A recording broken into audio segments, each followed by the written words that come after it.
I'm a little bit overcome, I'm surprised to say, by my memory of this place. And the few times I was here, but not so much the times I was here is what brought me here. But as always, therapy for me proved to be a waste of time. Really astonished to find a working phone here. I didn't think any of these things would work. But my real purpose for visiting was to see if there were these rumors that Prey had been a nurse in the psych ward here, and that she lost it and went Jesus freak. On account of that, I thought maybe this would be ground zero for Prey. Thought maybe every one of these phones would have that on them, but I don't see any that do so far. It's very interesting that this phone works. I wonder who carries it. I wonder who the carrier is. There were 4 of them in the lobby, 5 of them in the hallway, and I'm not sure how many there are here in the main hospital waiting room. Probably like 4 or 5.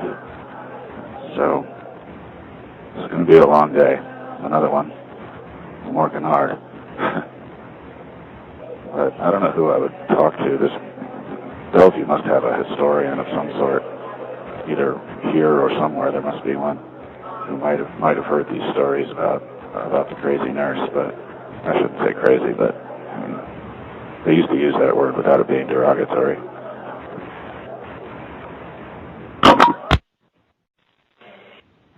All right, it's the Langone, I think I'm pronouncing that right, Tisch Hospital. There's 3 in a row here in what looks like a storage closet, and one of them actually has dial tone, and these are all labeled TCC Teleplex, but I don't think that company actually has anything to do with this anymore. So it's a mystery to me who's maintaining these phones, but I could probably figure it out.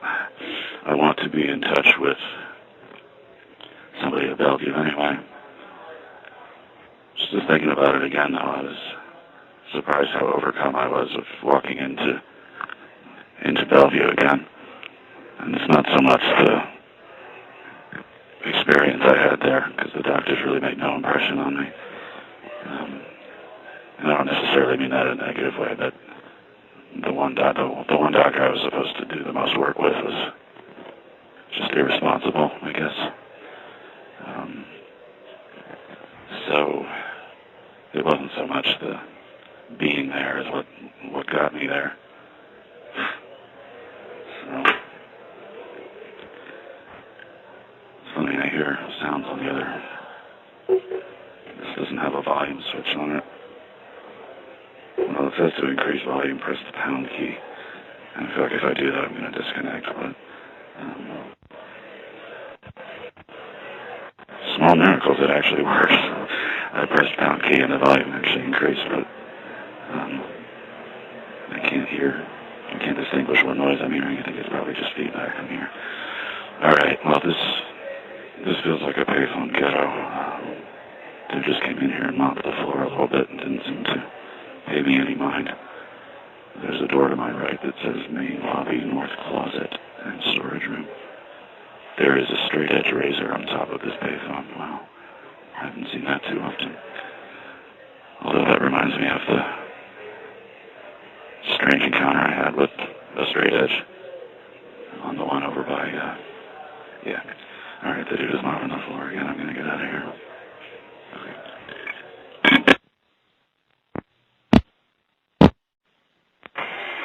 Okay, checking in again from Grand Central, end of the Gray Bar Passage. And I wonder if I look as kooky as I think I do to people, or if nobody really cares about anything but their own problems. I stand at a payphone and stare at it up close. I take my glasses off and scrutinize it, looking for something intelligible scratched into it. And not finding prey on the payphones, or prey itself, I should say that word is what I meant in this context. I've been referring to prey as just her, but, and I have been finding her on payphones all over the place. I'm looking for, a definitive prey. But also, like in Times Square, I'm holding up that phone with the mangled earpiece and talking into it like it's a one-way walkie-talkie or a one-way CB. And there again, most people are probably not aware that the phone is mangled and it looks like it can't possibly work. But who cares what people think, right? It's just like I had this theory yesterday that there could be a new kind of photo bombing. I was sitting at the Rosemain reading room the other day, waiting for a book that never came. I had to come back the next day. But I thought if I sat there long enough, it's a very hashtagable spot, and there's a parade of tourists that just come through all day continuously, and they come in and they take a bunch of pictures of the room and they leave, or they take pictures of each other and they leave. And yesterday, I guess this was a couple of days ago, I was probably at over 1,000 pictures that these people took just because I was sitting there. And I didn't actually follow through on this, but I thought it might be a funny thing to go and search Instagram for hashtags of the library or the Rosemain reading room or any possible tags that these people might have used to see if I'm in them. The most photographed guy in New York for the day.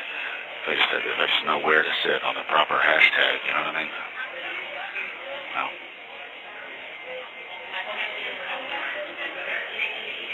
Oh, this is such a swirl of humanity. Everybody's here. Everybody, everything. I just read a story in the Times about an ornithologist who, a few years ago, discovered a very rare bird on the Solomon Islands and took pictures of it for social media, and everybody thought it was adorable. And then it was revealed that he did what ornithologists do and have done for centuries, and that was what they called collected it, which means he killed it and put it into some kind of container that it won't deteriorate, and they can study the bird and all that. I'm not enough of an ornithologist to know if this is a valuable process anymore. It's been done for a long time, but evidently a lot of people out there are have PhDs and advanced degrees in ornithology. And most importantly, they know where to get the most exposure for their unvented rage. When it was revealed that he did that, there were petitions signed to have him murdered, have him fired, have him jailed. And it's the exact kind of conflagration that keeps me completely innocuous on social media. And a lot of people, it's hardly, I'm not making myself sound like any kind of exception to that. There's a lot of people that just can't be bothered with that kind of bullshit. I mean, this is the world we live in, but the article also made a point that soon after that, somebody collected a very unusual kind of pig, which was known for its disproportionately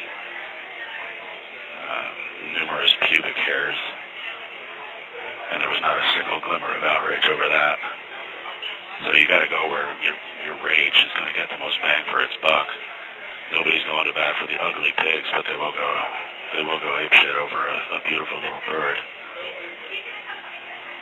And that's the reality of the selective outrage. And you know, I've been making this observation since college. I went to a college where if a professor was late to class, thousands of people might line up to protest it. But I mean, I'm exaggerating that to make the point, but even then, I remember thinking that there are people out there who just don't want to miss out on a chance to be offended, on a chance to be outraged by something. And you'd think it would be exhausting, but maybe it is. Maybe that's why they're so selective about the glamour targets like this beautiful little bird, but they let the pig, get collected. This is why I never got very far with that therapist I saw last year I guess it was 2 years ago now, for about 6 months. She never used the internet, and she just didn't understand how for some of us the threat of public shaming is very real. Because it doesn't matter who you are, really. And it depends what influencer is raised from their slumber. And I'm surprised that the Judith Briggs thing isn't more of a benchmark, more of a turning point in that whole ridiculosity. You can call it that. I mean, of course you can call it whatever I want, but I don't know, coining a silly word like that kind of weakens my argument, doesn't it? I don't mean to do that. But I was always surprised that she isn't more frequently cited as an example of how that kind of piling on the rage can just get ridiculous and even weird and creepy.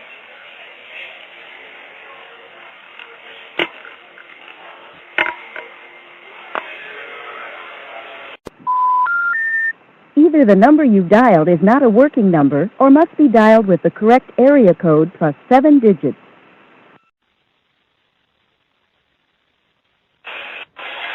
All right, checking in from Rockefeller Center where I just hit the 181 and had a brief conversation with the woman behind the counter. I had a couple of packages, one I was expecting, the other I was not. And there should be one more coming today. We had a little chit-chat about how cold it is down there in the post office, and truth be told, it's cold as hell. The air conditioning at Rockefeller Center has always been over the top. But I don't notice it as much as she does because I'm out in the public area where there's a bunch of people and all that body heat keeps things closer to room temperature. But when there's not many people around on a weekend or whatever, it's cold as hell down here. It really is. So felt kind of bad for her. It's like 85 degrees outside. And she has to wear a jacket to work. I get along pretty well with the post office people here, although I try not to get involved in the seemingly routine screaming matches that they get into with the other customers. I remember she was yelling at somebody about something, and she was yelling at this guy about something, and then I came up behind him And she says, why can't you be more like Mr. Thomas? Mr. Thomas is nice. And, you know, I guess I should have appreciated it, but I didn't want to get into this little pissing match. So, from the little small achievements department, I finally assembled this playlist, or started to. The question for me remains, how far back do I want to go? It's got to be in sequence, so the newer ones are going to be at the bottom of the list. And as far as I can tell, there's no way on this track playlist to make it sort of like in HTML. You can make a visited link a different color. I don't think there's any way to do that with this. So how far back do I even want to go to try to maintain a narrative? But the narrative is going to be full of holes anyway, because there are a lot of calls that just don't work, or they were garbage call quality, or they never actually connected, even though I thought they did. But these are the pitfalls and the pathos of any pursuit that relies on a reliable, or that depends on a reliable public telephone network. I've known that since day one. But I'll think about that to myself. I'm not going to chatter up the line with that kind of thing. One of the items that I got in the mail today is a book that I am mentioned in. And it's been in the works for something like 5 years. And it's another Kickstarter thing that I threw a bunch of money at. And I didn't think I was ever going to get anything from it. That's been my experience with Kickstarter, is you just throw money at it and you might as well have just thrown that into the toilet and flushed. So this time I at least got the book, and I'm supposed to be getting some extras because I donated a good amount of money. And it was kind of symbolic that my donation was the one, or my contribution, whatever you want to call it, was the one that put the project over the top. So I have a long time association with the person who wrote this. We're not really friends, but we maintain an occasional correspondence here and there just because of mutual interests. He was in the Times story that I was in, the first one, but not in the big one. He was not in the second Times story. Actually, there was a third one. Wasn't there? I always forget about that. There was one mention, I'm not counting that, but then there was a thing it was only on the web though, the lead. So, and not to say anything on time, but I'm probably not even going to read one page of this book. I read one of the galleys, I think that's what he called it, just to see if he spelled my name right. I got my website in there, and I guess he did. I don't know why anything would have changed about that between then and now. But it's like 50,000 words or something, and maybe even longer. It might be like 70,000 words. And when I did get the galley, I just, like I said, looked for my own reference and then skimmed through parts of it. And there was just one grammatical spelling, whatever, error after another. And by the end of the book, it was just like he was typing drunk. And see if that straightened itself out. I've never published a book, so I don't know why. I don't know what takes so long.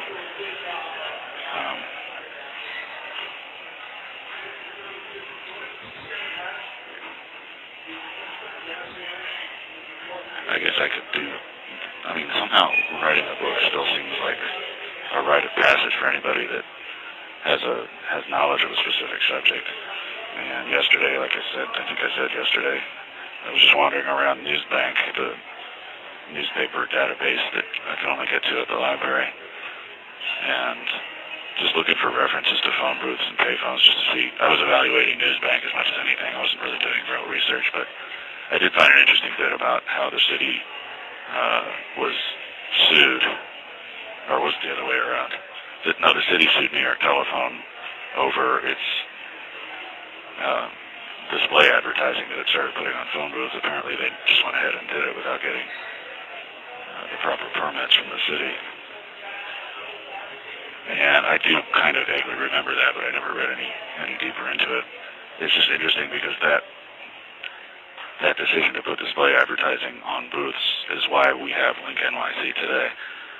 It's the ad revenue that's been coming in. It has nothing to do with the payphones or the amenities of the kiosks or anything. It's 100% money from advertising. They don't care about anything else, really. And it's always been that way. It's no secret. But I also found a Forbes story that I couldn't actually get to from 1985, I think. And it said, in summary, what I've believed all along, but I've never seen actual facts and figures about it, that when deregulation came along in 1985, 87 was 84, 85, I think it was passed in 84, but it didn't really gain traction until 85, 86, but on a state-by-state basis, of course. When deregulation came along, the AT&T, the big bells, they were not particularly nervous about it because payphones represented 1% of their revenue. I didn't realize it was really that small. But 1% to them is, good money for an individual, I guess. And that's why there was such an attractive seeming market for some people, but too many people got in it, and all the equipment sucked, and that really was the beginning of the change in public perception of the payphone. It had been, you knew that a lot of them didn't work before, but now you were confronted with these confusing machines that cost differing amounts for local or long-distance calls, and you get moved over to these shiesty operators that would who would connect your long-distance calls to the most expensive routes possible, and on and on. And my other theory that I need to prove is that the association with crime and drug dealers didn't really exist until deregulation, and they started putting phones anywhere they fucking could. So I'm going to go back to the library and see if I can find that Forbes issue, because Newsbank linked to it, but then it's not there. There's a lot of stuff like that. Such are the perils of research, right? Okay, I'm going on.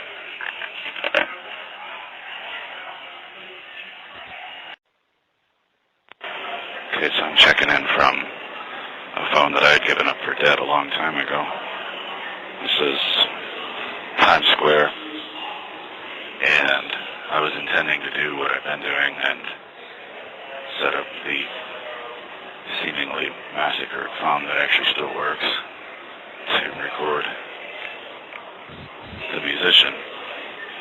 But there happens to be a gospel preacher standing right next to the phone today, and he would probably hang up the phone for me, trying to be helpful. So I think he's been there before. I don't know if it's the same guy, but there have been preachers standing by that phone before. And he also put his book or something on top of the phone, which is where I would have placed the handset. So I'm going to take a pass today on that one. And it's just as well because it's the same musician I've recorded a few times already. Most people would never notice this, but these musicians only play like 2 or 3 songs. Or some of them do. I shouldn't generalize, but it's certainly true a lot of the time. So I had a reasonably satisfying little research moment, although this time around it didn't reveal anything I didn't already know. But Fortune magazine, which I had a hard time finding, believe it or not, in the online card catalogs or resources, they had a brief, like 2/3 of a page story about the business, and like I said, nothing I didn't already know, but the facts and figures were kind of interesting. That payphones and such things had been on decline for a long time before deregulation came in, and maybe that was part of the impetus to shake up the industry some. But there was so little money being made in them, and that was always true. For AT&T, it was 1% of their annual revenues, which still was like over $1 billion. But they were never threatened by it, and that's one of the dynamics of the deregulation thing. Is a lot of the little guys, the entrepreneurs, thought that this was a David versus Goliath type scenario, where they were going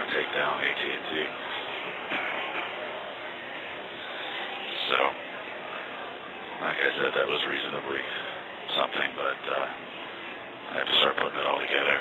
My outline format for the thing is sort of giving way to more of a timeline. But let's see how that goes. So this is a little bit more isolated, a corner here. This is where the Uptown 1, 2, and 3 trains to the Bronx. There's a stairwell to that, and behind me is the passage to the NQRW, the shuttle. There used to be, I think, 5 phones on this. 1, 2, 3, 4. Okay, maybe only 4. There were 4 phones here at least, maybe 5. Now there's just 1, and this didn't work for a long time, so I'm surprised that it's back in business. But I guess maybe they take the parts from, like the ones that they took out of Grand Central, for instance, and maybe they take parts from those and use them on the others. I don't know. I don't know, man. Okay. Let me go home and think about all this.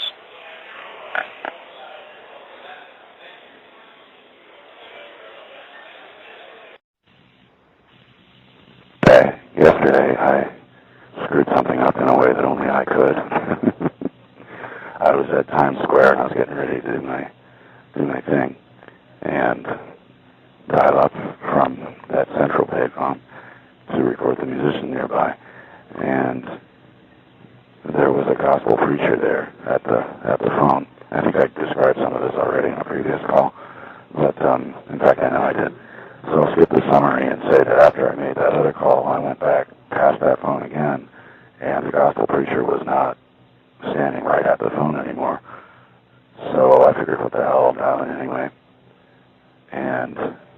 But the thing was, like, when I usually edit down these calls, but after I'm done talking, I usually leave the phone off the hook so I can get my 50 cents worth out of the call, right? So the call lasts 15 minutes, and so when I went past that other phone again, I attempted to call in, and I didn't realize that the other call I had just left behind was still connected. So it didn't connect. It just showed up as a missed call and maybe a busy signal or something. I don't know. I don't know if that's hard to understand or if I don't feel like I'm explaining it particularly well. But like I said, there's some things only.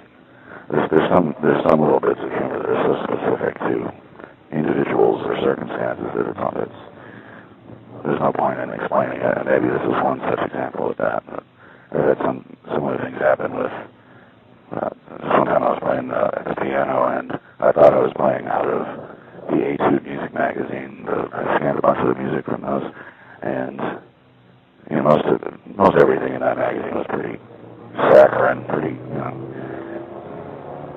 if it wasn't by one of the great composers, it was by some second, third tier dude that just cranked out hundreds and hundreds of opus numbers. So I was playing through some of that crap when, you know, I just kept going to the next page, and I was playing this. Well, I didn't know what it was, but it was ultra modern, at least compared to anything from the Etude. And this is page after page there. I was thinking at first that, well, I guess maybe the Etude once in a while would print a brief excerpt from a contemporary, but this is just crazy, page after page of it. Where did they go crazy with this? And it wasn't any of that. They had, I had just somehow, in thinking I was turning the page within the Etude scans, I had morphed into a Szymanowski sonata, and those are pretty hairy. And like I said, the context is everything. The joke only I would get. Okay, I just saw the doctor for a prescription refill, and that was supposed to be it. And he starts talking about his tapping method again, and I'm making clacking noises in my head. He claims if you tap your head at certain spots, it drives anxiety away. If you tap your chest at certain spots, it drives something else away. And I'm not going to say anything because he's a nice guy and he means well. I can almost always get a same-day appointment with him. That differs from when they assigned me a PCP, and it didn't matter what your situation was. You were not going to get a same. You get to wait like 3 months for an appointment.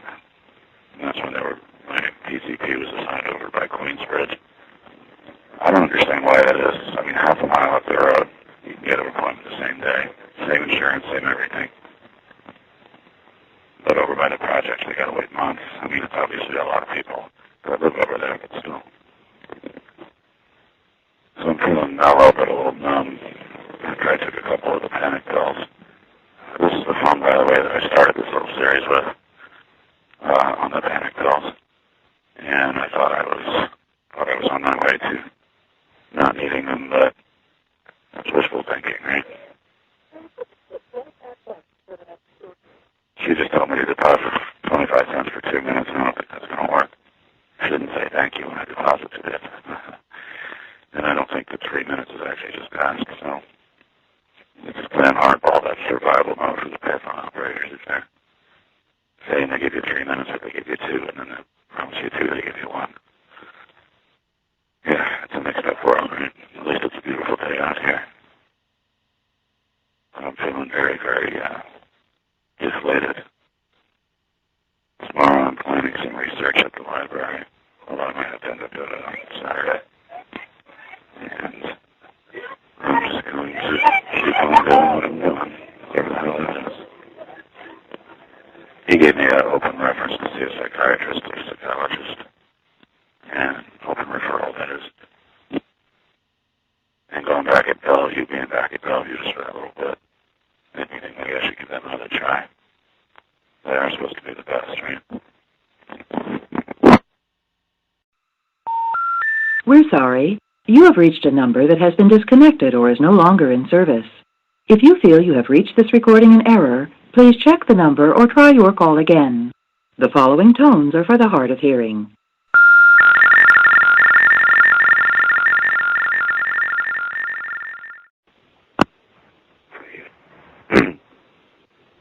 I think, if you'd asked me if there were any payphones left in Astoria, I would have pointed you to a few, but I would have forgotten about this one. I'm on Prospect 43rd, and there's none of them across the street. Who knows, maybe this one will be salvaged or saved. There's no prey on this one. So I think I was saying earlier, I feel like I'm coming down from having been on fire. And just thinking of the last couple of weeks, I didn't drink anything from, I think, Saturday until Thursday. And that felt like something. And by that Thursday, I was feeling optimistic about things. Like I had clear plans for the weekend. I was going to do an organized shoot of the prey findings and then do some research at the library. And I ended up not doing any of that because I drank on Thursday and just felt like butt the whole next day and into Saturday. But I did that end up doing most of what I had at night anyway. It just wasn't according to the plan I had ambitiously set up. But it really does make a difference. Having that slag of that little cloud of pain in your head.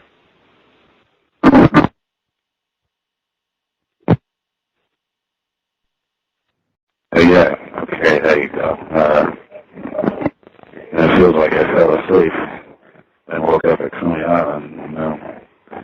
That's not too far off from what actually happened.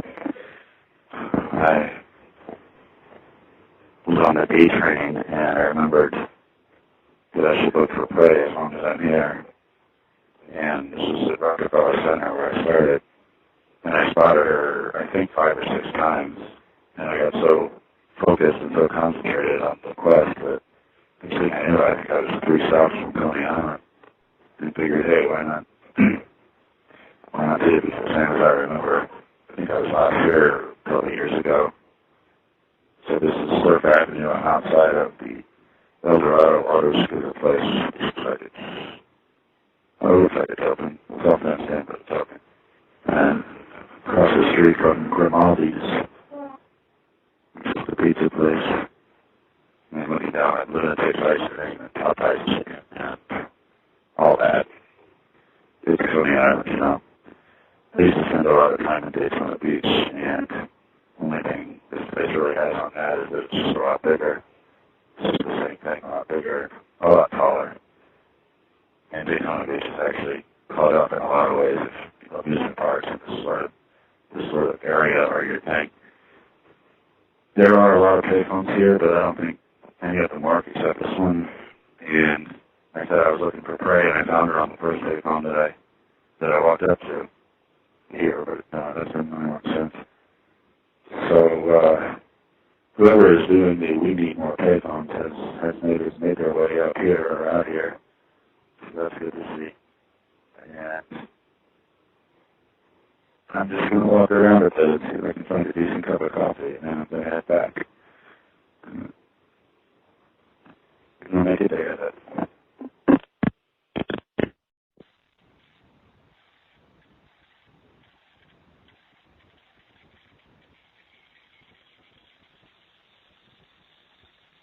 Oh, here we go. So this turned out to be a bit more of an adventure than I anticipated, but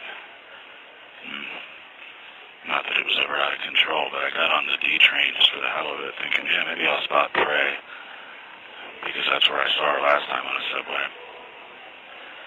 But I thought there'd be too many butts in the way, because most of her etchings are at that level, right, where people are sitting right in front of it or next to it. And I can't really stick my face down into people's crotches telling them I'm looking for God. Although maybe I should see if I can get away with it.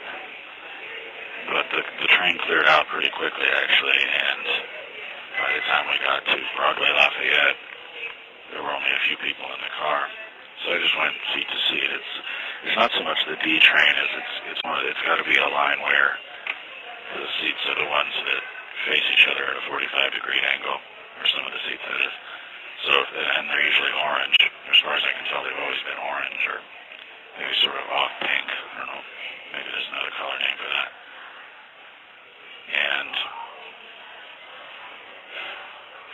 But I did look on a C train earlier today, and that whole train actually looked newer than the D trains. So I'm just going to stick to D for now, because today I found more Prey in one day than I found in the last probably 25 years.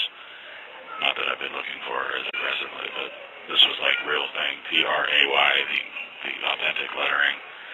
And I might have found a connection to modern days besides anybody else that I've contacted about this. Somebody named Syke, S-I-K-E, has been scratched his name underneath hers at least a couple of times that I saw.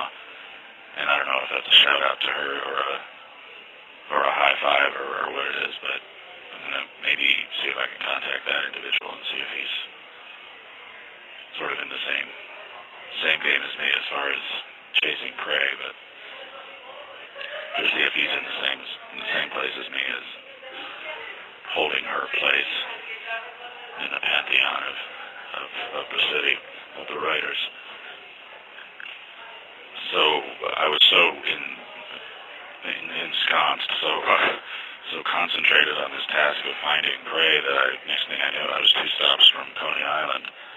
And I just figured, hey, what the hell, I'm here, why not see how Coney Island is doing? And I got out, and it's about the same as I remember. I think I was there 4 years ago. It doesn't look like anything's changed. There's still a lot of payphones, and Prey was on the first one that I picked up, but she wasn't on any of the other ones. And I saw a couple of people using the payphones too, which was, I don't remember that from last time. Most of them didn't work though, but I wasn't really there on a payphone mission. I've said in the past I should do that, go out there and document all the Coney Island phones before they're gone, but I said that 3 or 4 years ago, and they're all still there. I would think that's the kind of area where you keep them, because tourists on a budget will come out there without any cell phone or what have you. But the people I saw using the phones didn't look like tourists, but then who can really tell? So I had thought about going up to the library, or down to the library from here, but it's getting too late, and there probably isn't anything I could do in the time remaining anyhow. But I'm going to keep trying to contact people who might know something about this. I still regret losing contact info for this journalist that wrote to me years ago. And he seemed to know as much as anybody about Prey, and he was ready to crown me the king of all things Prey, or the guy who knew more about where to find it than anybody else. I'm not sure how true that was back then, but it's becoming more true now. This time I even wrote down the car numbers where I saw her and the seat numbers. But I expect to find more of them, more of her. I'll find an empty train. But the rigorousness of the lettering is just, it's impressive as hell to me. And I started thinking about her again. Was she nuts? Was she like that guy who I recorded last night, or posted the recording of last night, who sounded sane until you actually listen to what he's saying? But then I think about her again, and she knew that she had a reputation, and she knew people knew who she was, because people here or there called her out on it, and she just would get confused and leave. But how confused was she about that? Maybe she was confused about everything. There's a lot we'll never know, but there's still some tantalizing clues out there that people who were around in the 80s and 70s and 80s might have had more contact with her than has been documented. And those guys, if they were writing in the 70s and 80s, they should still be around if nothing horrible happened.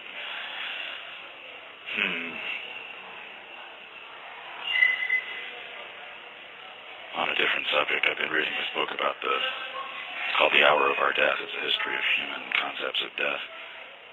And it's changed more than I thought. Like cultural attitudes about death, I think his thesis has been that an individual's notions of death have essentially remained the same throughout all recorded history. But the cultural attitudes about military deaths, for instance, versus self-inflicted deaths versus accidental deaths, they've all changed over time.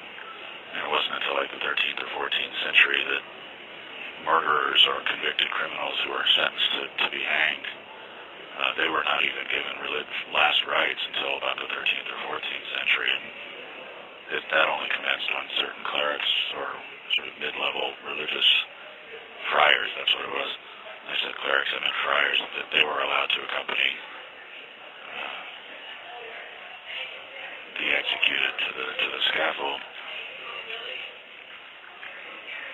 And that's different because even military deaths had to go through a certain period of review before they could be considered honorable or worthy of religious ritual.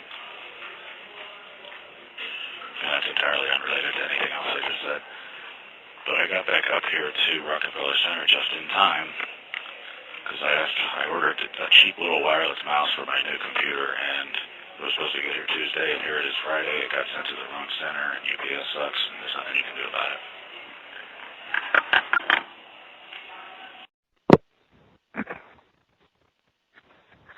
Hey there, I'm all disoriented.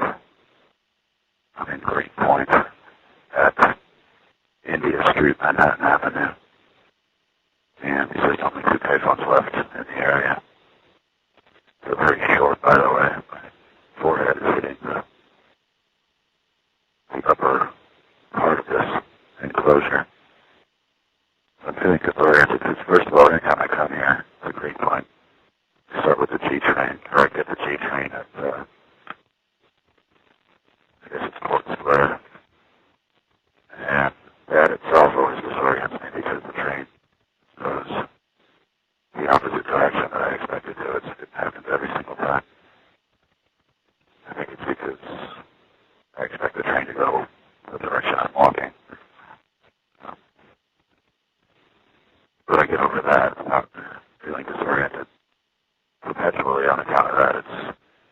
I've been out at Nassau Avenue, and I swear I blacked out one stop.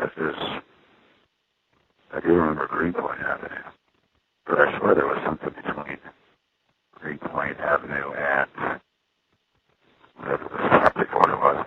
Obviously, I could look it up, but so I'm walking down. I mean, Nassau is the end of Greenpoint as far as, from my point of view. Obviously, McCarran Park counts it as far as where the people are or where the buildings are.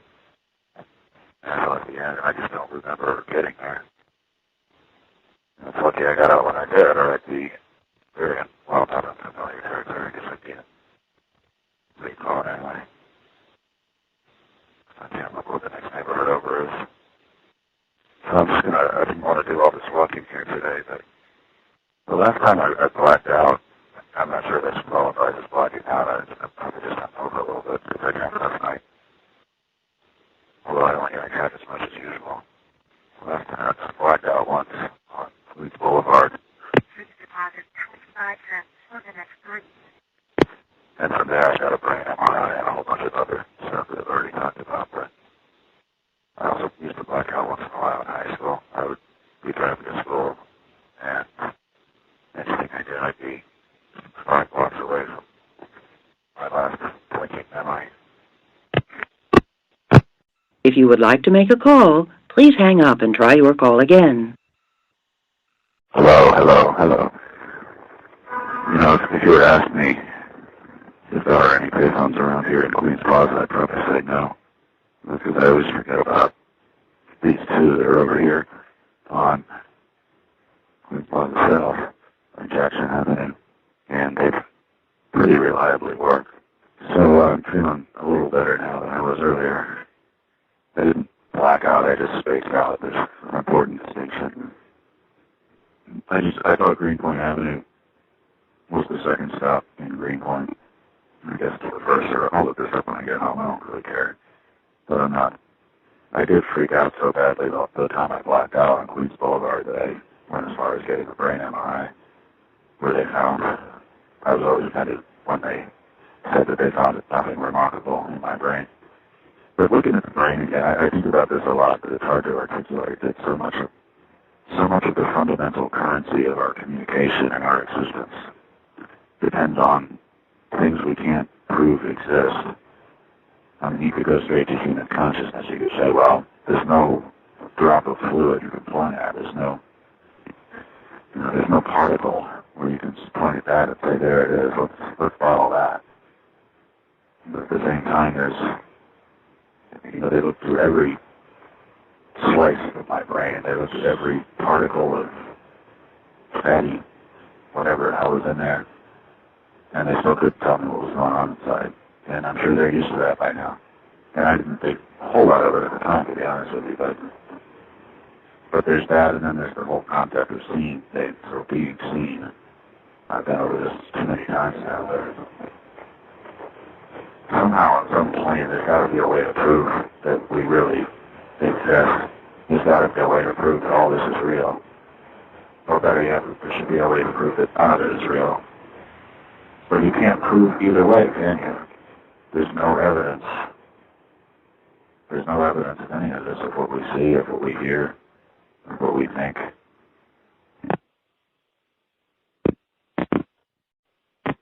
All right, now word came down last night that it looks like kiosks have been programmed to take disconnect phone calls after 15 minutes. And I have not seen this myself, but I have no reason not to believe it, because I get reports, if you will, of these things I do and how many calls I make and how long they last. And I noticed that a whole bunch of them are terminating after 15 minutes exactly. But, of course, a lot of them terminate after a minute or two as well. That's always been that way. And it doesn't really change anything because the calls never stay connected that long anyway. So, but I think what I'm finding offensive about is the reports that I'm getting say that at about 15 minutes, a message pops up on the screen that says, do you want to continue or resume or whatever? And if you say yes, I want to resume, it just disconnects the call anyway. So that's pretty rude. But I guess they don't have any other message prompts or alert to use in case the phone calls, which they don't know better than anybody, probably don't usually last very long anyway. But I do think this is their direct retaliation for the salty thing. And it's kind of pathetic, but like I said, it really makes no difference because the ephemeral nature of this thing, and the calls aren't going to last very long anyway. Because people aren't stupid, whether they know what's going on or not. People who hear it have an instinct to shut it off or do something about it.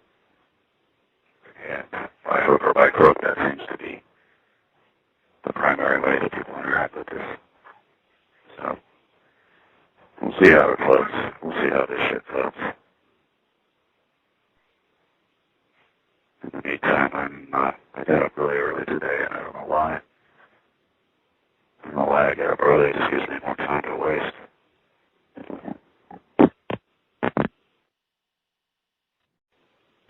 Yeah. Hey there. This is one of the two phones outside of the 7-Eleven Shell station at, what is this anyway? 35th Street, Northern Boulevard, and 38th Avenue.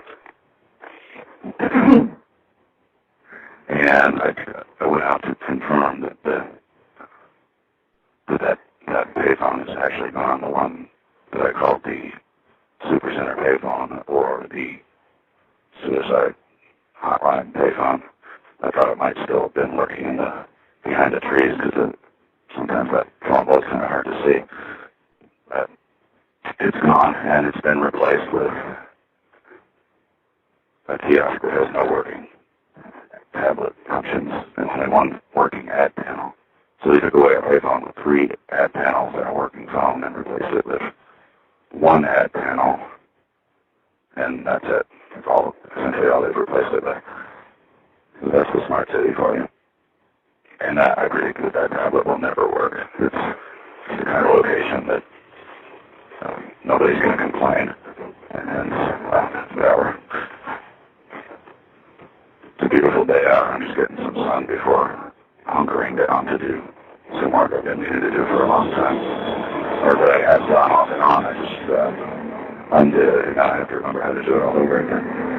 Setting up radio streams, which might include some of this content. I don't know. Across the street from a co-working place called Green Desk. And I was considering renting a spot there for about a month, or for just 1 month, just to see what it's like. Yeah. But I did spend a little bit of time at one of those places. They were hosting some event there that I went to. But a lot of people who were, just working there were working there. And they just looked like everybody minded their own damn business. And the point of these things is allegedly that you collaborate with people or somehow interact with other people. I just didn't think anybody was doing that. But who knows, maybe they were just minding their business because they were being distracted by the event that was about to take place around them.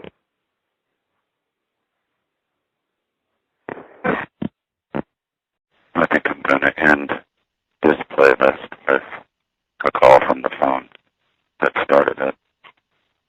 The playlist doesn't have to go on forever, right? I'm walking off a panic attack, just like I was when I started this particular playlist. And I took 2 pills, and I can feel the fire sort of burning itself out, which is, I don't know. Sometimes I feel like it's just not going to work. Sometimes it's going to come a time when the pills don't work, or I have to take 10. I asked the doctor to increase the dosage per pill, but he said no. He's the kind of guy who, it depends how busy he is. If he was busy as hell that day, he probably would. He might have done it, but he had time to think about it.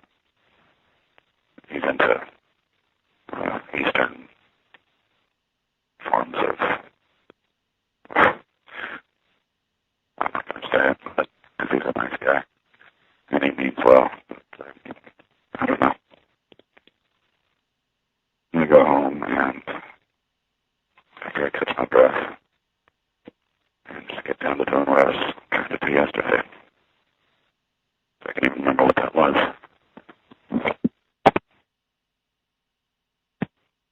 The number you have dialed, 207-236-3311, Has been disconnected. or is no longer in service. If you feel you have reached this recording in error, Please check the number and try your call again. Is this call working? I think I might have reached the point where I have a working functional radio station, or a couple of them now. And it's been one of those things where you just don't realize that you follow one little bit of advice from one message forum, and then you read one little bit of hype from does. And you spend a week trying to get the fucking thing to work. And I've encountered all kinds of errors that nobody seems to be able to solve. And yada yada. So I finally just found the other one, the other software. And I had it up and running in about 3 minutes, as opposed to 2 or 3 weeks of failure. So I'm not going to be able to run this network off my home PC, although I might attempt at some other point to run at least one station off of that. But I have all the bandwidth to serve up like 10 stations at once, maybe more, but I don't think I have the processor power. And now I'm going to go back through all that audio that I processed over the years and finally make it available in some way or other, but a bit of a daunting process, but it's never as bad as I think it's going to be. So the new suite includes, or I could get a lifetime license for it for $150. I really like the idea of the lifetime license, but in reality, a lot of these people weasel their way out of it. I've had the two that I use now are a couple of WordPress theme collections, and I've not seen any signal that they're going to try to sort of sneak out of the agreement, but I've had a few of those software things in the past where it's like, oh, we're sorry, did we say, I'm going to like, this is, no, you meant, good you go. So, I don't think all is working. I'm hearing feedback, and I'm just going to go. Sweetheart, oh, there you go. So I could tell if I was connected because I'm under a subway and it's very loud, so I can be sure I'm out and around. I haven't made a phone call in a while, I know, but not that anybody was waiting for one. Been working more on radio stuff or whatever. And as much as I've edited things down already, it's obvious that I need to edit it down way more. And that's fine. I should be prepared for that. It's, some of it sounds good, if I say so myself. And there is a public link to it, but I don't think I can figure out how to get it publicized on the Shoutcast directory. Just been thinking about a whole bunch of things lately. But too much to talk about here, I guess. And what would be the point anyway? I am blasting off tornado sirens and ice cream truck jingles all over town again. And I have a plan for tomorrow to target a specific group of people who are going to be clustered in an area that happens to have a whole bunch of these things. And it would be awesome if I could get their attention. See if that works. Don't know if it will. Can never be sure with this. But, all good. Hello, okay, connected. Nothing beats a good payphone connection. Or a good landline connection. This is one of the phones that is afflicted with that feature they put in a long time ago where the call connects, but you have to wait about 5 seconds for the call to actually connect. I said the call connects, but that's not really true. It sounds like it does, or you think it does, or you assume it does, because that's how it should work. But, so that's how they get you to hang up and put in another quarter and try again. Oldest trick in one of the oldest payphone scams going, if you will. Somebody else in Houston, I'd always thought that there were way too many payphones in Houston per capita. I think there were over 1,000. And now I know why. And I always suspected it was an illegal racket, too, but I wouldn't have been able to tell you why until the story broke that somebody was busted for the old dial-around compensation scam. And that's the kind of thing, you could get away with that forever if you don't get greedy, I think. Or if you just spread the calls around broadly enough, do more homework. It sounds like this guy just called a bunch of government agencies repeatedly, and they're actually wise to that kind of thing because they've been involved in these kind of scams many times over. So apparently they're supposed to get all their money back, but they probably never will. and he's going to go to jail for, I forget how long, it might have been 18 months. I mean, that's federal prison. I mean, that's heavy shit, right? I guess he's safer there than in other types of facilities, but I mean, not concerned about the guy's safety, but as far as like the severity of the crime, I don't think he'll be doing solitary confinement. Then again, I've never been to jail, happy to say, and it's my understanding though that when you are in jail, you just get thrown into solitary. It's kind of a running gag for the guards, the prison guards. Anyway, I'm heading down toward Pennsylvania Hotel, or Hotel Pennsylvania, whatever it's called. This is the phone at 42nd Street and 8th Avenue, and it's crowded as all hell today. It's like a tour group waiting to get on a bus, so there's this long line of people there, and there's one of these kiosks that's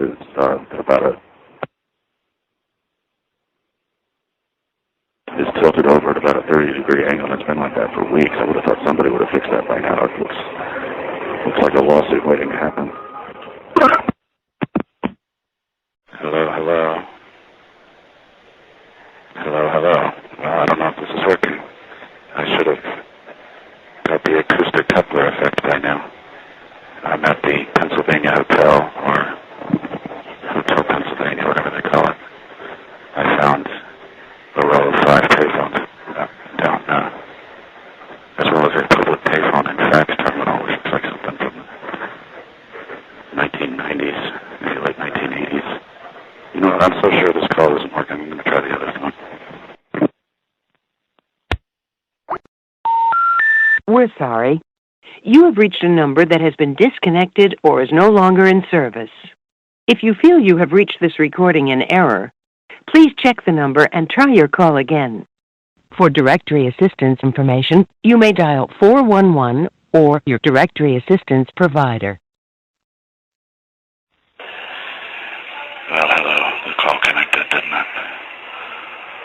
I'm just trying to make myself feel better than I have been feeling the last couple of days. Yesterday, I just felt like garbage. And today, I woke up feeling better, but not vastly so.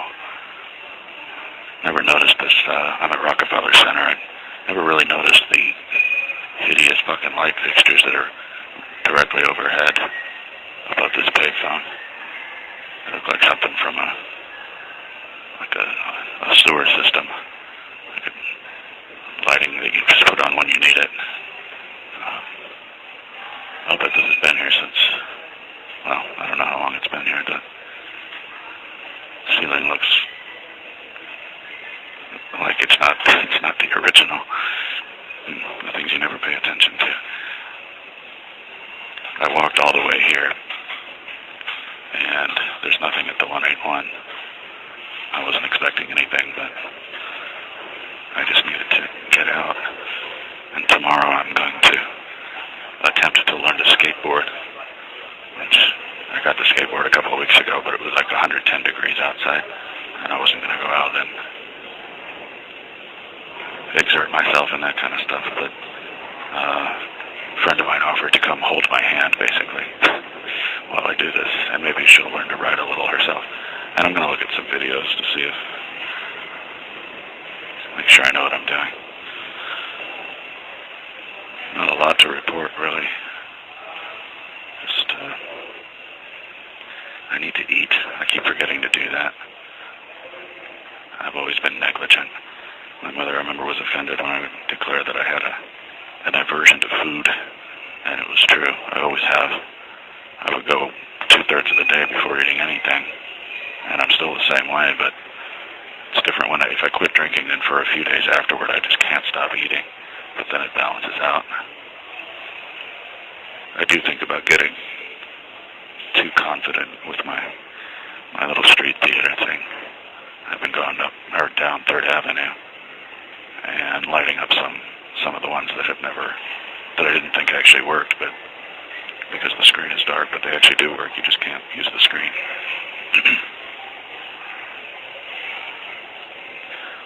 It's not too hot, but hot enough to crack a sweat, at least down here. I hear the subways rolling past.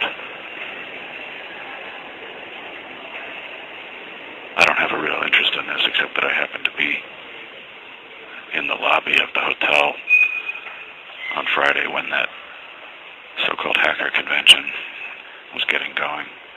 And it sounds like the thing got trolled a little bit by a couple of Nazis. And I never really thought about it, but like I said, I've never connected with that community, but I guess they are pretty far left-wing. And one dude equated a MAGA hat with a swastika, and I think that's taken it a little far. I guess he could be, I can understand he'd be sensitive about it, but that's taking it too far. I mean, it's a touchy subject, obviously. If you think you're talking about free speech, you're not really. You're talking about a curated and moderated event that the organizers are free to kick you out for anything they want, for any reason. I know there's a bar I go to that doesn't look like a fancy bar by any estimate. It's just an Irish pub. But at the front door it says proper attire required. I think shirt and shoes required, something like that. And I asked the manager, he was like, oh, we never use that, but we might if somebody's just being an asshole. Like, you can kick people out of your establishment for whatever reason you want. You know, you're free to say whatever you want, but you should feel free to deal with the consequences of that as well. But I'm not clear on the details of what happened at that conference, and I don't really care enough to become clear on it.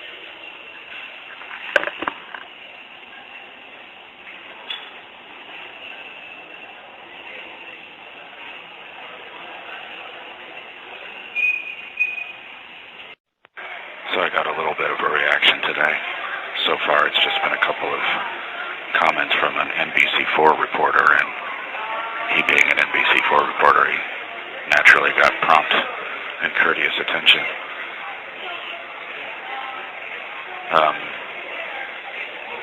But I was going to let it go, but they're wielding their little scabbard a little too confidently, claiming that the call will time out after 10 minutes.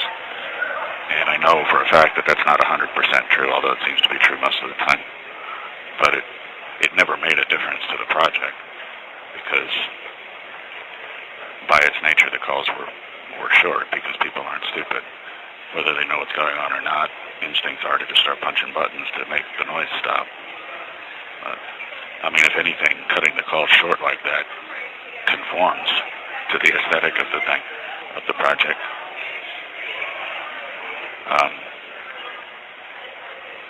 There's somebody sort of like 10 feet away from me holding a semi-automatic weapon. And it's a National Guardsman or whatever it is, but still, I don't like being near that. So,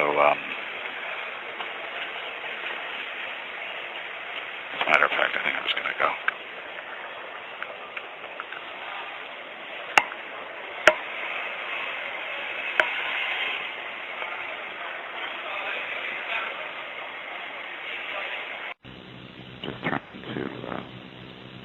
Trying to decide if I should walk the walk today to the 181 and maybe back. It's nice out, but there might be a thunderstorm later.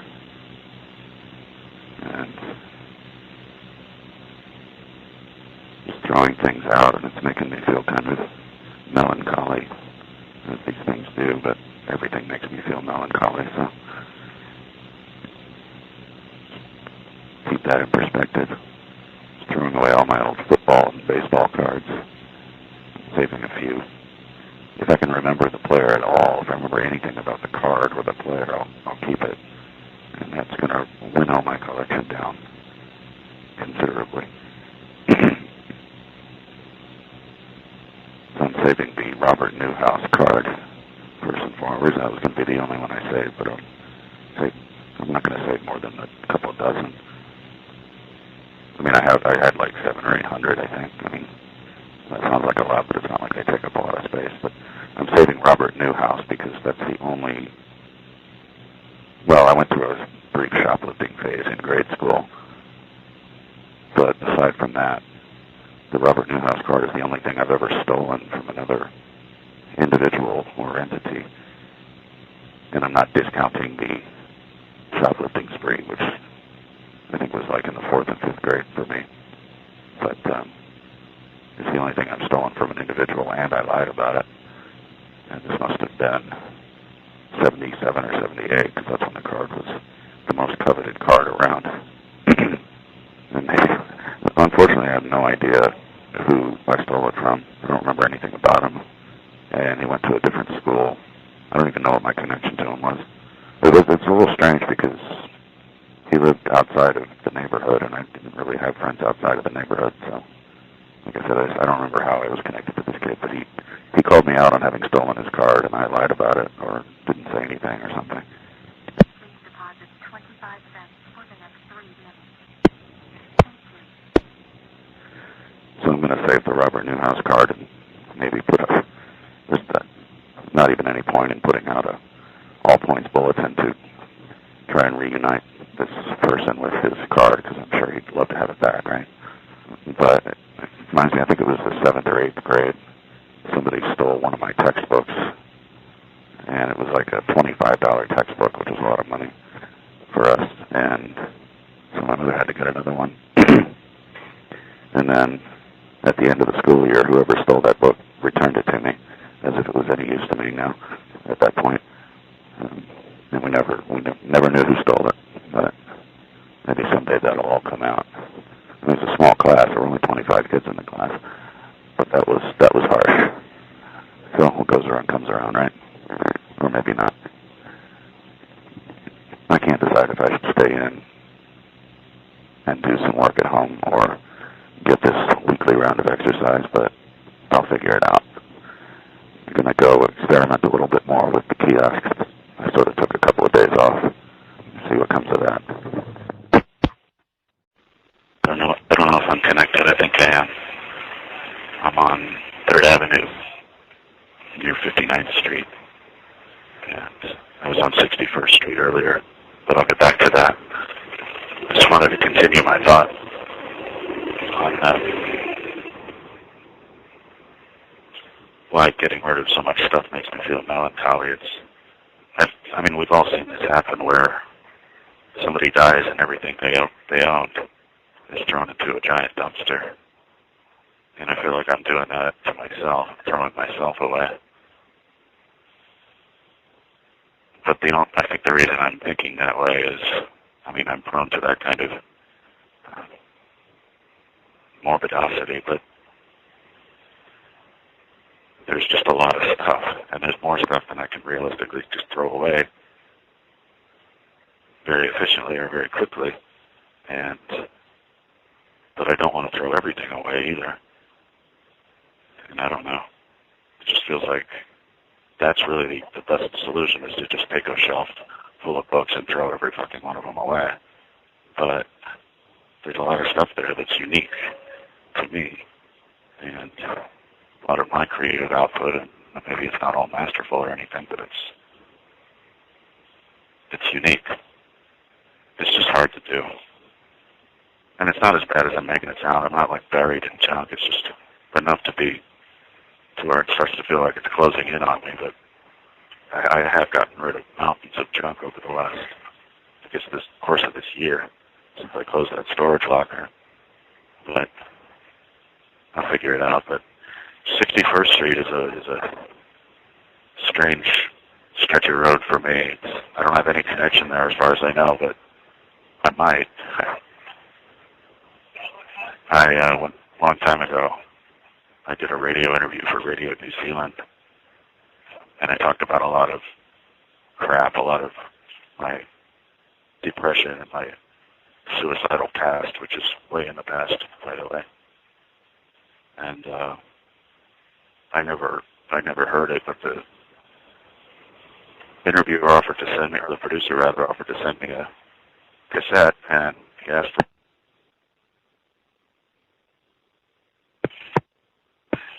for my address, and I told him it was 207 East 61st Street, which is a 4-story townhouse. It looks like it's probably worth $3 or $4 million. I didn't know that when I told him that. I just made the address up out of some of my number superstitions. 207 was my winning time in some race, like a sprint or a quarter mile, something like that. It was in the 8th grade. And I finished the race. I don't remember the distance, it doesn't matter, but it was 2 minutes and 7 seconds. For a little bit of time, I was the champion of the class, and I even got some respect from the jocks who didn't pay any attention to me otherwise. But my championship was short-lived. I don't remember how badly I got beaten in that, but I was number one for a little bit, and then 61 was the Chopin Polonaise Fantasy Opus number, and that was my big piece in high school, and I wasted a lot of energy on it, but I'd say that for a lot of things. All right, I'm moving on.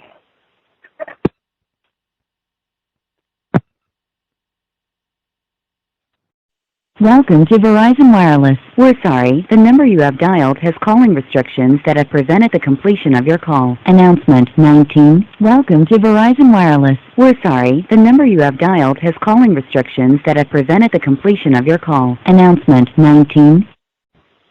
I neglected to finish the story. Sometimes I get distracted when I'm on a payphone.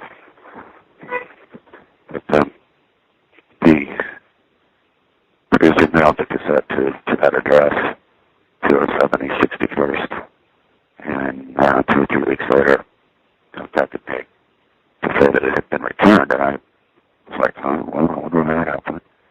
And, of course, it had been returned. So I told him to mail it to the 181, which I'm headed right now, by the way. And he did mail it to the 181. And I never opened the envelope, but I still have it somewhere. And I might just go ahead and take a listen after all these years, see if it's as depressing as I seem to remember it as being. Another 61st Street connection that it never was and never will be. It was, I set up a search. I don't want to call it a search engine, but this thing where you can search websites that harvest and record Who Is records. And the Who Is record is supposed to tell you who owns the website, or a domain name, rather. And it's supposed to be like contact information if there's some problem with the domain or whatever. And a lot of the information in Who Is bogus, and a lot of it is now private.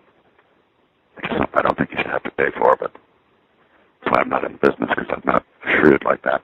But anyway, I did with this little search widget that I made, you could search by street name or street number or zip code, and you could get some idea of the main names that were registered in that zip code or on that street. And matter of fact, I just used it a couple of nights ago just for the hell of it. I put in my street number and zip code, and I found a website for somebody that was right down the street from me. And he's a musician, and he's actually pretty good.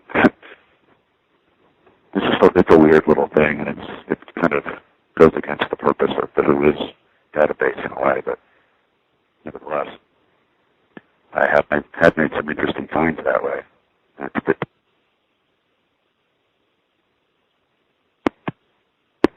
It's a bit of a tedious pursuit, but I tend to be attracted to tedious pursuits. So another time, one of the more interesting finds I found was I looked up 61st Street and whatever the zip code is over there, and I found a website for a model who I recognized, and I was surprised I recognized her, but then I wasn't surprised when I learned that she was she'd been on the cover of more magazines than anybody else, recorded history or something like that. Or she was the most appearances on magazine covers ever, I guess. Or maybe that's not true anymore, but it was. And you could sort of see why. She's beautiful and everything, but not so memorable, I guess, that she'd get overexposed that way. And anyway, I discovered that this beautiful woman lived on 61st Street, and I sort of fantasized about somehow crossing paths with her or interacting with her through her website and all that. But I also quickly discovered that her website was handled by her handlers, and I wasn't going to be able to get through that. So I gave up on it.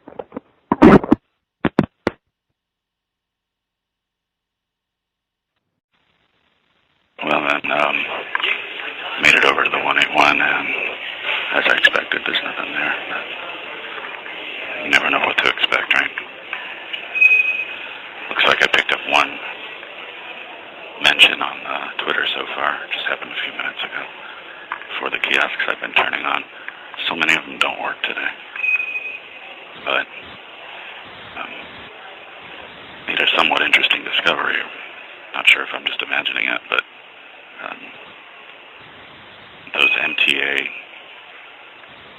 bus arrival time clocks at the bus stops now, they blink when you look at them through my camera lens, but they don't blink in reality, at least as far as I can tell they don't. Unless there's some weird optical illusion going on.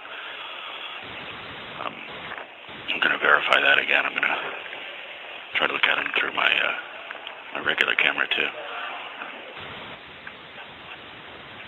I don't really have anything else to add about 61st Street, but on the off chance that either of the calls I made earlier didn't work, maybe I should just repeat myself.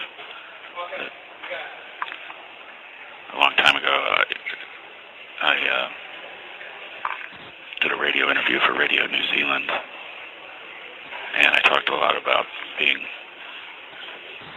depressed and having had suicidal thoughts. And that was a long time ago, by the way, but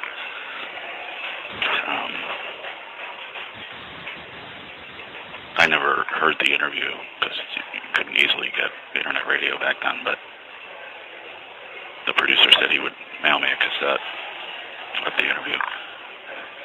And I told him that I lived at 207 East 61st Street. And of course I don't. But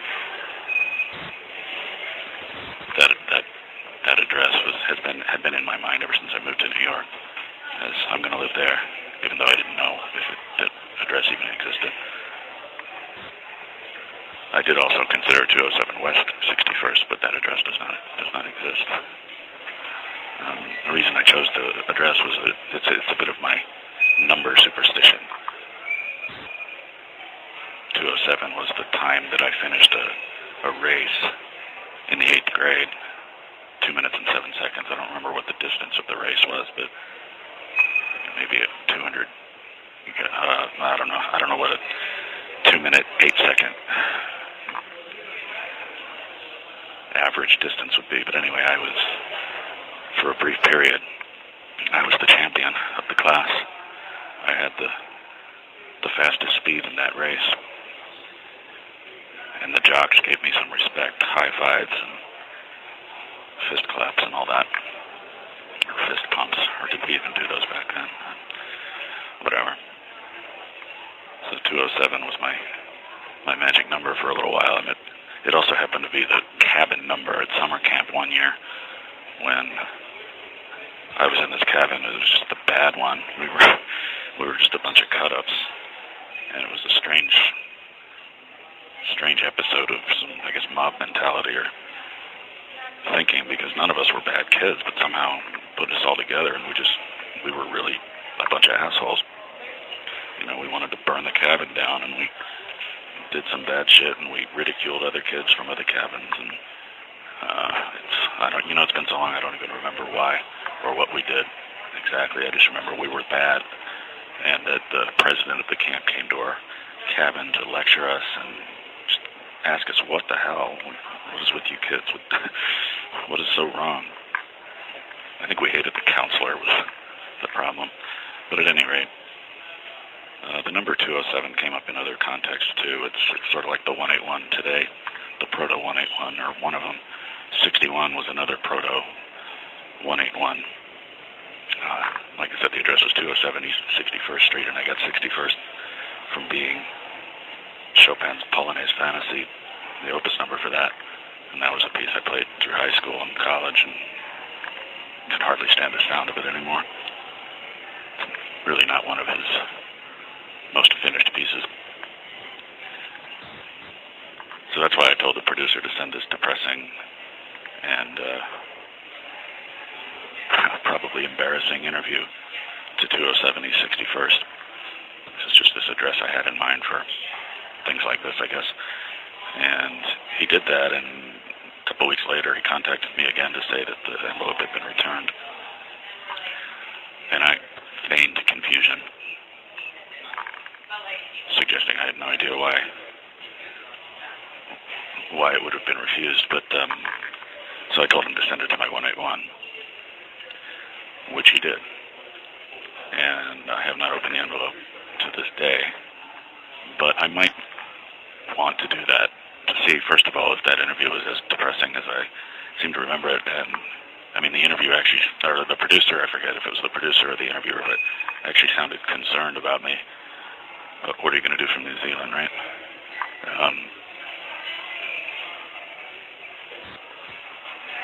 So my other 61st Street story involves a search widget that I made one time that would allow you to see who had registered domain names on a certain street or in a given zip code or what have you. It's kind of counter to the whole purpose of the Whois database. The Whois database is the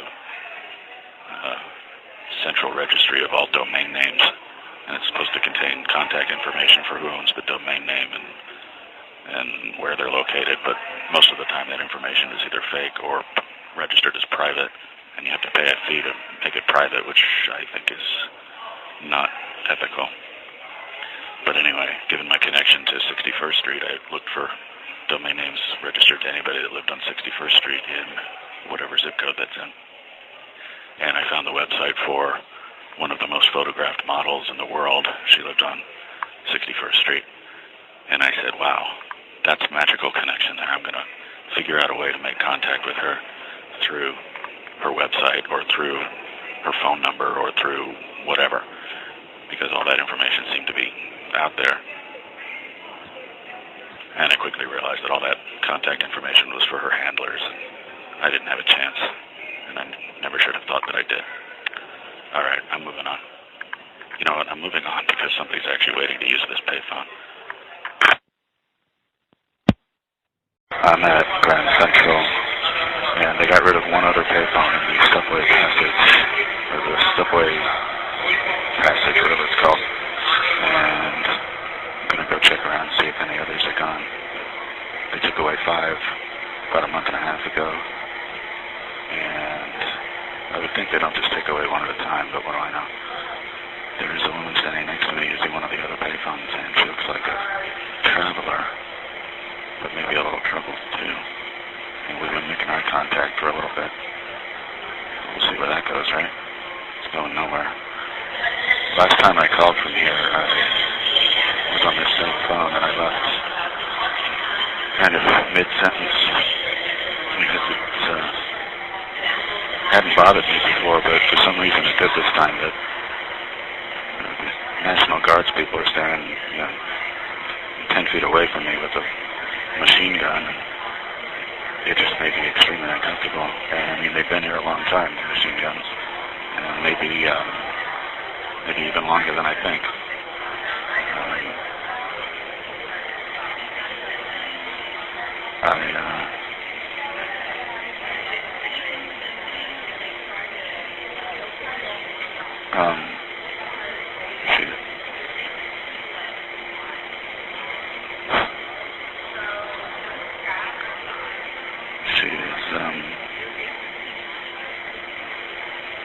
She sounds paranoid. She's talking about things missing, things being stolen. I mean, guns make a lot of people nervous, right? I'm not going to try to eavesdrop on her conversation, except I don't think she's actually talking to anybody.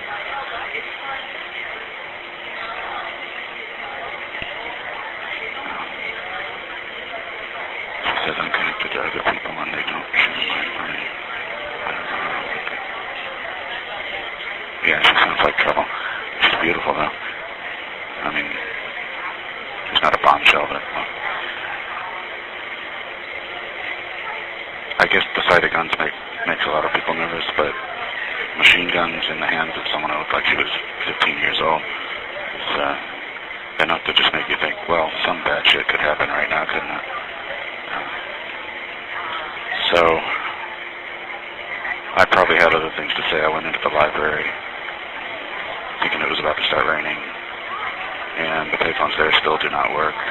It's going to be too bad if they just remove those, because they are sort of semi-iconic, right? At least in some circles. Wow, there are someone else using a payphone down here. It's freaking, hey, what is this, Grand Central? All right, well, this little moment in time is something to ponder. I was having an anxiety attack on the way over here between the library and here, maybe a little earlier, but it passed.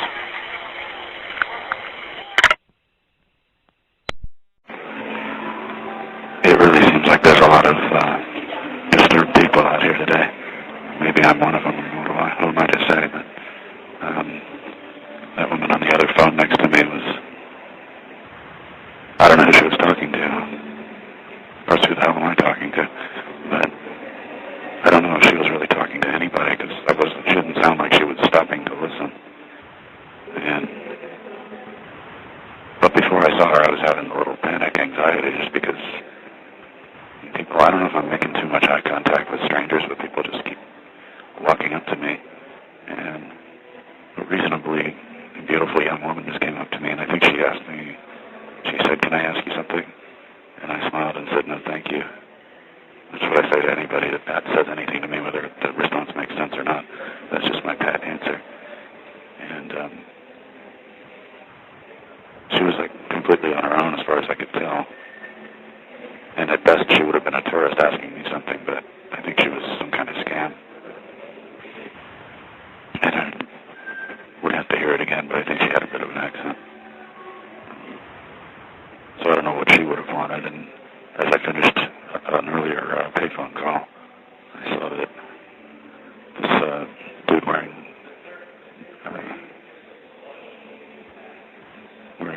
this big guy, shirtless dude, who I had seen a couple of minutes earlier walking in the middle of the street.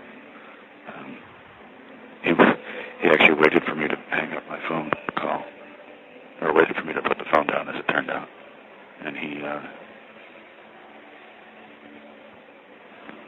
asked me if I could make change for $1. And I masterfully ignored him. I think I did enough of an acting job that he came away thinking I did not hear him at all, or even know he was there. But hard to know what people's motives are, you know. I mean, the pretty woman, I think, was probably being flanked by a burly goon or something who might see me talking to her and come out and accuse me of something, you know. I think that's the trap. That's the kind of trap I might set if I had any real criminal instincts in me. But I don't. Although I am holding on to that Robert Newhouse card like it's a precious gift. In case you missed it, I've been throwing out a bunch of my old trading cards. Football, baseball, basketball. I don't even remember collecting basketball cards. I must have inherited that collection from somebody, or just gave up on it and gave it to me. But I'm going to keep a handful of them. If I can remember anything about the player or the card or anything, I'll hold on to it. I'm not going to save more than a dozen of them now. I have like 700 or 800, which sounds like a lot, but it's not like they take up a lot of space. But I'm saving Robert Newhouse because it's the only thing I've ever stolen from an individual, and I lied about it. And this was, I also had a bit of a shoplifting spree when I was in grade school. It was probably around the same time, and not to discount stealing from a store versus stealing from a person, but stealing from a person seems a little more serious, a little more sociopathic. And I lied about it too. I forgot how I got back to the subject. I had been talking about it on an earlier call. Like I said, I don't really have criminal instincts. I don't like the idea, or it doesn't give me any kind of thrill to steal something or fool somebody or con somebody out of something. And I guess people who resort to those things aren't doing it necessarily for the thrill, or maybe they are. I don't know.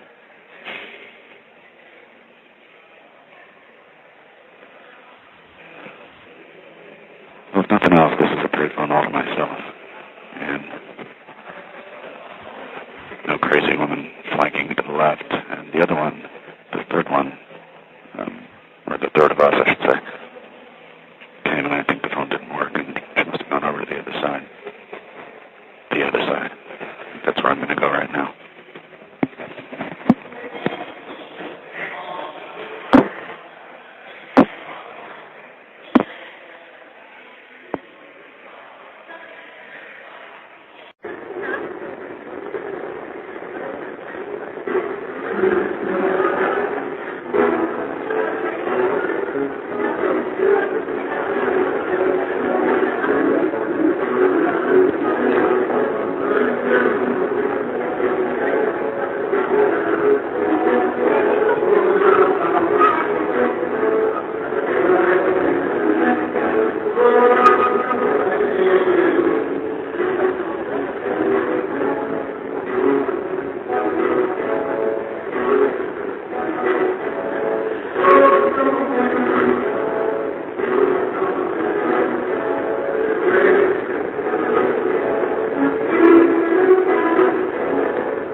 I'm feeling a little extra paranoid or aware today, ultra aware, is earlier I noticed a strange glitch in my phone that caused a non-blinking light to look like it was blinking.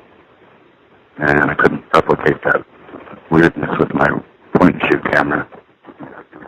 And so I was still walking around holding the camera up to other type of lights to see if the same thing would happen. I couldn't replicate the weirdness as far as I could determine, but in doing this I realized I looked like a tourist, and I started to sense that people looked at me as prey or something to try and take advantage of. And I've just been feeling extra weird about people this whole afternoon. It's cloudy, I don't feel like it might rain. And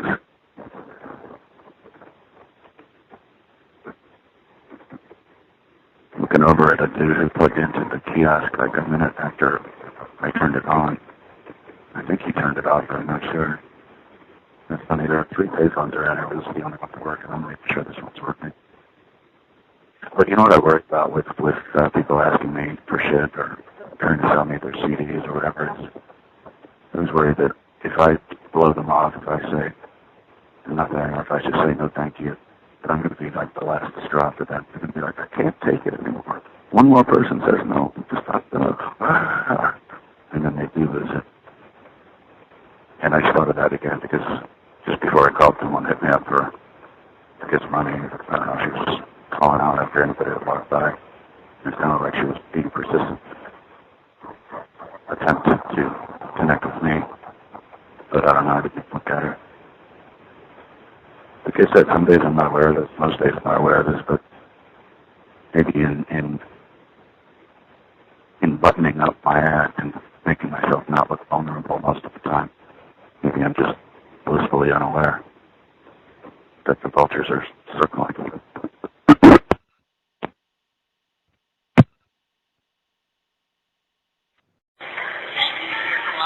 Okay, so I'm calling the backup number because something's up with my other number, but that doesn't matter.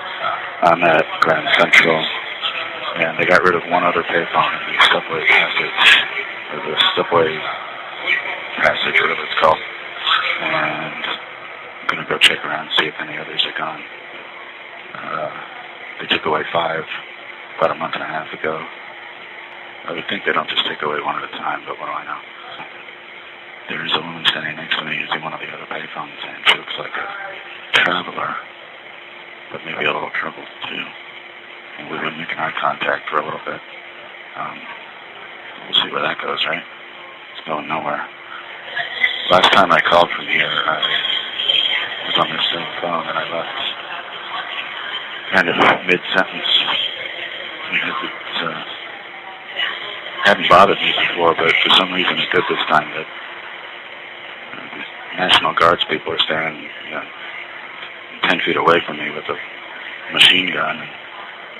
It just made me extremely uncomfortable. And I mean, they've been here a long time, the machine guns, and maybe even longer than I think.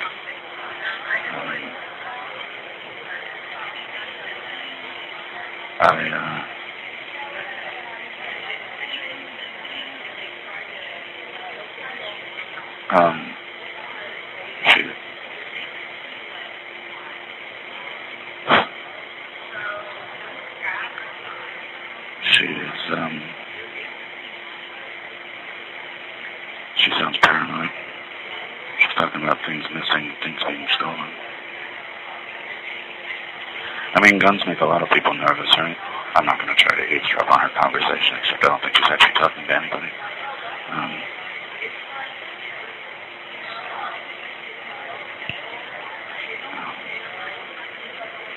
She says I'm connected to other people and they don't share my brain. I don't know. Yeah, she sounds like trouble. She's beautiful, though. I mean, she's not a bombshell, but... So, I guess the sight of guns makes a lot of people nervous, but machine guns in the hands of someone who looked like she was 15 years old, enough to just make you think, well, some bad shit could happen right now, couldn't it? So, I probably had other things to say. I went into the library thinking it was about to start raining, and the payphones there still do not work. It's going to be too bad if they just remove those, because they are sort of semi-iconic, right? At least in some circles. Wow, there are someone else using a payphone down here. Speaking, hey, what is this, Grand Central? All right, well, this little moment in time is something to ponder. I was having an anxiety attack on the way over here between the library and here, maybe a little earlier, but it passed.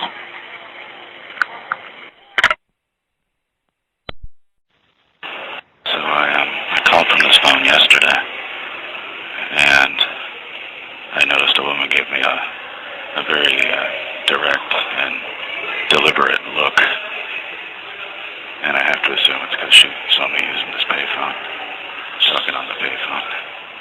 I don't know. I get that once in a while, but it's not like I spend spend hours on the phone, on these phones. So the chances of somebody who cares enough to make a comment or even give a lingering stare are pretty remote. Really spaced out today, but looks like I slept about 13 hours. I don't understand why, because I wasn't exceedingly tired, but I know I didn't really eat much of anything yesterday. I didn't eat dinner last night. I just forgot. And I did get up in the middle of the night to have what was left of a salad and a big chunk of bread, so it's not like I ate nothing, but very thin on the intake yesterday.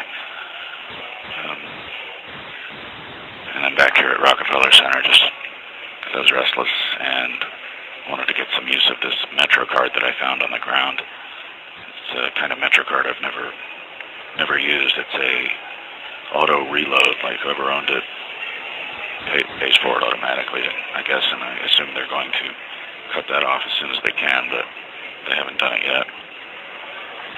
And just feeling entirely spaced out right now. But I'm gonna go, and it's pouring rain outside, or it's comes and goes, the pouring rain. And yesterday I think I ended the call with this comment, but I cut the call a little short because someone was actually waiting to use this payphone. And that's happened at least one other time, but that one other time it was a woman who I've seen before who just looks like she's using this phone. She's not really talking to anybody. And someone else, at least one other person I know of on social media had seen her too. But, well, yeah, my head just feels full of something. Full of gas or full of sand. I don't know which type of material. I spent the morning going one by one through my old football cards, baseball, basketball. Just trying to remember all the industry I poured into that collection of things, and I forgot about the team cards where you would check off the cards that you had for a single team. Like I found the Boston Red Sox, and I had checked off looks like almost all of them. But I mean, I don't remember ever doing. That's a strange. I don't know if it's a strange thing to forget or if it's a strange thing to think that I should have remembered. But I'm taking a pen or pencil and then checking off my progress in collecting the individual team players is something I did not remember and would not remember if I didn't just happen to notice it now. It reminded me of, in a way, of my father's Bible, where it was handed down to him from his mother, and I think that's the only reason he held on to it, because he was not religious as far as anybody knows. But I brought it back up here. I brought it up here from Florida after he died, and I just started looking through it, and I found that certain phrases had been underlined and highlighted, and there were handwritten comments in the tiny, very narrow margins. It's a very tightly printed book with not a lot of margin space. And I was surprised and even astonished to see that my dad had done this, that he had gone through the Bible and seemingly start to finish read every page with comments and whatnot, and then I don't know how far into this seemingly marvelous experience, into this marvelous discovery I got before I realized that those were my notes, and that I had read every page of the Bible, and that I had gone through and highlighted and called out remarkable phrases, and I must have done this, and I had a foggy memory of having done that in maybe the 7th or 8th grade, or maybe 9th. But whenever I did it, it took me a while to recognize my own handwriting from childhood. Of course, my handwriting would be different now, I assume. I don't really do a lot of handwriting.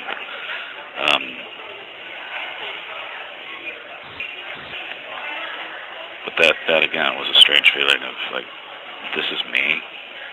Like this is the evidence I left behind, and I have no memory of it. You know, what other evidence might I leave behind that I wouldn't recognize, and that by extension, if anyone else encounters it, they're going to see a person that I can't vouch for. I would have no memory of that person. And there must be a lot of that shit that I've produced in one context or another that I wouldn't recognize the person who created it. But I did save a handful of those cards, and I was surprised. It was funny. I found a couple of Farrah Fawcett Majors cards from the Charlie's Angels trading card collection. And I don't think I ever actually collected those. I just somehow came into possession of a couple of them. I might have traded for them from somebody else, but I don't think I ever actually purchased Charlie's Angels trading cards. But I do remember seeing them, though. I remember now the Kate Jackson card, and there was a card for the dog.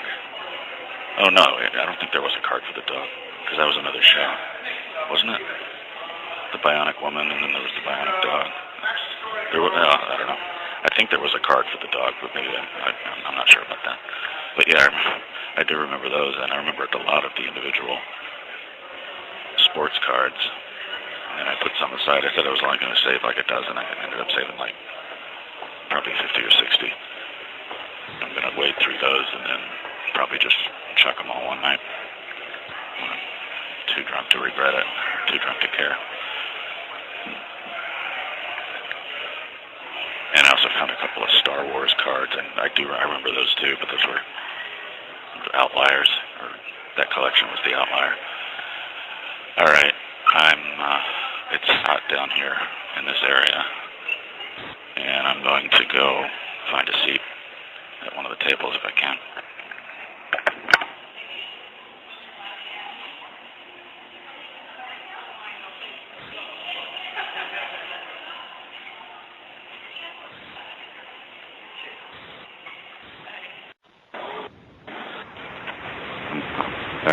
Central. It's the next day, and I picked up the phone that the other woman was talking into yesterday, and it has this really harsh, malfunctioning sounding dial tone. It kind of confirms my hunch that she wasn't really talking to anybody, and maybe she didn't even put money in. I wasn't paying attention, or I couldn't see. Just had this thought yesterday when I was going in and out of the library that, like, some people can't stand telemarketing calls, and as revenge, they sometimes do what they can to keep the telemarketer on the phone for as long as possible, just to waste their time. And I've never done any of that kind of shit. I mean, that just seems like a waste of everybody's time, and it doesn't accomplish anything. But I mean, it makes the world a slightly pissier place, I guess. Maybe that's. But my little fixation, or whatever you want to call it, is with the security detail at that library. And not so much the guys who rove around telling you can't have liquids on the tables or whatever. I totally get that, because you might be handling a book that's 100 years old, and you don't want to risk spilling your Kool-Aid on it. But it's the ones at the door where they force you to open your bag for inspection, and these people never really take a close look at anything, and I don't know what they're looking for, except I guess for books that you might have unwittingly or not so unwittingly stuffed in your bag. As often as not, especially when there's a lot of people, they just wave the crowd out and don't look at the bag at all. But one time, like, in the spirit of those people that keep telemarketers on the phone, I would like to force the security guard at the door of the library to go through every pocket of my bag, look through every possible nook and cranny, because that's the other thing. My bag has like three compartments in it. They don't look in. They only look at the one I open. I could have stuffed anything in the other side, and they never open it. So I'd just like to make them spend the 10 minutes it would take to go through every possible place I could have hid something, hid a book or ripped a page out of a book and put that in my bag, just to prove how fucking pointless it is. I didn't mean to curse, but all right. I'm going to keep walking and hope that it doesn't rain too much.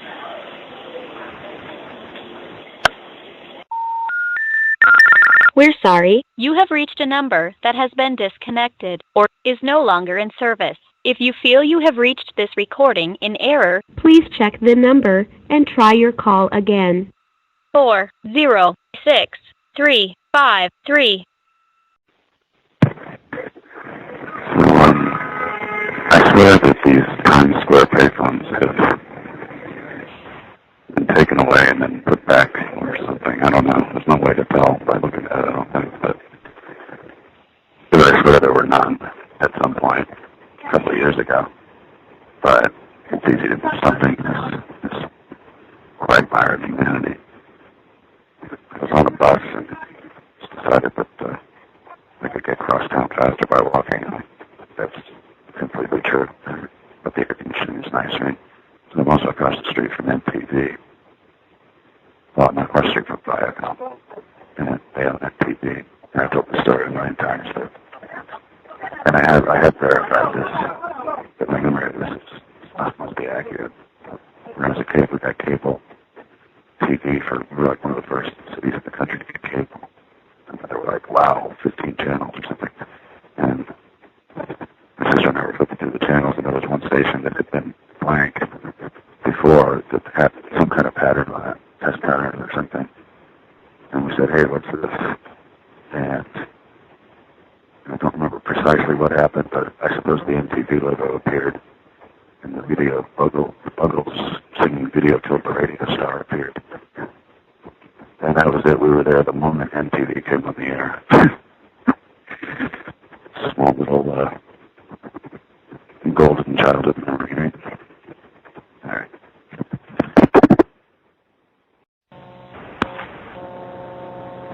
So I'm on 75th Street and Amsterdam Avenue.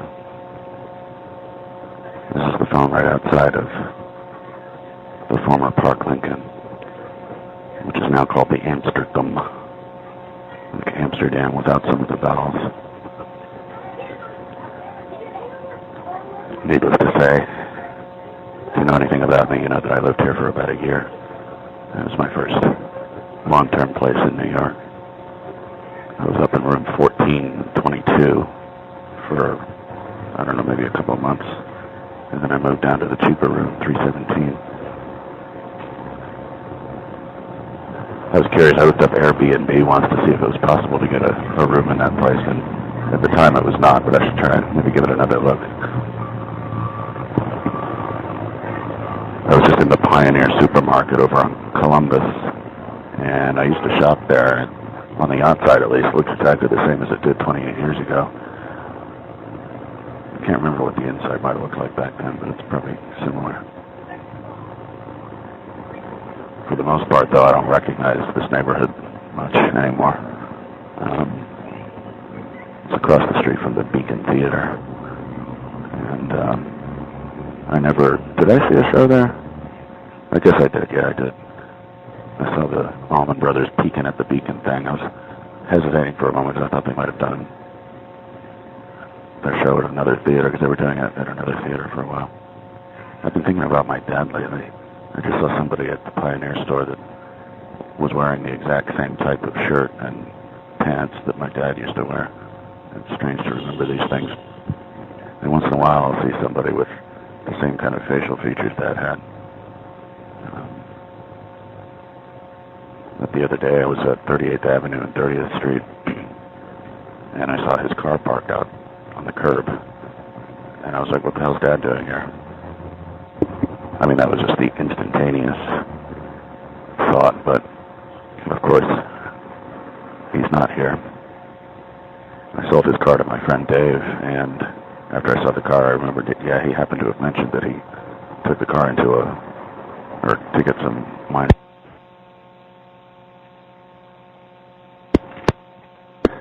get some minor repairs, and he must have taken it to the shop that was right over there. And I guess I've always known this, but man, they chew up a lot of curbside parking with those cars. But I remembered some of the funny words my dad made up, and Kellops was one of them. That's what he called ketchup. And I don't know if he made it up or if it was a hillbilly thing that he brought with him, but Kellops and Din was dinner, and I can never remember them all. Like, one of them will come into my mind, and I think I should write these down in one place, because I can never remember them all. Kellops, Din, he called the hospital the Spital. I can't remember the others now. Well, I'm just riding around town for free on this Metro card that I found. And I found it Thursday. Today's Sunday. They still haven't canceled it. And I wonder if it's the kind of thing where it's paid for by an employer, and instead of replacing it, they just give them a new one. And they just maybe will forget to cancel this one, but it's kind of hard to know. All right, I'm going to go now.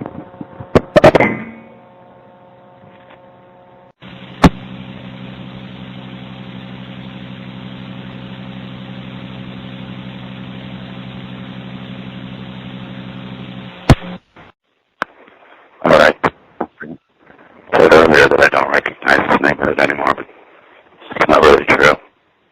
Some things have changed, but freaking Gray's papaya is still there. Can't believe I ever ate that shit. And I think the Apple Bank has always been the same since I got here. And the Utopia restaurant is still there. Juliana and I used to go there a lot. It's always a running gag. What's the food like at Utopia? These little Chinese places we used to go to as well, but I'm not sure where that was. Don't know if that would still be here. And the subway station still looks the same, but I think the area around it has changed. Oh, and Freddie and Pepe's Pizza is still there. Some things have changed, but it's not as, I didn't mean to sound all browsing like an old fuddy-duddy. They also seem to have maintained the same quantity of payphones, along with the new devices. Maybe they figured out by now that routing that's one of them doesn't make any sense. But the HMP record store is gone. That's been gone a long time. Further down, of course, Tower's been gone a long time as well. But there's this nondescript tall brown building. What is it? I think that's 68th Street. 69th Street. And I think they used to have like a houseware store on the ground floor. I think it's either a Walgreens or a Dwayne Reed now. Maybe I can't tell from here. These are the places I used to be. And I wanted to look in this building that I'm standing right in front of. The blade left floor up was supposed to be 15 years long. I guess it's 2070 Broadway. The Fidelity Investment Bank ground floor. Right up in the go.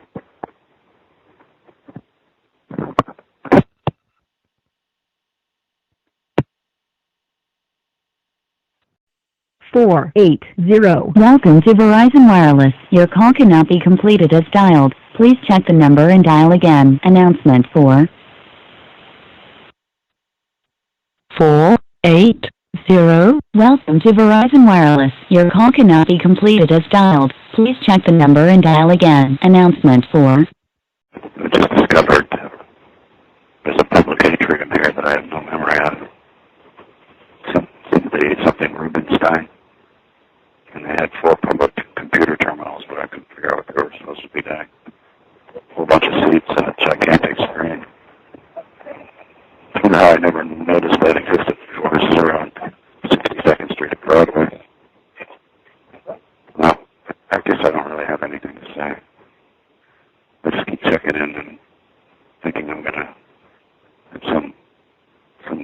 about it with insight or observation.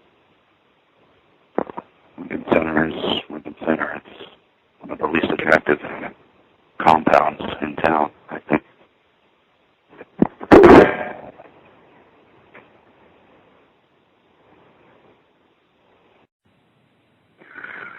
Well, I'm having a hell of a time finding a working payphone around here today, but the old standby at Rockefeller Center doesn't work. This is the first time it hasn't worked in a long time. As long as I can remember. Just walked around thinking that I'm probably as close to pulling the plug on the content part of the payphone site. I'm as close to doing that as I've ever been, because I don't even care anymore. And nobody else does either.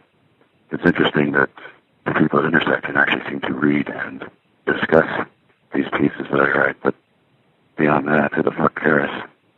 I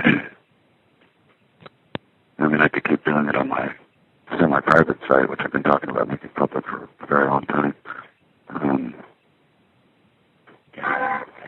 But, you know, you just start to question the relevance after all these years. I mean, I've questioned it for a long time. It's not a new concept for me. So I'm heading over to, I think you call it Ridgewood, to a woman's pants. It looks like she has shit stains all over her ass. It really does. That's a badly designed pair of pants. I'm heading out to what I guess you'd call Ridgewood to play Cards Against Humanity with some people, most of whom I don't know. And it's not completely random, but it was like pretty much out of nowhere that this woman invited me. I talk to her like once every 5 years, you know, that kind of thing. And she is from the old Sunswood crowd, and she broke up with her boyfriend, I think, for like the 50th time now. And don't really know her much, but she went out of her way to invite me to this thing. And I'm not going to question it. It's a little random, but it's not like completely out of nowhere. Like a complete stranger. I mentioned Cards Against Humanity to somebody on Facebook last night, and she said, you could never talk to any, after you played Cards Against Humanity, you could never talk to any of the people you played it with ever again. And I don't remember how the game works exactly. I did play it some years ago, and I do remember there being some tension, particularly between me and one other dude.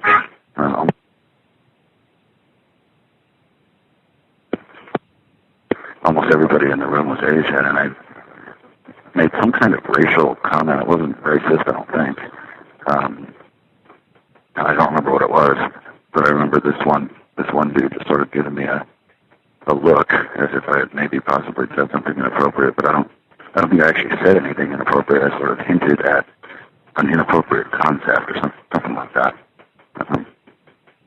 Anyway, I'm going to go find the M train and take that to Forest Avenue and figure it out from there.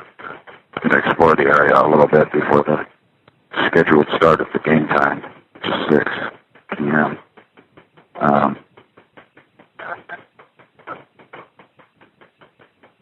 But yeah, it's hard to get to the point of actually just deleting all that shit, deleting the whole WordPress installation, and just starting over or doing something else. Or the site feels dishonest in a way.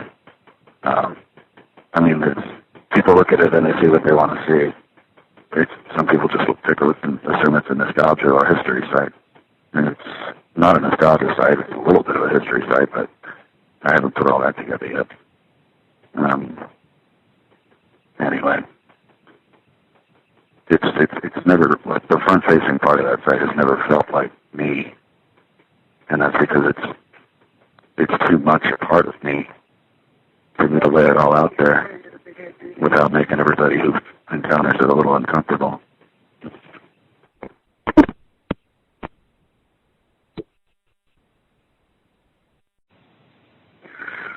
I'm having a hell of a time finding a working payphone around here today, but the old standby at Rockefeller Center doesn't work. This is the first time it hasn't worked in a long time. As long as I can remember.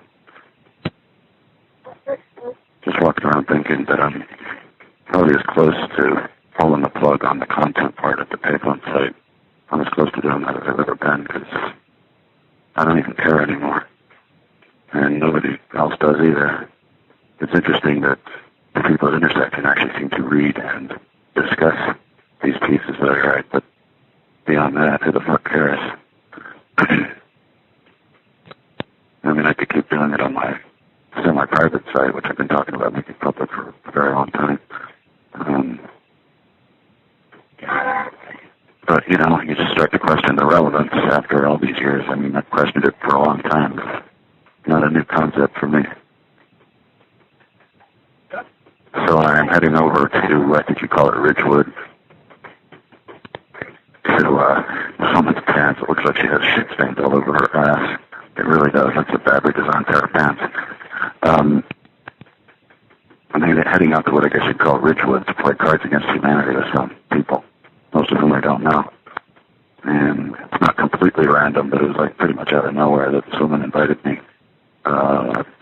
I talk to her like once every 5 years, you know, that kind of thing. And she is from the old Townswood crowd, and she broke up with her boyfriend, I think, for like the 50th time now. And don't really know her much, but she went out of her way to invite me to this thing. I'm not going to question it. It's a little random, but it's not like completely out of nowhere, like a complete stranger. I mentioned Cards Against Humanity to somebody on Facebook last night, and she said, you could never talk to any, after you played Cards Against Humanity, you could never talk to any of the people you played it with ever again. And I don't remember how the game works exactly. I did play it some years ago, and I do remember there being some tension, particularly between me and one of the dudes.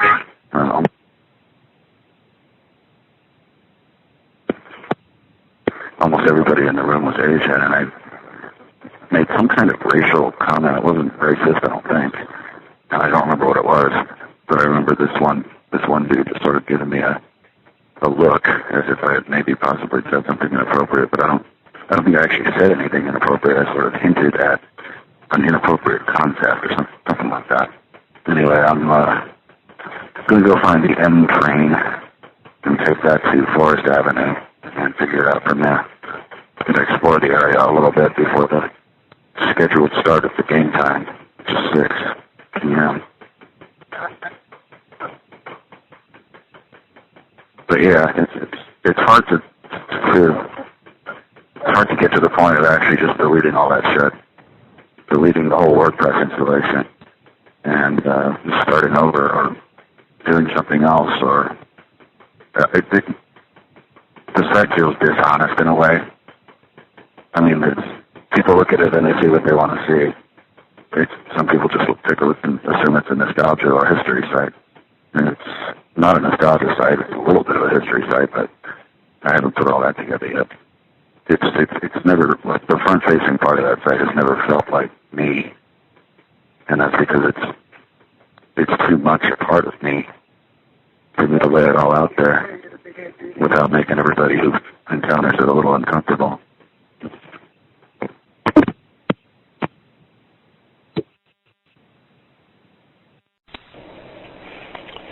I made a strange or surprising discovery yesterday. Just when I wasn't really thinking about it, but I happened across a bunch of my dad's stuff that I had stuck up in a cabinet, and I thought I had seen and mentally processed everything of his that there was, but this time I found his he had this little metal can that he put stuff in. It was on the workbench. It was always there, and he put just kind of shit you'd expect, pens and pencils, and he had a one of those tape press things where you press the letters into the tape, and it said X-Acto blades. So I guess that's where he kept his knives, or his blades, or whatever. And so I was looking through what else was in there, and there was this one scrap of something that I remember seeing. I have no idea what it is. It looks like It's just like a piece of fabric, but it's a very stiff fabric, and it has an insignia on it, but the insignia is just kind of trivial. It's like a trademark or something. I don't know what it was. So I threw that out. But there was this little plastic envelope that had some scraps of paper in it, and one of them was a newspaper clipping. It's from when he was a little kid, and he made the local paper because he was on the honor roll, or some sort of academic thing that gets written up in small town newspapers like Kingsport. So he saved that, and he also saved this little book that was called Permanent Record, which I guess is what they called your report. Please deposit 25 cents for the next 3 minutes. Thank you. Which is what, I guess that's your report card or something. It contained all his grades from all the classes that he took in grade school. And it looked like some of them were handwritten in by him.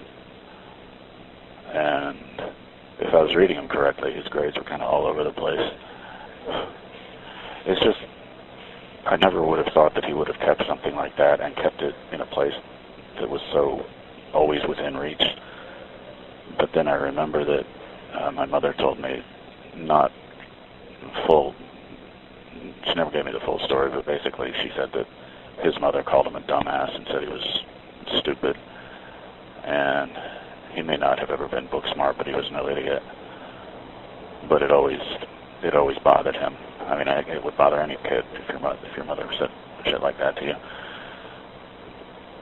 So fast forward to the last time I ever saw him, which was in Alexandria, Virginia, and we were getting breakfast at the hotel, restaurant or whatever, and this woman sitting nearby was saying that, just talking about how wonderful her kid was, how smart her kid was, and how got straight A's in school and on and on. And my dad hears this, and he said, I fucking hate it when parents brag about how smart their kid is.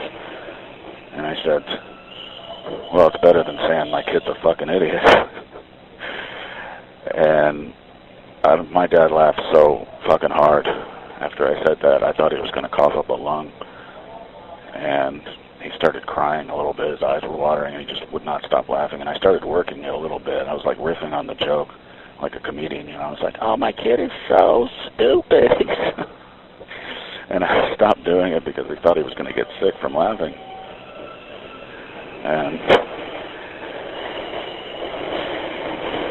well, it reminded me, I came to this conclusion a long time ago that you don't laugh at something because you're happy.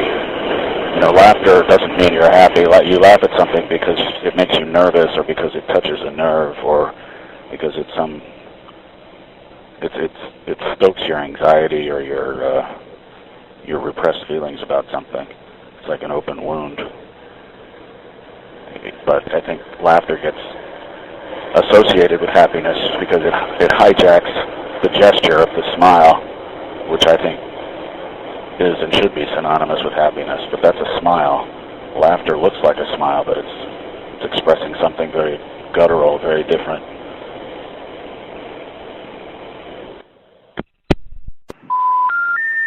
Either the number you've dialed is not a working number or must be dialed with the correct area code plus 7 digits. It's on the Grand Central, and I'm on the lower level. I've just been out doing my thing again. It's hot as hell outside, but I actually like baking in the sun, at least for a little bit. And I like working up a good sweat. And I've just been doing my thing. I got a lot of successes the last few days for some reason. It just comes and goes in waves for no apparent reason. I've been purging my apartment of everything I can realistically get rid of, which includes every floppy disk, or almost every floppy disk, and almost every CD, DVD that has my data on it. And I'm getting that stuff packed up and ready to ship out to a recycling center. Because I'm not so much, I mean, it's nice to do the eco-friendly thing, but I'm more interested in just having my stuff, my personal information and content that I created. I want all that stuff just cremated and incinerated and made impossible to access. It's not like I have what you call sensitive information, but it's the kind of stuff I wouldn't want anybody finding and claiming as their own, which is something I have been known to do. Now that I think of it. Finding all that stuff, I found something I knew was in there. I just hadn't looked at it in 10 years, not longer, but just a big box of bad news. The box where I threw up all the newspapers and magazines from after 9/11. And the New York Times front page story I reread for the first time in I don't know how long, and it was such an impressive piece of writing for not just how it captured the confusion and just chaos of the day, but the fact that it was written under those circumstances, under the same weight of fear and confusion that everybody was working under that day. Yeah, and I remember the descriptions of people running from the towers. What impressed me about the story was how accurately it aligned with almost every account I've heard from people who were down there that day or anywhere in town that day. There was, I'm reading through the story now and remembering all the stories I've been told from people that I've met since that day. And I remember one woman I met at the bar said she was supposed to be going to work at one of the towers, and she gets out of the subway and police are like waving their arms, ordering everybody to run because they thought that the first one had already come down. They thought the second one was going to come down sideways. So everybody just ran, and of course it came down straight, but then that was another account of the bleeding woman. I actually wondered how she got that way. I never thought to ask that until now. I don't think it was explained. The story also mentioned in passing that there were lines of people 7 or 8 deep waiting to use the payphones, which is something I read in The Voice, but I didn't really believe it because I never saw photographic evidence of that. And in fact, the only photo I saw of people lined up to use a payphone was the one picture that I found, and which I featured on my website a couple of 9/11s ago, or maybe it was like 4 or 5 years ago now. If the Times also made that claim, then I guess it must be true. Not that their claim is any truer than anyone else's, but if both The Voice and the Times said it, then I guess that corroborates it. And they also commented that most of those phones didn't work, and they didn't dig any deeper into that to see if the collapse of the towers had anything to do with that, cutting lines or anything, cutting phone lines, that is. I remember there was some mention of the bodies, that the people that just jumped because they just saw that there was no hope, and the screams that you could hear from down on the ground, but that aligned with the story that I heard from, there was a stripper that I dated about a year and a half ago. And she was living down there at the time. She was basically right across the street from the towers, and she was getting ready to take her bubble bath in the morning. And she heard all these screams from across the way. And all of a sudden, she didn't hear them.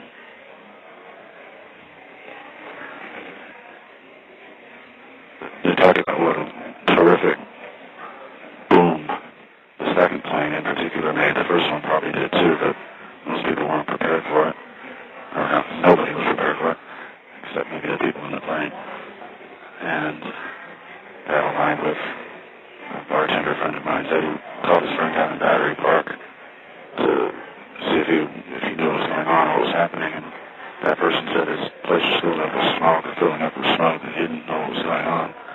And as he was saying all this, he heard this terrific booming, just a solid thud coming through the phone, and it was so loud he had to throw the phone that would have been the second plane. But that time story, it really took you back to that day. I remember for my part, I was coming out of the subway at either 7th or 8th Avenue, probably 7th Avenue, when I heard a very low-flying jumbo jet flying overhead, and I was like just making a slow grinding noise. It seemed like Max told him probably anybody else thought that's a damn low-flying airplane. And I didn't think anything else of it until I got up to the office and all the TVs were on. And I was actually kind of looking forward to that day because I liked the towers. And I saw that they had been hit by planes. And I thought, well, they can stand up to that, right? I was looking forward to hearing about what great structures they were. Because, I mean, I liked them and I didn't like them. I thought they were ugly, but they were there and they were too big to ignore. They were like the buck teeth of Lower Manhattan. If I was looking forward to that, I was disappointed. And you know who it was? I'm not political and I didn't vote for him, but it was Donald Trump who was the first person to say anything in the immediate days afterwards. First person to say anything that made any damn sense. He said that those buildings should not have come down. Those buildings should have been built better. And he, of course, compared it to the Empire State Building, which endured a fighter jet that slammed right into it, and people were going to work at the building the next business day. And he's right; those buildings were shit. They were basically hollow in the middle, and not built to withstand something like that.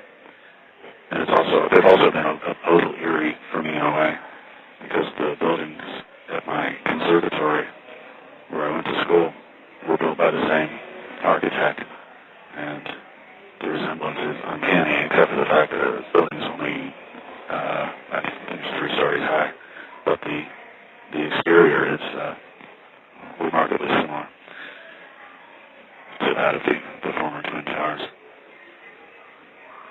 But that story, having gotten rid of most of the big box of bad news, I'm happy to at least revisit that. Not happy, but satisfied to confirm in my memory what a fabulous piece of writing it was.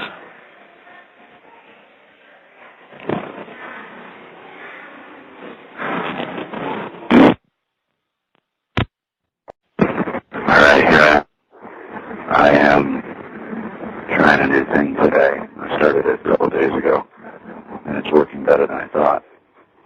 I set the machines to blast the T-Mobile ringtone, and I shortened the duration of the silence between the rings to make it sound even more urgent.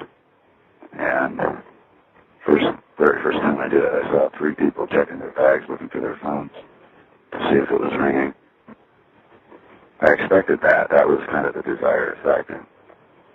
But what I didn't expect was that people were going to think the calls were coming in to the machines here.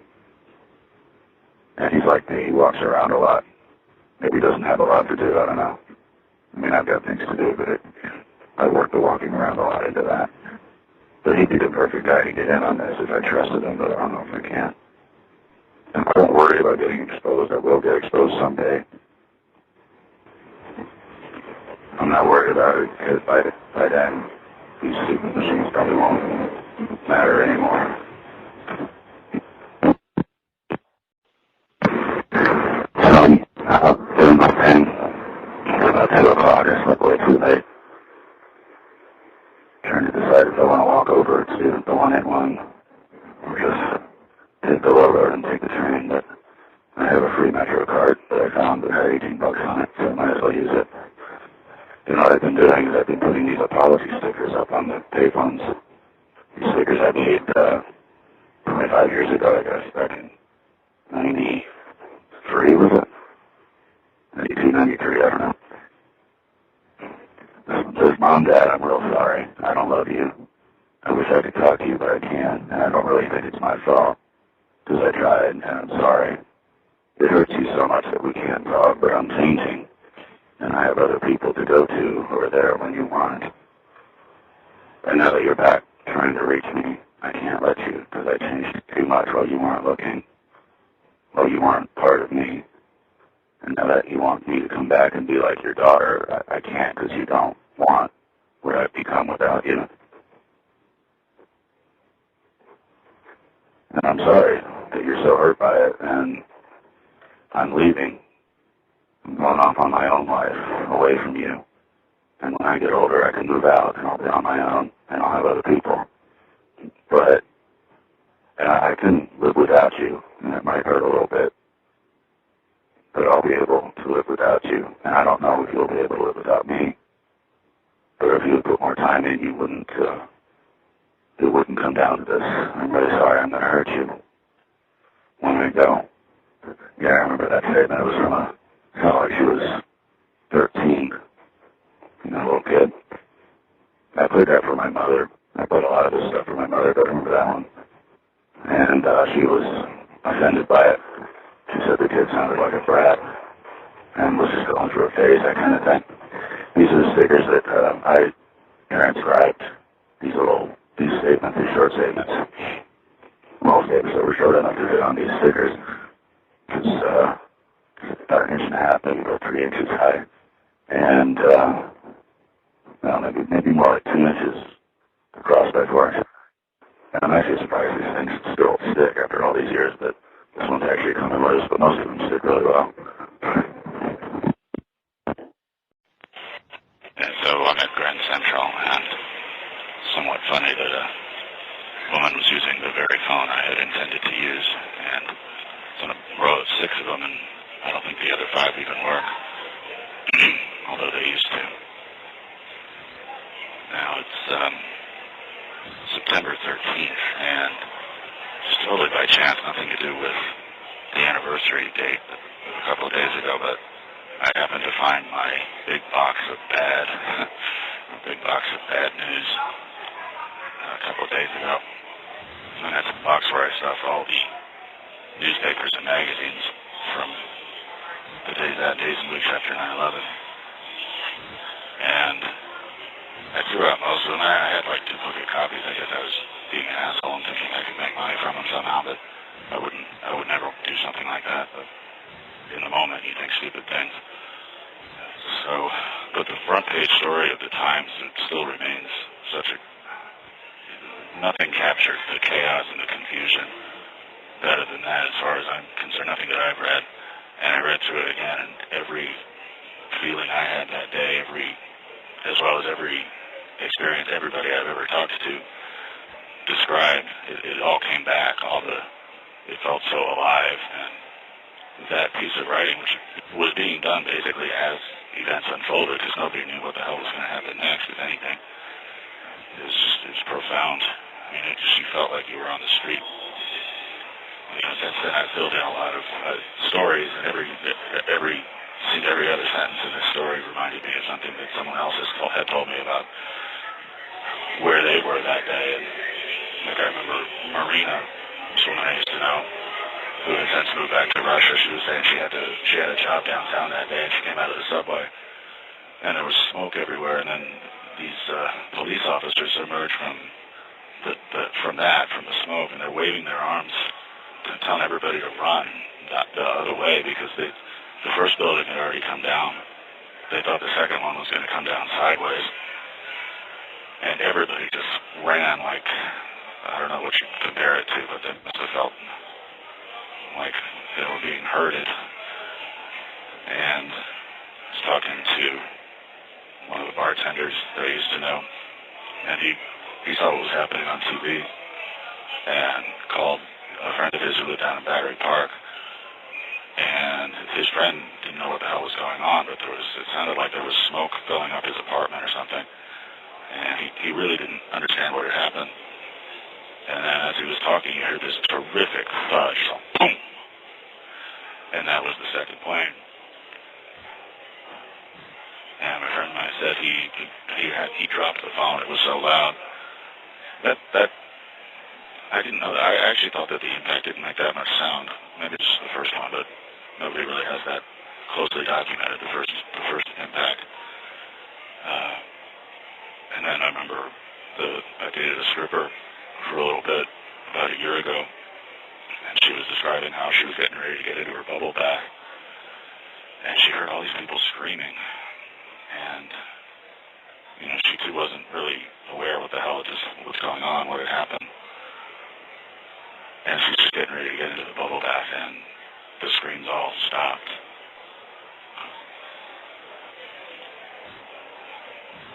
So when I was, and there were just, I could go on and on with the accounts I've heard from people who were there that day. I met a guy who was on the very last floor you could be on without getting hit or without getting trapped. I forget which floor that was, but maybe 80-something. He described the exit process. It was very orderly and nobody panicked. Maybe because nobody expected the building to come down, but I don't remember now which building he was in. He described the exit as pretty orderly, and I just asked him, how do you deal with this? How do you cope? And he's like, you just move on. You're here. Something like this could happen anytime, anywhere, and I'm here. And I've never seen him again, but seemed like a pretty straightforward guy.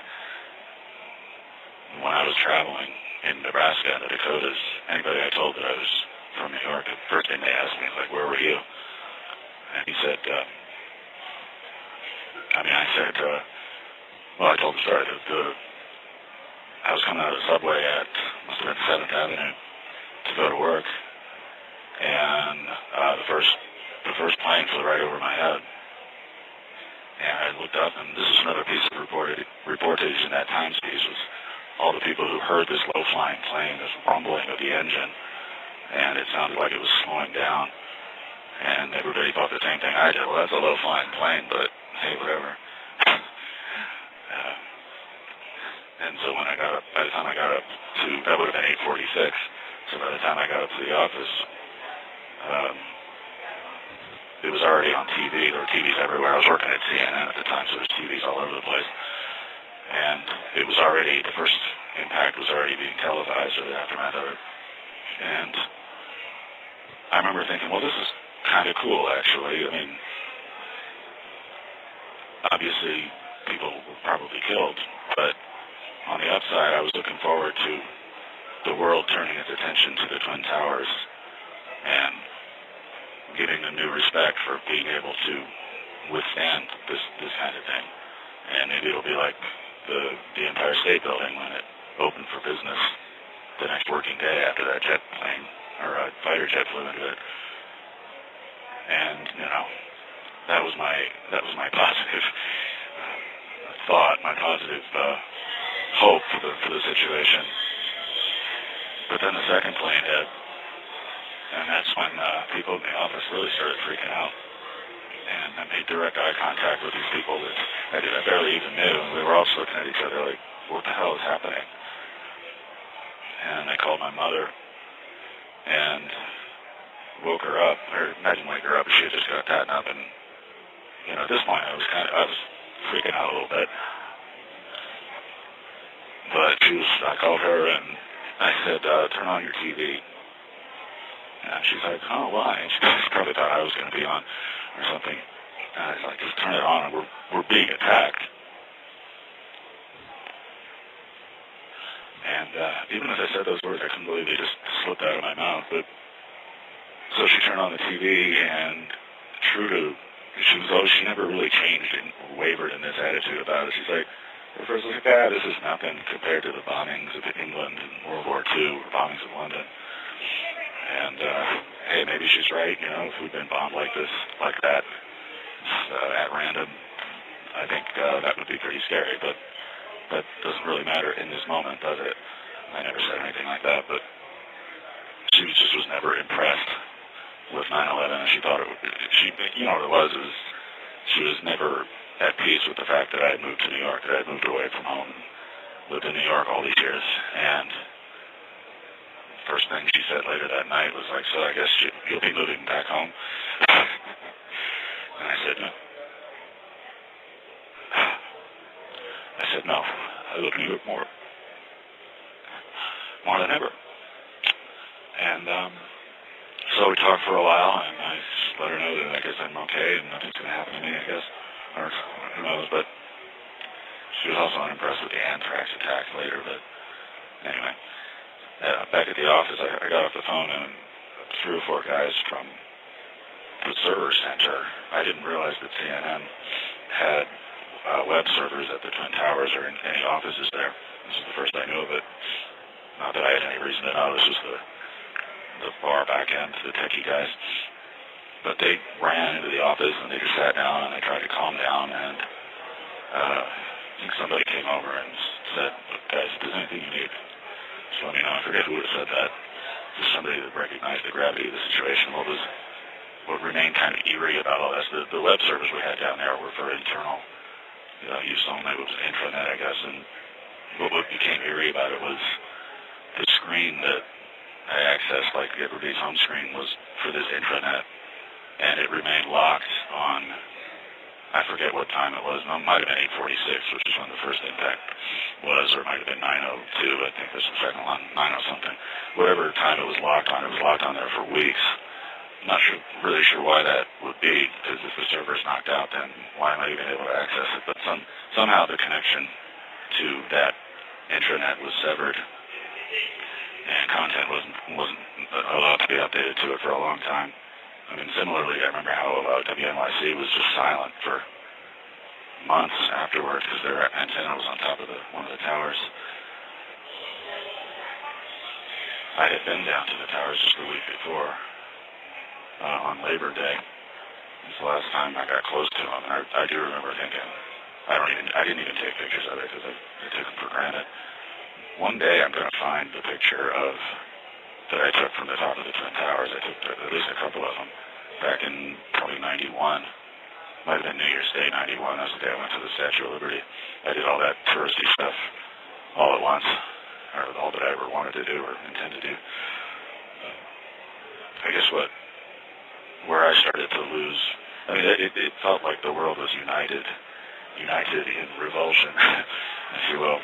And I think that was true for a little bit, but then I think it was when the casualty count started ticking down that people started getting cynical about it. You know, like, you expect me to feel bad about 1,000 people, and told me it was going to be 6,000 or something. Like, true that, they ordered 6,000 body bags to the scene, which made sense at the time, right? Or it seemed to.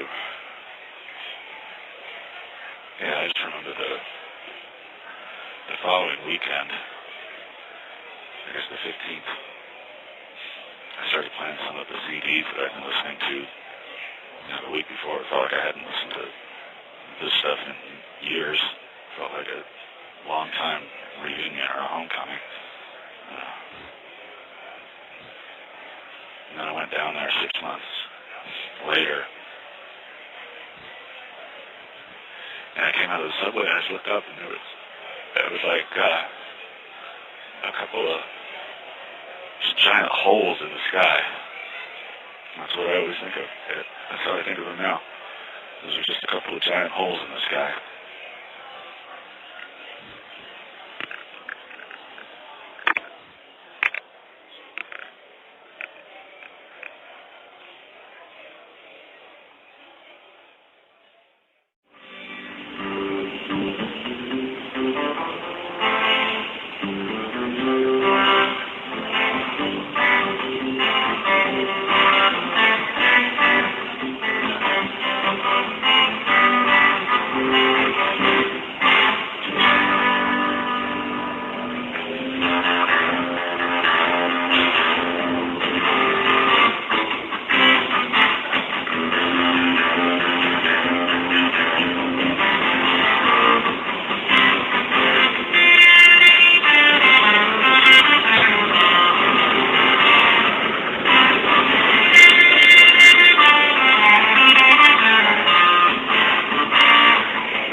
I know, maybe about 45 minutes. I was getting ready to go out, and as I usually do, I ended the conference call, started it, and then started it over. The program I have now lasts 9 hours, but I like to start it over once in a while because sometimes after like 5 hours it'll throw an error, and none of the calls will work. So I did that, and when I end the call, I'm automatically emailed a report of who called, how long they connected, all that. And it's always the same, or almost always the same. It's always just the same phone number from the machines. Here and there, there's been some exceptions to that, but that's another story.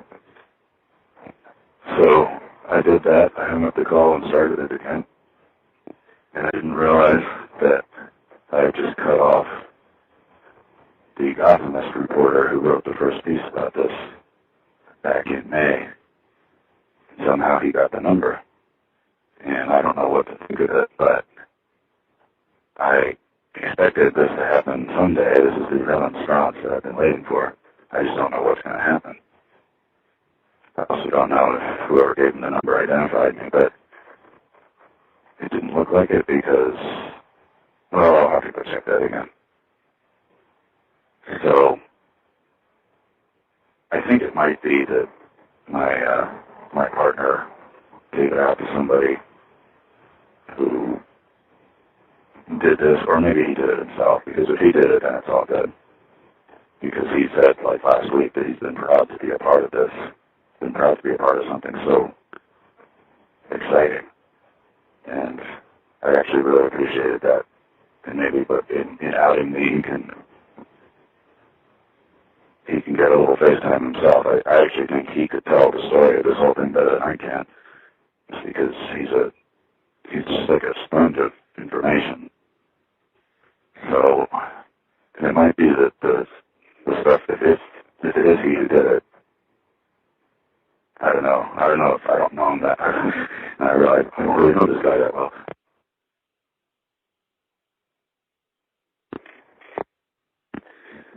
If it was him, then he will not reveal who I am because he understands the aesthetic of this whole thing, the aesthetic of invisibility. And I think everybody involved does, to whatever extent they're connected to it. I think his girlfriend called in last night, and there was also an unidentified caller last night. And that sort of thing doesn't happen. The reports always just show like a long list of the same phone number. I don't know what she thinks about all this. She sounds like she gets impatient with him. Like anytime they go anywhere and they go by one of these things, he stops and dials the number and she gets impatient. But I don't think she's like seriously irate with the guy. Is, just trying to stick to the plan or whatever. So of the 4 Gothamist stories, that first one that this dude wrote was the best. And he actually ended it with it was snarky and everything, but he ended it with an insightful possibility that this was a form of protest or something else. The piece I posted last night, I listened to it after I got home again. I was like, damn, this is good. And so I tried to make another one today. It was not as good. So I have an idea for another one that I'll cook up later.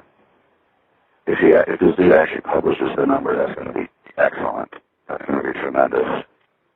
And I'm going to make sure that the program stays running night and day because of that. It's intriguing, though, to think of where else he might have gotten the number, because maybe an insider at the company gave it to him for some reason. By the way, he's going to be on the air tomorrow on WNYC talking about this with the reporter from The Intercept who wrote the story, I guess, last week. So far, the story really doesn't impress me much, and at first I thought, well, why are they bringing him on? Because he's not really, I thought that they hadn't really addressed that issue of privacy and surveillance at Gotham, so I guess they probably have. I have to go back and find it. And, of course, Gotham is just part of WNYC now. Well, let's see what happens. I don't know if I should be nervous or excited or both, but they stick to, if everybody kept their promise, then I'll remain invisible.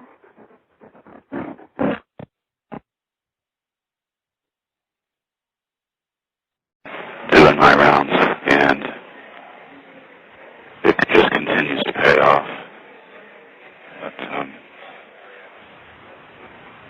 they posted another piece about it, and the headline actually had me very nervous that they were onto me, onto my identity. I was actually nervous about that even before the headline, because I knew the story was coming, but I didn't know what it was going to have.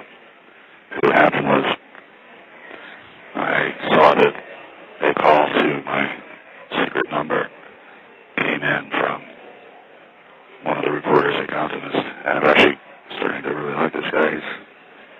He was interviewed on WNYC the next day, and he brought with him a recording of my latest production. And they were just trying to figure it out. So he did his little bit on the radio. It was just a 1-minute bit from a longer, extremely boring interview about privacy and surveillance. And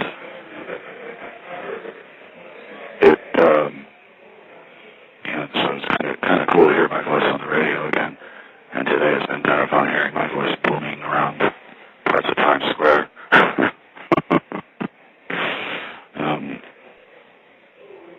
So the story posted and the comments are all pretty good, and somebody suggested it's some kind of viral marketing bullshit, and that's not a bad thought, but that's not what it is. And someone else suggested I was doing the traffic pumping thing, which I'm not really, but I mean, you could say I am, but I'm certainly not benefiting from it. And it would be way out of anything realistic to think that even if I did find a way to cash in on those few pennies per minute termination fees, that it would be worth my time as an individual. Now, if I had a whole group of people, maybe we could all work it, but I don't care. I don't want to exploit anything like that to my financial advantage. I guess if anything, I want to get a job out of this if it's possible. Somebody would see me and be like, that's the kind of creative thinking we need. But I've said this before and I'll say it again, creative thinking is, in most contexts and in most corporate business places, creative thinking is really a pain in the ass. And it's not. It's irritating.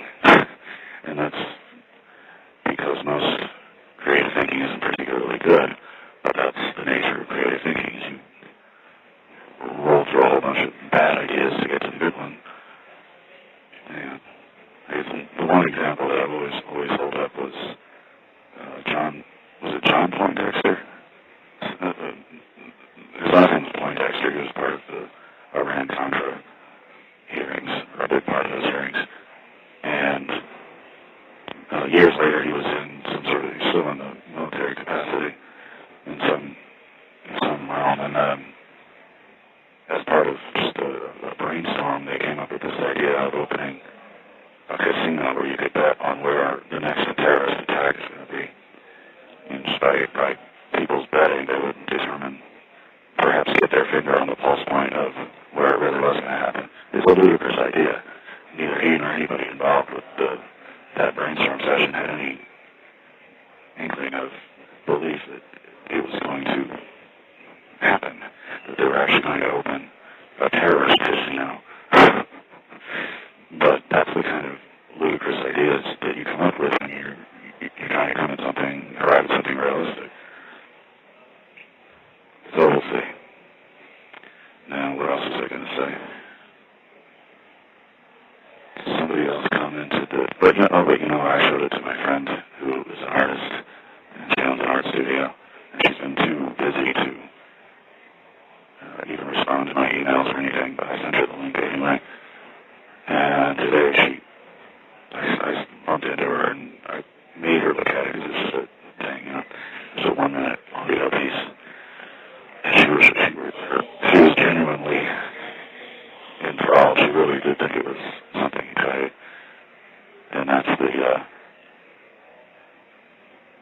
that's the vertical that I'm after.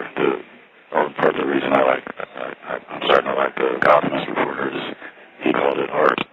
He said I think he said performance art, but art project, something like that. But he used that word, and I really appreciate that. So, I'm out here doing my thing again, and I feel like I'm getting close to getting caught. But at the same time, the more I do this, the more I believe that it's essentially impossible for me to get caught doing this, unless I leave a really honking clue. And my friend, longtime friend who lives in Montana now, is also genuinely and positively impressed by all this, so I'm getting the right levels of approval from people I respect, and the comments, like I said, are all pretty good, and nobody hates me, and see how long that lasts. So I'm putting together another radio piece, and this will be a static version of a piece I did a few months ago, where I would call my own phone from one of those things, and then talk as if I was having a conversation with somebody that you couldn't hear. And the effect was intended to be that when you pass by, you hear me talking, and you hear me saying like painfully personal things, or talking about painful things to somebody that isn't there. And the effect is supposed to be that the signal got crossed, or the line got crossed, or however you want to interpret it, however lines get crossed these days. It's the most Joe Frank thing I think I've ever done. But I'm going to put that down on celluloid, on tape. Oh, wait, it's not film, is it? You know what I mean? I've been using my field recorder a lot for this. I'm having a lot of fun with Adobe Audition, too. Still, I've told this before, like, I see people making videos of these things sometimes, people on the street. And I see them typing messages and, I guess, sending it off somewhere to somebody or someplace. And I don't know where all these videos are going or who's talking about them and what's being said, but it's exhilarating to know I'm in a discussion on some level. But I'm not, still, I recognize the relative significance of this. Social media is doing what social media does, and it makes a big honking deal out of something that is not that big a honking deal. And that's the reality, but that's what media has always done, isn't it? They highlight a singular situation, a singular individual, and they bring attention to them. That's what traditional media has always done. So maybe I shouldn't be so cynical about it.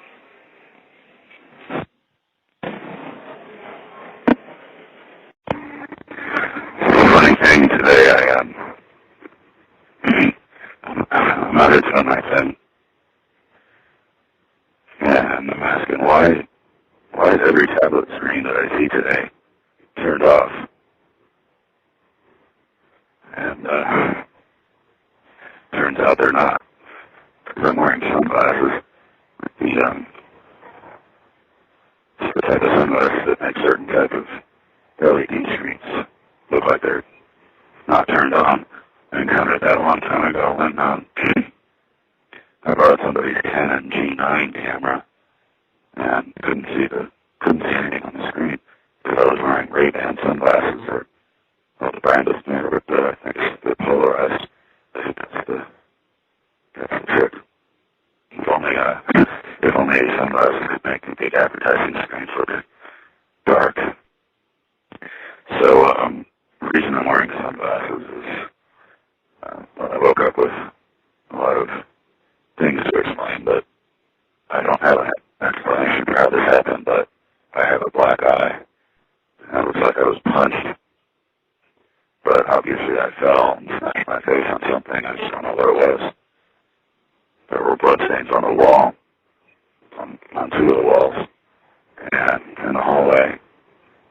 And I slept through the noise of a food delivery guy trying to get me my fish and chips. So all I know is I was incredibly tired yesterday. I spent the whole day doing all kinds of both mental and physical exertions. And I was up pretty early. And I really because I needed to sleep more than I needed to eat. But how I fell down and didn't hurt myself a lot worse. No, I don't know. The pain, there's not a lot of pain, but there's just the bruise is big enough that it's kind of causing my eye to want to not open all the way. And the cut across the top really does look like somebody belted me. But and I was starting to entertain the scenario that the food delivery guy got so angry at me that he busted in and punched me. That's not very likely. That's not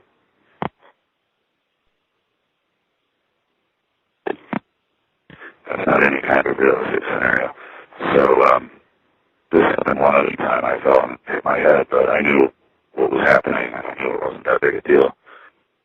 I took a picture of myself afterwards, and it looked like my whole face had been slashed. But it was just a small cut that where I let the blood ooze all over. And it was kind of a gross-looking picture, but I wasn't hurt as bad as it might have looked.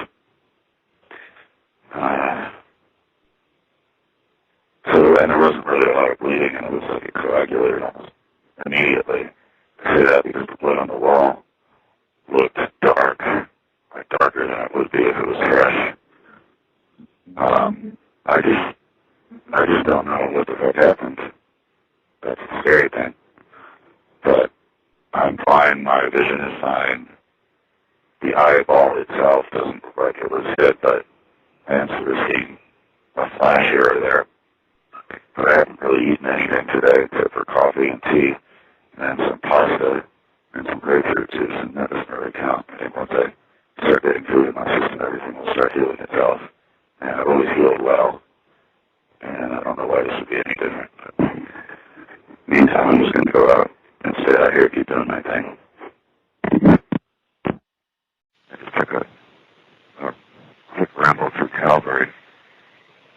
At some point, I don't know, maybe a year ago, I just snapped out of my love affair with cemeteries, and that one in particular. Not much has changed. The chapel looks exactly the same. It's a dump like it used to be. They haven't painted it. I mean, it looks dumpy, but it's not under the coat of paint. Wouldn't do a lot to gravity. They put up a lot more water spigots for whatever reason. And they cleared out from some open area, I guess, for they blew the grass out. Or maybe they just threw dirt on top of it. I guess for more burials along some areas that have been wide open. I don't remember anything really being different. I didn't expect it to be. Hard to think of anything else to say about the cemetery, except like I said, I just don't really have any interest in being there. One strange thing, there was about like 5 or 6 cassette tape cases down by the foot of the Johnston mausoleum. So why would anybody leave those there? There's no cassettes in them, I don't think. So, and I did my pass of the Vito Corleone burial site. It was, I imagine somebody's going to leave some kind of memento there or memorial, but if they did, the groundskeepers would probably just take it away. Also, like, I think I saw this before, but they hired a private security company who used to do that themselves. Your call cannot be completed as dialed. Please check the number and dial again. 129T. It's Friday afternoon. I don't know what to say, really.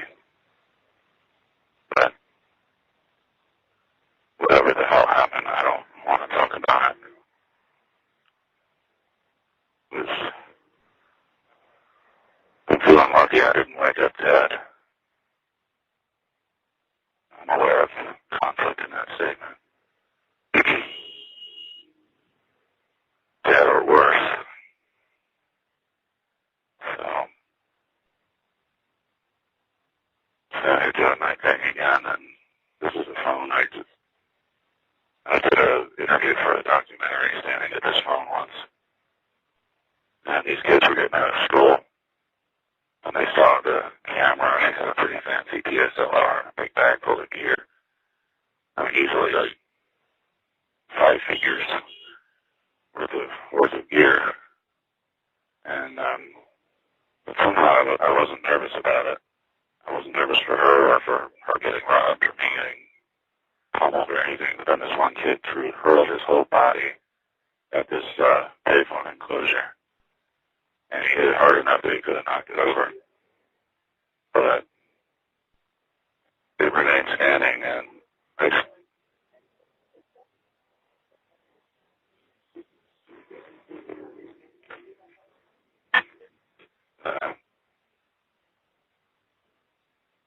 but it stuck with me how I can get very nervous about a lot of things, but somehow that situation I was completely calm.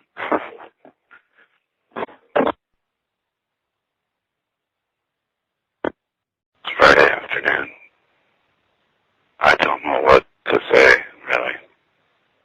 Whatever the hell happened, I don't want to talk about it. I'm feeling lucky I didn't wake up dead. I'm aware of conflict in that statement. Dead or worse. So, I do a night thing again, and this is a phone. I did an interview for a documentary standing at this phone once. And these kids were getting out of school. And they saw the camera, and they had a pretty fancy DSLR and a big bag full of gear.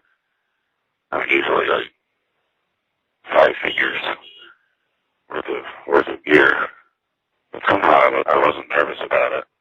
I wasn't nervous for her or for her getting robbed or me getting pummeled or anything. But then this one kid hurled his whole body at this payphone enclosure. And he hit it hard enough that he could have knocked it over. But it remained standing, and but it stuck with me how I can get very nervous about a lot of things, but somehow that situation I was completely calm.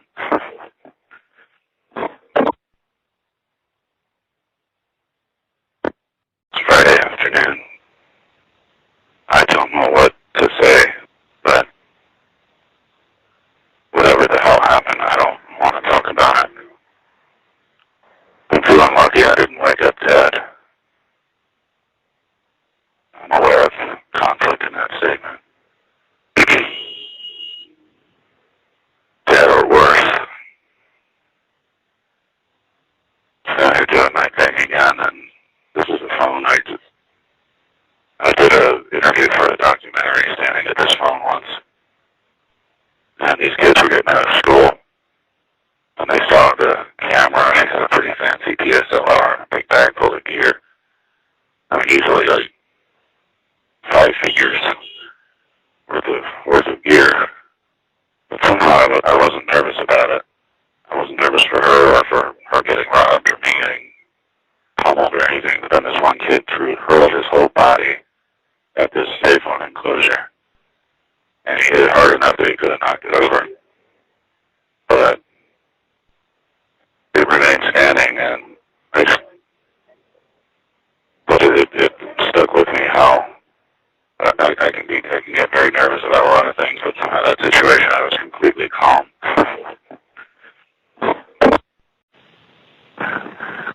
Checking in from the Rogue payphone. This is the phone. I actually know the guy who set this up. It's not exactly illegal, but it might as well be. He set it up on, it's just barely on a piece of private property where there used to be a sporting goods store. A sporting goods store went out of business, and the lot was empty for about a year and a half. And that was when my buddy in the business put in this the satellite phone with,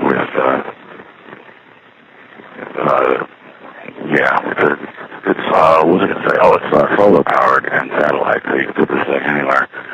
And I think he told me it costs about $7 or $8 a month to operate. For a nice about $3 or $4 a day,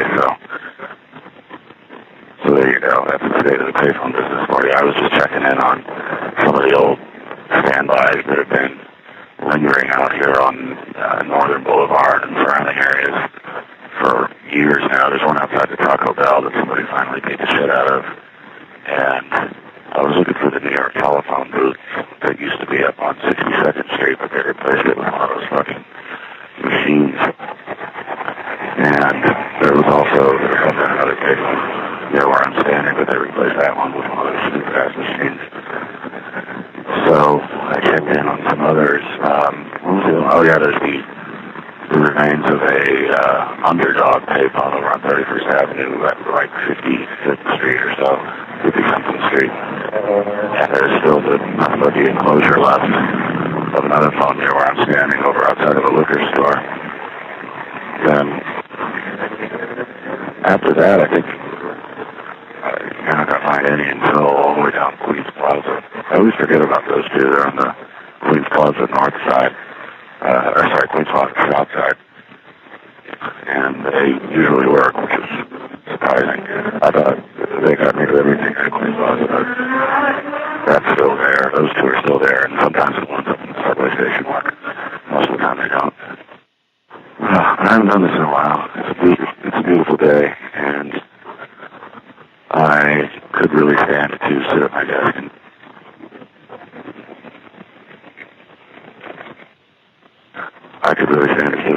do some real work, but this counts.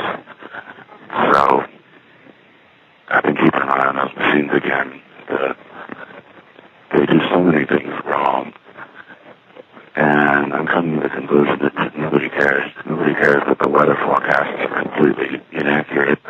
Nobody cares that the AP headlines were from 3 months ago. Nobody cares that the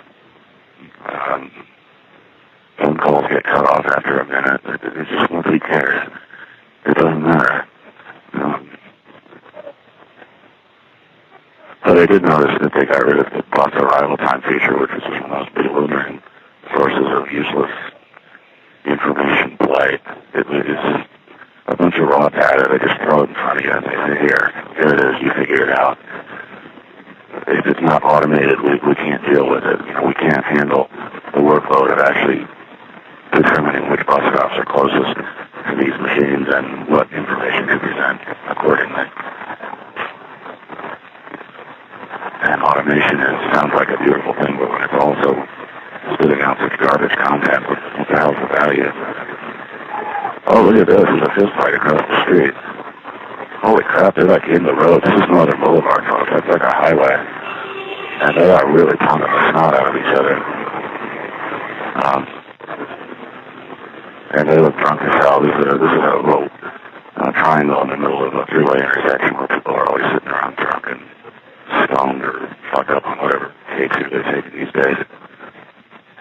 I was wondering what everybody was looking at. Well, at one time I was on this exact spot at... Hello. Calls to this number are being screened by Smart Call Blocker. Please say your name after the tone, then press pound. So, I had said that there were no other payphones until Queens Plaza. I always forget about these two outside the 7-Eleven on the Boulevard, 35th Street. And there's two of them that the phone enclosures are kind of ticking over. I don't know how long they're going to last. Today only one of them works. Usually they both work. You can also find them if you go over, if I got over down Broadway, and there's still a number of them along there. So I was about to start complaining about this other thing regarding the machines. They publish a data set now, and I can't figure out what the frequency is. Maybe there's a secret to figuring that out, but I've been grabbing it, and they claim that it gives you a snapshot of the current working order of all those machines. And for the first time I looked at it, I found at least a half dozen errors. And I was looking at the status. It's supposed to tell you whether the tablet is working, if the phone is working, and if the Wi-Fi is working. And like I said, the first time I looked at it, I looked up machines that had basically never worked. There was one on Sanger Street near me that the tablet had basically never worked and didn't install. And it reported that one as being working. And I looked for 5 or 6 others. They were all claimed to be up, but they were not. So I sort of forgot about it. But then I started importing data into my website, into my database. I made a map of them. And the map is fed by that data. I figured out to do a TML file. And my complaint is that the map can be pretty slow to render, but I'll figure that out some other time. So since I did that, I've had maybe 20 chances to check the data and see if it's accurate. And I don't think it ever was. It might have been accurate one or two times. I know it actually was accurate the very first time I checked against my map. But since then, it may have been accurate one other time. And why do they do this? What is the purpose of this content? Smart City has such a fetish for automation that that's the kind of cleanup work and detailed picking out of the bad data. That's never going to happen because people are too busy for that. And the same could be said for the stupid bus arrival time, which was just throwing all this garbage content at you, raw data off the feed. And I know the bus time API is a pain in the ass, and I had no reason to wrestle with it myself. But why even do this when you have to know that this is garbage content? And now all I know it's the weather. Like, how hard is it to get the weather right? All of the machines I've seen today are locked in at 60 degrees on the tablet screens. The bigger screens seem to be a little closer to accurate. Low to mid-70s, it's about 75 right now, I think. But the tablet screens all give you a completely different picture. And then you start seeing headlines from 6 months ago, and who knows, maybe we're going to start blasting out emergency alerts for nothing, for no good reason. But if they can't get these little things right, why should we trust them to get anything else right?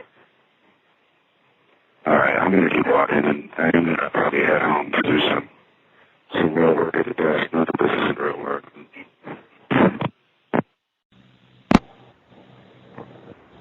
just got an email from a friend that reminded me that I don't remember exactly when I first encountered Joe Frank. There was a piece about him in the New York Review of Books, and they were saying how influential he was, but all anybody can ever seem to come up with as an influence is Ira Glass. But maybe there's more to it that I'm just not reading between the lines. My other friend Joe is very widely read, widely cultured. Sent me the link to the New York Review of Books. And he'd never heard of Joe Frank until I introduced him to him, and that happened to be just like a few days before Joe Frank died. And I remember my other friend Tina, who's also very widely cultured, widely read, she'd never heard of him either. But that doesn't mean he's not significant. But anyway, I don't remember when I first encountered him, but it might have even been in college when I was working at the radio station, which would make perfect sense that I would have heard of somebody like that. Because I took the radio thing pretty seriously. It was going to be supposed to be my career after school, but it never was, and I'm lucky for that. So, I mean, it would make sense I would have heard of him, but we would have never been able to program his stuff. We didn't have any money. I mean, I'm sure if it was aired at all, it was like fair use excerpts or whatever. I also remember Alan Bridge, better known as Mr. Apology, was a huge fan of both Joe Frank and Ben Catcher. And I think of, well, really all three of those guys, Apology, Catcher, and Frank, as being all kind of kindred spirits in a way. And I could see why he would be attracted to either of them. Alan tried to make contact with Catcher, and maybe I'm totally wrong about this, but my understanding is that Catcher was rude in response to whatever Alan's communication was. I don't know what if he was suggesting some kind of collaboration, or I don't know what he had in mind, but Catcher was not nice and Deposit 25 cents for the next 3 minutes. Thank you. Catcher was not very nice in whatever he said and whatever his reply was, but I don't know. That's maybe a very heavily filtered memory, who the hell knows. So, but I have a cassette that I made of Joe Frank as far back as 1991, so I obviously knew where to find him then, and that was 1 year out of college. So I don't know. I don't remember when I first heard of him. It doesn't really matter, I suppose. But speaking of apology, I'm at one of these payphones where I stuck a couple of apology stickers, and they're still here. It's been maybe a month now. I think I might have read this one already. I'll read the shorter one. There's two of them here. I remember this guy had this caller had like a sort of Texas accent. I'd like to apologize for being such a sorry person. My preacher's wife was counseling me on alcoholism. They're a married couple. I'm 30 and they're 30. And I had a sexual encounter with her. And I feel sorry and I need to apologize to somebody for messing up her. Her husband was almost impotent, in which I attacked the woman. I had oral and physical sex with her. And I feel just plumb damn guilty, like I should just end it all. Thank you. Yeah, that was cheerful, wasn't it? All right, I'm moving on. Well, hello there. I just moved Buckhead to make a phone call. It's only supposed to cost $0.25, but I went for 1, 2, 3, 4 payphones before finding this one that works. So I just went to the doctor. This is aside from the ophthalmologist, this is the first doctor I've seen since the big event. And he made it sound like I don't have to worry about anything. And I kind of figured as much, but it's just funny because he has one of those little laptops where if you're sitting off to the side, you can't see what he's looking at on the screen. And I can tell that as I'm rattling off my symptoms and whatever, all he's doing is Googling it and looking up online and reading off the same shit I found. But he seems to lean toward more sympathetic websites than I get. Problem is I've had a headache for like the last 6 days. And it's hard to say what's causing it. If it's internal bleeding, that's one thing, but that'll probably stop. And I would know by now if it was serious, or that's what he said. But then the symptoms other people describe are where you get more and more tired and sleepy, and then you fall unconscious and then you die. And I don't think that's what's going to happen here, but that who even cares? This is the doctor who,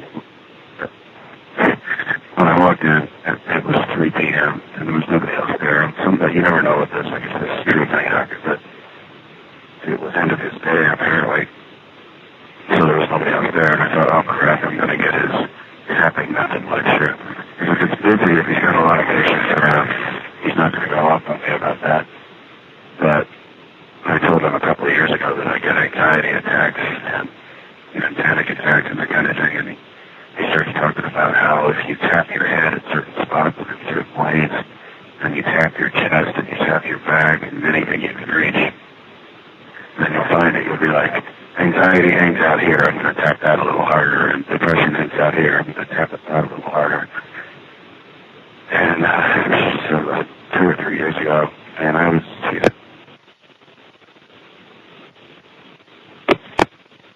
he was saying all this, and I was making quacking noises in my head. But I'm not going to say anything, because he's a nice guy, and he means well. Youngish, I guess, maybe 30s, mid to late 30s, I don't know. And he gets this tapping method from, he says it's an Eastern Asian thing, he's an Asian. It's all about what nationality, but so sure enough, I got the tapping method lecture again today. And he asked, I told you about the tapping method. And I said, yeah. And then he started demonstrating it again. I'm like, okay, I'll try that.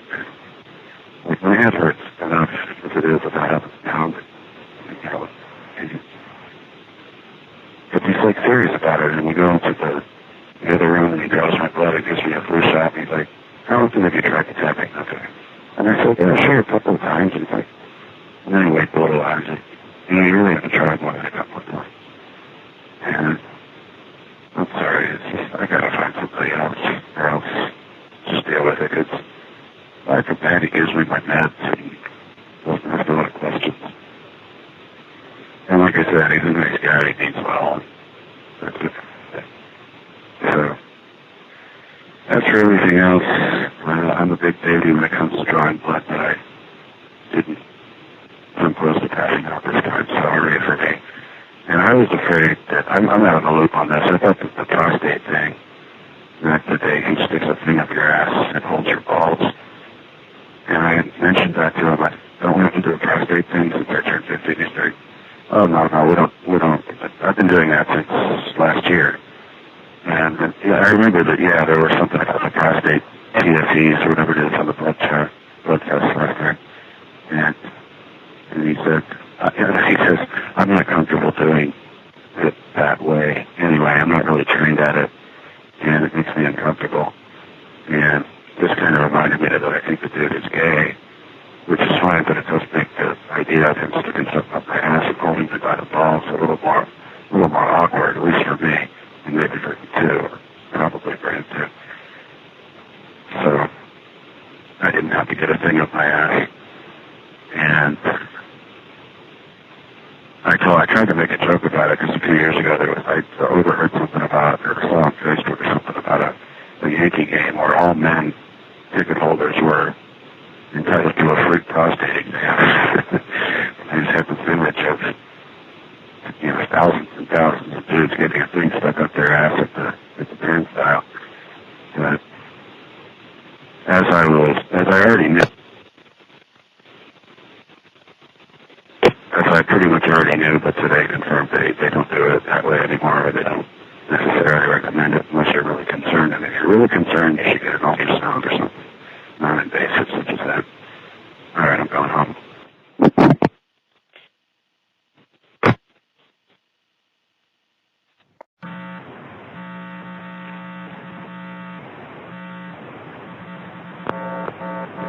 So I was ready to declare myself out of the woods with this head injury thing. I woke up feeling pretty good.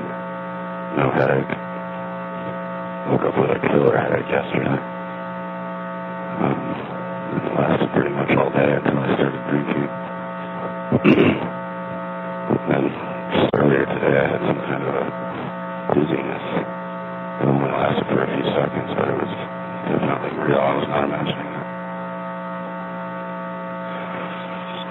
So I circled past the emergency room and saw that there were a lot of people there.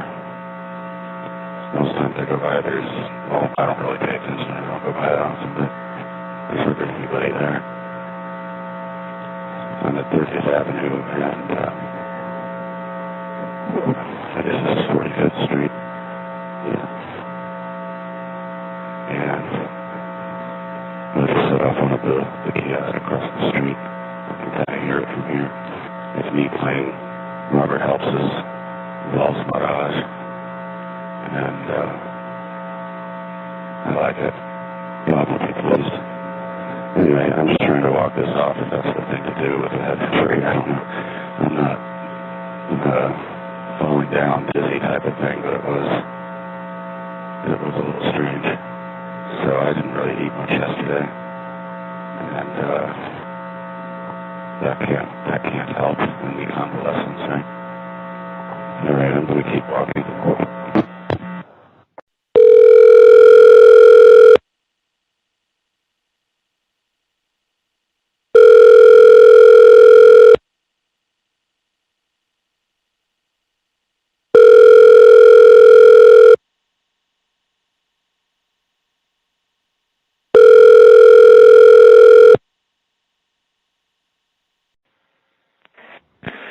I don't usually get melancholy about this sort of thing, but this one's starting to make me feel sad.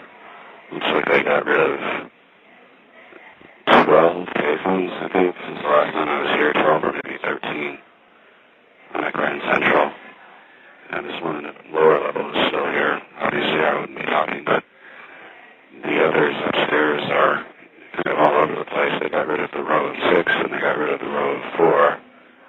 And it's anybody's guess what they'll put in their place, but those were the phones that actually worked. And maybe this one in the basement is here because they forgot about it, but I don't know. They had removed 5 of them earlier this year. I think it was in May.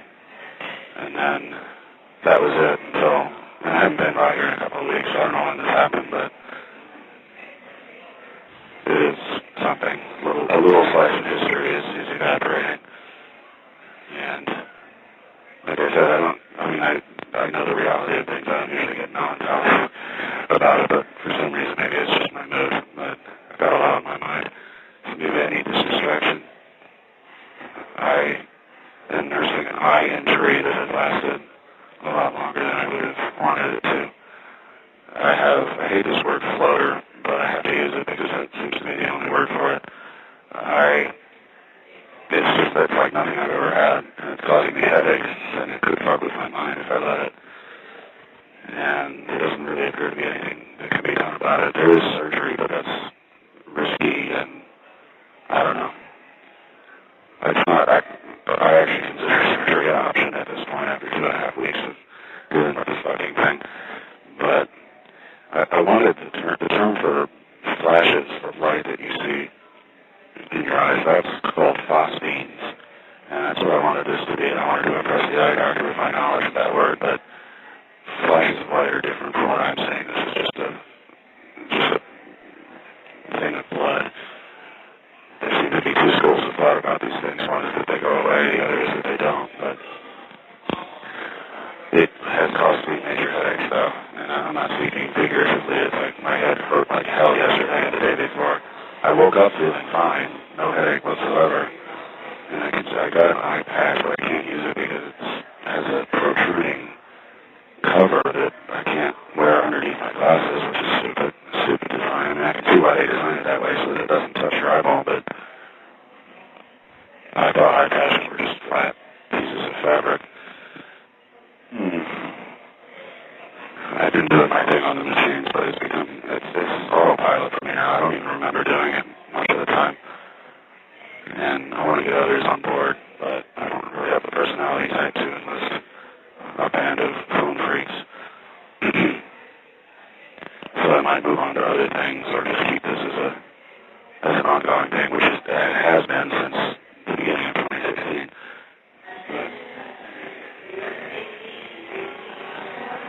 The phone cell, that's the Payphone at Grand Central. I should go down to Penn Station and do a census there too, because there used to be 20 or even 30 of them recently, like maybe last time I was there, and they're all owned by the same company that owns these.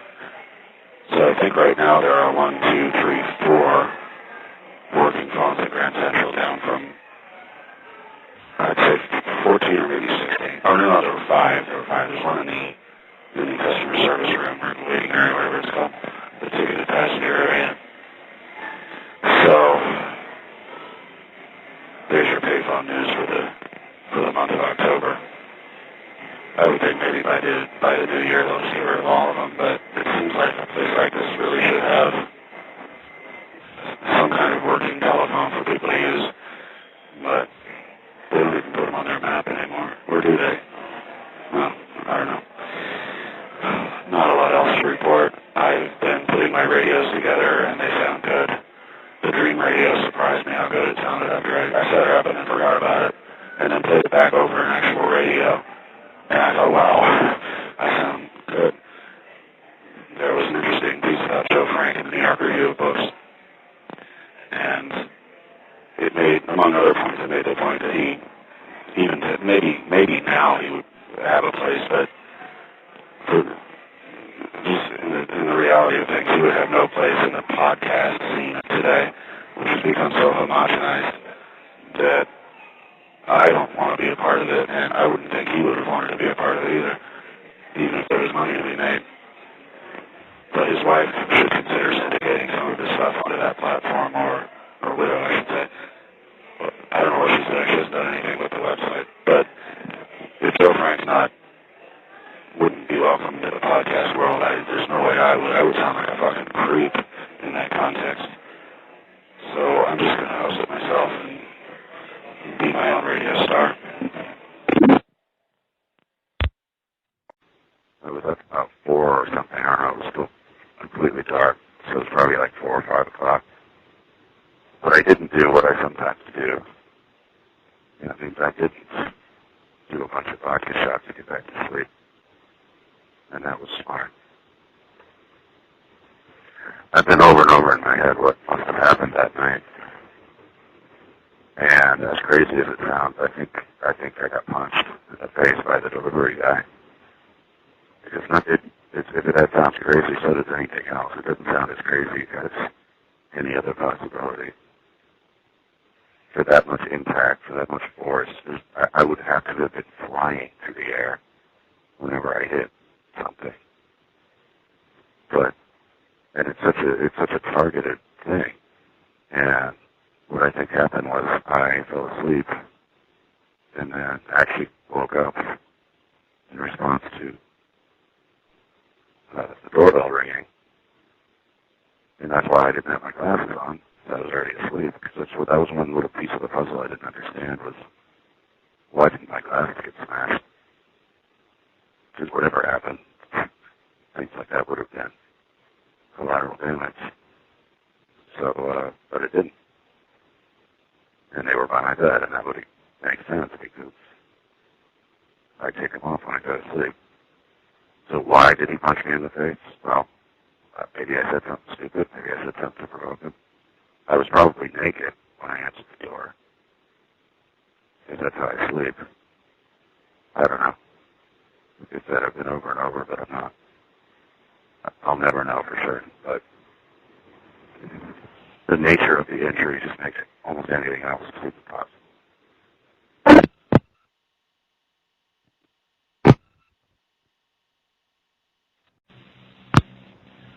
Yeah, no, I don't think that last call worked, so I'm trying again. But I've come to the conclusion that, as crazy as it sounds, I think I'd get punched in the face by the delivery guy. If that's crazy, so does anything else. It's less crazy than anything for the force of that hit. Not mentioned the location. I would have had to be moving extremely fast to have just bumped into something or fallen.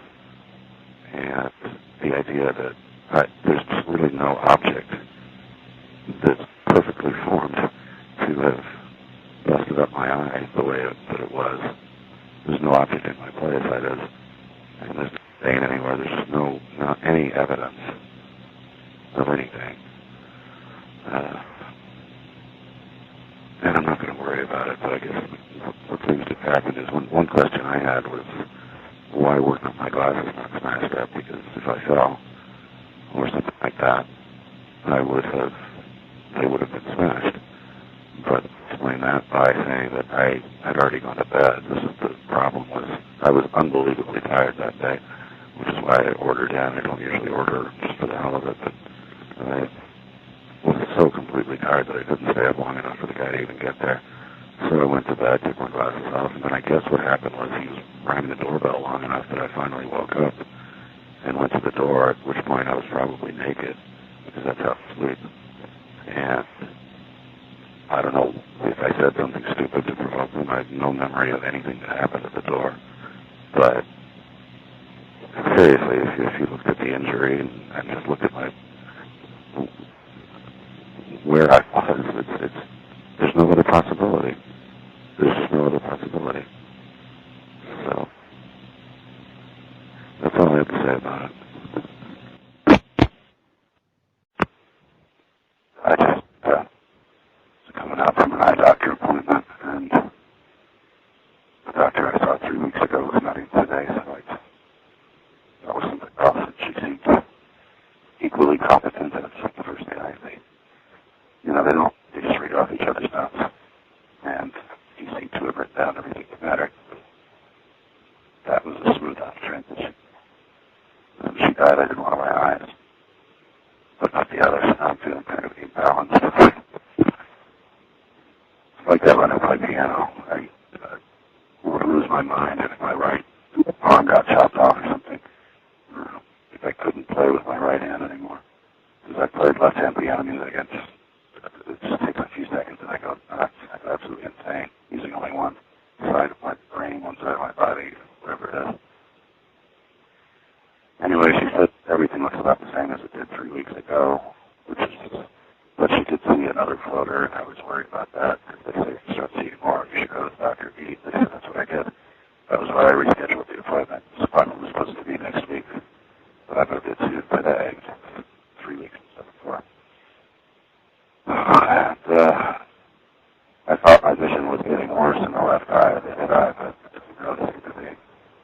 not that much. I would have just kind of whirlwind again.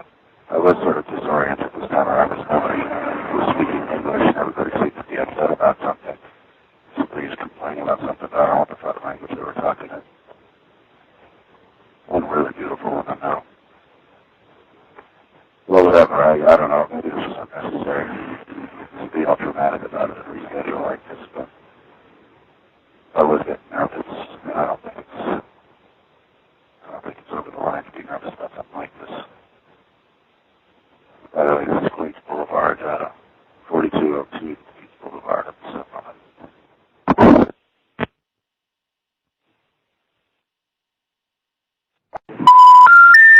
Either the number you've dialed is not a working number or must be dialed with the correct area code plus 7 digits.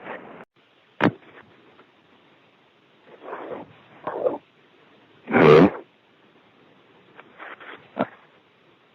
Alright, I guess I'm recording. My old buddy from the New York Times contacted me, and as he does every once in a while. And he asked if I knew about anything on the web that had gone viral and then had everybody who saw it asking what the hell was that.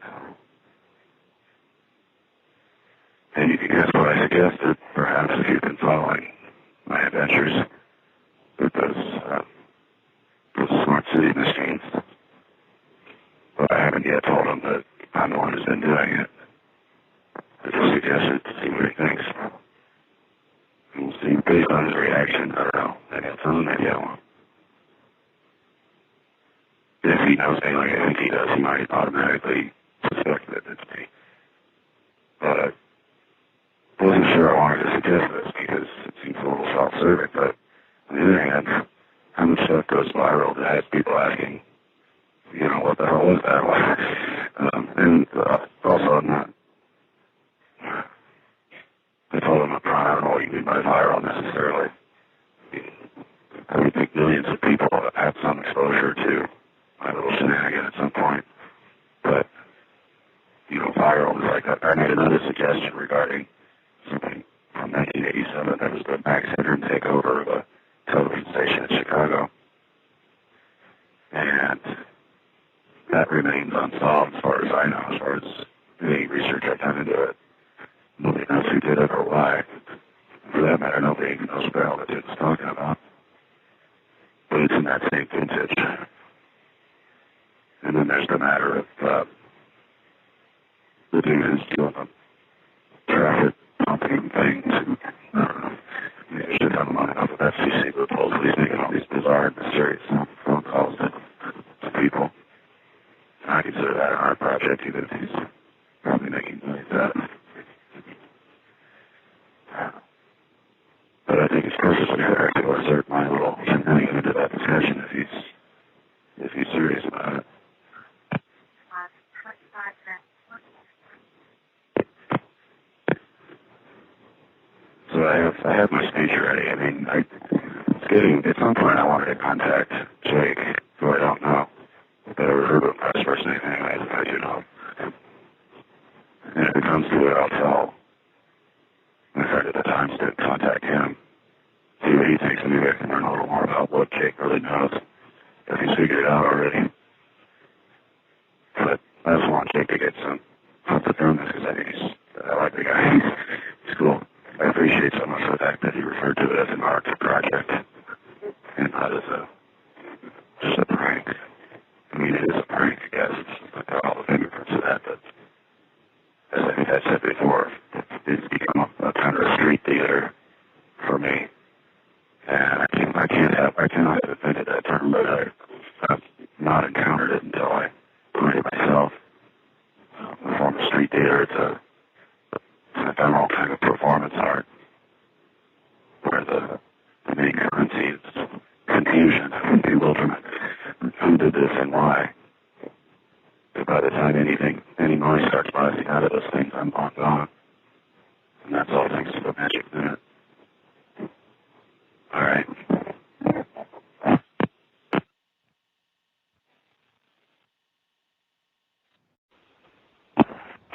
I'm calling from 4th Street Story Street, 7th Avenue.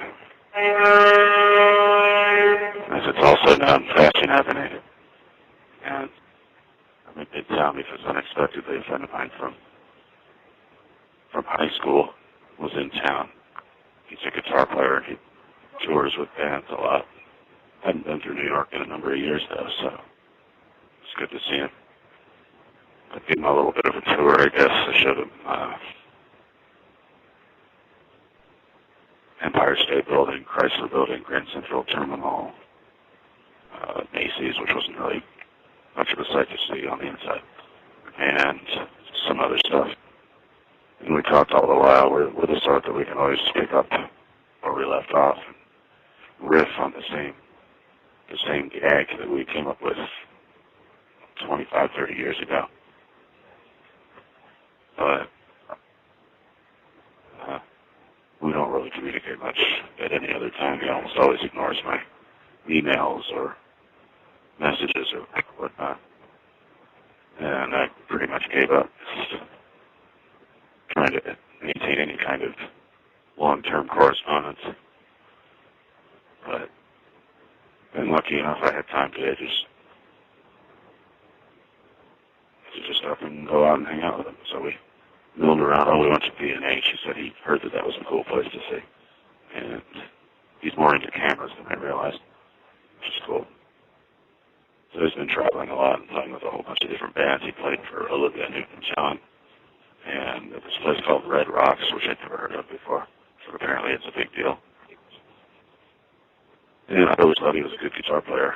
And for a while you could see him on a webcam. He was playing at a place down in Key West. And I turned it on and sort of switched over to another program, and then he started playing guitar, and I was like, who the hell's playing the guitar, man? It's good.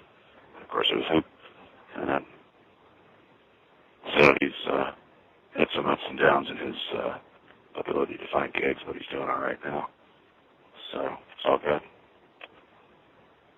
Talked a little bit about our mutual friends from school, but not a whole lot.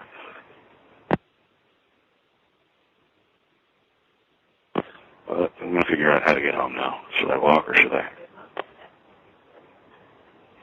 I cop out and take the subway?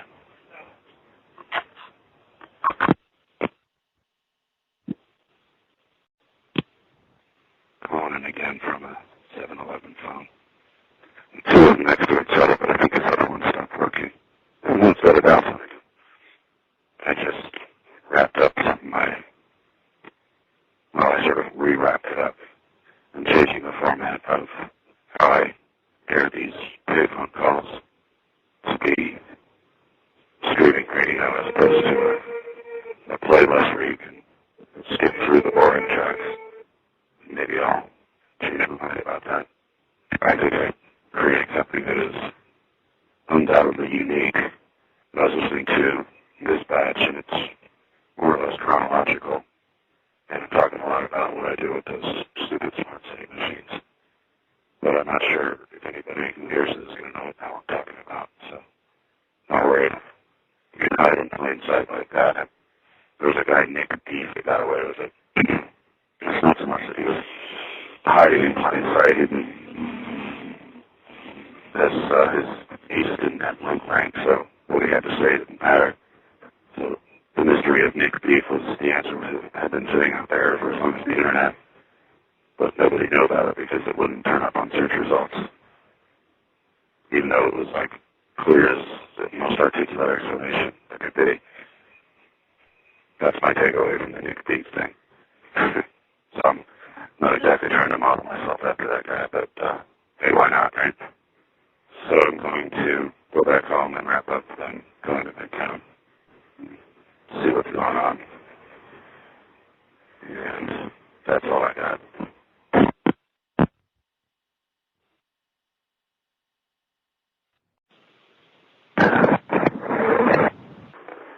Today's October the 20th. It's faded and faded over the years, the significance of this day. But I used to mark it as if it was something sacred. This is the day I left Tampa, came to New York. and, well, basically never went back. It's been 28 years, and I still remember the day. The moment the train left the station, and I was kind of surprised by it. It left right at 12 o'clock, like right on the dot. I wasn't necessarily expecting that. And it felt like I had just started a very long walk. As I sat down, and I looked toward the station, and my mother was standing there, facing the other way, trying to act like nothing had happened, trying to act like I'd be right back. And she never accepted the fact that I moved here. It came up most sort of ludicrously right after 9/11 when she just said, so I guess you'll be moving back now. I said no. But 28 years, and I guess you could say I've made it here in some respects. I don't feel like I've made it this year, but over the years I've had my moments. I had my little triumphs.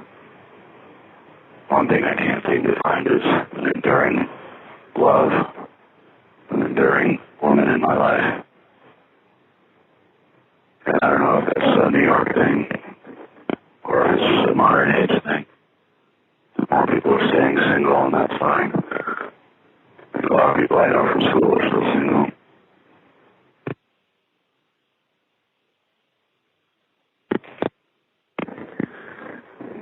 And I don't know where I would find anybody now, given my relatively solitary lifestyle. I gotta step out from the shadows. I gotta step out from this self-imposed cloister. Except, well, I was thinking about today about the personality types that I dated, and they're all over the place. The control freak, insecure, possessive, anger, to completely relaxed. Take your time. We'll hang out when we have time, type of thing. And I can work with anything. I try harder than I think most women I've been with would ever give me credit. But it's just never been right. I do meet women who it seems right, but they're married or otherwise unavailable. So, 28 years ago, I was on the train to Philadelphia. And from there I came here. I stayed at a friend's place, a friend from college who doesn't talk to me anymore. And I never got an explanation why. So, fuck him, right? But he was nice to me back then, and I was good to him. I got him his first real job in New York. He moved here after a while. And you could say I put him on the path to where he is now. He'd never really touched a computer until after college, and I got him his first job with computers when all he needed to know how to do was turn the power switch on or press the power switch and you could get a job. As a word processor or something, that's the kind of gig I got him. And he never really acknowledged that or said thanks for that or anything, but hey, whatever, I don't care. I've gotten other people's jobs and they hate me for it. One guy who's basically retired now, and he has a pension for life, and it's not a lot of money, but he's implied in the past that he never should have taken the job that I got him because he hated it so much. Well, I'm going to move on. I've been doing a lot of good work the last few days. Making sense of everything that I've been doing with this little endeavor and others. I can't believe I've been doing this for 10 years. And I don't know how much of that audio I can realistically go through. But I'm just going to go until I'm just going to keep doing this until I can't do it anymore.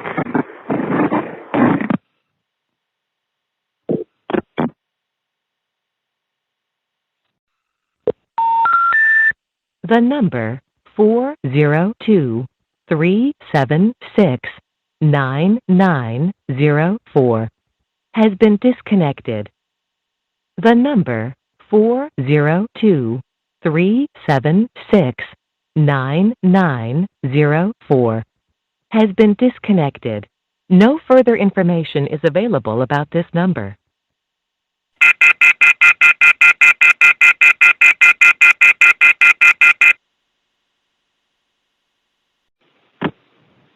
I just wanted to amend or clarify. Maybe call this a correction, but I don't know. Just wanted to clarify my previous comments about 28 years in New York. I was forget to factor into that I moved down to Atlanta for about 6 months to work at CNN.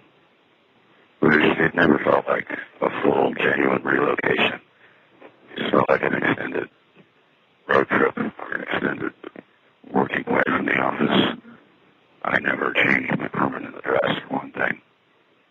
I got screwed on taxes as a result of that, but that's my stupidity. I also put almost all my possessions, or most of them, that is, went into storage here, and it was just assumed and approved to be correct that I would be coming back at the end of the year. Well, I mean, I didn't make it a year. I couldn't stand it down there. But I did what they brought me there to do, which was plan and create a big-time sports website. So after 6 months, I really didn't have anything to do there except shovel content out onto the website. And that's really all we did there. It was a newsroom, for Christ's sake. CNN, that's all we expect. I don't really think much of that time away from New York.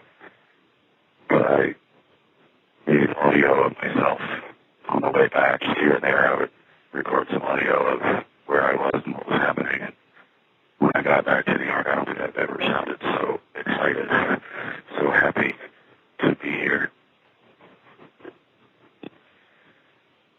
It doesn't really matter, though, does it? But I think about my 28 years or however many, 27 and a half, whatever you want to call it, I don't care. But there's just a lot of America that I've never seen, and there's a lot of America that has never seen me. And that last twist on the phrase comes from something my friend told me once. He's a citizen of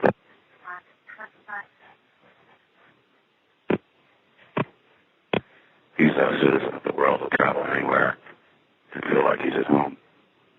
And anytime I hear from him, he's in some other country that sometimes I've never even heard of. But he said once that travel isn't just about seeing things, it's about being seen. And he claims now to not remember ever saying that, but I thought it was, I don't want to say profound, but it's true that when you enter into a different culture, a different type of society, their cultural mores inflict themselves on you, or inflict is really the word I'm looking for, but they impose themselves on you, maybe that's what I mean. And you learn something about yourself in the process. And I'm talking as if I know this from experience, but I don't really.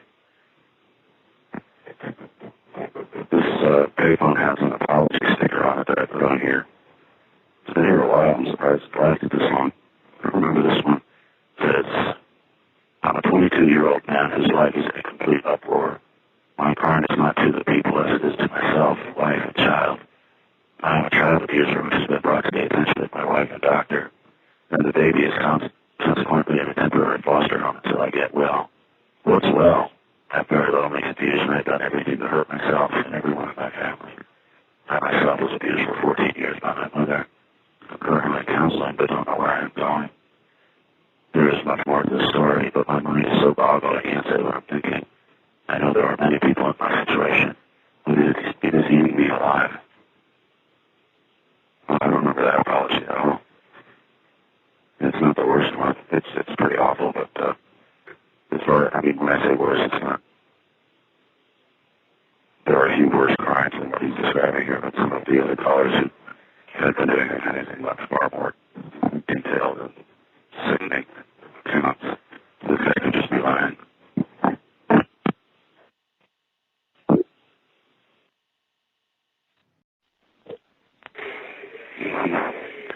So I'm at a Greyhound station in Newark, New Jersey, and pretty calm, pretty quiet, just people watching football. It's a Sunday. I came over to Newark to check out the smart city machines, but there are only two of them, and one of them doesn't work, and the other was being monopolized by a homeless guy. So, pretty much true to form. My earliest memory of Newark was ever since I was a kid. For some reason, my mother would mention it as just as an example of a complete asshole of humanity. They're just a horrible city. And that was all I knew about it, or all I thought I knew. So when I came up here once, came up to New York rather by train from Tampa, we would get closer to New York, we get to Washington, and somebody would come over the speaker and say something like, "Welcome to the nation's capital." Or get to Philadelphia, they'd say something like, "Welcome to the city of brotherly love." You know, it was like this upbeat announcement. As we approach Newark, some guy comes on the speaker and he's coughing and wheezing a little bit, and he sounds like he's about to fucking die. And he just says, Newark, New Jersey. So every other city got this chirpy little greeting, but Newark got some guy sounding like he was dying. Walked around a bit, and I should probably come back on a weekday if I'm going to bother doing this, but I probably will during the week. I don't really care about the machines that much, the smart city machines, but I was just sort of curious if they were actually working. I wanted to, of course, blast some noise out of them, but no opportunity today. Did find some payphones, so it was a good quantity of them. There's one style that I don't think I've ever seen before, the tongue, or whatever you call it, that you place the handset down on to hang up the phone, was just a little metal stick. It's not the usual flat surface. So I put mags on when I do that. I didn't even think to do that today, because it's so windy and cold. I just wasn't, it's about me, I guess. So, Newark was, well, kind of what I expected. It's a mixed bag. A lot of big, tall buildings adjacent to,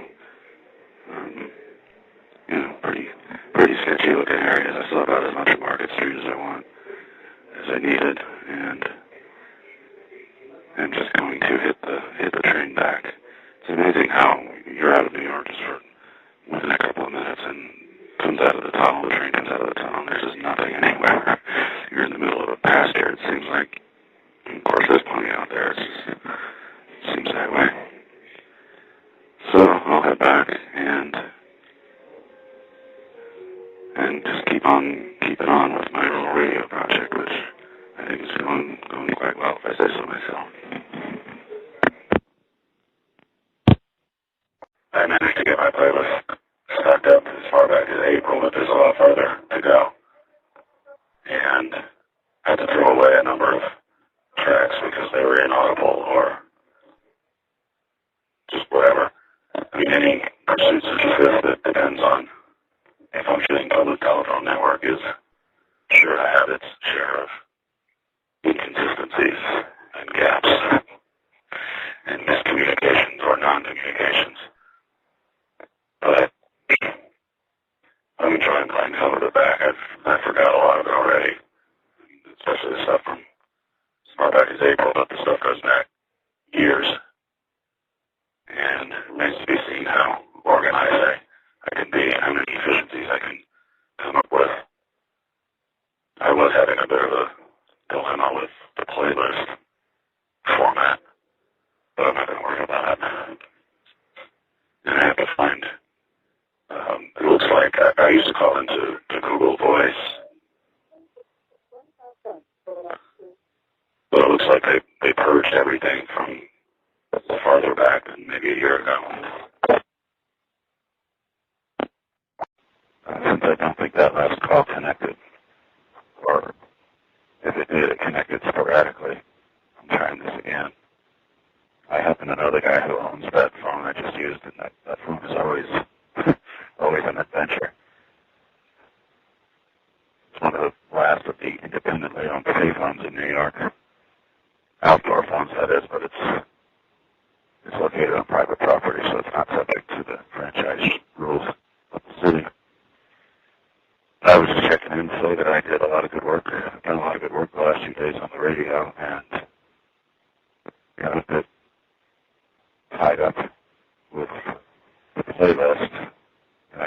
confused and the database didn't know what I was doing. Back and forth, but I think I fixed it. So for now, the plates are stocked up almost as far back as April, which is actually a long line. I think it's 85 tracks, although a couple of them I need to remove. I just can't remember which ones. And it's strange to think back to some of this stuff. I mean, I said it goes back to April. I mean, the recordings I have at my disposal go back to, I think, 2008, maybe 2010. And I don't know how far back I'm ever really going to go. We'll see, but it's a lot of tracks, but they're short, and because they're payphone calls, they're generally pretty short, but I'm not drowning in hours and hours of audio like I am with some of my other projects. So, I don't think this call is working either, so I'm just going to keep going.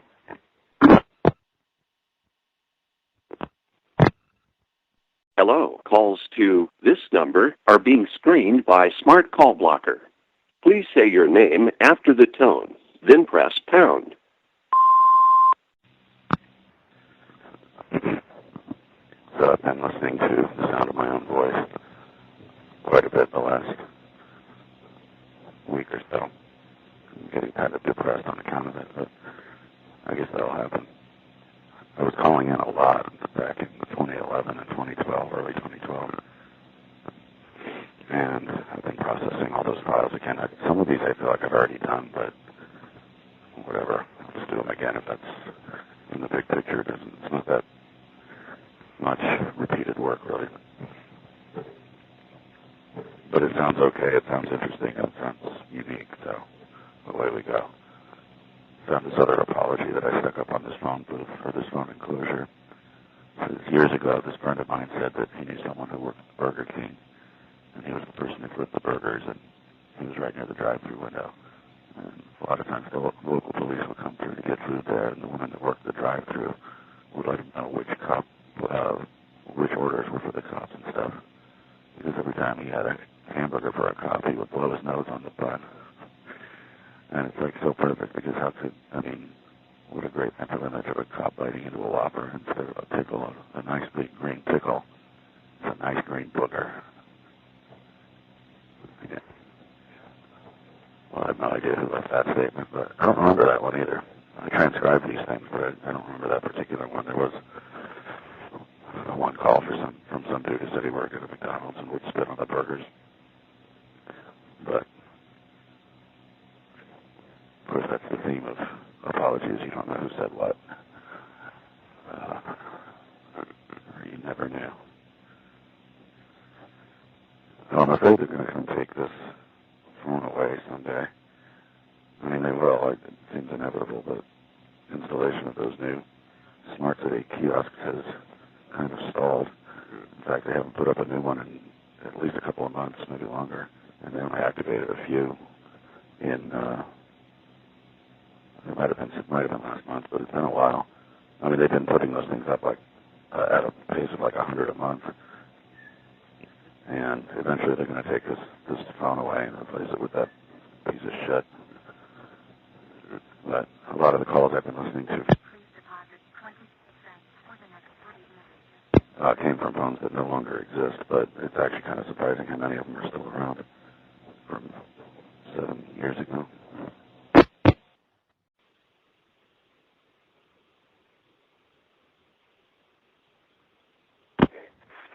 I was just contemplating my good luck in the sense that I live in an area where payphones are still reasonably easy to find, and there were 3 at this, right around this intersection of 36th Avenue and 31st Street. So just as I was congratulating myself on that little whiff of good fortune, I found that they took one of them away. The one over by outside the Dunkin' Donuts. So now there are only 2 at this intersection, so. But that one was one of the curbside standalone ones with no advertising on it, and I wanted to use it because I wanted to remind myself what it feels like to use one of those for people to see you and how conspicuous you look. Because when people see you using a payphone, they think anything at all. I could tell from the motion that they got poor, that I'm a loser or that I'm lost.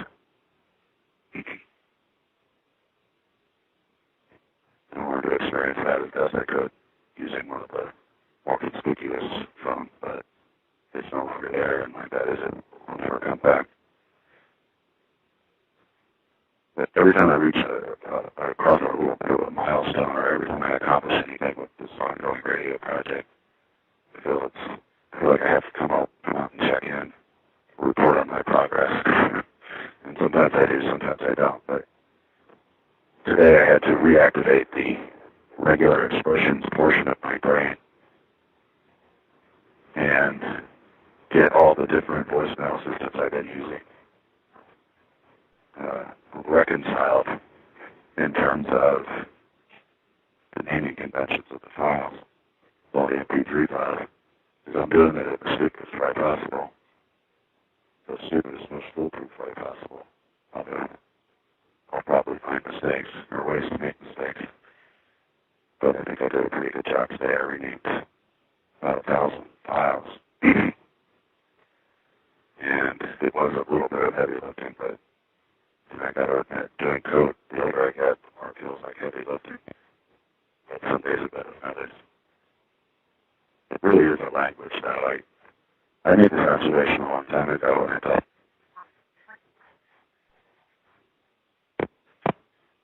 and I thought that this was my unique observation, which was that because I'm a classical musician, or I mean, doesn't have to be classical, but I can read music fluently. And on account of that, some part of my brain is already activated. The code reading part of my brain is already limber, and it makes it easy for me to learn other languages. And I've never really seriously attempted to learn a spoken language, but I did pick up computer code a lot more quickly than you might expect. Which is not to say I'm a virtuoso programmer. I'm not, but I can get done what I need to get done. Like I said, today it was the regular expression portion of my brain that I forgot was in there. And it's a lot of fun, really. And once you get the swing of it, you're regaining files, millions at a time, finding little bits of text and moving it from one place to another. It's fun. It's a lot of fun. Well, that was my primary accomplishment. Then I remember I had another batch of voicemails to sort through every day. Yeah, but that's okay. That's okay, because that's what I'm here for. I guess you'd say this has been 7 or 8 years in the making. And I found some of the really hoary, kind of groggy shit that I was trying to sound like something I wasn't. And I think I'm just going to leave that shit out. That's the early stuff where I was trying to sound like I was paranoid schizophrenic. But it's just not natural for me. I don't know, maybe I'll leave it in anyway. I don't fucking know. I was trying to work too hard to be like Joe Frank. Trying to be somebody I'm not, but the thing with Frank, like, I think I said in an earlier message that I always thought it was interesting how they seem to be talking about how influential he was, but the only influence they can ever seem to come up with is Ira Glass. But I think, too, that he really is, it's a lot of padding with him. It's a lot of lunacy. It's the sort of stuff Steve Martin once said about a routine that he did, is that it's, the beauty of this shtick is you can just go on forever with this. It was the shtick where he was pulling things out of his pants. It was the great Sly Dini, who had a magical ability to pull rabbits and everything. A magician would pull out of a hat, but he's pulling it out of his fly. And it was hilarious. And a lot of Joe Frank's material is like that. It's just one loony concept after another, or one loony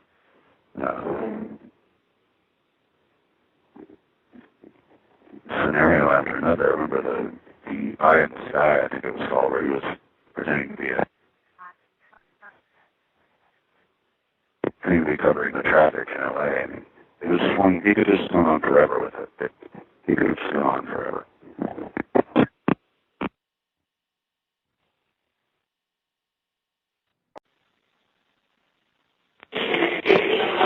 Feels like I'm touring the crime scene.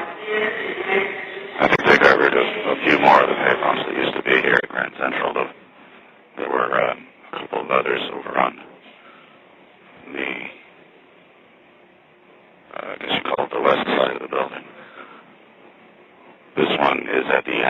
45th Street passage, which leads you to Madison and Vanderbilt Avenues, and it's also at the entrance or exit ramp to track 38. And it's hard to see why they would keep this one phone. It's on a wall where there used to be 1, 2, 3, 4, 5, 6, 7, 8, 9, maybe 10. Yeah, there were probably 10 of them on this wall at one point. I don't know why they would leave just this one when they could replace it with far more lucrative advertising, but maybe this isn't considered a good advertising surface. So I'm up early. I'm going to do my thing again. I haven't really been out on the kiosks much the last couple of weeks. And I haven't really been in Midtown except for one time last week, but that was while a friend was in town.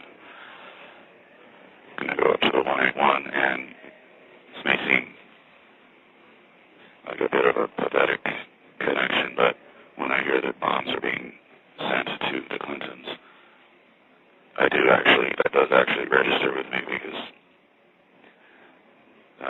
before the election, I went to my post office box at Rockefeller Center, and I had a package.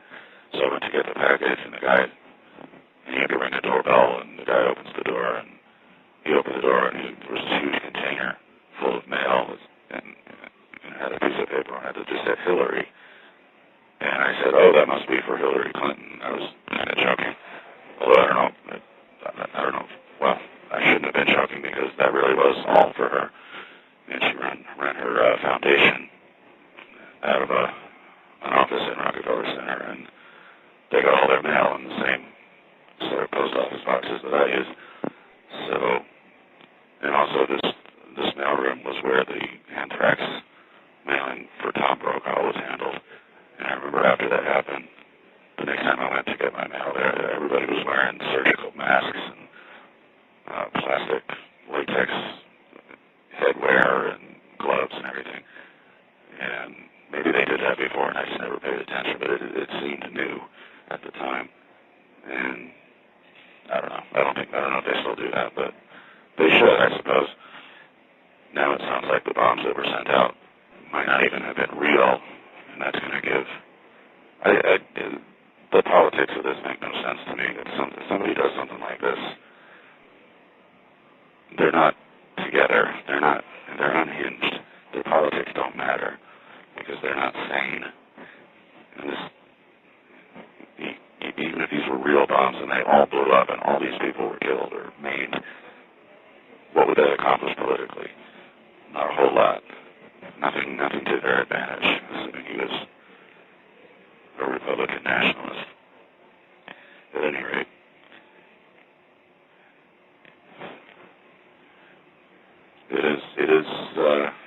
it's taken a long time for them to get rid of the phones here at Grand Central, but it's obviously a long-term interest of mine. So I'm going to go make a quick tour of the rest of the building and see if the rest are still, see how many are still left.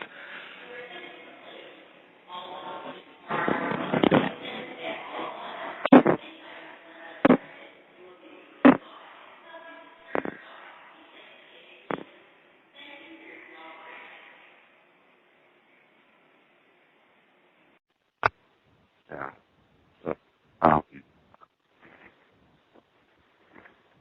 it's just on a bus, and a woman was asking a bus driver for directions to, and now I can't remember what it was, but it was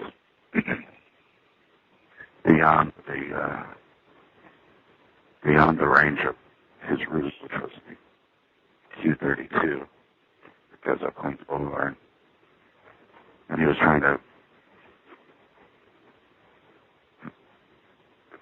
give her some clue about how to get there, and he wasn't really doing a very good job, unfortunately.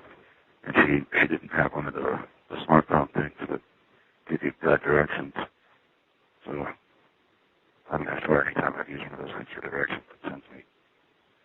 Unless they're too good as a route, if it gets me there at all. But all these other people on the bus trying to be helpful, I guess. Everybody just starts shouting instructions at her, like, okay, take the LIRR, take the 7 to, there's like 3 or 4 different people shouting out. 3 or 4 different suggested itineraries for her. And I don't think she's any closer to understanding how to get to, I think she said Great Neck, Long Island, I think that's what she said. And I don't think she's any closer to knowing how to get there now than she was when I got on the bus and this discussion was going on for about 7 or 8 minutes. Even the police got involved. There were a couple of, looked like off-duty cops. And one of them got in on the discussion trying to help us out. As I should have expected, the folks at the post office were, I don't know, there was a bit of a bounce in their pace. And I guess they're on alert on account of the bombs that have been sent, whether they're real or not. Remains to be seen, apparently. So, for some reason, though, my package was right up front, right behind the door. Usually, they have to go to the back, to the area that I actually did get invited back there once. But they didn't do that. It was right by the front door for some reason.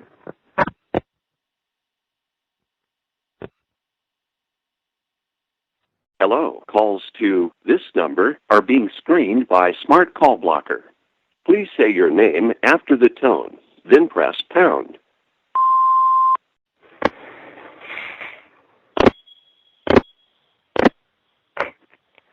Living with myself is a bit like, well, living with myself is like living with a ghost or somebody with dementia. I wake up and I don't know what happened the night before, how things got there, how this got there, why today the piano bench was not where it's supposed to be. And there was a glass and my phone on the floor in places that they're just not supposed to be. And my neck is a little sore, but I think that's just because I was sleeping in odd contortions. I was kind of aware of it even as I was sleeping, but that in-between state where I'm asleep but not entirely asleep. So I might have to take some panic pills today. I'm really feeling something coming up. And I haven't taken them in a long time. I think it might be April. No, I took them, that's true, I took them when I went to the emergency room. Those 2 times, but that was different. We have a big storm coming, a nor'easter. So just for no definable reason,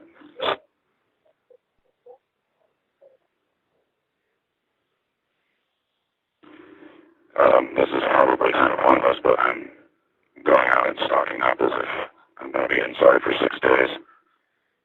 No, that's not true. I'm stocking up for 2 days worth, that's all. I'm taking advantage of the fact that most people are going to do this binge shopping tonight after they get back from work. I remember the time years ago, there was a huge storm like this that lived up to the forecast. It was horizontal snow blast for like 24 hours straight. And after it was over, everything was plowed. It was a municipal work of art how quickly they plowed everything. And I went out to the cemetery, as I was wanted to do in those days. And I got up to the highest point, or what I think is the highest point, over in Section 4, where the Soldiers Monument is. And I stopped in my tracks and then tried to start walking again. I was having trouble moving. And I looked down, I was standing in just a sea of shit. There was like poop 40 feet in front of me and arm's length to either side. And in the momentary horror of the situation, I thought, who would do this? Who would dump a truckload of shit up on the cemetery ground? And I thought maybe there was some underground shit disposal network that I somehow benefited from bypassing the plumbing systems or the sewers. And as I got out of there, I sort of was able to, but it felt like I was standing in some kind of quicksand, but I was able to get out of it. And as I made my way home, as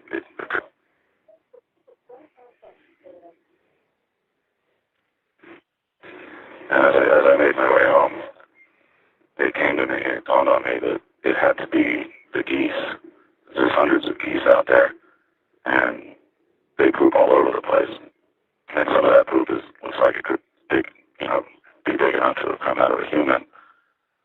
And what must have happened was during the storm, they had to have huddled together to keep warm for the 24 hours that it was snowing. And in that 24 hours, they were just standing there pooping the whole time. So it was the geese, and it completely ruined a brand new pair of shoes for me, but I'll get over it.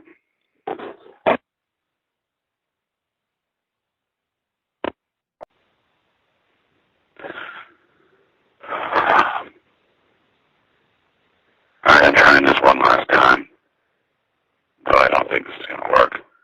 My goal here has been to determine if there's a way to tell if a payphone is landline or voice over IP. And I was looking around with like network monitoring yesterday, and I didn't really get anywhere. But what I'm doing now is calling through a calling card. And one clue that this is voice over IP is that I didn't get hit with the $1.35 payphone surcharge that I did yesterday, but what happened yesterday was that the call connected and it recorded nothing. I spoke for a few minutes and nothing was recorded. So I don't know where the problem is. I don't think the problem would be with the phone itself, but probably with Verizon that doesn't even realize that people still have prepaid calling cards like this and might still want to use them, but they've fallen asleep at the wheel or just forgotten that this is even out there and don't realize that it doesn't work. I bought the card years and years ago. It's been at least 10 years, maybe 15. And Verizon got out of the calling card business altogether about the same time they got out of payphones. So, if anything, if I prove anything with this, it's that this payphone is not really a payphone, or it's not sending out the signal, the code that it sends out to say that this is a payphone. I know the person who owns this phone, and it sounds like something he would do. So, there you go. I'll figure this out somehow, someway, because I'm curious to figure out how many of these phones out here are voice over IP and how many are not. This one, I think, is also solar paneled. Or solar powered, I should say. And I was about to hang up, but I had this weird moment yesterday when I hung up after the end of one of these attempts at a call.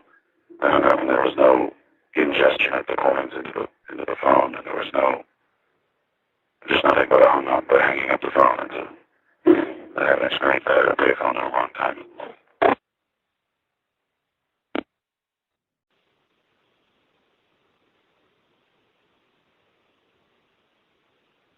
Maybe. Important as possible. Or so I think. I decided I'm going to like myself. That's something that I've never been willing to do. I've never been willing to accept. My idiosyncrasies and my uniquenesses. A lot of my life feels like a fraud because of it. The payphone side has almost always felt dishonest. But I go along with it just because, why not? It was never meant to be a status site or even a news site, but I maintain this appearance anyway. But it's just very frustrating. So I was beating my head against the wall today, figuratively speaking, just trying to get some relatively simple work done. Same stuff I used to do, but which I more and more realize I shouldn't be doing. I drafted an email to do get guy was to see if he's impressed, or if he's even still thinking about it. I'm going to set it from a burner address. We all cloak and dagger about it, but measure his continued interest if there is any. But that's the thing. I can like myself. It's a comment made by this one I used to, with whom I was intimate, and in a non-sexual conversation, which is pretty rare for us. She made the comment that she likes her own company. She likes being with herself. And at the time, I thought that was some kind of negative spin on solipsism, like the kind of thing people associate with solipsistic behavior, or even I thought of it as a kind of a life of masturbation. Even you can live your whole life with nothing but yourself. And I've never been willing to. I've never been capable of it. And that therapist I saw for 6 months did nothing to get me there. I had a dream about her last night. I dreamed that I was living in office for the last time without telling her.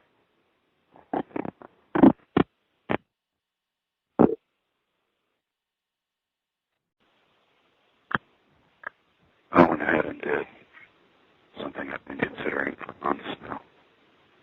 It was very difficult. The timing things right. I contacted the document reporter that I like.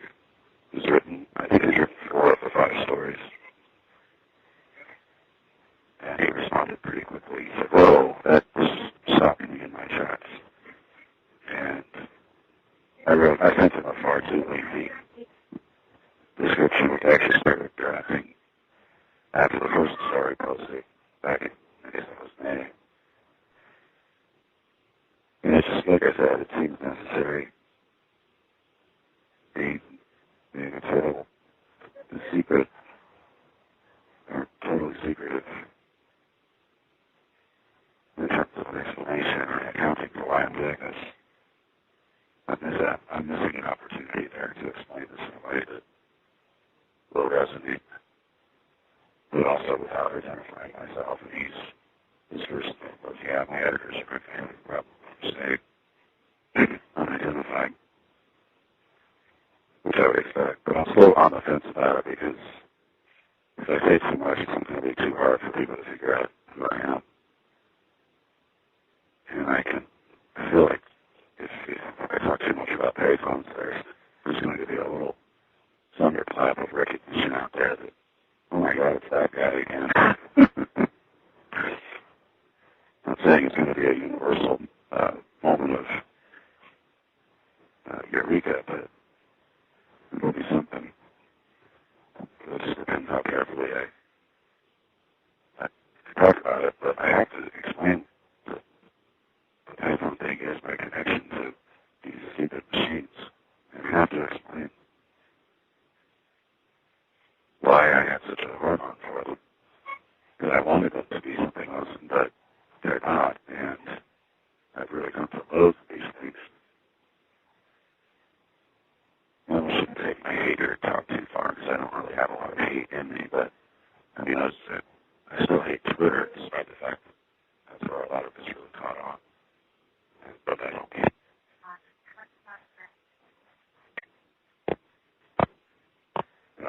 There again, I don't actually hate it. I don't hate anything, but I just don't fit into that vessel, social media vessel. And I never have. I never really will. That's the only place I ever felt really at ease was the message boards I used to own and operate. Because I almost never posted. I was just the guy. I was like the magician behind the curtain. This when it was something of a novelty for somebody to have a message board on their website and have it be virtually unmoderated. I very, very rarely stepped in. And the one time I did, I kind of regretted it. I felt kind of stupid about it. do anything finish. I got rid of those obvious spam garbage. But that was an environment where anything goes or anything went. And just being in charge of that is probably the only social media platform where I've ever felt like I could be myself. So put that on a dictator. At any rate, the reporter said that his editors are really stoked for this story. They think it's unique and winding was the word he used, and very New York. And I concur. Part of the reason I like this guy is when he was on the radio being interviewed about this, he described it as an art project. And I was happy as hell to hear somebody call it what it is. I don't really care what anybody calls it if they think it's a prank or a hack or a freak or whatever. I don't care what you call it, but I was happy to hear someone call it what it is. And that's what I told him. Right, you know what I mean? She's surrounded by Halloween people right now, and it's a little weird.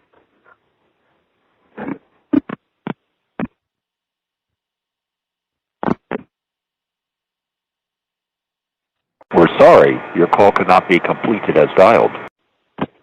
I'm out wandering around a little bit on a very windy Saturday.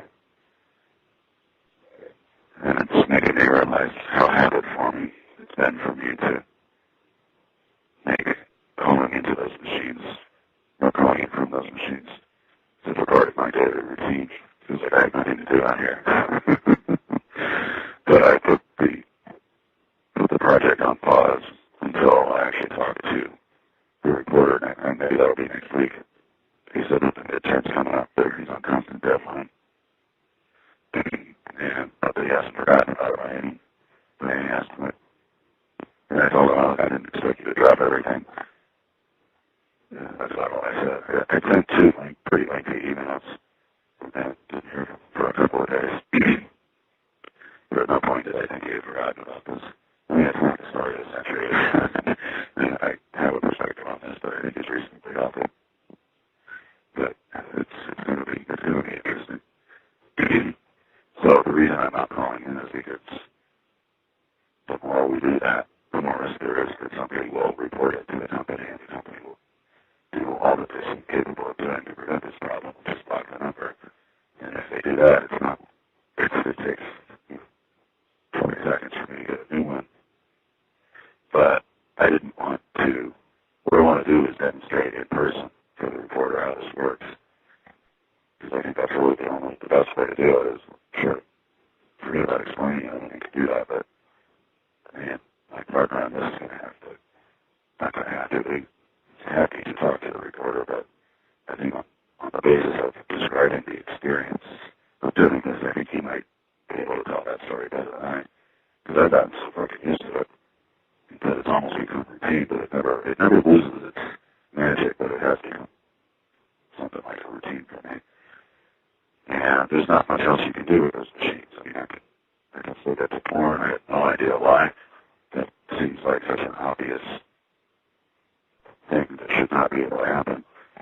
But I'm not going to bring it to their attention because they don't listen.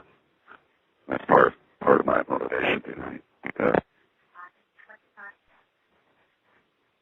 behind all this is that they just don't listen to the public, but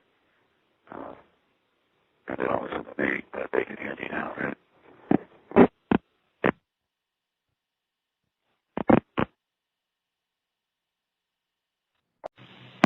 I just wonder if I'm going to get my story out as eloquent as I had it in my head, but that I've been doing this kind of thing since I was a kid, and I've found other ways of doing it. I used to call the booth on Kennedy Boulevard and play back my piano music, and didn't have I don't know that I ever articulated my, an aesthetic, but I must have thought I was bringing something of beauty to Skid Row. And those guys listened. They liked it, I could tell. But I also used to, when I was reading voicemail systems in my phone freak days, I would play back recordings of my piano music into people's voicemail boxes. And I just thought it was cool that these corporates would come to work on Monday and there'd be piano music waiting for them. So this is just another iteration. This is me being consistent in my life. I don't know what I'll think of next, but there must be some more games I can play. So I'm gonna go home. So I just took 2 panic pills for the first time since the last emergency room visit, which was just a couple of months ago now. Not really counting those. As always seems to happen when I actually put the pills in my mouth, the anxiety reaches a pinnacle. But we'll be all right. It used to be I took a half a pill, but I always ended up taking another half, and then later I would take another whole one. So I just take 2 at once now. Seems to have the same effect, just quicker. I'm out and around, just trying to walk this off, feeling like I have nothing to do, but that's not true at all. I just stuck an apology figure on this payphone. I'm an atheist and I hate God. I just had this feeling when I started going to this Catholic school. I just can't stand God anymore. I just gotta get away from all these Catholic people because I can't stand them. They're really stupid. They're idiots. I hate Catholicism. I hate religion. Religion's idiotic. They all think I'm a sinner. They hate me. I get beat up sometimes. It's really terrible. It's because I don't want to believe in God. I think you should have your own way of thinking, you know. Well, that's all I've got to say for now.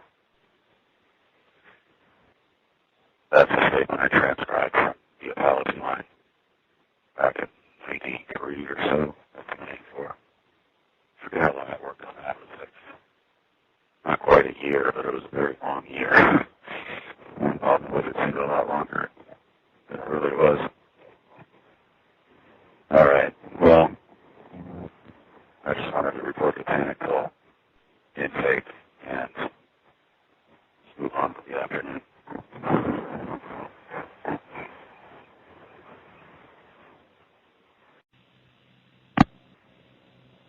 I've been thinking about starting a new project. I thought about doing this from two points of view. One is to just write openly about it as if I'm myself. The other is to do it anonymously to avoid, perhaps forever, associating myself with the stigma. But I wanted to talk about masturbation. I've been reading some message boards about it on the dark web, although I think they echo to the light web too, but at any rate, most of the discussion is completely anonymous. And people's perspectives about it are all over the place, as I should have expected. Some people still regard it as shameful, others regard it as sinful. Some think it's natural, some think it's just being alive. And I'm happy to have found a discussion that seems to be all men. I'm happy to hear from women too, but I'm more interested at this point in the male point of view because that's what I'm been considering. Masturbation has been a part of my life since I was 13, somewhere between 7th and 8th grade. Just sitting in the living room, and one afternoon when my balls just came alive, it's like I'd never even known they were there before. I remember standing up and running up to my bedroom and taking my pants off and just standing there letting my cock and balls hang out. The first time I'd ever felt them. And in time I would come to feel my cock a lot more than my balls. Or as much, if not more, the whole area just came alive as if it had never been there before. What had formerly been a plaything that I played around with in the bathtub. It became something to answer to. And I didn't masturbate that time because I wouldn't have known what I was doing. I figured it out. As with almost all of sex, I figured it out either completely on my own or through overheard anecdotes. There was a sex ed class in high school, but it was a joke. The instructor treated it like a comedy show, and I never quite got a handle on how we fuck. Please deposit 25 cents.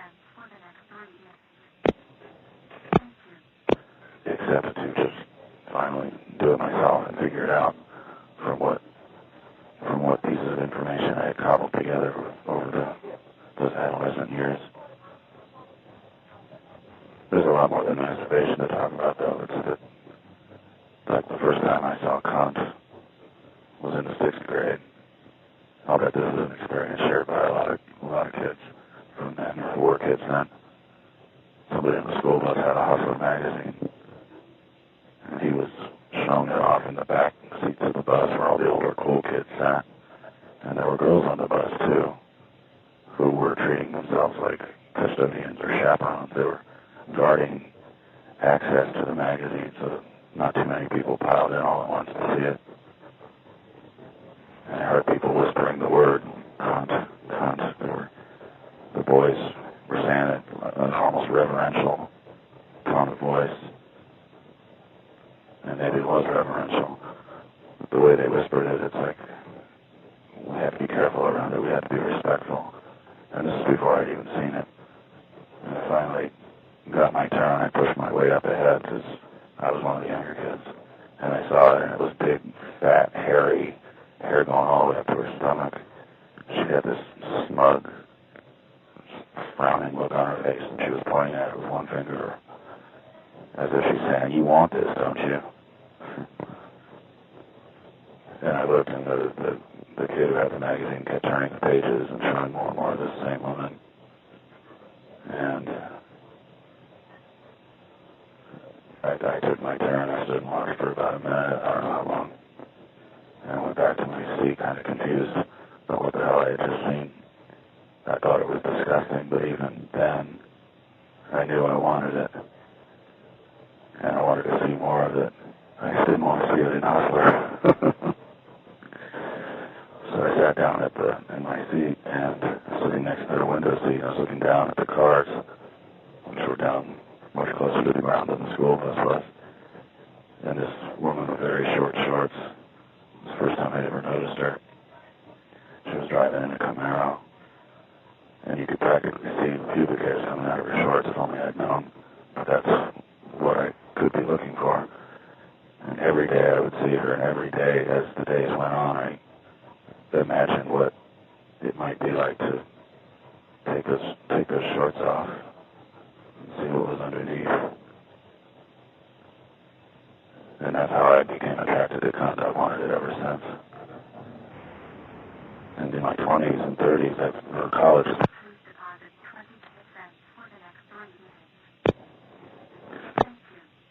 In my years of college, especially, but in my 20s and 30s, I thought I had the magic touch because I would go down on women. I would perform cunnilingus. And I remember the first times I did it, I would look up at the women's faces and they would just be charged, just raw sexual emotion. And the first time I did it really, really deeply, I looked up and she looked like she'd just been slapped in the face. And it was a beautiful thing. I mean, not to imagine that she'd been hurt, but just to see that look of shock, that look of passion. And she would grab the back of my head and hold me in, and I'd wrap her legs around me, and she was pretty chunky. And I liked that, as it let me drown. But over time, that standard, that assumption that women would go for any guy that would go down on her, that faded as I got older, and the women who were available to me, whatever you want to call it, they just didn't want it. They thought it was weird. They thought it was strange that we'd be talking one minute and then I'd have my face in her crotch the next. A lot of them didn't do it very well. They didn't know how to relax. They expected me to do everything if they were even into it at all. But then I've talked to women since, in more recent years, who say any woman that doesn't want you to go down on her is fucking nuts. But it's all good. I'm thinking about this like a history of masturbation as a motif through the rest of my sexual life, which has not exactly been spectacular, but it's been all right. And I'm fond of the memories. The number you have reached is not in service. Please check the number and dial again. SPOK.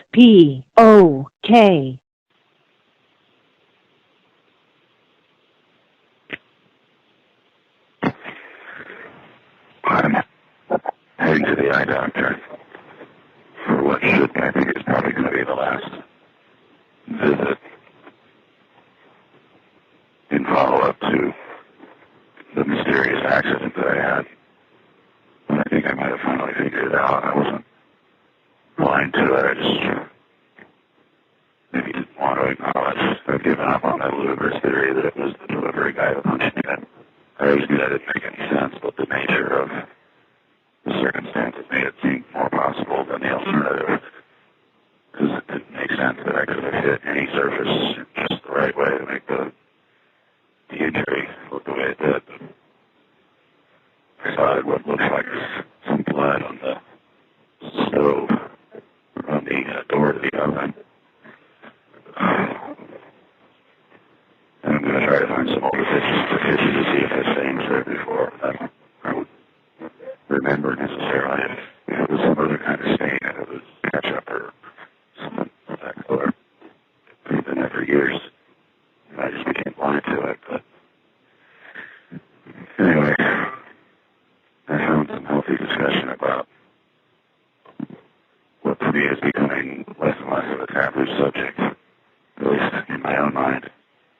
You know, why it should be so taboo, but obviously it depends on the company you keep, but it's all anonymous, or that's the allegation. I'm getting to it through the Tor browser, which has its limitations, but just talking about masturbation, and I posted a couple of things that I'm disguising facts and figures about myself as connected. I don't think anybody would ever think to connect it to me anyway, because why would they? But in case it becomes obvious in the future, in case I go more public with all this in some form, I don't want them to trace it back to me.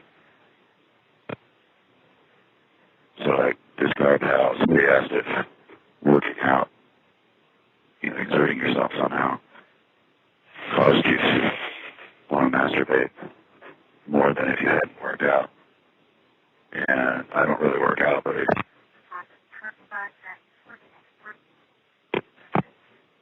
I don't work out or exert myself in that kind of way, but I do take my long-ass walks for like 10 or 12 miles, even more. And as often as not, after I do that, the next day, I wake up with just a rock-hard erection that it's not like the morning wood. It fucking hurts. But I don't know if that's just the walking around or diet or anything else. I don't know. But I responded with that little reply that I don't know about working out, but these long walks cause me to wake up with an erection that fucking hurts. And I forgot to say this, but it's the kind of erection that masturbating doesn't even make sense. And I have done it, but it's like work to ejaculate through that kind of an erection and to make it go away. And it does go away eventually, but I never know how long it's going to take. So I asked everybody else there how old they are. I suspect most of these people are like teenagers and early 20s, but some might be old man in the group if I read that correctly. So maybe I'll get a senior discount or something. Well, I'm probably going to be calling in a few times today because I'm heading over to the eye doctor like over an hour to spare. So we'll see how it works.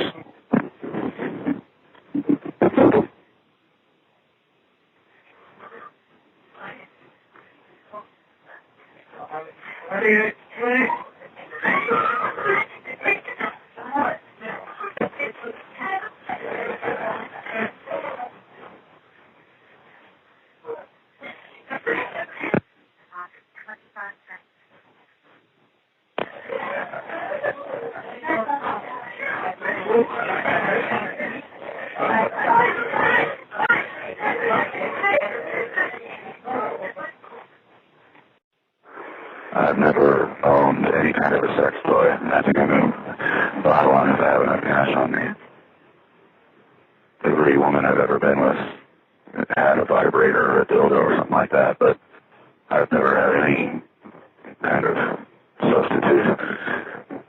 And I'm only just curious about it. I'm not expecting this to become my so-called lover, but I'm curious what a job simulator feels like, or what a artificial twin feels like. If it's not too much money, I don't want to spend like more than $50 on something like this. I don't even want to spend that much on it. And it's convenient because it just so happens that the eye doctor I'm going to, so I shop just open right next door to it, right across the street, I think. I remember I saw some work going on in that space last time I was there. I was sort of curious what was going on. It's on Queens Boulevard, which probably has tons of other sex shops that I've never actively looked or even entered into one of these places. I know of them, but so what if I'm getting a plastic vagina and no terrorist or a blowjob simulator? I'm curious to know how close to reality it is. But this sort of thinking came into my mind as I started talking out loud to myself about masturbation and trying to purge the shamefulness of it from my thinking. And like I said, these dark web discussion boards I found, people's feelings about it are all over the place. Some people still think it's shameful, others think it's immoral. They think it's deteriorating their body, which I find hard to believe, but I guess if you're doing that in lieu of any other exercise, and if jerking off makes you too exhausted to do real exercise, then maybe there's something to that line of thinking, but I don't know. I think back to earlier times when, I let myself be sexually harassed, as they call it today, when I was at one of my first corporate jobs. And those were the days when everybody out here was just fucking each other. Everybody was fucking, and it wasn't scandalous. People fucking used to not be so scandalous.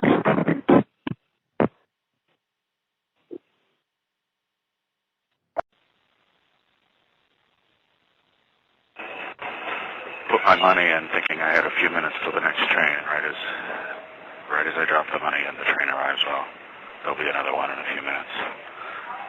I got my eyes looked at, and happy to say that the results are what I expected, but on the other hand, I'm not happy to say that the results are what I expected. But that's just what I'm going to have to live with for the foreseeable future. This monster floater causes me headaches and distracts me and makes me think that bugs are flying in front of me when they're not. And some days it's been worse than others, but it's okay. Something I had not noticed last time, maybe because I was a little more distressed about the circumstances of my being there, but I didn't notice how freaking cute the doctor was. Man, oh man. It reminded me the last time I was at the ER, and this has happened to me, like I could count on one hand the number of times this has happened to me that I've been aware of, where I just walked into a room and I could tell this woman thought I was just beautiful. There was something about me and I'm not any kind of a beautiful looking creature, but there was just something about my demeanor, I think, but she just took one look at me and I could tell she really thought something, but we were strictly professional about it. I don't want any kind of emergency room romance here. Emergency romance. And it started pouring rain, but I took a path underneath the 7 train along Queens Boulevard for as far as I could. But that path ran out eventually. And so I went into Pete's Diner, which is one of my favorite Queens Boulevard diners. And I got a grilled cheese with bacon. It was $8.11. I'm like, this is Manhattan prices. It's not that good a place. But I've been in there a number of times, usually when I'm hungry enough to eat my shoes off of my feet. So it's always been circumstance that makes me think this place is some kind of miracle. I'm reconsidering that. Reconsidering this very important matter. All of the smart city kiosks are fucked up today, every single one of them.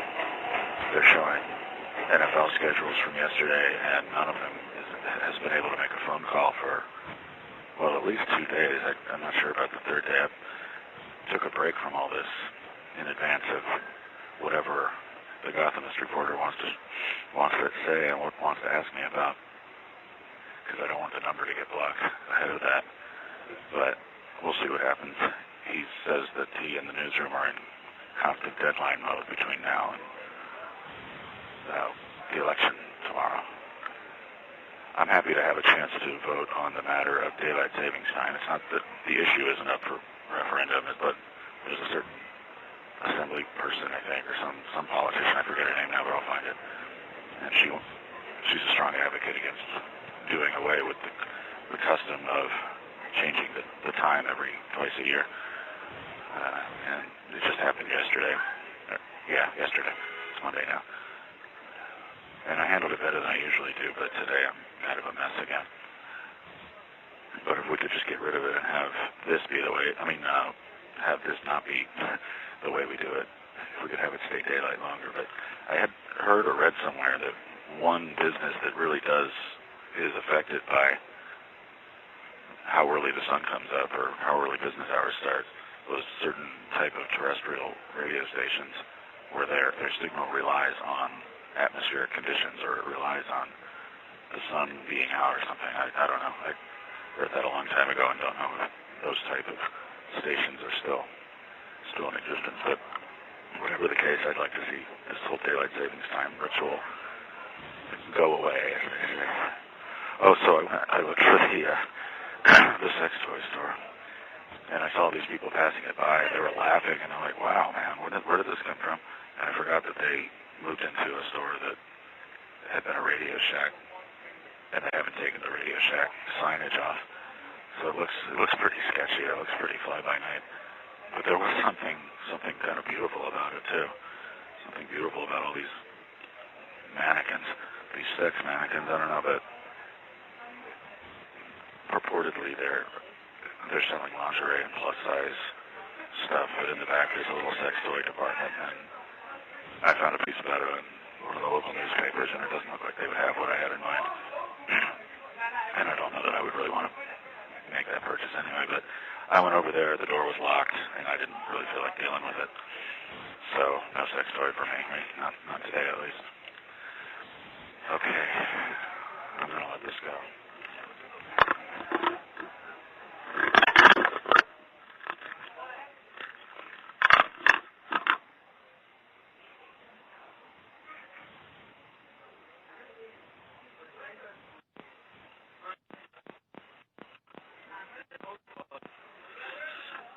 Yo, what's up, bro?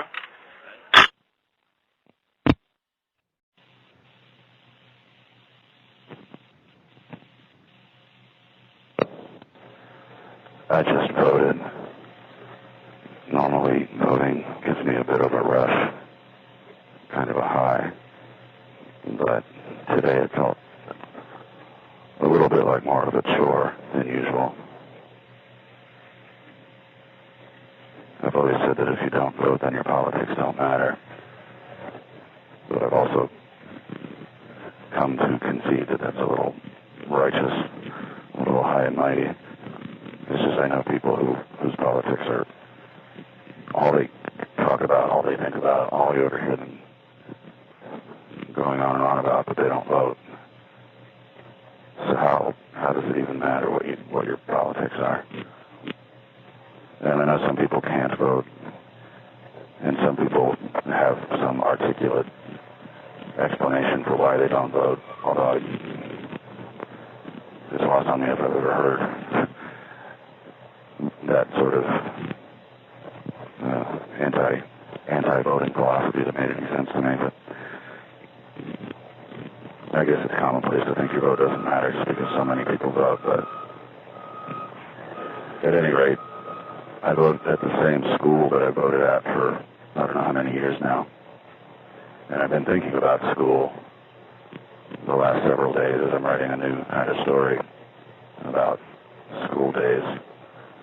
And being in a school building made me feel a little melancholy. I wanted to spend more time there, but it's voting day, and I think they're, as with any day, I would think they don't want weirdos hanging around, but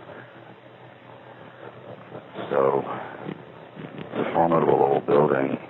The schools I went to were all fairly modern, fairly new. I think one of the schools was built the year I was born, if I remember right.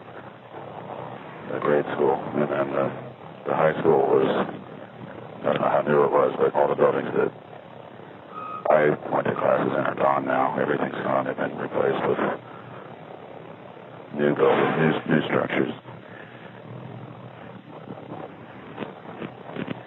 But the heft of the public schools around here, the weight that they seem to imbue,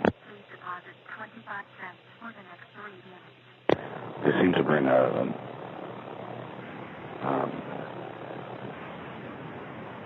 bring some, I was going to say austerity, that's not the word I'm thinking of, but a dignity to the proceedings, a dignity to the mundane chore. The chore of going to school is uplifted.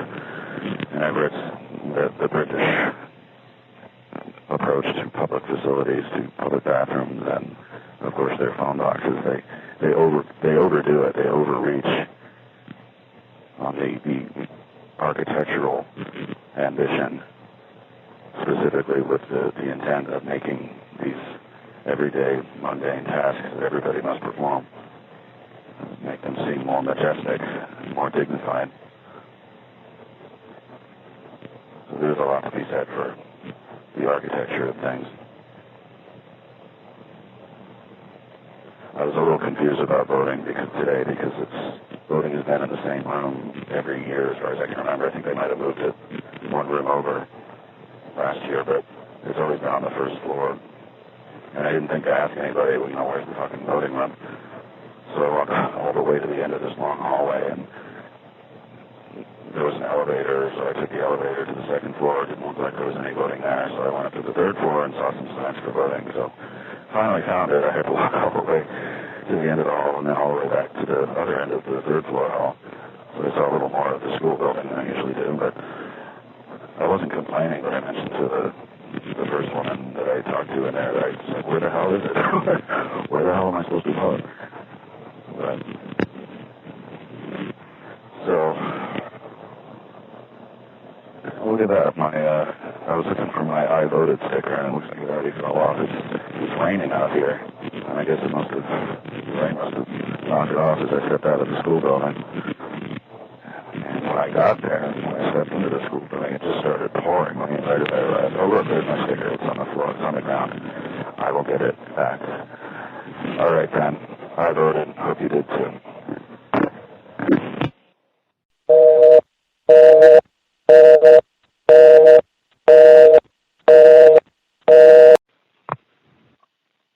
Sometimes I forget that people out there know who I am. Small bit of micro-celebrity precedes me. I got 2 contacts today from people I've never heard of who seem very familiar with my Payphone work.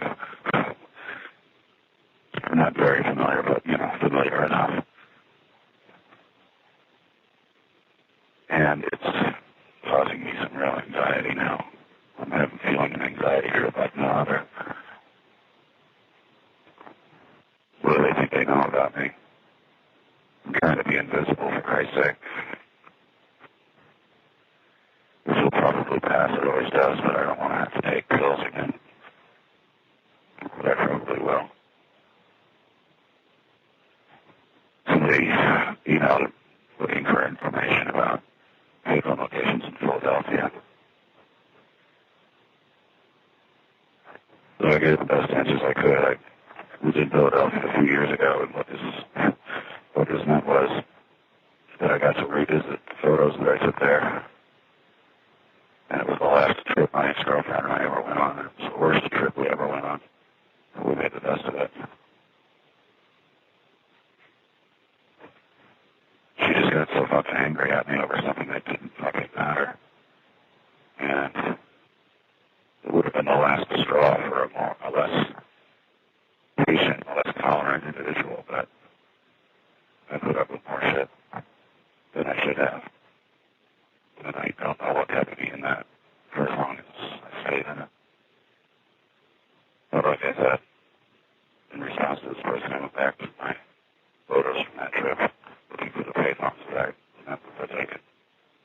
if I might still be around.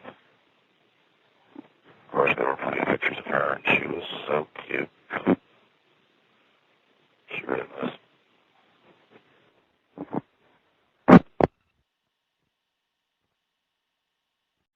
I was feeling some pain in my head today as I was sitting at the computer. And that's been happening more and more. Anytime I dip into or even look at social media, I feel this nausea and anxiety. So why not just not look at it, right? I deactivated Facebook again, and I'm thinking of just deleting it altogether, but deleting it seems kind of like a big deal for some reason, even though it shouldn't be.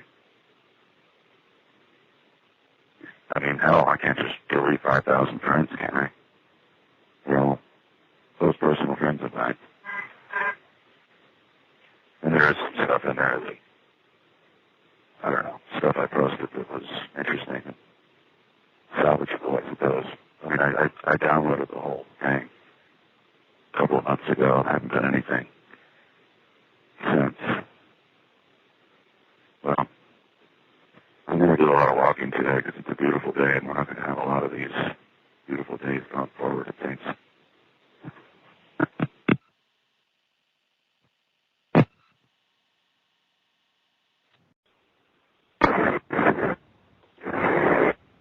There's been a definite change in the phone calling feature of these things. I'm not sure what to make of it because every machine seems to behave a little differently. Some of them, well, first of all, it's like a complete reset of the whole phone system, it seems. The numbers that were blocked before are no longer blocked. But with the last machine I was on, if you'd make the call, minimize the phone app, and maybe go back to the phone call app, and it was impossible to hang up the call. And that's a bug, if that's really what's happening. A bunch of stuff, but I don't care about the details at this point. It's just good to know that they've stepped up their game or done something in response, but how many months did this take? But some of these machines, they'll badger you to time out after 30 seconds, no matter what. And if that's going to be across the board, then that's essentially punishing everybody who uses these things. Because it's obnoxious. And of course it's unannounced. And then they went to the further measure of disabling phone calls altogether for about 3 days. And they changed the caller ID for some reason to a 607 area code. I'm not sure where that is. Is that Boston? Maybe? I don't know. Doesn't matter.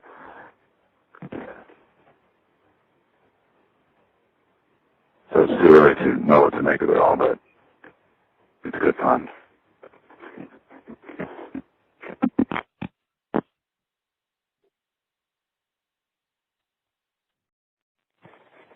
It feels like I've been fired from the job, but it's the kind of firing where you just shrug your shoulders and say, yeah, that's cool. It's still a little too early to say with certainty, but I think the game's over, and we're relieved, to be honest. But it might not be. These machines are all behaving pretty erratically, as they always have. What seems to be happening is a 30-second timeout is going to show up no matter what you're doing. On some machines, but not all. I don't know if it's half and half, but if there's any logic behind it. But there could be a network update going on as I speak, so remains to be seen. But now I don't have to be all incognito about it, do I? And maybe I should give myself some credit for all this if it forced the smart city to improve its product. I still might be able to find ways to manipulate this thing, but I wonder if it's injecting a 30-second timeout when you call a number that it thinks looks fishy. When I call a 319 area code number, it seems to show the 30-second timeout. But when I call my Skype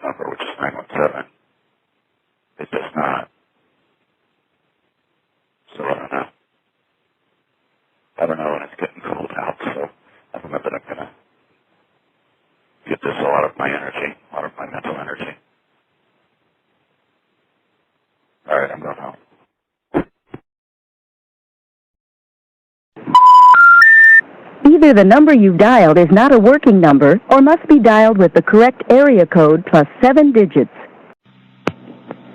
I don't know if I've ever called from this phone. It's on 34th Street, 30th Avenue. It's cold as hell out, and I'm not going to be out too long today, but I'm trying out the new phone call thing on the machines, and I'm finding that it only works about one time in 10. For some reason, there's a gateway to customer support, and you dial 611, and from a payphone, I think if you dial 611, you might get a way to report a problem with the phone, but since the machines are on voice over IP, that sends you to customer service. I think all the major carriers do that, and I'm a PIN number away from doing some damage to their account. I just have to figure out what their PIN number is. And I really shouldn't be there. And I'm sure I tried this before when it was on Bonnet. I dialed all the 11s. I'm not going to report this. I'm not going to write about this until I do something with it. But, yeah. It's always something. But the 3-minute bug keeps popping up. And it doesn't matter if you touch the screen during the 3 minutes or not. It's never going to go away. But the fact that this change to Ring Central was unannounced suggests that somebody didn't want to be here anymore. I don't know. But so far, it really sucks. It's worse than Vonage was. And I don't really blame Vonage or Ring Central for that matter. I think there's got to be something wrong with the physical infrastructure of these things. And I'm not really going to try to crack their PIN number. I was just joking. But why is that there? Why is that possibility even there? Out here today going for a long walk. Something went wrong with one of my web server configurations. And a whole bunch of my sites like shit now. And I thought, maybe said, fuck, I give up. I haven't wanted to do this anymore for a long time. I don't know what depth of insanity keeps me thinking that I have any reason to be in this business anymore, but I should hold on to the end of the year, I guess, and then find a new livelihood. Just for tax purposes, makes it cleaner. Not that there's anything to be worried about, it just makes it simpler.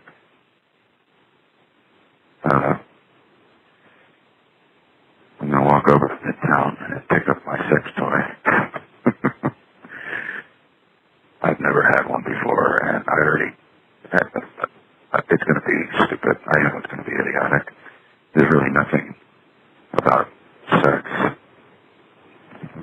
for me that is absent some kind of emotion, some kind of feeling. And I don't expect it to fall in love with this thing that I just ordered, but hey, why not, right? Why not just for the life experience, just so I can tell other people not to bother? Or maybe I'll be pleasantly surprised, who knows? So, it's Sunday, and I'm frustrated again with the sprawling mess of my web presence, my web livelihood, but I guess I'll suck it up and figure it out somehow or other.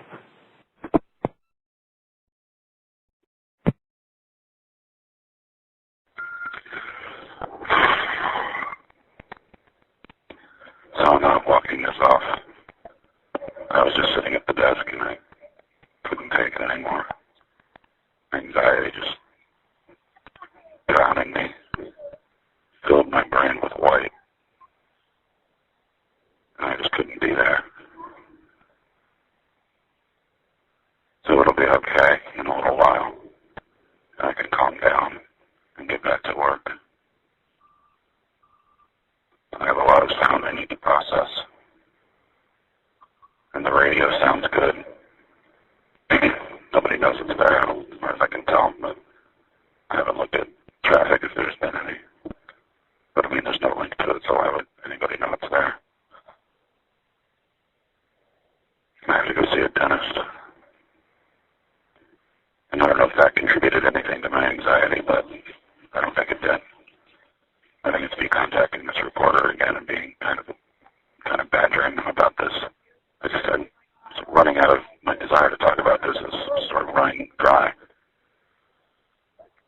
But without something like this,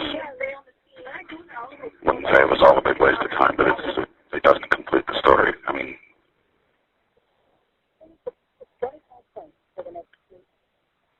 this could complete the story if he ever gets back to me.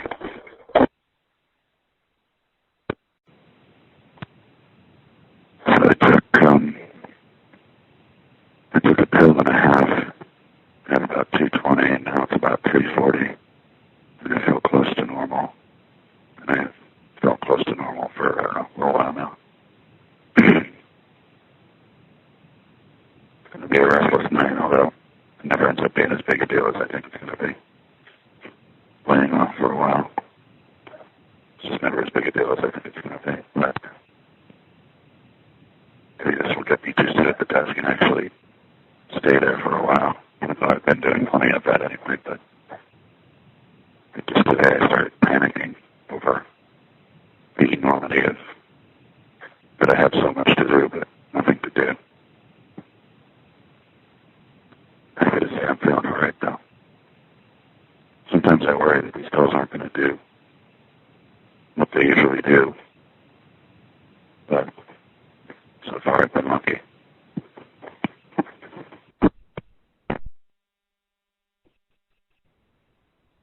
We are sorry, you have reached a number that has been disconnected or is no longer in service. Please check the number and try again. I just went to the dentist for the first time in, I guess, about a year. And this is after most of my life I've been able to go 10 years between visits. And I felt no particular reason to go except that I should. And this was unlike any dentist visit I've ever had, and almost everything about it feels a little sketchy to me.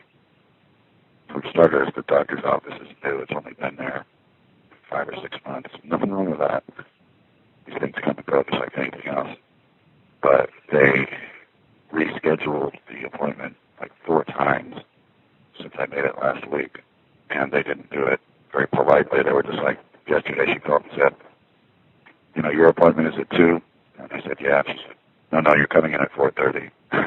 And then maybe an hour later, over a period of several minutes, I'm calling them butt dial calls. That's not what they were, but she called and hung up after one ring 3 times in a row. So I couldn't answer it. And on the 4th time she called, she's like, you can't come in at 4:30. I was like, okay, so when can I come in? Tomorrow? And she said, okay. And then she said 3:30, and I said 3:30, and I confirmed that, 3:30. I wanted to make it perfectly clear. I was a little irritated, but I'm not going to get uptight about it. So yes, 3:30, and then 2 minutes later I get a text message from the office that says, your appointment is for 4:30 tomorrow. And I didn't even respond to that. I just said, look, you said 3:30. I'm showing up at 3:30. If that's not going to work, I'll go somewhere else. Anyway, I get there. I fill out the form and just sit there for a while. And the assistant comes in and she does the x-rays, and she seems to know what she's doing, but not quite, because I've never had any trouble getting those things in between my teeth, those guards, whatever you call them. And she was having a hard as hell time getting them, in a natural way. And then she did the x-rays. She had to do most of them twice. And then the doctor comes in, and suddenly it's like I'm trying to buy a mattress or something. She won't. They go into hard sell mode, and she says that you have serious erosion or serious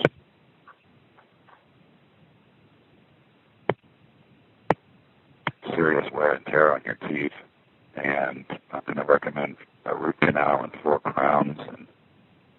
And then she asked me also if I use a mouth guard, or if I grind my teeth. And I said, yes, I use a mouth guard. And any dentist I've ever told that to said that that's a very good thing. And she was like, oh, you can't buy a mouth guard just because it's so inactive. And same thing, any dentist I've ever mentioned it to said, don't worry about it. Just get one of these things at the store. They're all the same. I mean, over time, I'll probably spend more on those store-bought mouth guards than I would getting it done professionally, but I don't have any reason to trust this woman's ability to make a good one. I mean, I shouldn't say that because I haven't looked up her credentials, and I probably won't, but it just seems it's like that you hear about this kind of thing all the time about high-pressure dentists especially. They expensive procedures or stuff outside of insurance. That's the other thing. She was pressuring me to change my insurance from whatever I have to, I forget what she recommended, One Health or something like that. And that in itself seemed kind of like something a doctor's not supposed to do, but maybe it is.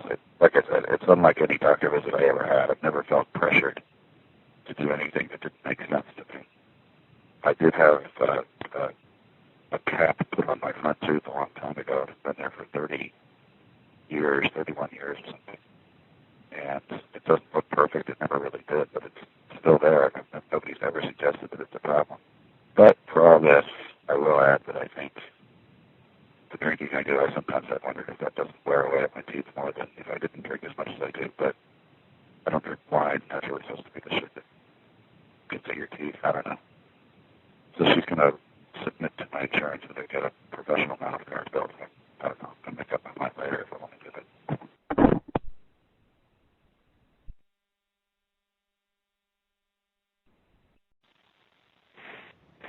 The corner of 12th Street and 40th Avenue. It's on the corner of the Queensbridge houses. This is one of two phones that I know of in this area. The only others I know of are over by Queens Plaza. And I came here the day before I caught wind that the CBS piece was going to air, or I came through this area. And I remember it because I just had never been so nervous about something in my life. And it wasn't any kind of giddy nervous. It wasn't a positive kind of nervous. It was just eating me inside. And I think I made a call for one of these phones on that day. I don't know, but I just remember wandering through Queensbridge for the first time, thinking that it used to be a really dangerous place. And for all I know, it still is, but I had heard that it cleaned up its act a lot by getting rid of all the open-air drug dealing and that kind of shit, but I'm not anywhere near that nervous now, but sort of informally arranged to do my on-camera interview with an alchemist, and I suggested we do it Monday. I don't know when they're gonna. He hasn't responded yet. I can't do it this week because their video person is gone for the holiday, I guess. So I'm looking forward to that, even though I can take it or leave it. You know, I may have to be doing it, but I don't really care. At the same time, the project, I mean, I don't care about the publicity, is what I mean.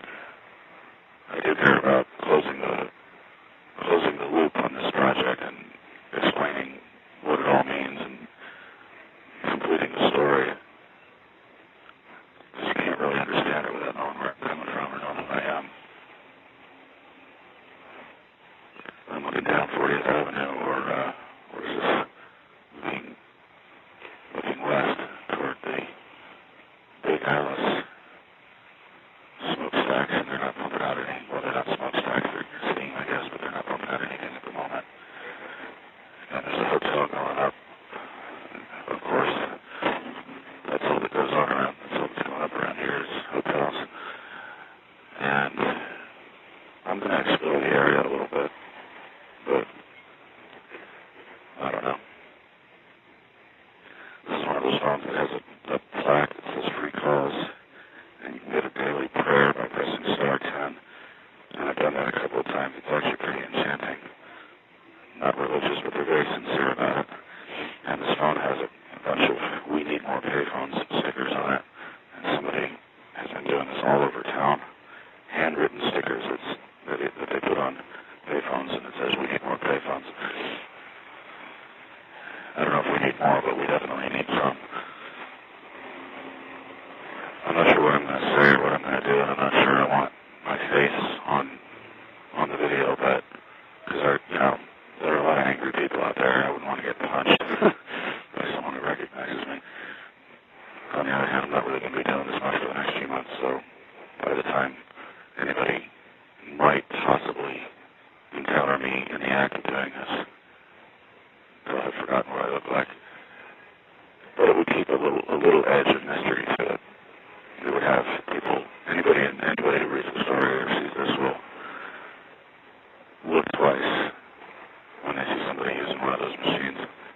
like, is that the softy guy? Is that the jingle bandit? So if I stay anonymous, then, well, at least visibly anonymous, it'll extend the mystery, extend the tantalizing nature of the thing. As I was saying that this phone has one of those panels with the shortcuts to call and get a daily prayer or find a job. I was trying to peel the panel off to take it home with me, but I couldn't get it. I couldn't pry it loose. I could probably unconnect it if I really worked on it, but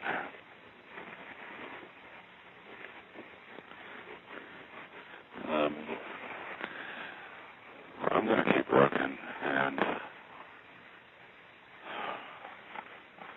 see where that leads me. Yesterday I was up at 8. Today I slept till 11, but I was wide awake at about 3 a.m. or 2:30, I think. And that's the hassle, like the hazard of going to sleep early for me is kind of waking up at 2:30 or 3, which is a ridiculous hour. Right? It's too early to stay awake, and but I can't get back to sleep, and that's what always happens. So I'm feeling a bit of a daze, and I had a little headache earlier, but it's gone now. But I'm feeling a little dizzy, and just like I need to walk something off. Even though mostly my body feels fine, it's just my head that feels a little weird. The number shown on this phone is 729-9638. That's Ravenswood 99638. And the other phone had a 729 number on it too. That one didn't work. Go figure.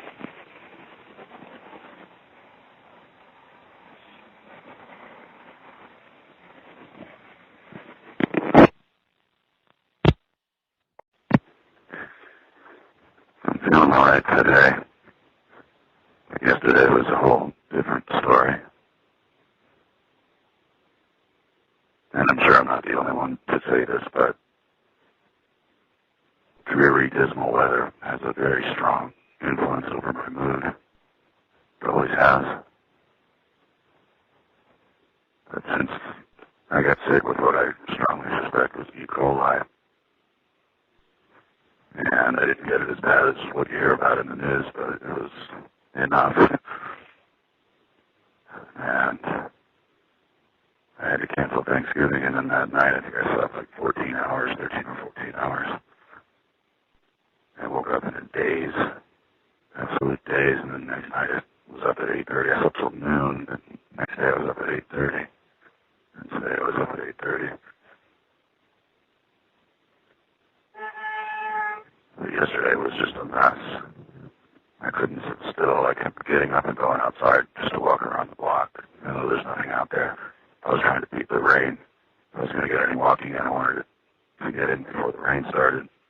And it rained overnight, but I must have gone in and out of the apartment 15 times yesterday. And I had really bad thoughts of self-harm and self-destruction. But it's over now.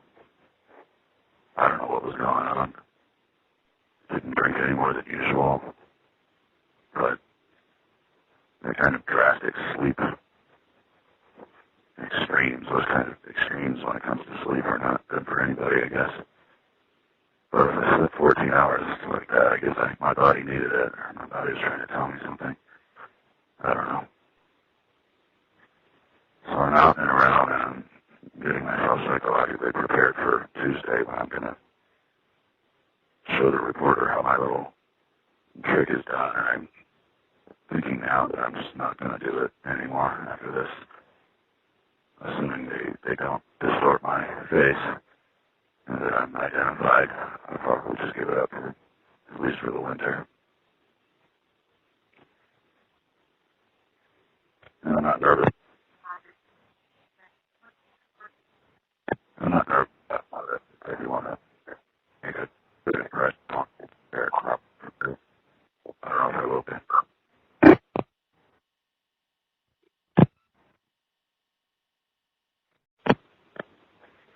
I guess it's reason that if you pass by somebody's house often enough, that person will emerge from the house as you're passing by.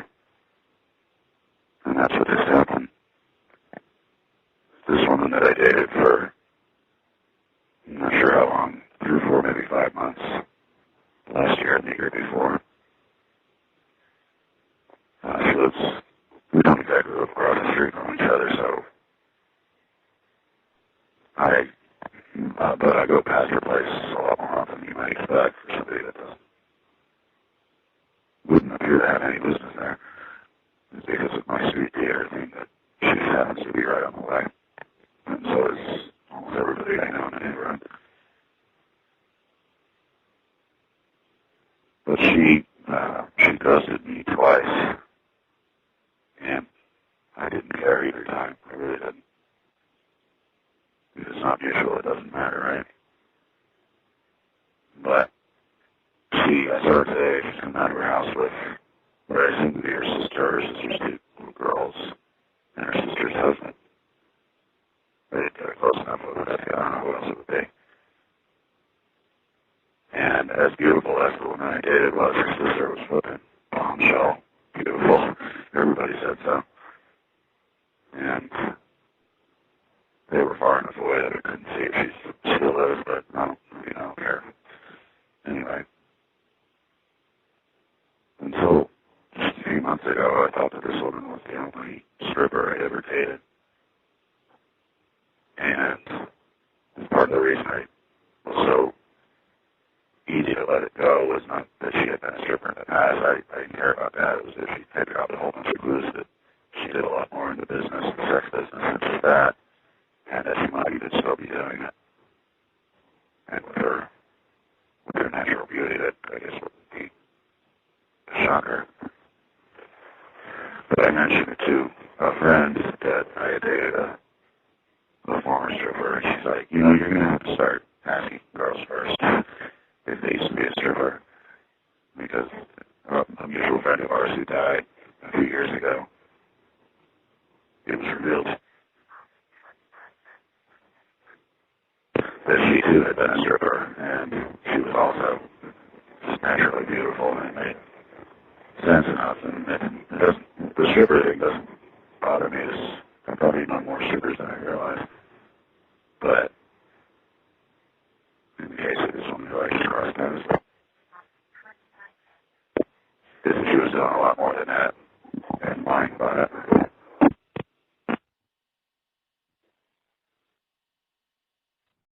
The number you have dialed is unallocated. I'm feeling all right today. Yesterday was a whole different story. And I'm sure I'm not the only one to say this, but dreary, dismal weather has a very strong influence over my mood. It always has. But since I got sick with what I strongly suspect was E. coli, and I didn't get it as bad as what you hear about in the news, but it was enough. And I had to cancel Thanksgiving, and then that night I think I slept like 13 or 14 hours. I woke up in a daze, absolute daze, and then the next night I was up at 8:30. I slept till noon, and the next day I was up at 8:30. And today I was up at 8:30. But yesterday was just a mess. I couldn't sit still. I kept getting up and going outside just to walk around the block. I know there's nothing out there. I was trying to beat the rain.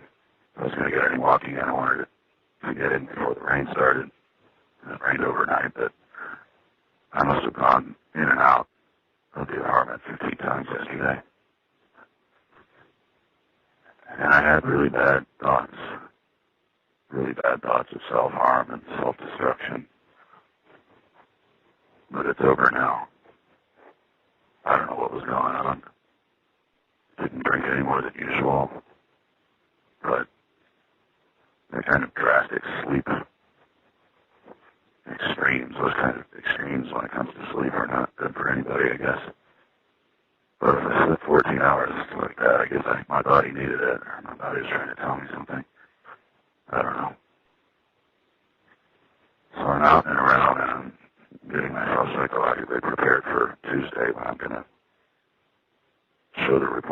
little trick is done, and I'm thinking now that I'm just not going to do it anymore after this, assuming they don't distort my face and that I'm identified. I'll probably just give it up, at least for the winter.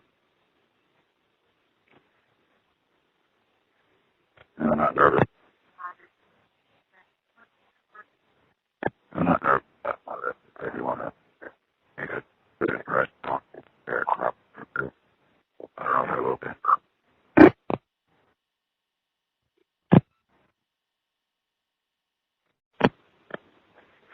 I guess it stands to reason that if you pass by somebody's house often enough, that person will emerge from the house as you're passing by. And that's what just happened. This woman that I dated for, I'm not sure how long, 3 or 4, maybe 5 months, last year and the year before. She lives, we don't exactly live across the street from each other, so but I go past her place a lot more often than you might expect for somebody that wouldn't appear to have any business there. It's because of my sweet theater thing that she just happens to be right on the way. And so is almost everybody I know in the neighborhood. But she ghosted me twice. And I didn't care either time. I really didn't. If it's not mutual, it doesn't matter, right? But I saw her today. She's come out of her house with what I assume to be her sister, her sister's 2 little girls, and her sister's husband. I didn't get close enough with it. I don't know what else it would be. And as beautiful as the woman I dated was, her sister was flipping bombshell. Beautiful. Everybody said so.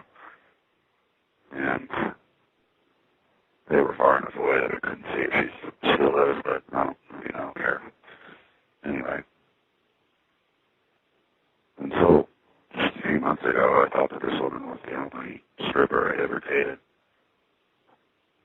And part of the reason I was so easy to let it go was not that she had been a stripper in the past. I didn't care about that. It was that she had dropped a whole bunch of clues that she did a lot more in the business, the sex business, and just that. And that she might even still be doing it. And with her natural beauty, that I guess would be a shocker. But I mentioned it to a friend that I had dated a former stripper, and she's like, you're going to have to start asking girls first if they used to be a stripper. Because a mutual friend of ours who died a few years ago, it was revealed that she too had been a stripper, and she was also just naturally beautiful, and it made sense enough. And the stripper thing doesn't bother me. I've probably known more strippers than I realized. But in the case of this woman who I just crossed paths with, she was doing a lot more than that and lying about it.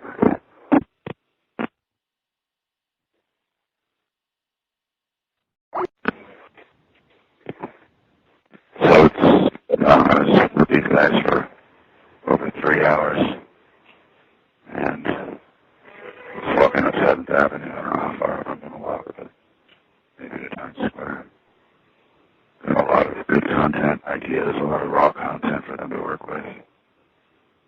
And I'm not sure how much of it was fully absorbed, or if everybody was always paying attention, or if I was paying attention. But I am among them, but it's nice to be in the new space. I haven't been in a new building really in a long time. I took a couple of panic pills about 45 minutes before meeting them. I think that really did get me through a lot more smoothly than I would have done without. And all the anxiety just gets into everything. It gets into my gut and my stomach. In my head, of course, but I did more on screen than I guess I was expecting, but clearly be identified in some way or other, but the initial video we did was all of me not showing my face, but that was really just an attempt to capture the aesthetic of me being invisible. So we'll see how that turns out.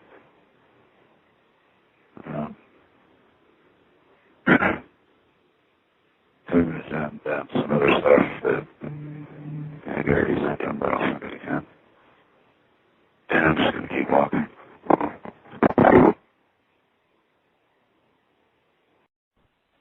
Hey there. Wow. I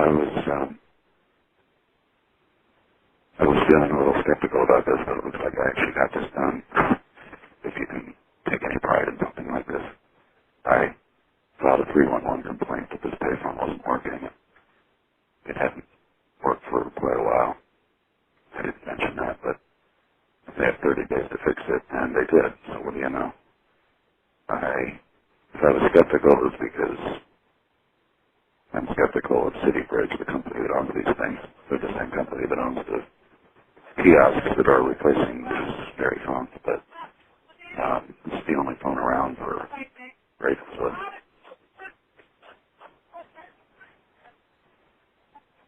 And I used to see people using it a lot. So I guess I'll write a little piece about this.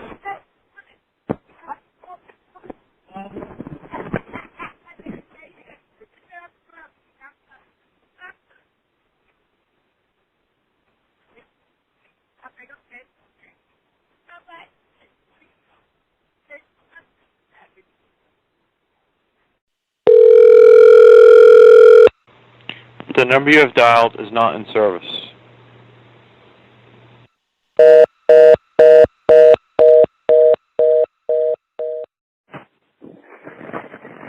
Well,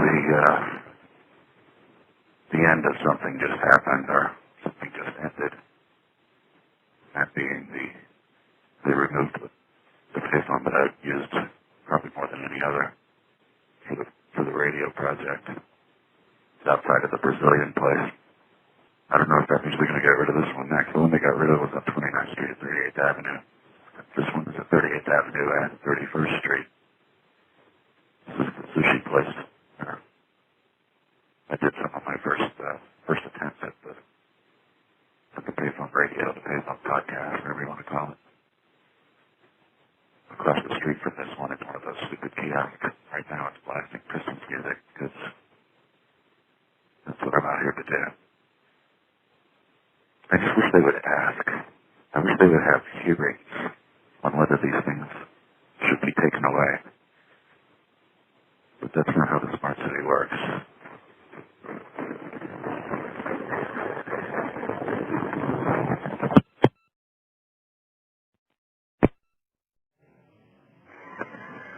So I guess it's time for the end game. Something like that. I never had something like this in mind when I started doing the kiosk shenanigans, but I mean, I thought I'd get a few laughs on Twitter or something, and I looked that up, but it sort of took on a life of its own. And as inept as I am when it comes to social media, I guess I had an instinct that social media will do what social media does and make a much bigger deal of this than it really is. But when I think about it, and I really did have a mission, I really did have a message to send with all this. So it's not just a cheap prank. So I'm gonna take a little pride in all of this. If it can be proven that this game I've been playing, if it can be proven that it's directly responsible for buttoning up the phone call feature on those stupid machines, then, well, I can take some pride in that too, and hey, maybe I'll even save some payphones for all of this.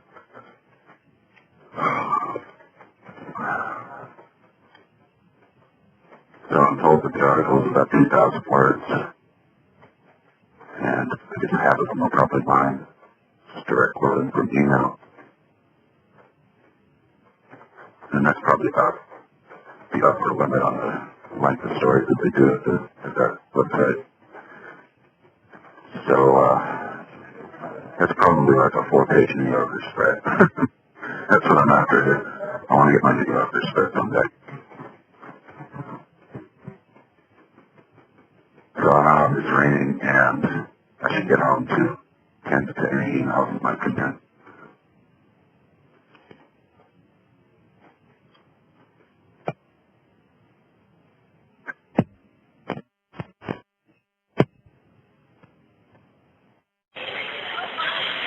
So I called in yesterday from Grand Central and was really bummed that for whatever reason the call never made it through. The problem's probably with Magic Jack, but I don't care where the problem is. It's just, I was in the moment and the Gothamist thing was still kind of in play, still happening. And for whatever reason the call just never made it. But the story posted and everything is fine. Reaction is almost all positive as far as I can tell. And a couple of people think they hate me, but I can live with that. I'm just working my way around town on a Metro card that I found, an unlimited Metro card with 5 days left on it. I guess my luck is turning, right? If that's possible. It's interesting to think about what's been going on at the company behind those machines. I mean, they can't be as humorless as they seem at the spokesperson level, but they specifically refused to respond to any of my comments or any of my, or anything. They just don't want anything to do with me. And they probably think I'm a piece of shit. But what they should really do is hire me. That would be a grand ending to all this, wouldn't it? That way they could maybe find ways, such as some of the ideas that I have, they could, to make usage of these things accountable. I mean, there aren't many things that are free that are unaccountable. I mean, when I go to use a bathroom at a public space, which I think I've only done twice, by the way, but I have to sign in and show my driver's license, I think, or ID. When I go to borrow a book, it's obvious I have to register and prove I'm who I say I am, and on and on.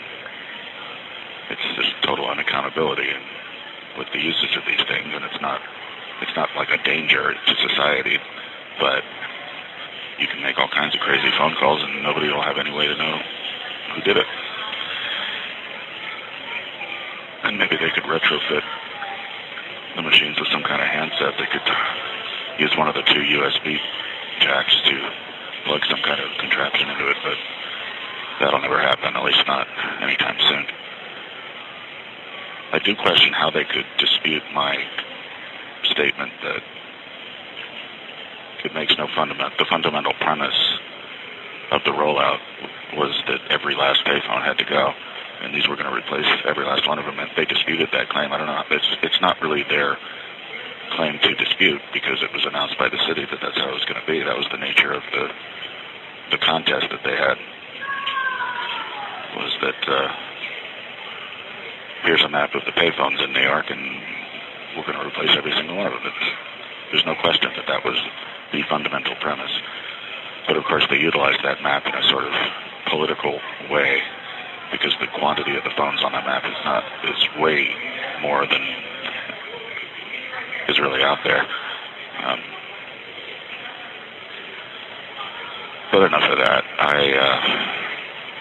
I should move on from all this stuff. I've said I will before, but it is pretty hard for me to pass by one of those things without just taking 5 seconds to dial a phone number. But they have been reacting, though, and they are addressing the issue in some way or other, but as it is, the way these things are designed, there's nothing that can be done to stop it. So while people are putting tape over the cameras, maybe Link NYC is going to put tape over the loudspeaker. or just turn it off. I don't know. So, my anxiety feels better today, but something's really been eating me up inside, and it's not been this, it's been everything, or not just this.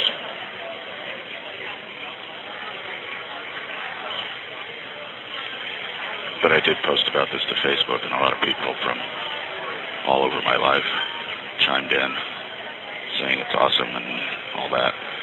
I was surprised that one guy I knew in high school, I'm not going to say his name, but I mean, I didn't know him in high school. I've had maybe a couple of conversations, but he's an artistic type himself, and he liked it. I didn't even know he was out there.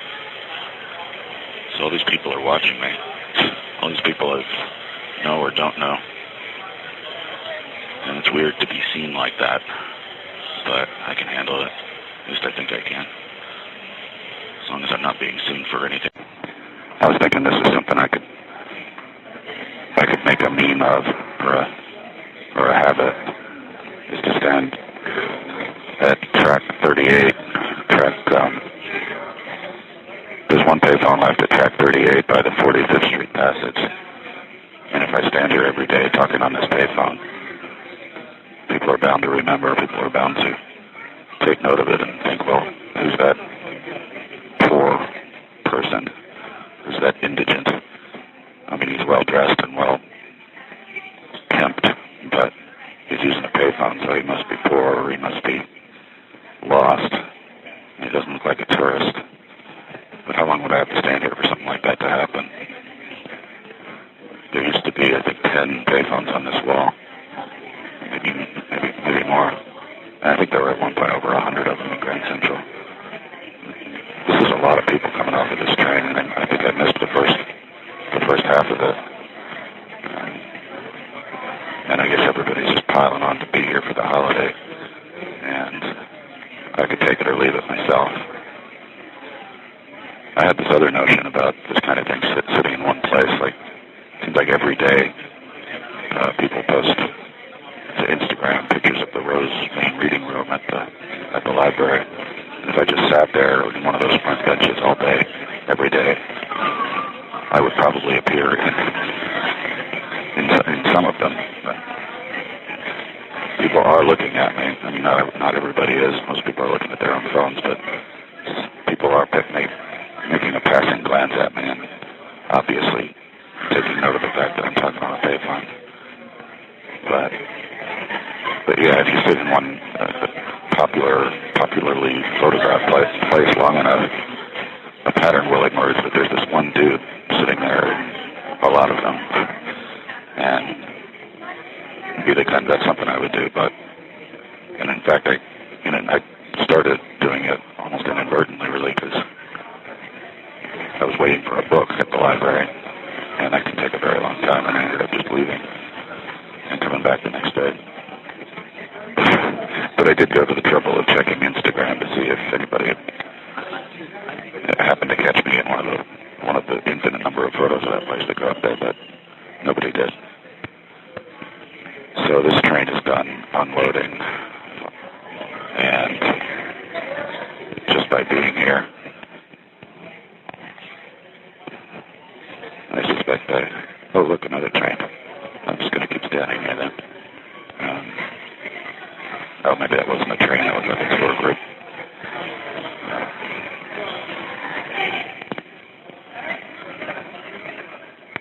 I forget where I read it, but every light bulb in Grand Central is bare. There's no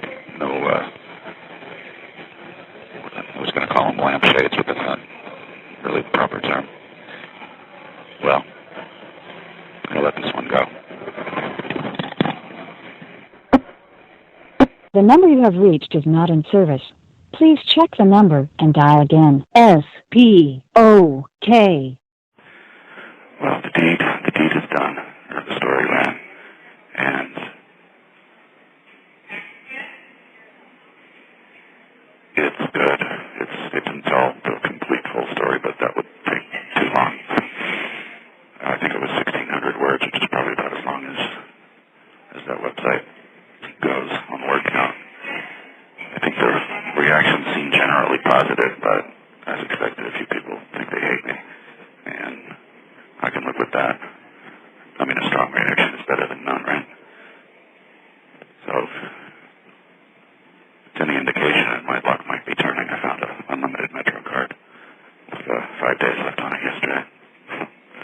so I'm going to zoom around town a little today. I don't think anybody's going to bother canceling it with only 5 days left on it.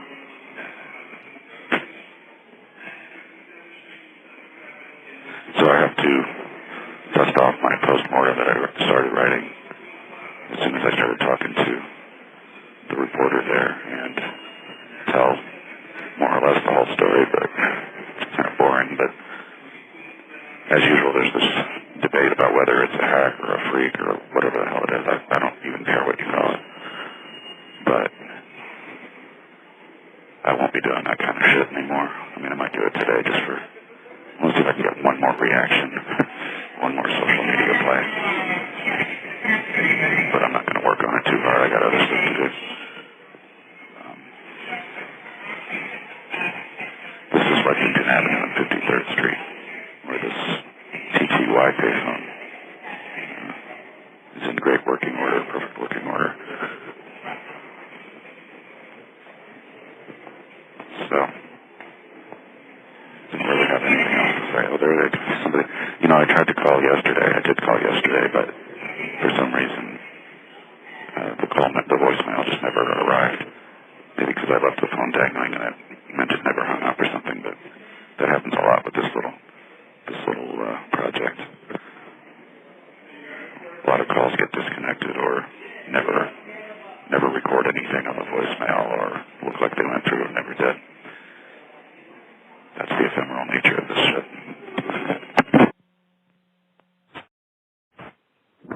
Well, it only took however many minutes I spent walking from 50th Street to 49th Street on 5th Avenue. That's all it took to remind me that this is not where I want to be during the holidays, but I had the naive thought that I could duck into Rockefeller Center and get my favorite Midtown sandwich, but it's probably not my favorite Midtown sandwich, but it's there and it's convenient.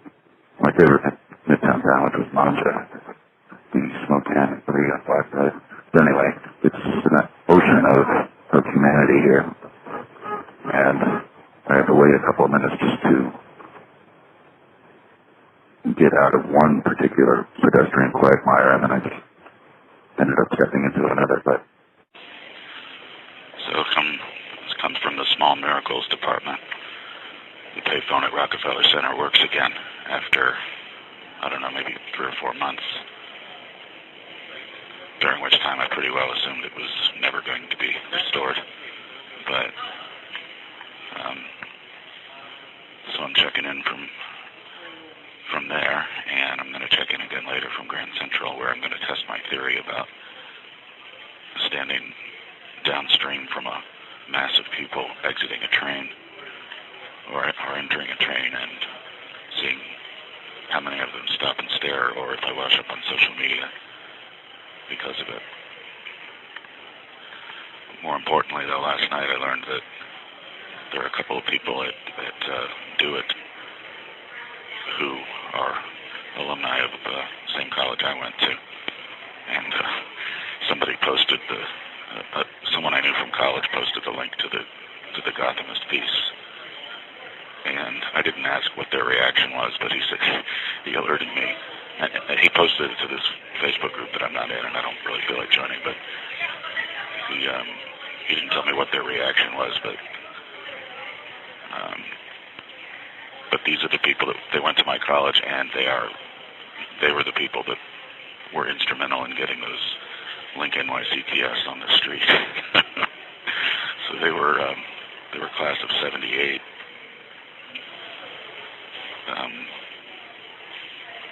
So I guess that puts them in their 60s now, and assuming they were good sports about it, and from what I can tell from their statement, at least it sounds like they were not angry or offended by any of this, but I don't know if that would give me any leverage in actually getting a job there. But I mean, it seems like I'm the sort of guy that would want to hire, but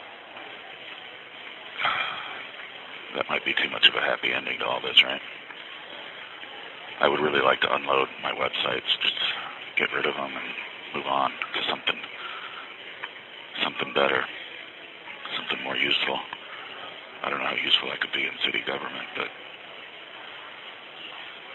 But Frank Zappa, I remember saying that if you're a creative person, you should be in government because that's where they need you most. But I've seen civil servants sort of scoff at that notion, as if creative thinking gets you anywhere in the municipal bureaucracy. But I guess everybody's got a point of view on that kind of thought.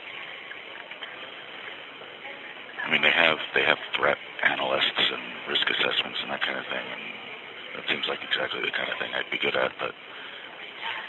And the qualifications seem pretty open. I mean, pretty like anything goes, like college degree and some experience in life.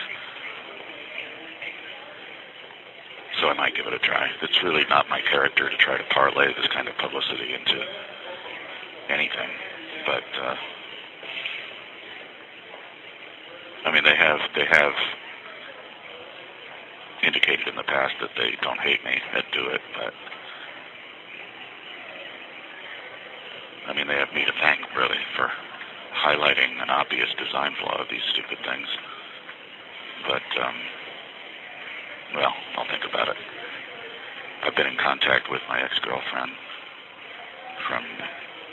hasn't been as long as I thought, actually. I guess it's been, maybe it has been long. I don't know how long it's been. But I felt like I was playing with fire and contacting her, but she seems totally cool with it, and I linked her to that Gothamist piece again, and I'm not going to keep talking about this Gothamist thing forever because it's over, but I sent her that link, and she said she was smiling the entire time she was reading it. And that it's like it's not only a New York thing, it's an only Mark Thomas thing. But I don't know how true that is, but I did see a copycat last night. Somebody blasting the Call and Oates channel, which it's one of the first numbers I tried, and then I think she called a phone sex line. I don't remember trying any of those. I probably did. But I have to admit it was hard. At first it's been hard to walk past those kiosks without the twitch of wanting to dial up a number, but that little that twitch is gonna go away. So I was smart today. I took the M train to Rockefeller Center, thus bypassing the Fifth Avenue quagmire of holiday nonsense. And I'm gonna go check my mail and probably head back home.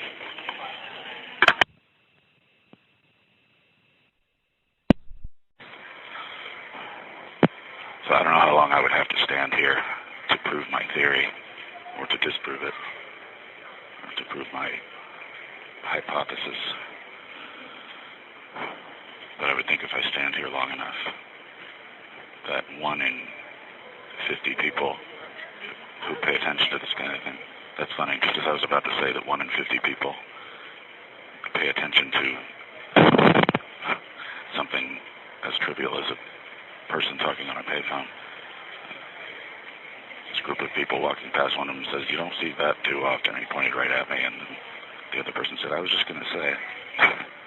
So if that was the 1 in 50, or the 2 people out of, I don't know what the ratio is, but my hypothesis theory, whatever you want to call it, is that if I just stand here long enough, I'll wash up on social media, like all the other trivial things that we see.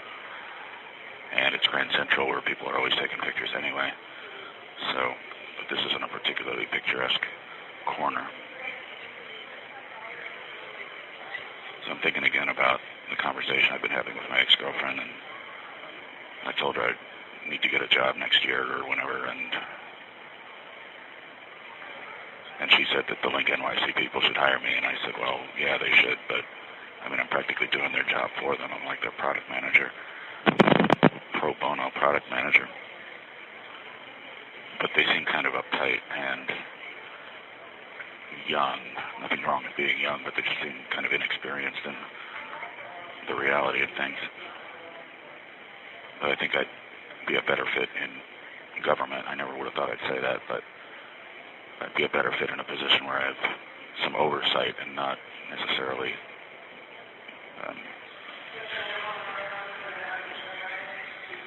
not the kind of responsibility where I'd have to answer up to the government. I don't know, because it's a dual purpose agency.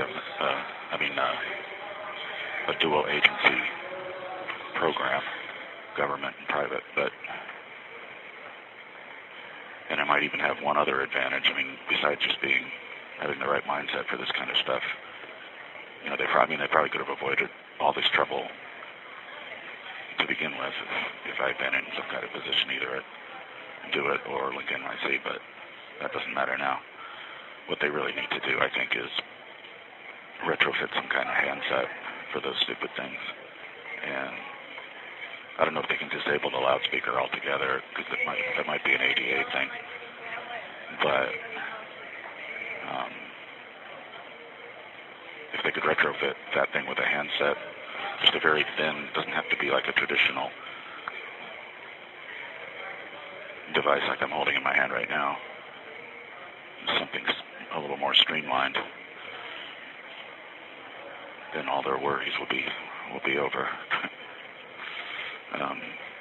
I think you'd still need the loudspeaker for talkback support, but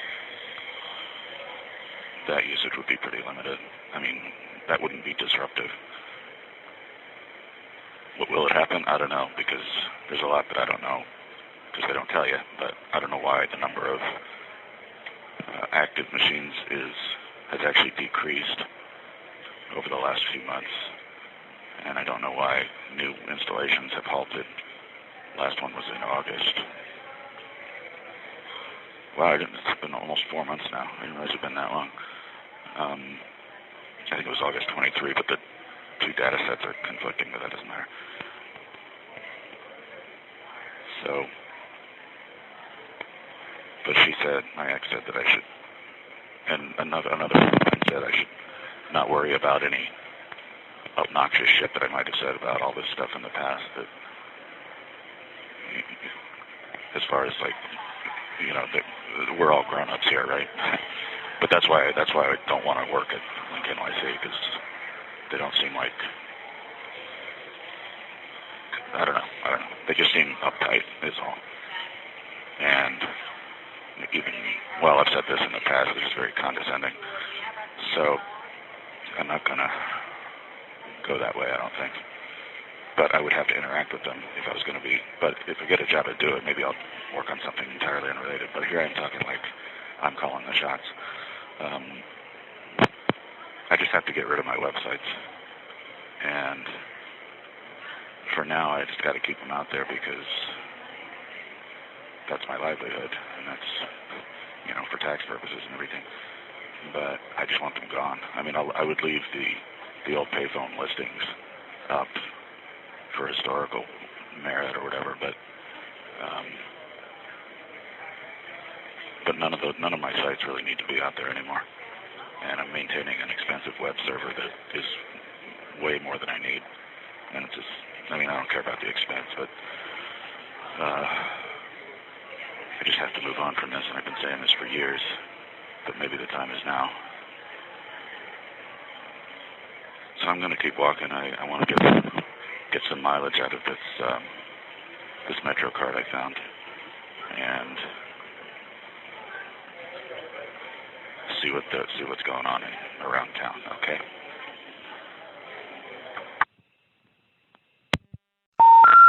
The number you have reached, 423-733-9987, has been disconnected. For directory assistance information, you may dial 411 or your directory assistance provider. So I can never remember where this little cluster of payphones is at Penn Station. I always have to wander around a while, but I should remember because it's near track 16, 17, 18, and that's the LIRR tracks that I used to use to get to Glen Cove and back. And I reverse commuted to a job for about 6 months until I got fired. And what kind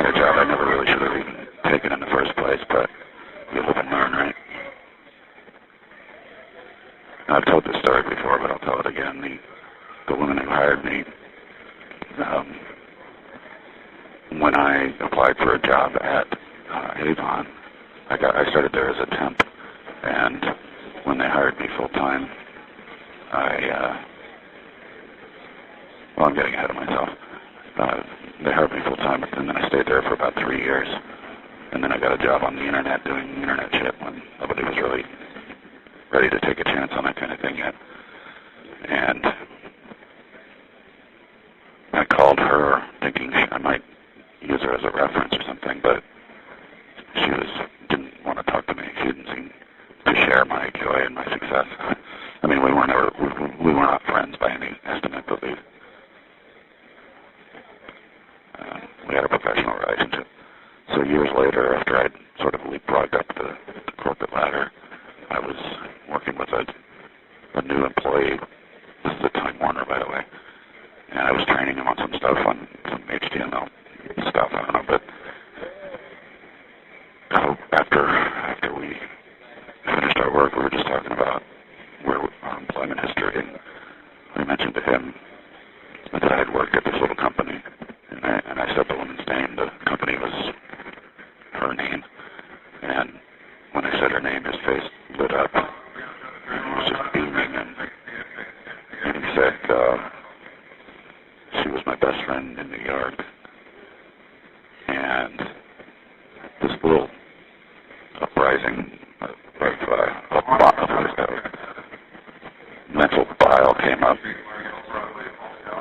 and I felt some schadenfreude, and I was getting ready to tell him, we'll give her my regards, and tell her that, remind her that she fired my ass, and now I'm like a director level at Time Warner, blah, blah, blah. But before I could say anything like that, he said I was with her when she died. And he went on to tell me that she was the first person he met when he got to New York. I don't know the circumstances, but it was as if she was there when he got off the train or something. It was just the moment he landed, he made friends with this person, and she was really valuable to him. And I can totally understand that, but I ended up feeling a little bit of, I don't want to exaggerate, but a little bit of revulsion at myself for thinking that now I had my chance to stick it to her. But coming back years later and saying, to let the person who fired me know that I didn't need your stupid job anyway. I did need the job, I needed the money, but that's the kind of job, even if they paid well, that's just the kind of job I could not have stayed with. I remember when my boss at Avon was making like $200,000 a year, but she just could not stand to show up to work. And back then I thought, man, if I was making that kind of money, I would sacrifice. But when I think about it now, I see it in a different perspective. But of course, I don't have any debt now, and that's a big thing. So I'm going to move on, but these might be my favorite phones in New York, and all that. Well, this is definitely an interesting payphone for me, and I'm surprised it's still here. I think I got a picture of this one maybe 15, 20 years ago, and I wouldn't know now if it's the exact same piece of hardware, but the location is the same. What's interesting for me about this one is a few years ago, I don't remember now exactly how it happened. I was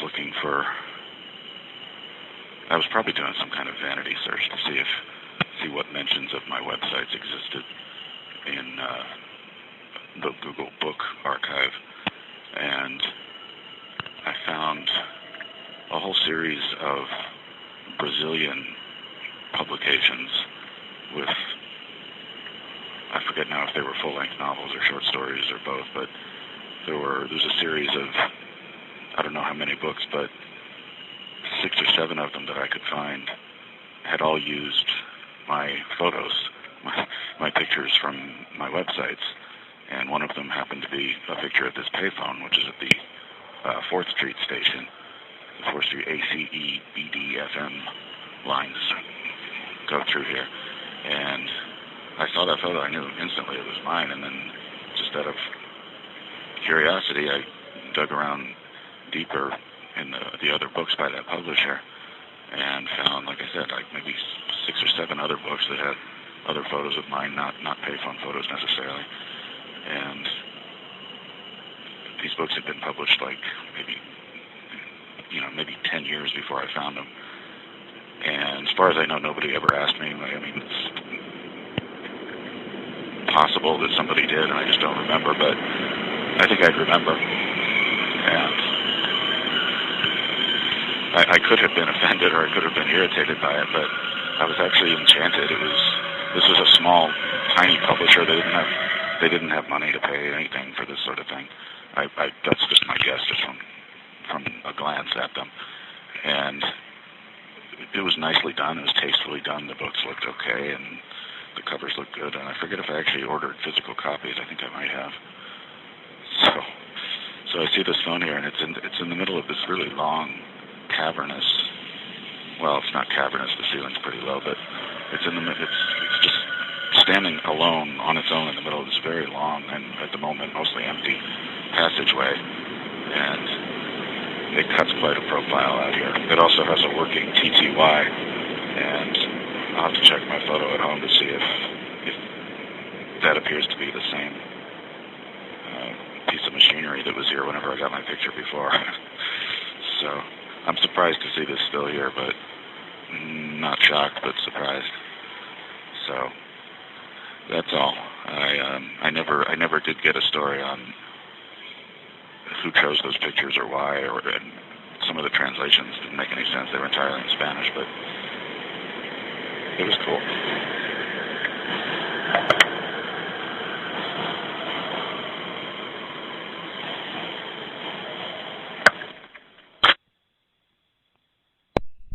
I have to say,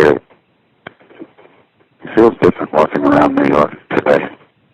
The first big, long walk I made in Manhattan since the story posted, and I'm not trying to make a big deal of it, a bigger deal of it than it is. I already said I was going to quit talking about this, but you do gotta, it does make you want to ask, like, does anybody, how many people know about this, how many people read this, and how many people did it influence in any even insignificant way? And who's thinking about it, who's talking about it?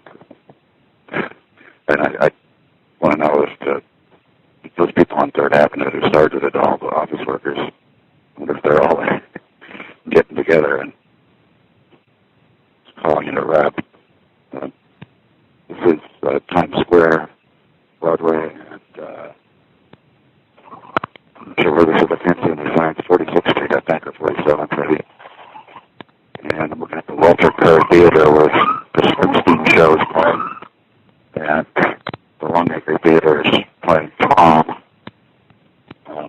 I've heard mixed things about the Springsteen musical, but I mean, I like Bruce. I'm not one of the faithful or anything, but I don't think I'd want to see a musical about him.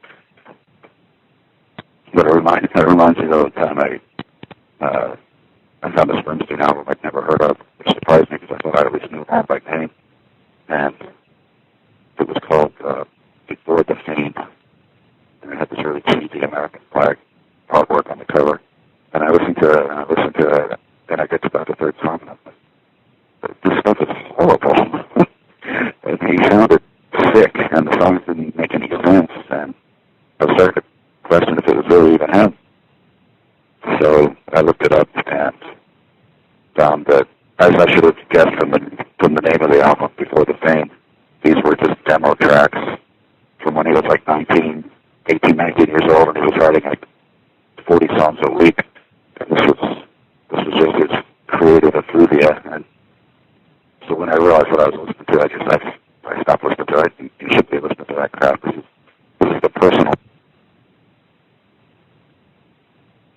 It was the same. I had the same mixed feelings about looking at Vivian Maier's photos because that was personal stuff, and she never sanctioned their release. But my God, it's good. Can't look away.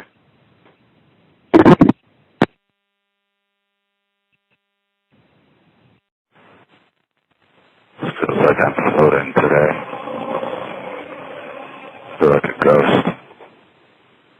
but it's not lost on me, but man, the anxiety gets into every part of me, every part of my body, my chest, my guts, my stomach. My hands were shaking. And I couldn't really see straight at the desk, at the computer.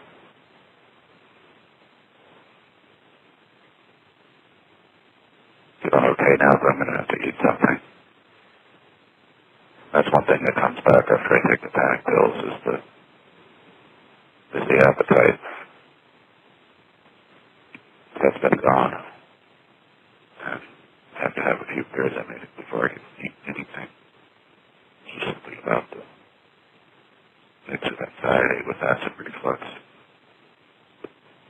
All that, I don't know what it is. I should know. I should understand this, but I don't. It's a decent day for walking. I think tomorrow will be too. I started filling out job applications and decent on my resume. I went into it thinking that I hadn't been doing anything for the past 16 years, but that's not true. I haven't been doing anything this year, but that's a different story. I mean, I know what I've been doing, but the shenanigan was my job. I just treated it like that. And I did see, I got what I think is an actual response from one of the humans at the company. A rare show of candor. She said something like, well, now at least we can put that away, or forget about that for now. Because there will be copycats, but I don't think anybody's going to do it with the determination that I did.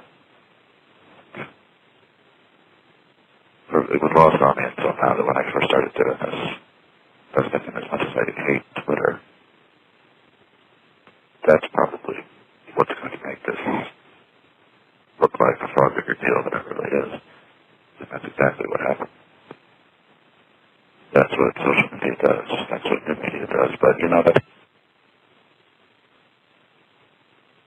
that's what the old media did, too. They found something singular and weird and made it center stage. So, because it's all the same.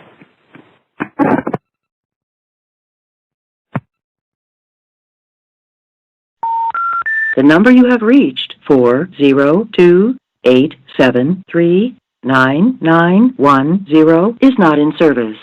If you feel you have reached this recording in error, please check the number and dial again. Thank you. So it's been, I guess it's been an hour and a half or so since I took the 2 panic pills. And I'm starting to feel closer to normal. I mean, I am closer to normal, and I have been for a while, but sometimes these lingering side effects emerge where I suddenly have trouble catching my breath, or there's some sort of breath cramp that I have that makes me want to sort of air barf a little bit. But it's pretty much always the same path. But in other news, I have been listening to myself sleeping recently. I started doing this by mistake. I was recording something on the radio, and I got too tired to finish doing it, so I just went to bed, but the recorder on my phone was still recording. So I woke up and found, 6 hours of myself snoring and wheezing and making crazy hyena-like sounds, and it was eye-opening at first. It's like, it feels like I'm going to the bottom of my ocean, or exploring the bottom of my ocean. And, I mean, I always knew I snored, but what'll be curious tonight, though, is if I remember to do it. I'm curious to know if I snore more or less when I'm not drinking, or if it makes any difference, or if the howling noises in particular. I'm just wondering if they ever ease up, or if it's always been like that, because nobody's ever told me about that kind of stuff. And I wonder if it's worse now than it used to be. But the only people I could ask would probably not want to talk to me about it, meaning ex-girlfriends.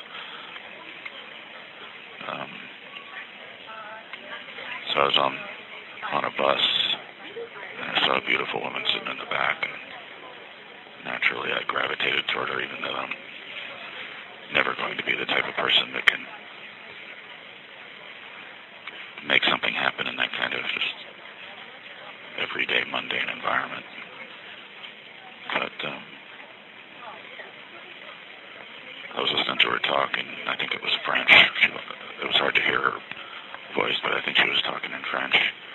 And I was looking at her legs, and I was looking at her boobs and all that stuff that we do. But then I saw her nose ring, and everything kind of, it all kind of evaporated. She looked closer to my age, though. I mean, she was probably about 40-something. But she looked youthful, but you could tell she was older than she tried to make herself look. So Penn Station here is quiet, but crowded. And this whole area is crowded as hell, of course. Herald Square. I was on the bus, the Q32, and I informed the bus driver that one of the windows in the back was a little loose, and it wasn't going to fall out on its own, but if somebody just accidentally elbowed it or leaned up against it with their bag or something, there could be trouble. And she cared. She was sympathetic. She said, she was in the front, the windows all the way in the back, but I think I heard her say that she could see it from there. And I guess I didn't try to figure out if that was actually possible, but I guess they would want to be able to get mirror view to their whole vehicle. There were two traffic police officers having a lively conversation about what I couldn't figure out. And one thing that surprised me was that I saw what appears to be a new Link NYC installation. It's not activated yet, but I'm pretty certain I was not there before on 34th Street and 7th Avenue. So all has not come to a halt with this stuff, but sure seemed like it for a while. And I got an actual, what I guess you'd call a human reaction from somebody at the company. One of the women that called into the conference call to diagnose what the hell is happening is, I think, public relations for the company. And she just said with sort of cryptic, but if you knew, you knew. She said something like, well, I guess we can put that matter to rest, or something like that. But now we'll see how determined the copycats are, if there are any. I mean, I think what most people are going to do is dial up something like the Call & Oates number or the Harvard sentence server, that kind of thing. I mean, that's some of the first shit I did, but I think if they want to do anything original, they're going to realize that it's probably more complicated than they thought. It is as simple as making a phone call, but the planning behind it is not so simple. Well, I'm going to keep on. So, looks like this call connected for free. This is the 101st Street, West End Avenue. The door is down, I think. And it honestly doesn't look all that firmly affixed to the ground, but let it go. I came up here to see if they had actually replaced one of the ones that had been removed to make way for some sidewalk work, I guess. Because I got an email from somebody who emails me about once every 6 years. And he said he was on West End Avenue and he saw these 4 phone booths. And this was after I had already backed up, saw that one had been removed. So I wanted to investigate this claim. Not that I don't believe in this myself, it's reasonably impressive that they went to the trouble of returning the phone booth to its spot after removing it like that. Here's a school ID card for somebody at the Bronx High School of Science, Anna Maria. I'm not going to read her last name. And it looks like she just got this issued and she just lost it just as quickly. She just got issued last week. This is 845 West End Avenue. And I'm still coming down from what was, I guess, even a ragier anxiety attack than I thought. I feel completely different than I did a couple hours ago. It's just that I was thinking it was acid reflux or something digestive, but that's where the anxiety does. It goes everywhere. It really feels like I'm burning inside. Something has been burning me inside. And there hasn't been any of the recent shenanigans stuff with the coverage. It's just, my life is eating me alive. I might go over to 79th Street Basin to see if those old phone booths are still there, but I don't think I can get in during the winter. I don't think they leave it open at all. All right, I'm going to let this phone ring and see how long it lasts. You know what, I'm not going to do that because I think that might have been why one of my calls to this magic jack never made it last time. So this is 825 West End Avenue at 100th Street. And what's interesting about this one is it looks like somebody had put tape over the coin slot, and maybe that tape had some kind of message on it saying that you don't need to put in coins because calls are free. I mean, it doesn't look like that kind of sticker. It actually looks like an out-of-order sticker, but what's left of it, that is, I can't really tell. But that's one of the strange things about this little gimmick is that they don't tell you that the calls from these phones are free. You're just supposed to know. And as neighborhood secrets go, well, I guess that's something. But unfortunately, this strip of road is they're going to be the only payphones left in however many years. If their program isn't crashing and burning already, I don't know. I did see a new kiosk installation. It's not active yet, but I'm pretty certain it's new at 34th Avenue and not 34th Street and 7th Avenue, or 8th Avenue rather. Well, okay. But the thing is, I'm not sure if this is the phone, the booth that was removed, or if it was the one at 90th Street. So I'll keep walking and find out. So something kind of funny just happened. I put a quarter into a payphone and I just kept spitting it back out so I could make a call. And this dude walking by says, "Here, buddy, you can use my phone." And I was like, "Oh, no, it doesn't matter. Doing a project with this. I have a cell phone," and stuff like that. Just interesting. Like I was thinking earlier that anyone who sees me use the payphone probably thinks I'm poor or need help or something, but I don't know. It proves that theory, but it seems to be, I don't know. It's not a rash theory. But anyway, the verdict on the booths is that it's this. There are 4 booths again. The third one had been removed from 100th Street, but it's back now that the sidewalk work is back. The first 2 let me make free phone calls, although I guess I can't really do the verdict on that until I get home and see if they actually recorded, but they probably did. The third one cut off after about 10 seconds with a really rude honking noise, and I think that's exactly what happened the last time I tried it for 3 months ago.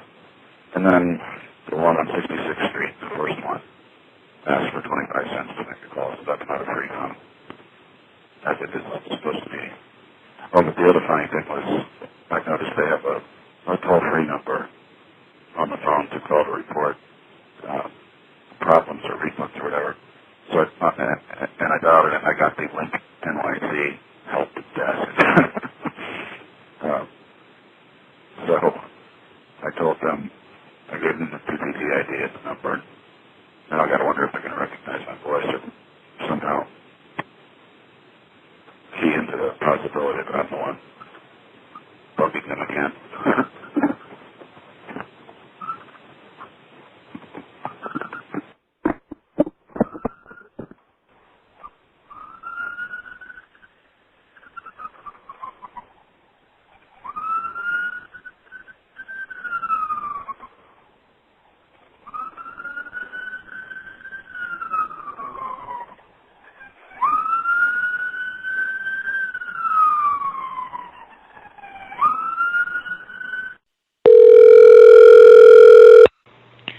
number you have dialed is not in service.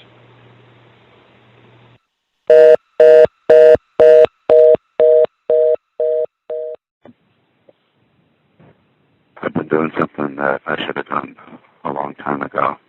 Although I have done it, it's and starts over the years, but I'm going back and changing my passwords all over the place. And, I mean, I have accounts still active that are still alive from, I don't know, 25 years ago maybe.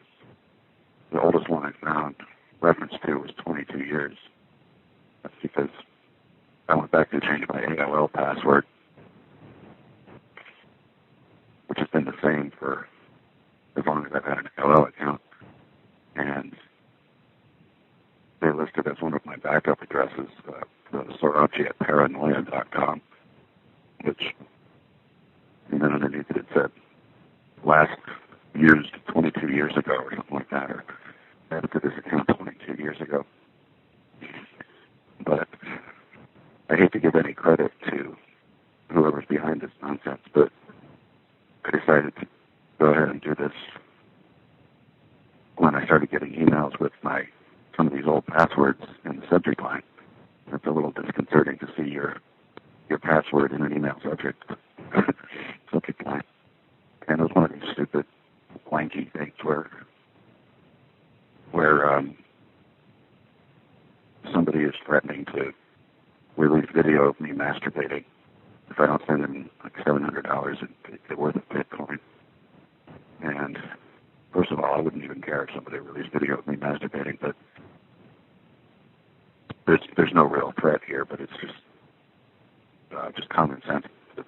If you have passwords working out there, you should go back and turn it into something indecipherable or use a randomizer or something. But I don't really trust these pay-to-use password managers. I don't trust them any more than I trusted any of these countless quantity of VPN providers that just start popping up all over the place. But it's actually been kind of fun looking back on all these accounts. It's been fun looking back on all these accounts. Fun and also a little weird because some of them I have no idea why I would have ever created an account at this place, like a gaming site that looks really lame. But you know what really surprises me is how few sites. What surprises me is how few sites don't seem to make it possible, or they at least don't make it easy to just delete the account altogether. I've only seen a couple of those. I think that's a trend now, is that more security squads are going to allow you to do that. And I forget which. One of them was just an innocuous seeming site about visualizing data. And then the other was a poetry site of all things. And I thought that was kind of sweet at first, but then I realized that they probably discovered that a lot of people who wrote poetry to that site write really embarrassing shit that they wouldn't want floating around in posterity. So that seemed like a smart decision to me. But for the most part, changing a password is pretty simple, and I've been speeding out just random shit on the keyboard all day. And as if I don't do enough of that anyway. But I mean, it's like random strings, where I'll just hit the shift key, let the shift key go, or just do a glissando across the QWERTY keyboard. I just take whatever comes up. I did see one site that didn't let you use brackets in your password. I think that might have been New York State. And I saw that and I thought, well, that's a clue, right? Somebody's going to see that brackets aren't allowed and try to find some way to make the bracket hack work. Well, it's raining, but it's slowed down. I wasn't going to go out all the day. I thought it was supposed to rain constantly, but it's not. So I'm going to go back to reminiscing, I guess, or revisiting all these sites and services that I set up shop and I've either abandoned or. But another point I want to make is these passwords that were showing up in my email, in the subject lines of the email, that itself offers a clue as, or could offer a clue as to which sites got hacked and where they got the password. So that's another reason not to use the same password on every site. Not that anybody should need to be reminded that you shouldn't use the same password on every site, but I changed the important passwords a long time ago to shit that nobody would ever guess. But and you need 1,000 machines processing around the clock for years to figure them out. But for now, my bank accounts are safe, my web server is safe, as far as I'm concerned. But from passwords, nobody's ever safe. But I feel better about the stuff now. A couple of days ago, but like I said, I hate to give these wankers, I think it's stupid credit. They're fighting a very uphill battle. Well, it's Sunday, December 23rd, 2018. And I think I might go on an epic walk today, except it's supposed to start raining later, so maybe I won't go too far. Somebody left an unopened bottle of Budweiser on top of his payphone. It's funny. Why? Why go to the trouble of buying a bottle of beer and then leaving it unopened on the top of a payphone? Maybe a kid had it. It was an underage thing. They had second thoughts. They had remorse over consumption of alcohol before legal age. I don't know. This thing also has a "We Need More Payphone" sticker on it. And a Telebeam placard. Telebeam got out of his business. Or had to get out of his business. So that's inaccurate. I had the desire to walk over the RFK Tri-Borough today, but like I said, it's supposed to get nasty later. I was up early today, which is a good thing, and I felt an anxiety attack coming on while I was in the shower, but it went away.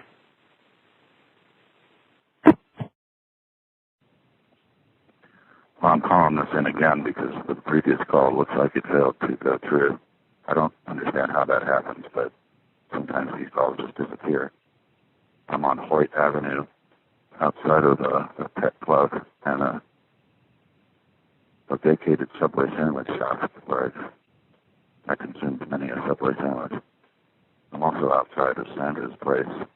Sandra was a woman I slept with a couple of times many years ago, and I stayed over here probably 2 or 3, I guess twice, maybe 3 times. But she was a piece of work, and she died about 3.5, 4 years ago. I called in earlier from Hoyt Avenue at 29th Street outside the Hannock Senior Center, and I would think that maybe those payphones do pretty well because they're outside of the Senior Center, or maybe some of those folks don't have cell phones or don't want to. But I don't know, if they're just there out of laziness. I've been rummaging through my kitchen cabinets earlier today for a few hours trying to get rid of stuff to free up space. And I can't do that kind of thing without thinking of the girlfriend, the big ex-girlfriend. She left some stuff behind, or else there were just objects that had some significance in our life together. But one of them was or two of them, I had these 2 jumbo-sized flasks. And, if you carry vodka around in a flask, you probably carry it in an object that fits in your back pocket. But these things, I think that one of them holds about 1 liter of vodka, and the other one maybe half that. So we got it as kind of a gag gift, but it was actually had practical merit because, by my estimate, it was safer to travel with vodka in that kind of container versus in a glass bottle. So we used it on a few of our trips. Continuing my thought, though, about the big ex-girlfriend, I do have times when I think about our life together and how intense it was at times. And I have a lot of weaknesses in my character that let me think that maybe I missed something. Maybe I was wrong to end it just have to remember how irreconcilable our differences were. There were times when it's like we were speaking different languages. I'd say something that was meant to be funny or sarcastic, and she'd just get angry as hell over it.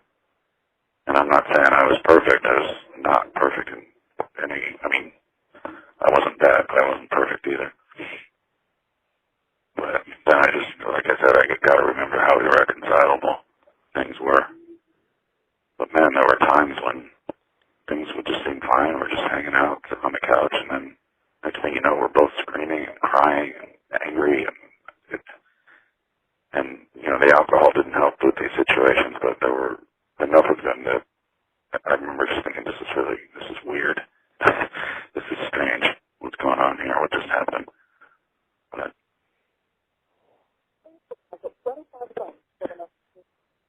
But then I change my mind, I move on, and I stick to my principles.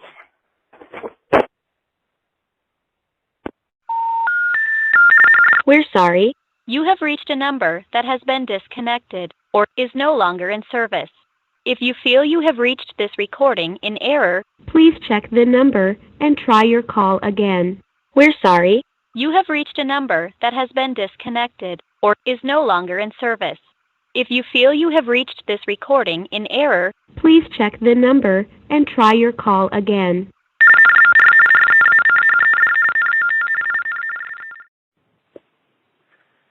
So as I was starting to think that I would slow down or give up on my chaotic shenanigans, anytime I start thinking that, there's another spark ignites. And this isn't really a new one, but I can still get to porn through a really obtuse and convoluted way. But as convoluted as it is, I'm still surprised that it's accessible to me. So, I don't care about porn. What I want to do is explore the idea of getting, since I still have access to the web browser and can get to certain parts of the open internet, want to revisit the idea of getting to a web page that will force the machine to stay alive, and that somehow bypasses or interacts with the prompts that come up asking if you're still there and do you want to continue. Web browsers aren't designed like that. They're not designed to reach out and grab you, but maybe through some old Java applet or something that's floating around from the 90s, maybe there's some way to do that, or maybe through a Flash exploit. I don't know. I don't know a whole lot about malware. I've tried to avoid that kind of shit, but I don't know a lot about writing it or anything. I've debugged some, or I don't know what you should call it, but as far as actually executing it, well, it's pretty risky, and it comes with another guarantee that, not a guarantee, but the very possibility of me being identified and all that. That's what I got away with to the end with the phone shenanigan, was nobody could figure out who the hell was doing this. I think some people figured out how, but nobody seemed to figure out who, and they never would if I hadn't stepped forward. So anyway, this is deeper territory for me, but I'm going to try to plan better than I planned before, so I don't have to put in so much legwork. But I really do think I'm onto something, but it's funny. Well, I'm not going to say how I'm doing this, because I was about to make a comment, but never mind.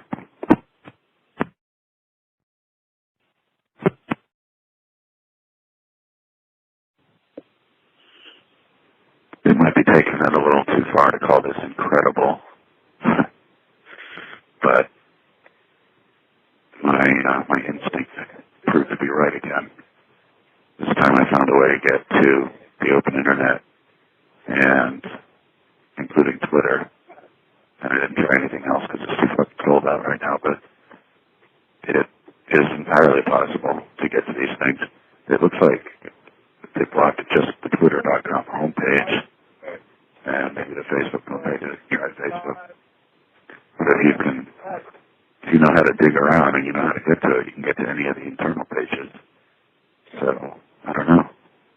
I'm not sure what I can do with this, or what I would want to do with this, if anything. There's nothing too clever about getting staying on the internet, but I've been looking into remote desktop access and that kind of thing if I could find a way to get the web browser to get to one of my sites to access my desktop at home. Maybe somehow that'll keep a connection alive, but I don't even think that would work anyway. But the open internet is mine. The curbside open internet is, we'll see how this evolves, if at all, but basically there's a very well-known website out there that's serving as a proxy for me. And that's what I thought would be the case. That's what I thought would happen. So I just have to set up some easier access for myself.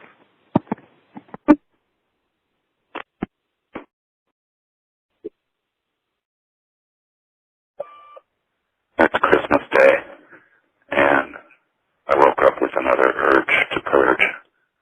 This happens almost every day, but I don't usually follow through on getting rid of much. But today, signal that I've given up any pretense of being a coffee snob. I'm getting rid of these coffee grinders that I used to use. I used to buy the expensive Starbucks beans and grind them and tried to be all fancy about my coffee routines, but I don't even care anymore. I just want something to wake me up or give me a jolt of caffeine. And the grinders were always a pain in the ass anyway. They got grind all over the place and made a mess. So I'm leaving them here at the payphone. I was going to throw them into a bin, but chances of getting caught, well, it's illegal to dump household trash into one of those city trash cans. I've done it anyway, everybody has, but for some reason I didn't feel like getting caught on Christmas Day. So it just seemed more likely to get busted for it on a day like this. I don't know why I thought that. There's no logic behind that, but so I'm going to leave them here at this payphone and see how long they last.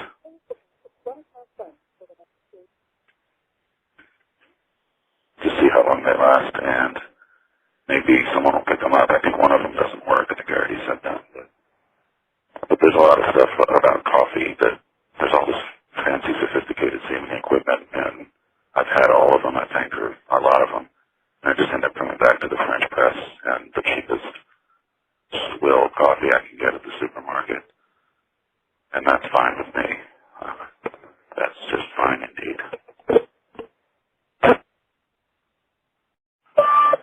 Something else I got rid of was a big muffin tin. I think it held 18 muffins. And I decided to get rid of that. I was undecided yesterday, but when I uncovered a couple of smaller muffin tins with just 6 containers, I decided that was all I need. And I guess that's just another signal of how I see the rest of my life. I don't need the big things, because I'm not going to be hosting parties, and I'm not going to be having anything involving other people. I'm going to be spending the rest of my life alone. And if I'm okay with that, it's just because I have to be okay with it. But I got rid of some of the plastic Tupperware type stuff when I thought that the only use I would have for it was to use it as serving dishes for hors d'oeuvres or dip or that kind of thing that you'd have at a gathering. And I'm getting rid of the big muffin tin because what am I ever going to have occasion to make 18 muffins for any reason? Or 6 for that matter, since that's the size I have now for this sort of thing. But also the big muffin tin was something that the girlfriend left after it ended. And I don't think she probably even remembers it now, but I felt like maybe I should give it back to her, but I'm not going to be doing that since the lines of communication are not open for such congenial things. Such congenial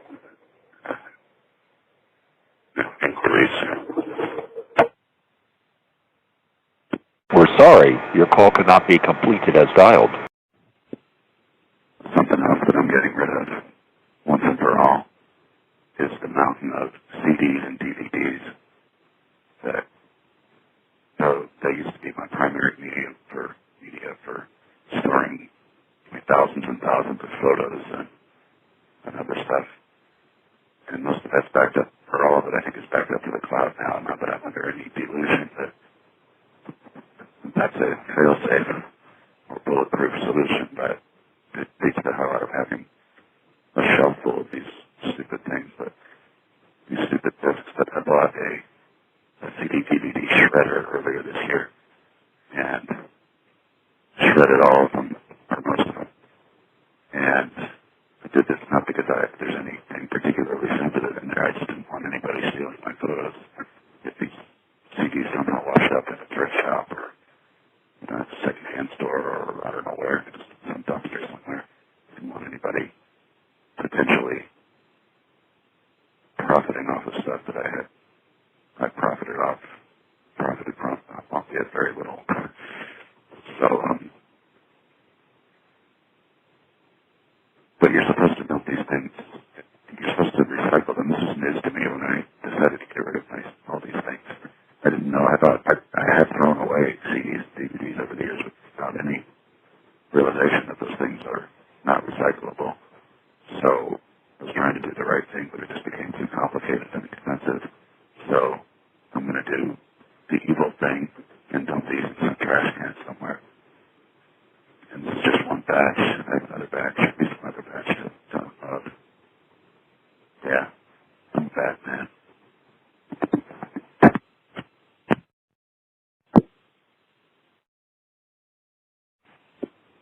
Well, my idea was to dump the bag of shredded CDs, DVDs at a 7-Eleven over here.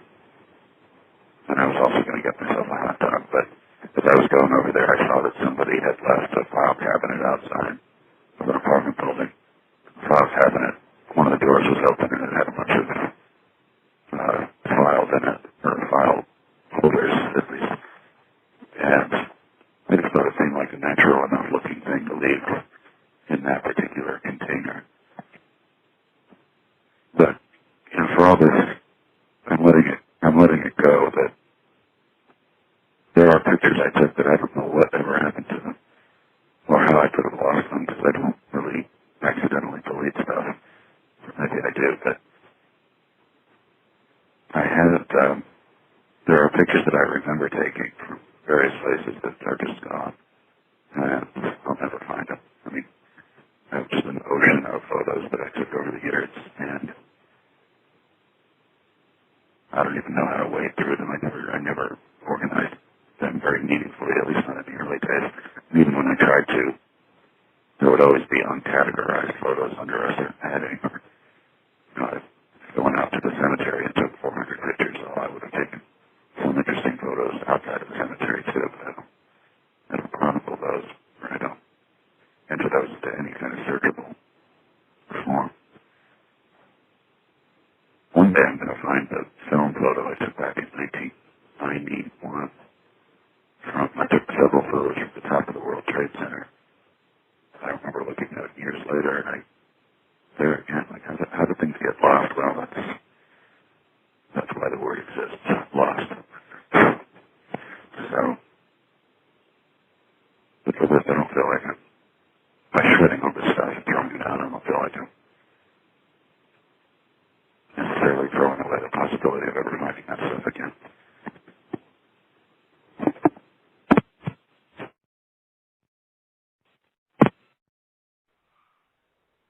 So I think I had called in to report a small miracle a few weeks ago when I had put in a 311 request to fix a broken payphone, and they actually fixed it. So that was a few weeks ago, and I was actually took a little bit of pride in seeing that people were actually using that payphone to make calls. This is the only phone anywhere near Ravenswood houses. So I tried again today to make another call, but the phone is back to its non-working state, so I don't know if that somehow changes automatically or can be fixed. But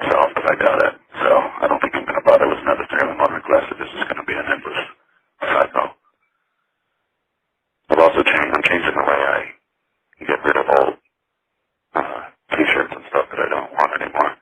And I just put them in a bag and left them at that payphone up by Ravenswood. I wonder if I'm going to be walking by Ravenswood anytime soon and see people wearing Charlie Brown shirts that I don't need anymore. I actually feel bad getting rid of some of those Charlie Brown shirts because I just like my Charlie Brown shirts, but I get rid of them.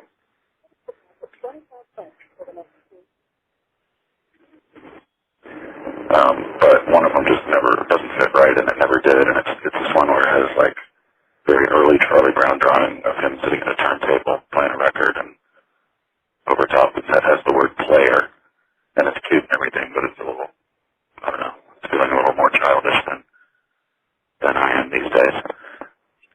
And I got rid of a couple others too that just don't fit anymore, but it's hard getting rid of stuff. It's hard for me at least. And instead of doing it the way I do, which is where I wake up with the urge to do this and then I do it until I don't feel like doing it anymore. I really should make a dedicated project of it, but on the other hand, I don't really have that much stuff accumulated. But I was reminded of an ex-girlfriend talking about an element of feng shui where it's not just what you can see that needs to be clear. It's the storage space that also needs to have empty space in it. Like all your storage, whether you can see it or not, if it's hiding away in drawers or closets or whatever, it makes a difference to your feng shui if those spaces are absolutely packed to the ceiling, packed to the gills. And it's better to have empty space that you can't see than to have all the space you can't see be filled.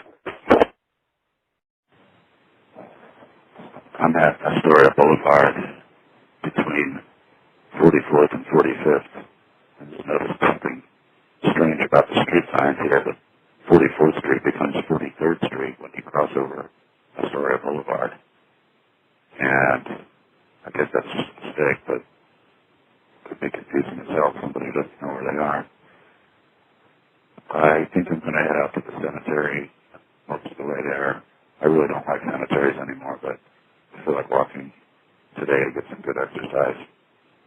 And I'm also doing what I should do more of when I'm out on these long walks. I'm listening to the radio.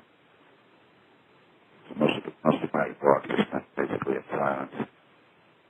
I mean, I can hear the world around me, of course, but I've never really warmed up to walking and listening to anything, especially in a crowded area. And I make myself be hyper alert, hyper aware of my surroundings when I do so. So,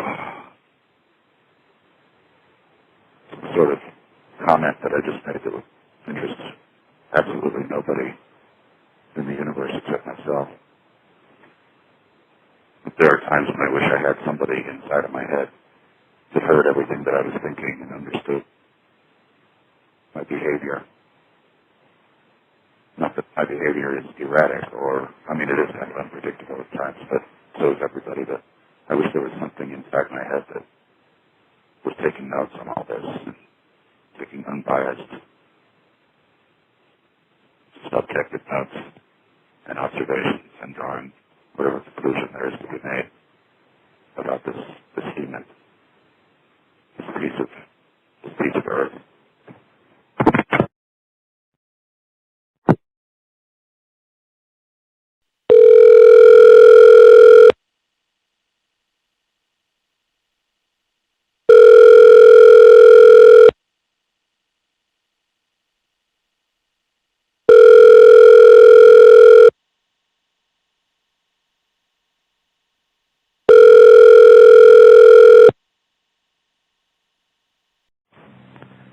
It looks like my suspicion about 44th Street turning into 43rd or vice versa.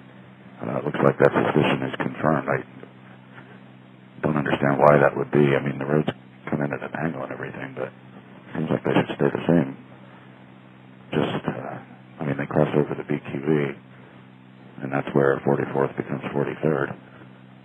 And it's a tiny observation from my tiny little life. There's one of those stupid kiosks a couple of blocks from here. I'm at Astoria Boulevard on 35th Street now. and Story Boulevard South. There was one of those stupid machines a couple of blocks from here that I think has been in place for many months, if not a year, and it's still not turned on. I was starting to think they had taken away this payphone that I'm using right now, but here it is. This one was never where I think it was going to be. I thought it was up at Steinway, but it's not. Anyway, I was in the cemetery. I went into the mausoleum, and I was actually looking for somebody in particular that I'd seen there before. I couldn't find her, but she interested me because she lived like right down the street from the cemetery. and she was young when she died, so you gotta ask what happened. And there were just a lot of people there. There were way more people than I think I've ever seen there at one time. Not that it was a mob scene, but I mean, there were like, I probably saw a dozen other people go through it, and really nobody's ever there. And then I saw some of the people who worked the front office were goofing off in the office, which I guess they're entitled to do, even though it's a fucking cemetery. So, what I did see that was interesting was this one dude had an Armatron wristwatch in his columbarium niche, and it was ticking. And I guess it had the accurate time. I didn't even think to look for that. So I don't know if watches, I haven't contemplated the world of wristwatches in a long time, but I don't know if they really do tick forever, or if somebody comes to this niche and winds it up every once in a while. That's an interesting puzzle. So maybe next time I'm there, I'll check to see if it's still ticking. But it's an interesting symbol to put in. Please deposit 25 cents for the next 3 minutes. To put in your eternal resting place, that the clock is still ticking. I'm going to have to contemplate the symbolism of that. Well, it's raining, but I'm out here anyway, and I hate being in the rain. Maybe you can hear the raindrops hitting my umbrella over my head. But I came out here to satisfy my curiosity because I was restless. I've been geeking out on mapping sites between Google, OpenStreetMap, and the New York City maps at nyc.gov, and I haven't checked against Bing Maps yet, but I will later. But I'm just surprised how many mistakes there are on Google Maps. Maybe I shouldn't be so surprised, but they do have a way of rewriting neighborhoods and rezoning, or not rezoning, but renaming areas. And in this case, they seem to have invented a street that is not a street. They think 32nd Avenue lies between Broadway and 31st Drive, but that little stretch of pavement is actually an alleyway with parking garages in it. And then they also seem to have gotten 33rd Avenue wrong, saying that it continues all the way over to, I think it's 13th Street. But there, I'm not sure that they're wrong. It's just sort of a weird technicality, I think, that it's a city street, but it's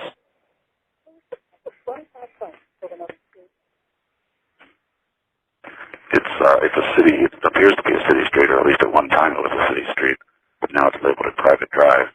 But there's a very old street sign on there that says 33rd Avenue. It's a very old looking, I think that's what it says. Anyway, even though it's raining, I came out here anyway, and I've never been in this area behind the strip mall on 21st Street near 33rd Road.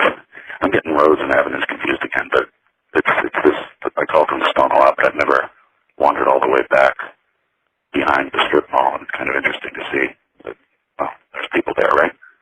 Big surprise. So, I'm going to go home and do some more sleuthing, because what the hell else am I going to do? And I'm going to enlist demon apps and maybe find out what other mapping apps there are.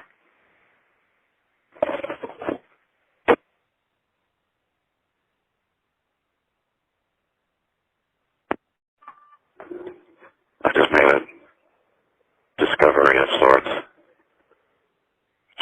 Serves to illustrate a little more than my lack of self-confidence, but I discovered that I could legitimately call myself a full-stack type of developer.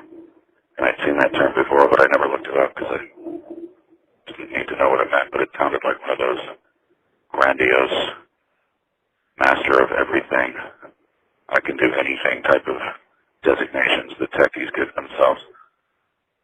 It sounds very aggressive even. But all it really means is that you work on the back end and the front end, but that you don't necessarily have mastery of every single programming language or database or whatever. It's like a mindset more than a specific skill set. So I'm glad to know that. I'm on the fence about pursuing anything with the company behind those link kiosks, but when I think about it, I really would like to make them awesome. But the problem is,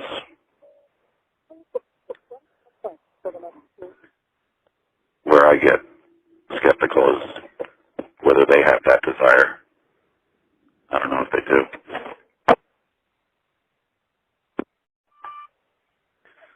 But it's New Year's Eve, and a stranger just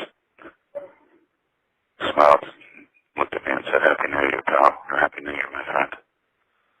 And I've said this before, I'll say it again, that I don't really care that much for holidays, but as far as they go, as far as holidays go, I like New Year's Eve because it's arbitrary. There's no real politics involved, unless you want to talk about the Chinese New Year or select cultures that have a different date for this, but for the most part, it's something that is harmless, innocuous, and but most importantly, everybody can agree on it that, hey, why not have a party on the calendar? I remember New Year's Eve 1999, the Y2K thing, and I had to work that night, which was so stupid, but I did. I sat there at my desk and watched and waited for the electronic world to explode. Really, nothing happened, but the fact that nothing happened perhaps is, who knows? I think it signals a lot of planning as much as anything else.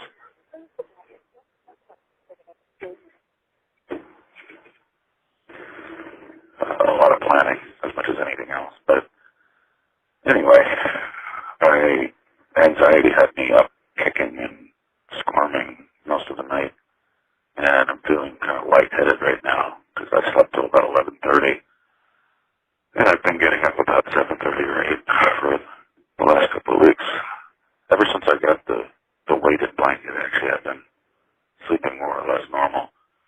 But I'll snap out of this tomorrow, New Year's Day.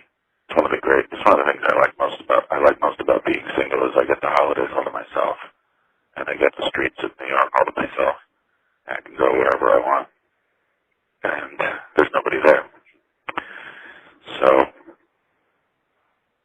I got an email yesterday or today or whenever from this woman I've been chatting with online and on the phone for, I don't know, 23 years or something. On again, off again, of course, but sometimes I don't. The last time we were corresponding, I had to throw in the towel and admit that I don't know who this person is. I don't know who the hell this person is, and she doesn't know who the hell I am. But when do you ever know a person, of course, but even if you... Your call cannot be completed as dialed. Please check the number and dial again. 048T. As I was making the rounds, changing my passwords on however many websites, I found myself looking at one of the dating sites that I signed up for, I don't know how long ago, and I haven't looked at it or any dating site in a long time, but I was there, so what the hell? And it reminded me of an exchange I had with a woman. I don't know which dating site it was, doesn't matter, but it turned out she lived like one block away from me. And I see her, a few times a month just in passing, because she gets her coffee at the same place I do. And we've never spoken in person, but the recognition is pretty obvious. and her disdain for men is just palpable. So I guess it's lucky that didn't go anywhere. I don't remember what we talked about. Something about she wanted to do host trivia night at one of these bars that I mentioned to her. Anyway, I just thought of that because I saw her a little while ago, and because I was looking at that dating site again, just because I had to change my password there, or I felt I had to. I'm going to a New Year's Eve party, and there's actually a woman there that someone had mentioned to me that she's single and looking, but that was several months ago, so I don't know if she's still is or if it matters, or if she'll even be there when I'm there, because I'm only going to be there maybe a couple of hours. And a lot of people on New Year's will go from one party to another to another. She might be doing that, so it might not even cross paths with her.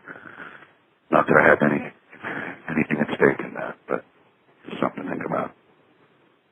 So other than that, I'm just checking in because I'm out here getting my exercise, my walking time, even though it's raining. But it's not raining very hard. They said it was going to be pouring, but it's not. So taking advantage of this to even things out. I slept so late. And it's weird because I still feel like I just woke up and already the New Year's party I'm going to has already started. It's strange to wake up when the party's already underway, right?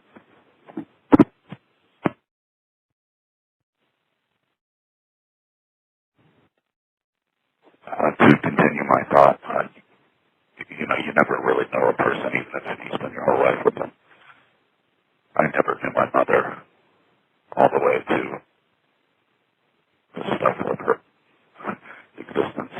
There were things my aunt told me about her after my mother was gone that I never knew, never would have thought, or would have expected or imagined. But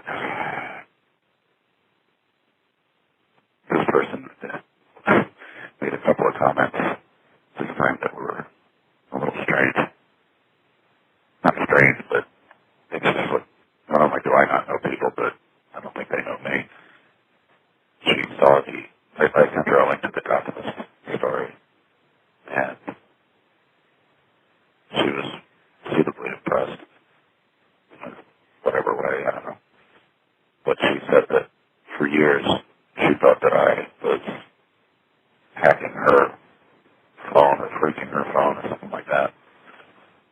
And I mean, I have her number, but I don't go after individuals, especially certainly not people I know, or sort of who I think I know, of course.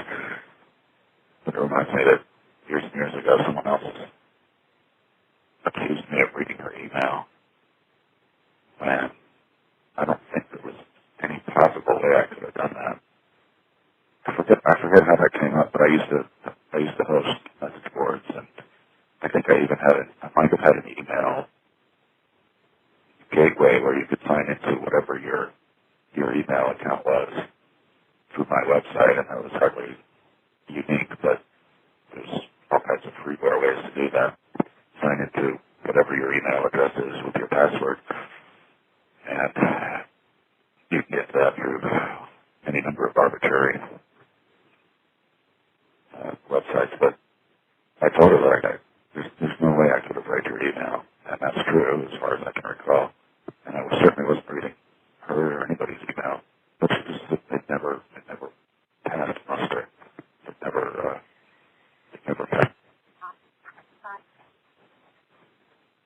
never passed whatever test she was putting me through to convince her that I wasn't reading her email.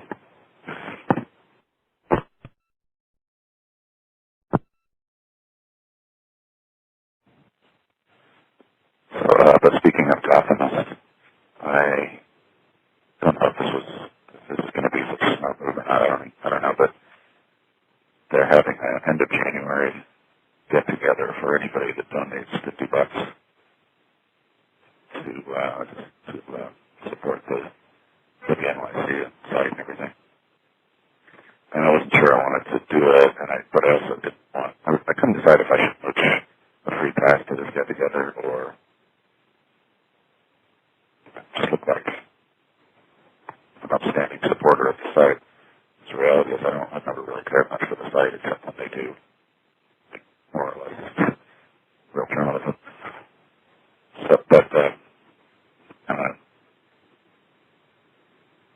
I guess I'm going to go because I donated $50, and we'll see what happens. I don't think they've ever done this before. I'm not sure how wise the notion it is, but I just hope this man doesn't show up.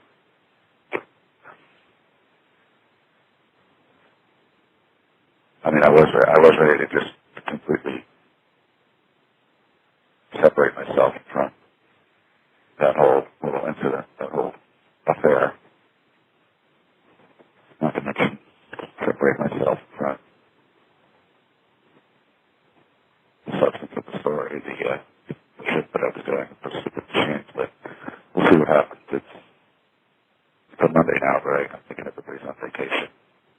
I sort of half-assedly applied for, or I didn't apply, but I inquired about the job at intersection. And so far, I inquired of the HR person via LinkedIn.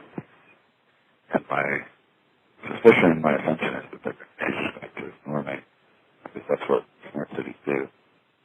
But if you're not a preener or a social media influencer, then you don't really matter.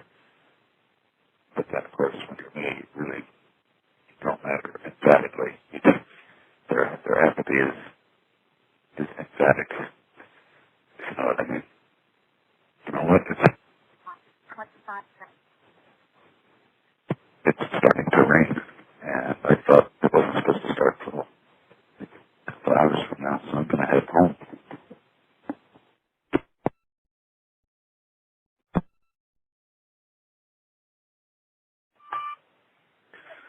So it's New Year's Eve, and a stranger just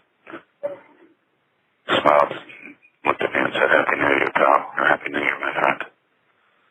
And I've said this before, I'll say it again, that I don't really care that much for holidays, but as far as they go, as far as holidays go, I like New Year's Eve because it's arbitrary. There's no real politics involved, unless you want to talk about the Chinese New Year or select cultures that have a different date for this, but for the most part, it's something that is harmless, innocuous, and but most importantly, everybody can agree on it that, hey, why not have a party on the Calendus? I remember New Year's Eve 1999, the Y2K thing, and I had to work that night, which was so stupid, but I did. I sat there at my desk and watched and waited for the electronic world to explode. Really, nothing happened, but the fact that nothing happened perhaps is, who knows? I think it signals a lot of planning as much as anything else.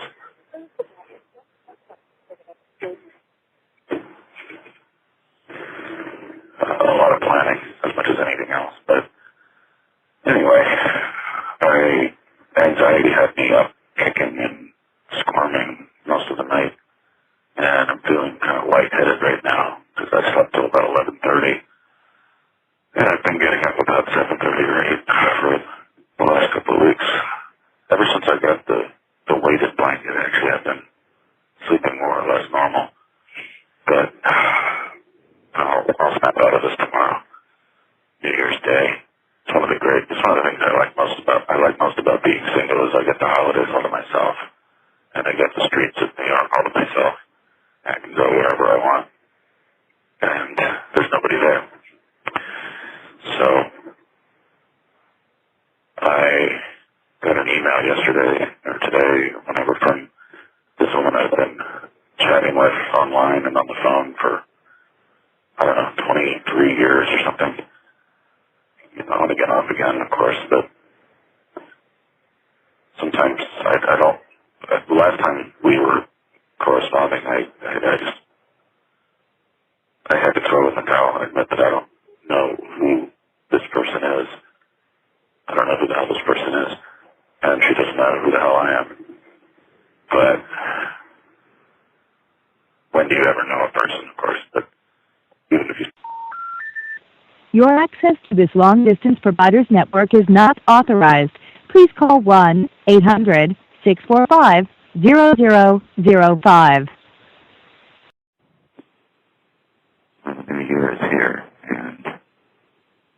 I met the girl that I was talking about last night, yesterday, and she's actually way prettier in person than what I could tell from the small number of social media postings that I could get to.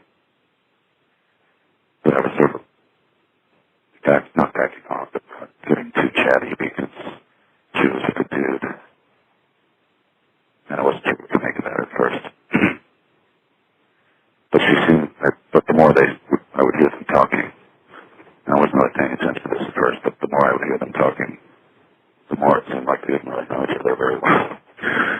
Didn't really seem to know anything about each other. It's not that extreme, but it just didn't seem like they were terribly close. Nothing wrong with that, so I think they might just be activity pals, whatever they thought. Never had one of those. I guess my friend Melissa could be called that, but anyway. But she kept looking at me in ways. It was, like I said, trying not to be too obvious. I wasn't sure what to make of it, that she was resident in her relationship. And then the host just kept feeding me these nuclear strength demos. I just got kind of blotto. But I asked the hostess if she knew anything about this woman. So she said something to the effect that she could arrange for us to be at the same place at some point. So, sounds good, right? Genuine. There's anything weird about it. Reason I get it. Except that I'm not talking about it here. I'm going to be walking. It's like 60 degrees today for some reason. But the temperature's going to drop 30 degrees. It's going to be 30 by tonight. That's the weather said. I'm just going to get some sun while I can. But that being too, I'm not even giddy or anything like that.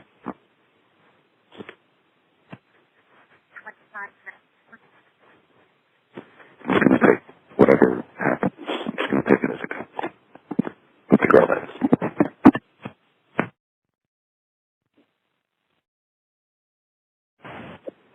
So I'm on Queens Boulevard between 40th Street and 39th Place. Outside of this place called the Overtime Restaurant and Bar and stuff.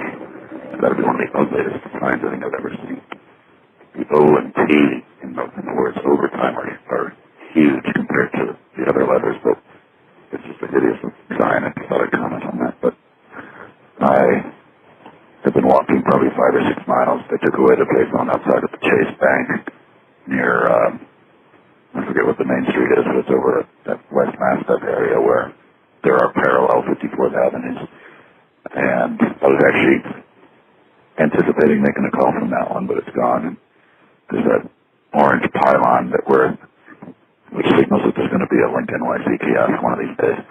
But, and I saw one more of those, so the grinded to a halt that had characterized the rollout seems to be changing. It seems to be that they're still in business. I mean, it was just strange how it all just suddenly stopped completely as far as I could tell. I wandered through the cemetery. I stood in the chapel for a little bit. These two guys were coming out of the chapel as I was approaching it, and one of them waved at me as if we were friends. I don't know who he was. But they were circling the chapel while I was inside in a car. And my guess is that they were appreciating it for whatever architectural merit it has. I've read something about that a long time ago, but I don't remember what is particularly distinctive about that chapel. It looks like a dump. I mean, it's charming and everything, but it really does look like a dump, and I never knew that the ceiling leaked. There was a big puddle of water over on the right side. So I was only in there for a little bit. Like I said, I think already I just don't really dig cemeteries anymore. But I do like that little chapel, so I just don't pay attention to the rest of the grounds. So I'm just going to keep walking and check in later.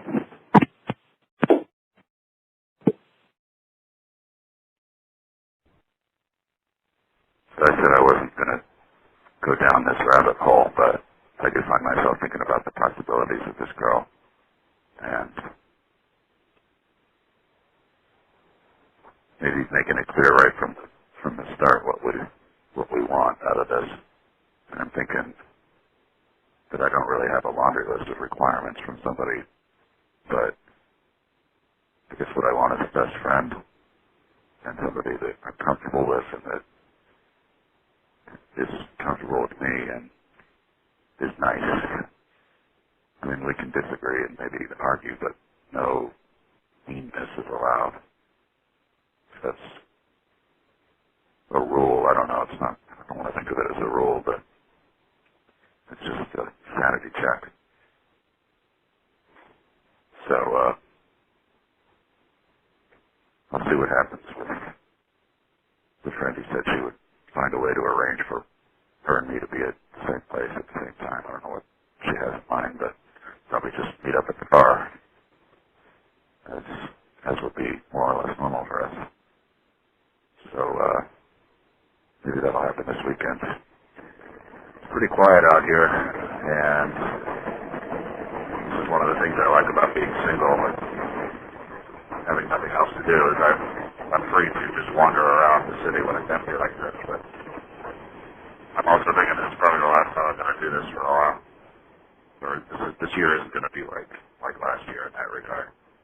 I'm not going to have that freedom, and I'm not going to be that restless because I'm going to have something to do. I just don't know what it is yet.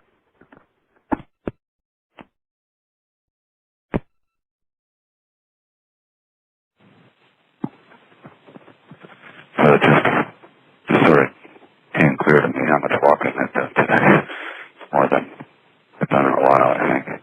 All the way through Old Calvary, through West Mazda, through New Calvary, all the way over to Queens Boulevard, and then back down Queens Boulevard to, I forget where I took it right, but over to Honeywell Street Bridge.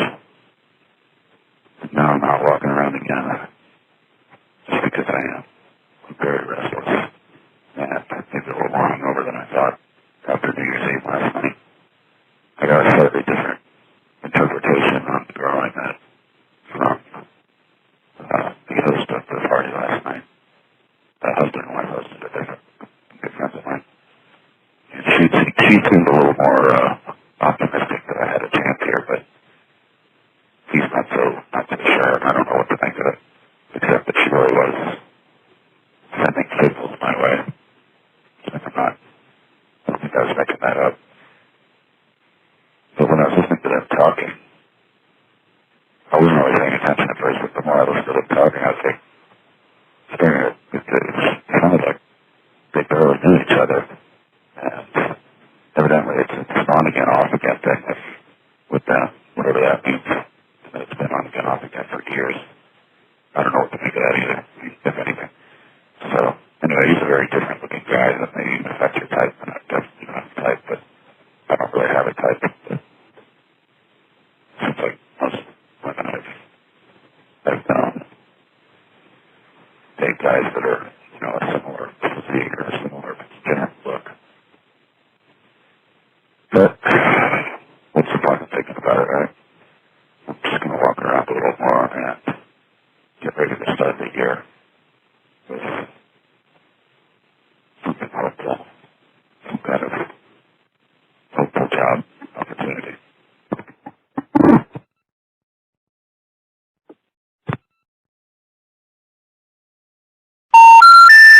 The number you dialed is not in service. I might as well own up to what I'm really doing out here today. The anxiety thing is real. I think it's coming back down to earth now, but the real reason I'm out here is that I guess I'm just up to my old tricks again, to my old games. The girl that I was talking about, I divined that she works at the library over on Stillman, and I think 50-something Street, 53rd maybe. And so I just went through there and I stepped into the lobby, or I stepped into the foyer and just sort of looked around. Didn't see her. I did see another librarian working the desk, so I'm not sure I don't know what capacity the girl I'm thinking about works in there, or she's even at the desk out front, but whatever the case. Didn't see her, but I'm going to try this again just to make it sound like I randomly turned up at the library and just bumped into her totally by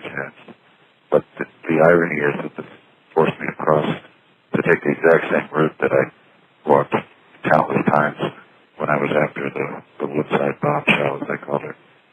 She lived on 53rd Street, and I walked past her almost every single day, hoping to cross paths with her, as I did one time, and then it actually worked.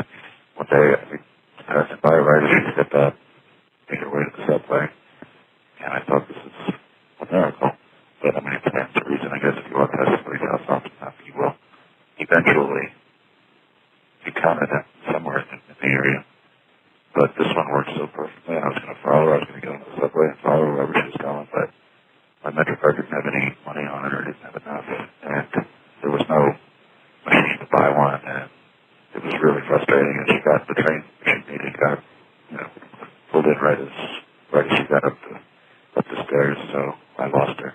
And I never figured out who she was. That was another part of the game, was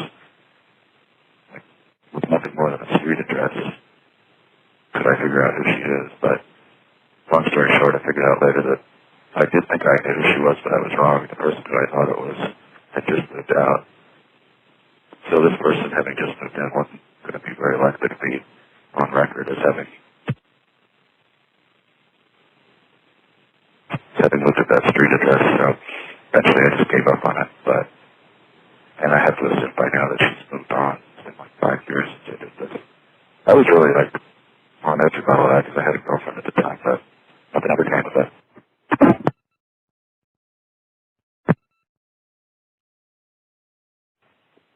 I really have lost my mind. I know it. I can feel it. I made 2 complete round trips today to Woodside and back, more or less retracing the Woodside bombshell route that I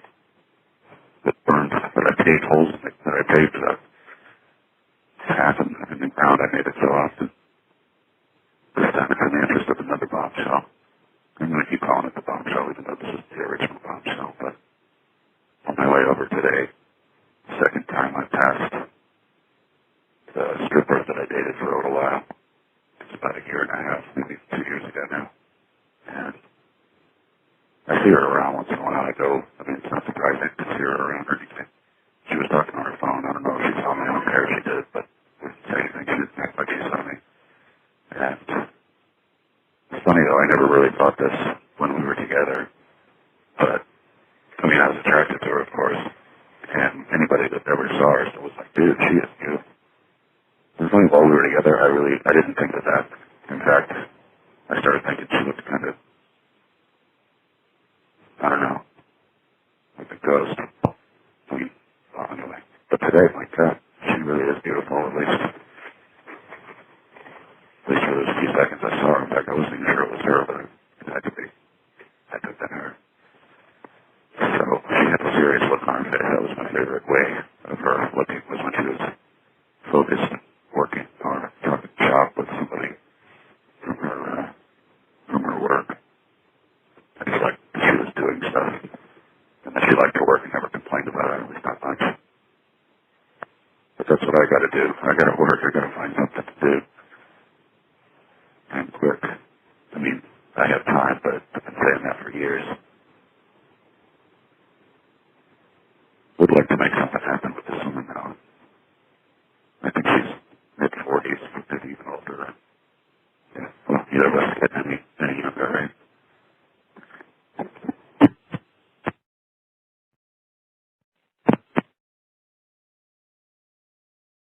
So I just grabbed something by the balls. I finally followed through and submitted a job application to do it. The city agency that administers the kiosks that I've had such a fascination with. And the first thing I said in the letter was, I'll just get this out of the way first, not to file this profile that got in this last month. And I said that not to express my appreciation for their public statement about it, which sounded like they were good sports, and maybe even in on the joke in a way. After that, I'm doing the Woodside bombshell routine again. And this time I think I'm actually going to make some progress, or some contact, or I don't know what you call it. And then later today at 5, I have an interview of sorts with this woman who runs a website devoted to digital wellness, which is interesting because I spend a lot of time concerned about all the intrusions that technology and the internet and gadget notifications and vibrations bring into my life. So I proposed to her that I write about digital hoarding, and I also proposed that I might review one of these sleep tracking apps that it's a smartphone app that measures your sleep, or tries to measure your quality of sleep or something like that. I've never used one, but I said that they wanted me to write a review of one as I make use of it. No, not as I'm sleeping, obviously. She commented okay with that. I didn't make it too long a letter, but we'll see what they want to talk about. I don't know because it sounds like a lot of young people running this website, and that shouldn't be a problem, but maybe it will be.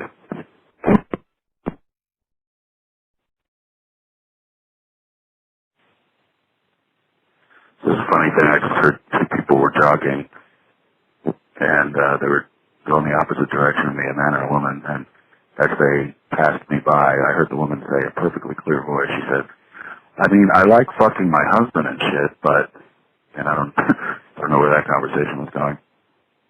Anyway, I'm out. I've been purging again, and I sort of woke up to that aspect of feng shui that says your storage space, whether it shouldn't be stuffed to the gills. Out of sight doesn't necessarily mean out of mind.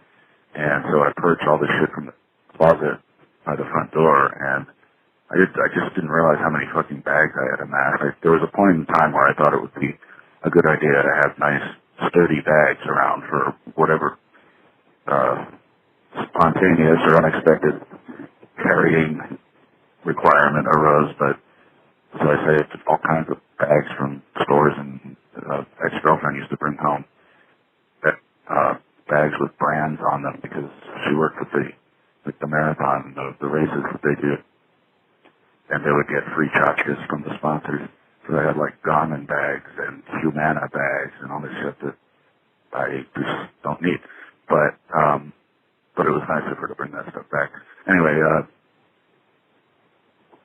but a few weeks ago I took my shredded CDs and DVDs around, and I was depositing them in sort of trash cans that were not city trash cans, because you get fined for dumping personal trash in the city bin. Not that I was really worried about getting caught, but I just wanted to play by the rules, you know. So I dumped them in. There was one garbage can inside a housing complex. So I left it in there, and nobody's going to pick through that shit. But anyway, I dropped one in. Somebody had left a file cabinet outside of a building on 38th Avenue, or maybe 37th Avenue, it doesn't matter, but somebody obviously found my little bag full of shredded CDs and DVDs, because they went to the trouble of taking the shredded CDs and DVDs out of the bag and dropping them on the sidewalk. And so now they're probably still there. I haven't been by. But they were there yesterday. Anyway, I'm going to go see if they're there. I'm also checking in on these machines to see if their so-called status updates are accurate.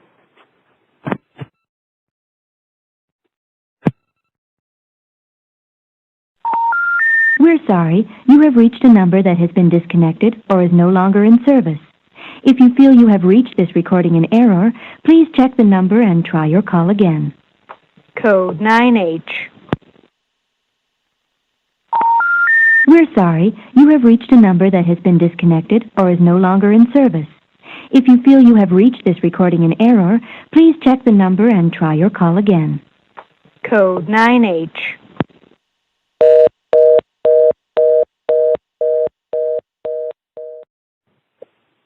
To complete my thought from earlier, I was asking why anybody would do that. Why would somebody pick up a bag full of shredded CDs, DVDs, and go to the trouble of picking all of them out of the bag and throwing them onto the sidewalk over a block away?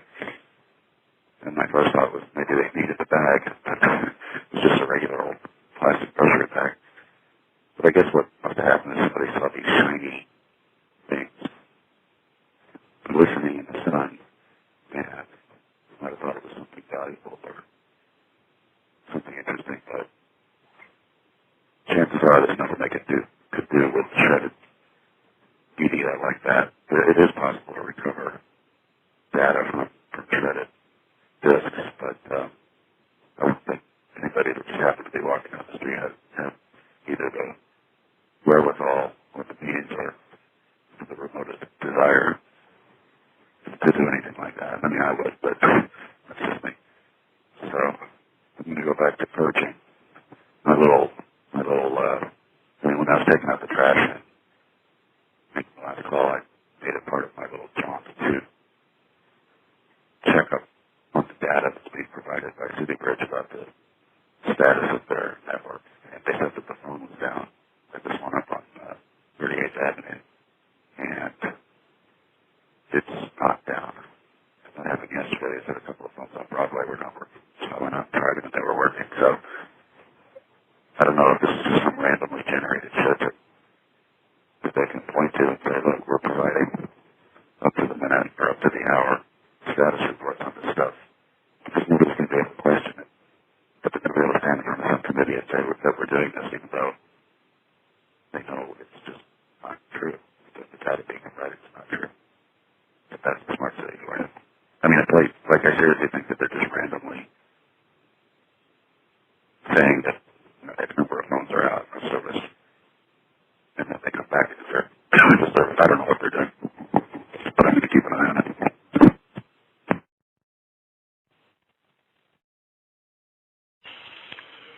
I just spent about an hour at the Woodside Library getting as much mileage as I can out of this Metro card I found yesterday.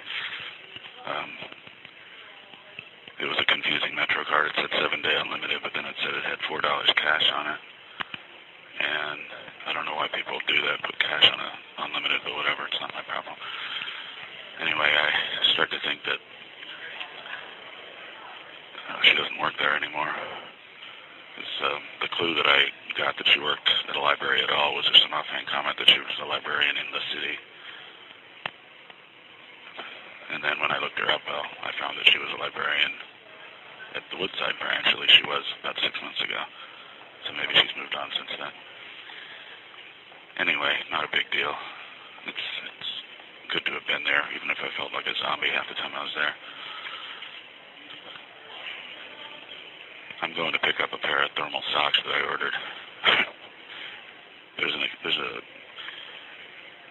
a notable little fact worth recording. I read up a little bit on digital hoarding, and this led me to somebody that made a website called, I don't remember what it was called, Library of Babel, I think, or Babel. And he claimed that he had made it possible that, or he had found a way to combine every possible letter combination, letter and word combination, and it's sort of goes to that old saw that if you put 1,000 monkeys in a room, one of them will write a Shakespeare's play, and I've always hated that as a thing because it's just patently not true. But nevertheless, it was fun staring at screens of just garbage text and looking for a single coherent word in any of it. And I'll take a closer look at it later because I think there might be some kind of, it might be a bit of a phony thing like so much of the shit on the internet. But my little bit of research into digital hoarding, nobody really seems to have an answer for why it would be considered a problem, but I think I concluded that if it starts to overwhelm you mentally, then that's the problem, and that's what happened to me. It felt impossible to manage, organize, and even comprehend all the stuff I have, but what I don't object to is having a complete library of every discography that every band ever made. I don't object to having thousands of movies that I'll probably never watch. For me, it's about the having access to it. Should I need it? I don't object to that any more than anybody should object to physical libraries storing and retaining stuff that nobody ever requests. Because there's kind of a thrill, really, when you go to a library and maybe the librarian mentions that nobody in the history of the library has ever requested this object, this item. But it's there anyway, and that's what libraries are for. If nobody requests it, or if nobody's allowed to access it, well, it's there just for bragging rights. But no, like I said, I don't object to hoarding that kind of material. Although, I mean, it becomes a little unnecessary with the streaming media thing, but there's still, especially when it comes to movies, there's so much stuff that's not out there. Music, pretty much everything is up for grabs, it seems. Anything that's ever been recorded, at least. Obscurities themselves are obscure. Rarities are rare. But it feels like an ocean of content. Maybe it is, but I think my ocean is a little different from most people's. Well, I don't know, maybe I shouldn't say it like that.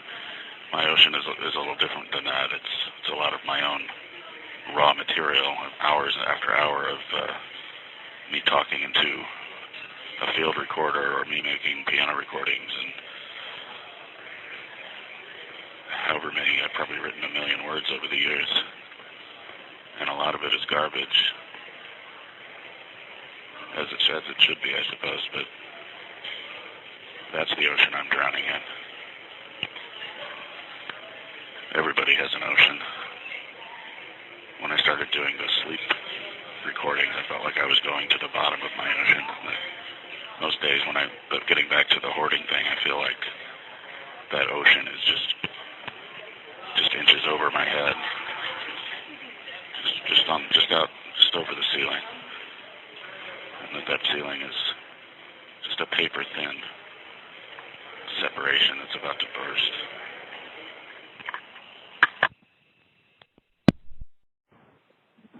I was starting to think I was in the wrong place, or I was starting to think that she had, moved on to another library or another job. Because the evidence that I found, what I found online to tell me that she worked here was from about 6 or 7 months ago. But on the other hand, it looks like she's been here for several years. So anyway, I did see her today. At least I was 100% sure, but now I'm having second thoughts because I saw somebody else that resembled her slightly, ever so slightly. But I don't think that was her. I followed her a little bit because I couldn't get a good look at her face as she was leaving the library. And I caught up with her and noticed that there's no way it's her. But I guess the game is on. And I don't really like this library that much. It's very small and something wrong with that, but they don't have any power outlets. And a lot of people make a lot of noise. And the kids aren't even here yet. But I'm not going to complain. Other than that, I'm doing some writing and getting some ideas around and just trying to be disciplined about it. Only as I'm trying to write something quote-unquote professional, I sort of grind to a halt. But when I go to a different document and start writing about this little pursuit that has brought me to this library, I'm just typing a mile a minute. I just have always been like that. That's the kind of laziness I'm characterized by.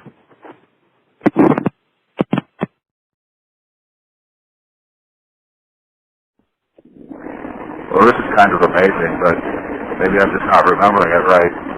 I would bet cash money, and I think I have a photo of it somewhere, that this payphone at Roosevelt Avenue, 49th Street, Queens Boulevard, this three-way intersection, I'm almost certain this thing had been removed with just the enclosure, and now there's a phone here again, so maybe somebody complained, I don't know. I'm heading down Queens Boulevard, just for no good reason.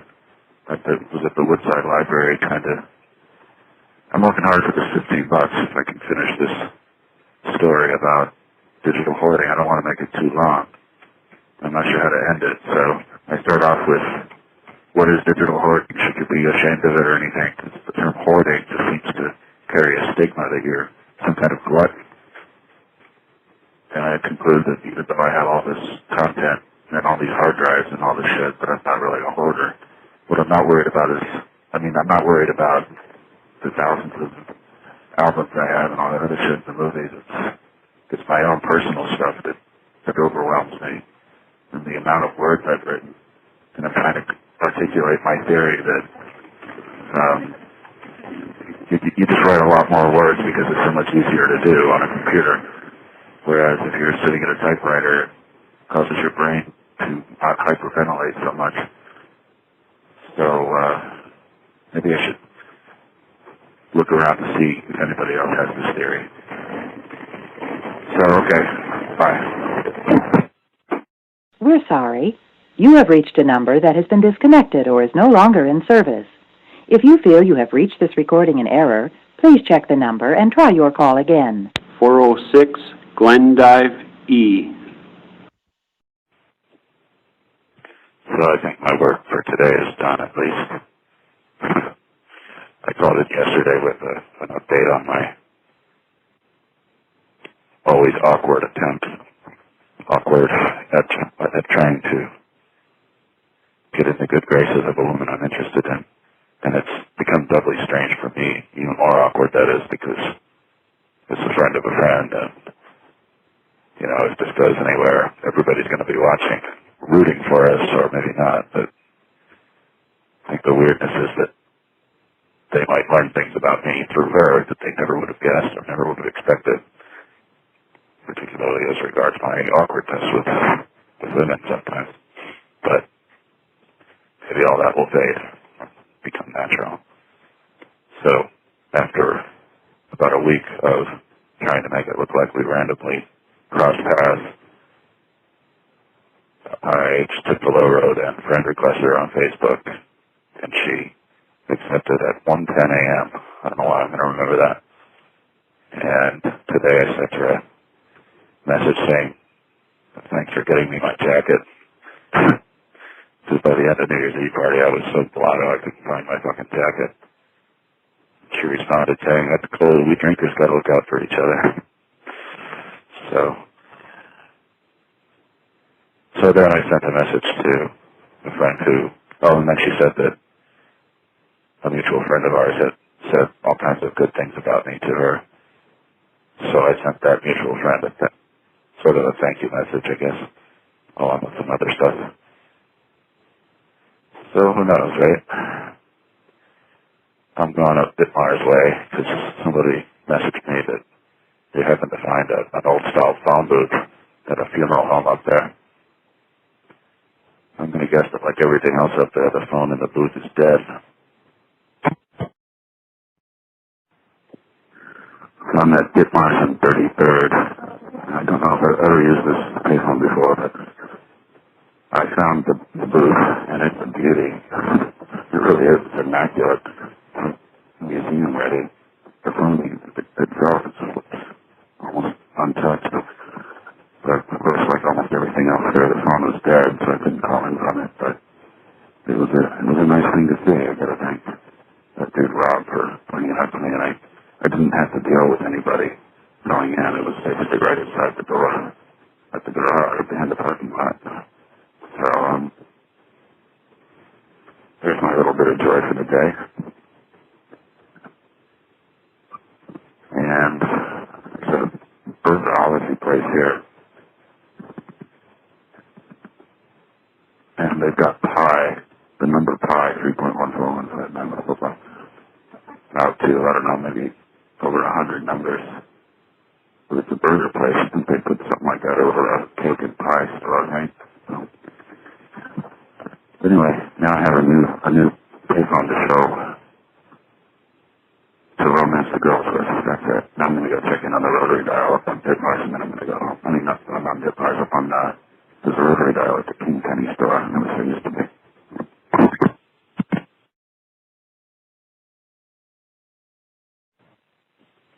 I can stop doing what I've been doing, stop thinking about what I've been thinking about, which has been the prospect of connecting with a woman I met a couple of weeks ago. I mean, we're friends and all, but apparently she's more taken than I would like to believe. But that's a lot of miscommunication. I know everybody was drunk at this thing, and I used to get kind of miffed when people that I talked to while they were drunk had no memory of the conversation or had a very different memory of the conversation later. But I've just come to accept that that's part of the landscape, that's part of the social scene. It's memory holes that can stop having romantic fantasy with us, of her coming with me on these long walks that I go on. I just walked all the way up to East Elmhurst and back, 102nd Street via 31st Avenue. And some of it was new to me. That I have walked part of that way before, but I don't think I ever went up as high as 102nd Street. So I'm going to go back home and catch my breath and try not to.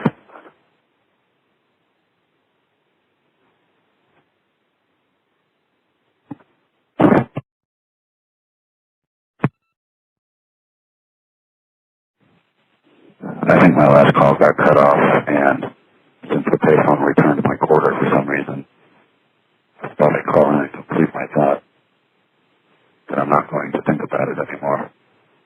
Although that's going to be pretty hard because somehow this has made me feel conspicuously pitiful, and I don't mind wasting my time. But I should be worried about wasting my time because I'm running out of time. She does seem sweet and mellow and independent and all those things that I would fall for. Yeah. But then I don't know how much we would really have to talk about. It's hard to say because, well, like I said, there was a lot of booze involved. Apparently I gave my number out to this other woman. And she heard about that and assumed that I had some serious intention there, but I didn't. In fact, my memory of it is that the woman and I were talking for about 2 seconds before she asked me for my number. But that could be completely inebriated memory. Anyhow, I'm going to go home and try not to think about it, but what else am I going to think about, you know? Since it's a stripper, there hasn't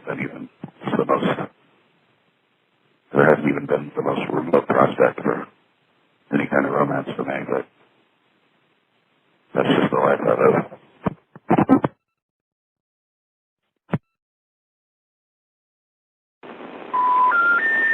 Your call cannot be completed as dialed. Please check the number and dial again. 048P.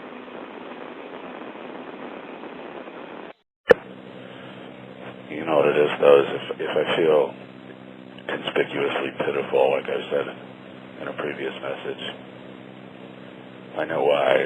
I mean, first of all, I don't have anything else to think about right now in this realm. But it was the way she made me feel when she looked at me. She made me feel like she thought I was adorable and cute and somebody that she's already pretty mellow to begin with, but I could hear her voice soften some and talk to me in a really sweet sounding voice. It was nice. It's not something I think I've ever had much of in a relationship. I'm not saying it was love, but I could see where it could lead to that, where these feelings and these interactions could go there. And, well,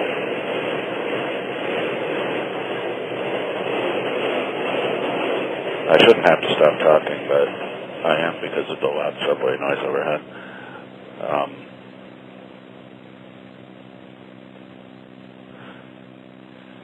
Maybe there's still a glimmer of possibility because I got mixed signals about the status of her relationship. She's been with this dude for 4 years, but it's very much on again, off again.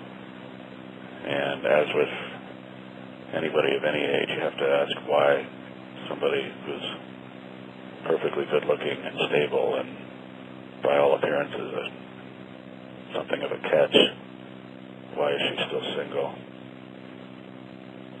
Or why are they not married, and why they've been together 4 years and they're not living together, and all these questions that you really have no business asking because it's none of your business. But still, maybe she's more trouble than I think.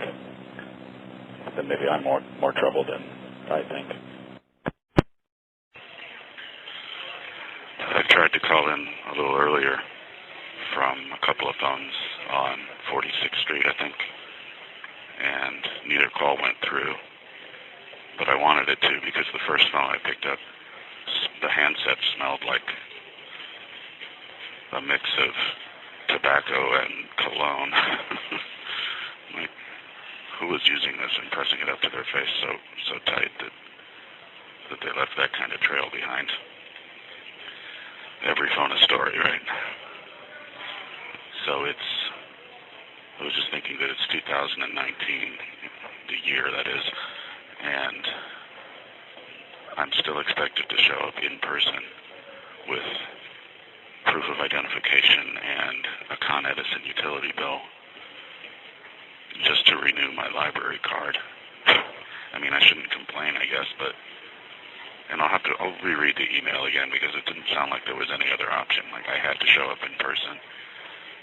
But, so I did, and it's out of my way and inconvenient, but whatever. I went all in and went up to the circulation desk at the Rose Reading Room, or outside of there. And it took about 2 seconds, but I'm good for 3 more years. And I didn't think of it until I left that I could have combined this trip with another that I've had in mind, but I would have had to plan ahead for that. And I might not have had enough time, but I've been intending to request copies of Hustler magazine from, I guess, the early 80s, 80 or 81, maybe 82, because I was working on a story for a long time that I don't think would be complete if I didn't circle back to those old magazines, because it's the first naked woman I ever saw, as far as I can remember, was in a Hustler magazine. It was on the school bus in the 6th or 7th grade, and it was a memorable moment because one of the older kids had it, and everybody, it was like being at a bar. I would think of that years later. There was like 3, 4 deep of kids trying to get a look at it, and I would hear them whispering, God, look at that cunt, look at that cunt. And they said it, that's the first time I'd ever heard the word. I didn't know what it meant. They were using it, by my interpretation, they sounded reverential. I mean, it didn't sound like a dirty word. It sounded like a word that was so sacred you didn't just say it. And I suppose there are people who think of it that way. But that was the first time I heard the word, and first time I came to know what it was. And when I finally got my chance to look at it, I just thought, wow, that's disgusting. It was hair everywhere, all the way up to her stomach, and she was a little pudgy, if I remember right, and just had a really snotty look on her face, and she's pointing at her cunt like, you want this, boy? You know, you do, right? And so the kid who had the magazine was turning the pages, and like I don't know how many images I saw. She was like at the side of a lake or something. She was near some body of water, and the girl sitting next to the kid with the magazine seemed to think that she was the gatekeeper for access to the rest of the kids seeing it. And some of the girls seemed uncomfortable. Others seemed to just be like, yeah, this is what boys do. They look at naked women. So that's the first time I ever saw it, and I came away, I went back and sat in my seat, and as disgusting as it looked to me at the time, I knew I knew even then that I wanted it. So what I wanted to do was, I looked up on the WorldCat, or is that what they call it, the library index, and I found that they appear to have every issue of Hustler from the early 80s. And that's going to be an awkward thing to research, I would think, but maybe, I mean, it's supervised use only is how is the status of it. And that's the kind of thing they usually only say about rare manuscripts or ancient documents. But I would think, I don't know if they care, if anybody cares, but I wouldn't want to just sit out among everybody else with that shit.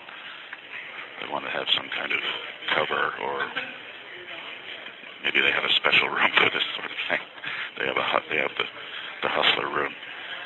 But I didn't do that today because I didn't think of it ahead of time, and I had to get my library card renewed sooner rather than later. So I'll do it next week, if I do it at all. I just want to see if that spread in the magazine was as I remember it, because it is pretty vivid in my mind still, but you know, with the years, the memory changes, and I start to exaggerate or not quite fabricate, but well, yeah, memory changes over time. There's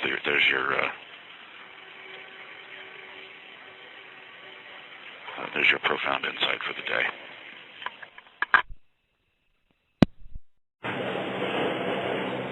I don't know if I should be nervous or anything, because I'm ready for my close-up, but people are starting to take me seriously, and I feel like I've entered into the discussion of the smart city nonsense, at least where my particular infatuation is concerned. But these are people I don't know who are talking about me and arranging meetings, and they look like serious people. I mean, we're all serious in our ways, but they look ready to sort of let me into the real world of things. I mean, I tend to be in my own cloister or my own isolation, just like anybody. But that's where I think the new digital divide comes into play, because the intersection should be talking to somebody like me, but instead they delete my messages or just ignore me, and they maintain their ludicrously curated social media presence, where you get this feeling that everybody in the company is just nervously waiting for what comment about their product is going to cross next. But I could just be projecting, but that's what happens with the digital divide. Nobody's talking to each other, so you just start making stuff up, or maybe you don't. Maybe you're getting it right, but you just don't know. Well, just getting some walking around time, but I'm gonna get back to work. I've been doing a lot of good stuff today, and it feels good. Gonna let the roar of this train close this call.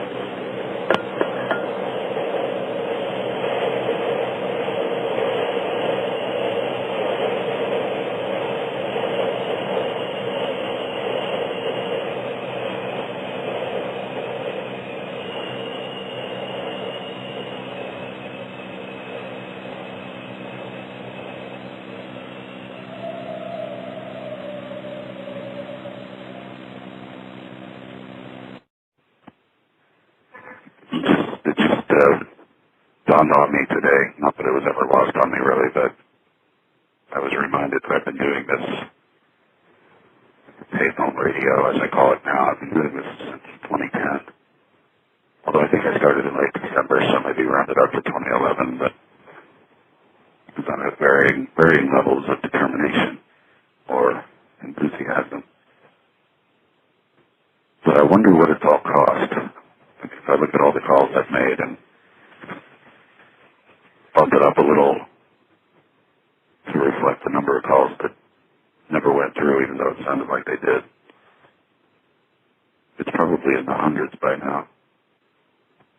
And I was thinking about that. I mean, that's still hundreds of dollars over 9 years, or 8 or 9 years. anything to look back on with regret or any kind of financial horror. I would have spent that hundreds of dollars on something else by now. But I was thinking, though, about getting a toll-free number, because that's what I have called from out of town, from out of state, and it's usually $1 for 3 minutes, I think. But it would definitely be cheaper to use a toll-free number, but I think I'm going to stick with feeding quarters into these phones just because it feels more real. It feels more like I've committed to staying here. I'm in this place, I'm on this spot, and I'm not moving and I'm not going anywhere until I'm done talking. And that's what one of the many things I've come to love and appreciate about this little pursuit.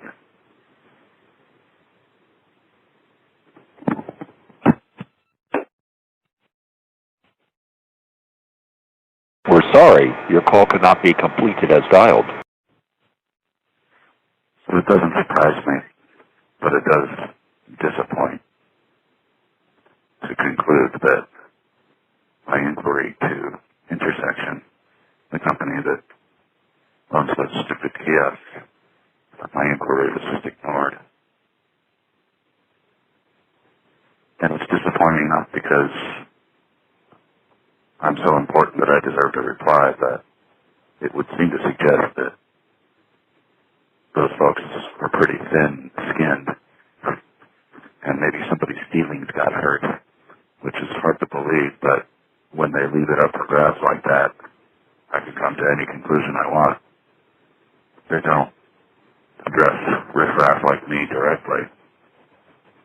So, I'm writing a letter to WNYC. They allow for open applications or open-ended inquiries about job opportunities. They don't have anything open right now that I would want to do, but I'm writing to see if they have any interest in like an occasional payphone dispatch, like a weekly payphone photo, or either fresh from the field or from my collection of what is almost certainly the largest number of payphone photos ever taken by an individual. No, they might be or they might not. I actually sent an email to Gothamist a few years ago asking them basically the same question. And the response I got kind of unnerved me or made me flinch. It wasn't a bad response. I just didn't think that they got what I was after or something. Plus, they also took like 6 months to respond to me. Now, WNYC owns them, and I would think that it goes through some more... The HR process maybe has a little more adult supervision about it now. In which case, maybe I wouldn't even get a response at all, which seems to be the standard. So we'll see. I mean, I'm pitching my hat into the ring with the payphone idea as the first idea, the first concept, but I can do everything else that they do there. I can write, I take good pictures. And I'm comfortable at the mic, and I've got a good voice for radio. Not that they need announcers, but I just feel like I might be a fit there, but they'll probably think otherwise. There's a huge storm coming, or so they promise, they being the weather authorities. And I got up early today, and I'm not getting some outside walking around time in before all the shit starts. I'm standing next to a site of a row of businesses that were all burned to the ground. This was about a month ago. And among those businesses was the new sex toy shop that caused a little bit of controversy, at least on its comment boards on the online news sources are to be believed. But I actually attempted to enter the sex toy shop, but the door was locked, and I didn't feel like drawing attention to myself by pounding on the door. So some did suggest that the skeetiness at the sex toy shop had something to do with this whole row of buildings being burned down, but I don't think I haven't seen anything to prove that. So, not that I have a thing for sex toys, I was just curious about the place. they never even, it's where a Radio Shack used to be, and they never even took the Radio Shack signage off. That's something I would say. And I can't think of what it was. This is Queens Boulevard and 45th Street. Sunnyside Garden Arena Way, I guess that's where that place used to be. Right, this is where the Wendy's is now. I was interested in that because somebody posted some old pictures from the 70s that he took, and he was asking anybody out there if they could identify the wrestlers. Some pictures they took, they were pretty cool.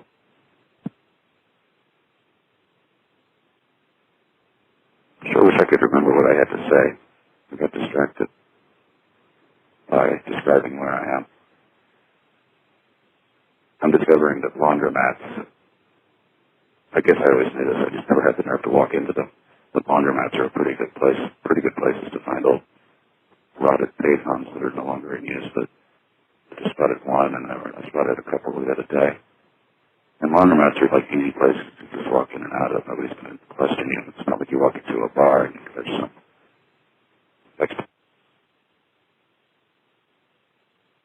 expectation of interaction. If you walk into a laundromat, people just think you're going to check on your laundry.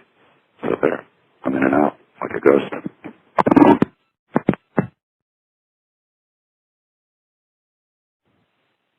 So I'm certainly getting ahead of myself here, but I'm looking forward to the possibility, the prospect of being a 311 operator. And maybe it won't be as interesting as I think, but I'm also having to adjust my mental space to allow for being in a team environment again.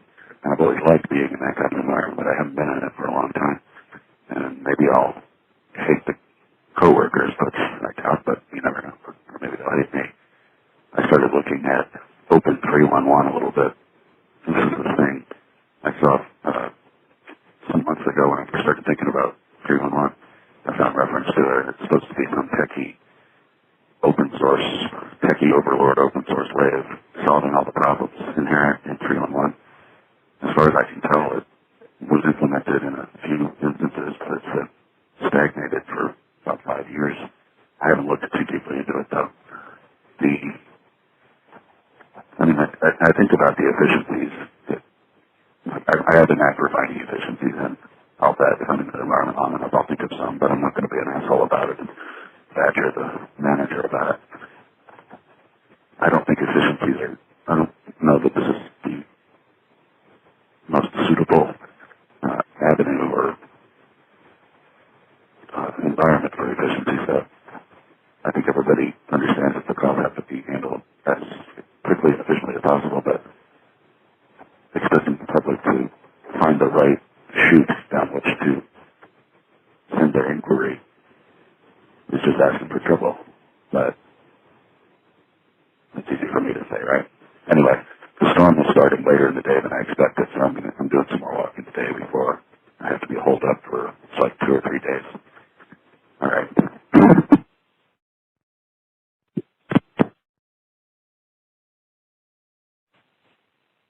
There's a payphone I don't have any memory of before, but I guess I didn't have this area memorized. This is Greenpoint Avenue near 48th Avenue, I think it is. And before the storm comes in, I have to start getting some walking around time, and I'm going to stick my head into every laundromat that I pass, see if they have a payphone inside. I'm across the street from one that I know used to have one, and I had a sign on it that said this one doesn't work. But they got rid of it. And I think that they got rid of it years ago, but I remember it being there.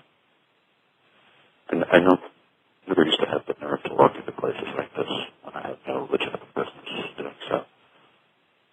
And I still feel that way about the smaller laundromats, because if you walk in, it's not like you're walking into a bar where there's some pretense of interaction that's going to happen, but the smaller one, there is some assumption of that you're in there for business and not money walking through the door. So, being careful about that. Just thinking again about the 311 thing, how basically when I'm reading about Open 311, it's some people saying that the job I'm applying for is unnecessary. It should disappear. Maybe it will disappear in a few years, I don't know. I know Detroit got rid of its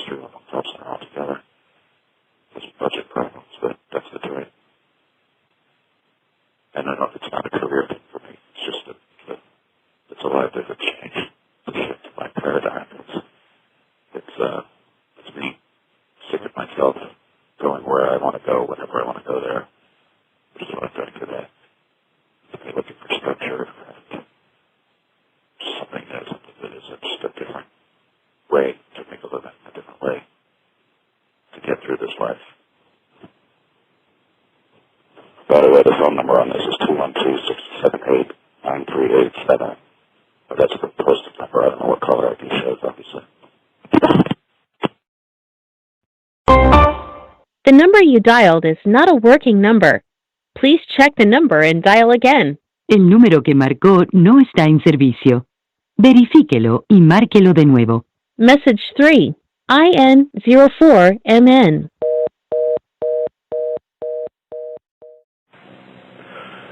As so often happens, there was really no storm at all.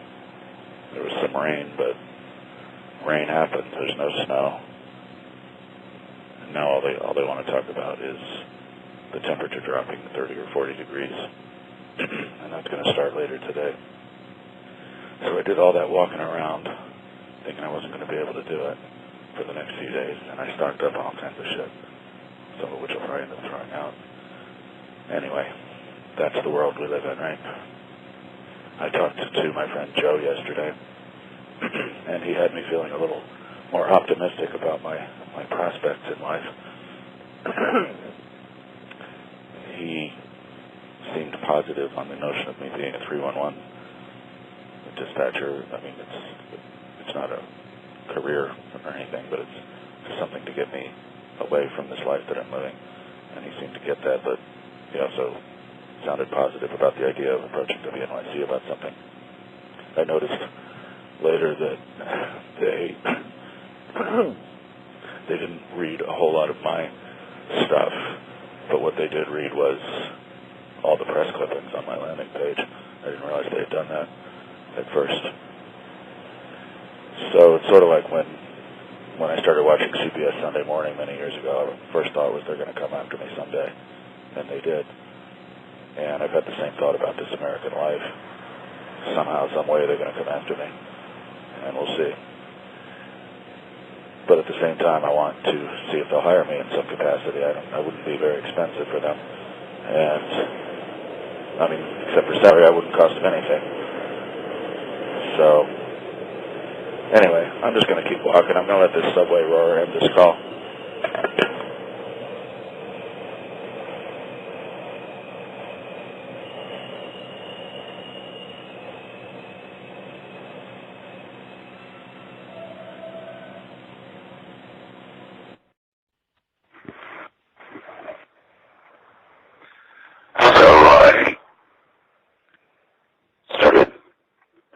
Around the web stuff of Joey Skaggs.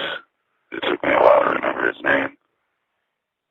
He does the same sort of stuff that I was doing, but he does it on a much bigger scale, and he's better able to coordinate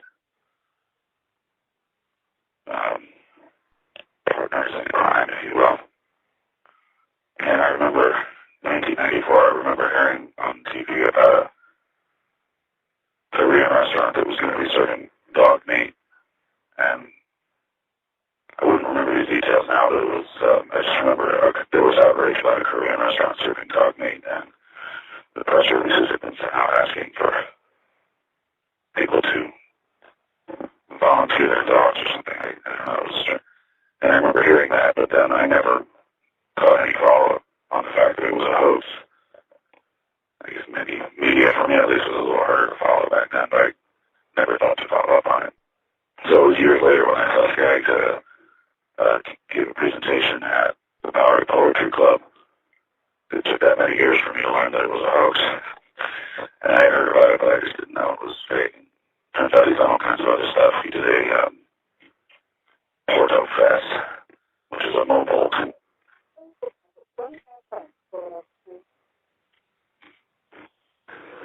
confessional for people to confess their sins, and he had a political agenda for that. I forget exactly what it was, but a lot of his stuff is activist and politically motivated. He's going to put together a couple of paragraphs this time and then see if he has any continue on my little shenanigan. Who seems to be in the same spirit, and he reports on other pranksters as well. I just don't like the term prank. It sounds like something an 8th grader does, but I guess I should get over it because it seems to be an accepted term for theater or performance art. I was also going to see if he had any knowledge of the apology thing, because Alan wanted to do something similar to the Portal Fest. He wanted to construct a confessional and put it outside of St. Patrick's Cathedral, and I seem to remember us talking about wrapping it around one of the payphones outside St. Patrick's and wiring the phone to connect direct to apology with no calling needed, but obviously that's probably a little too ambitious, but then now I have to ask you if you didn't get that idea from Skaggs. Well, I'm just trying to make some contacts, I feel like I have some credibility now. This storm never really happened, but I guess I believe them when they say it's going to drop 30, 40 degrees in temperature all of a sudden a little later today. I'm going to put something together for Skaggs, and then I'm going to put something together for WNYC, but I'm going to wait until the work week starts before I send that.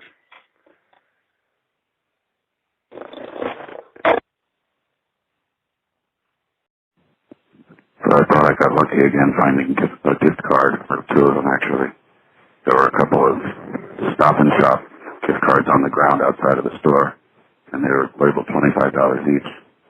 But I just called the toll-free number to check the balances, and they're both at 0. So that's too bad, but it was somewhat comical trying to get the balances from this phone, because you connect and you have to enter the 16-digit number, but you have to do it very quickly. If I would dial 4 numbers and go check and read the next 4 numbers off the card, and in the time it took me to do that, the dude interrupted me and said my number was invalid, and so you just have to enter the numbers very quickly. So I'm in Woodside again, and I haven't totally given up on trying to make something happen with the woman I met a few weeks ago, but I'm not holding my breath on it. I am having shortness of breath today, though, which happens when I don't get a lot of sleep. I was up early today, like 6:30, I think, and when I don't sleep 7 or 8 hours, I pay for it. I pay for it in various ways the next day. And this is the next day, or the day. It's always the day. I'm going to go back home and write. I posted a couple of stories yesterday, and I don't know why. I know nobody's reading that shit. And why would they? I'm going to try to write a nice long piece about the Grand Central payphones, which I just happened to capture in photos like a week before a bunch of them disappeared. And I haven't been back there lately, but, well, enough about payphones. Across the street from the 55 laundromat where I spotted an old abandoned payphone last week. That got me on a laundromat kick. So I went online looking for big laundromats, but I figure I'm just going to let myself come to them, or let them come to me, or just not go out of my way for that particular pursuit. All right.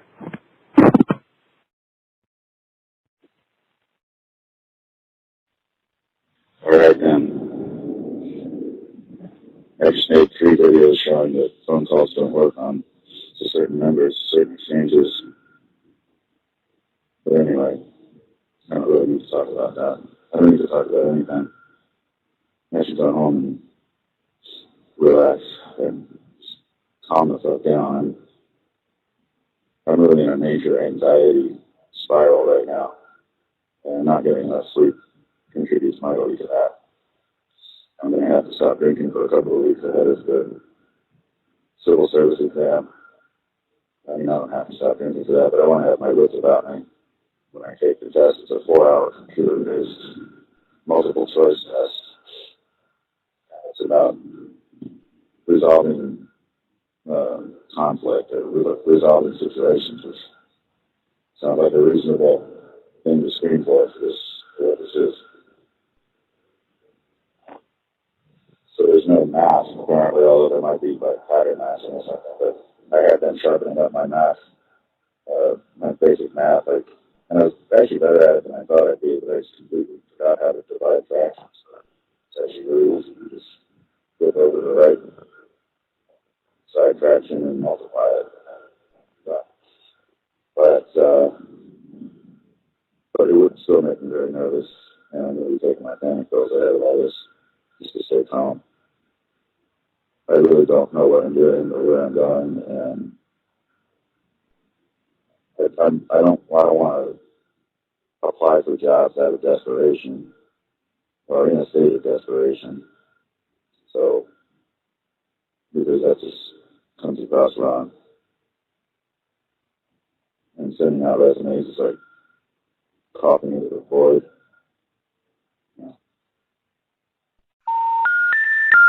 We're sorry. You have reached a number that has been disconnected or is no longer in service. If you feel you have reached this recording in error, Please check the number and try your call again. we're sorry. You have reached a number that has been disconnected or is no longer in service. If you feel you have reached this recording in error, Please check the number and try your call again.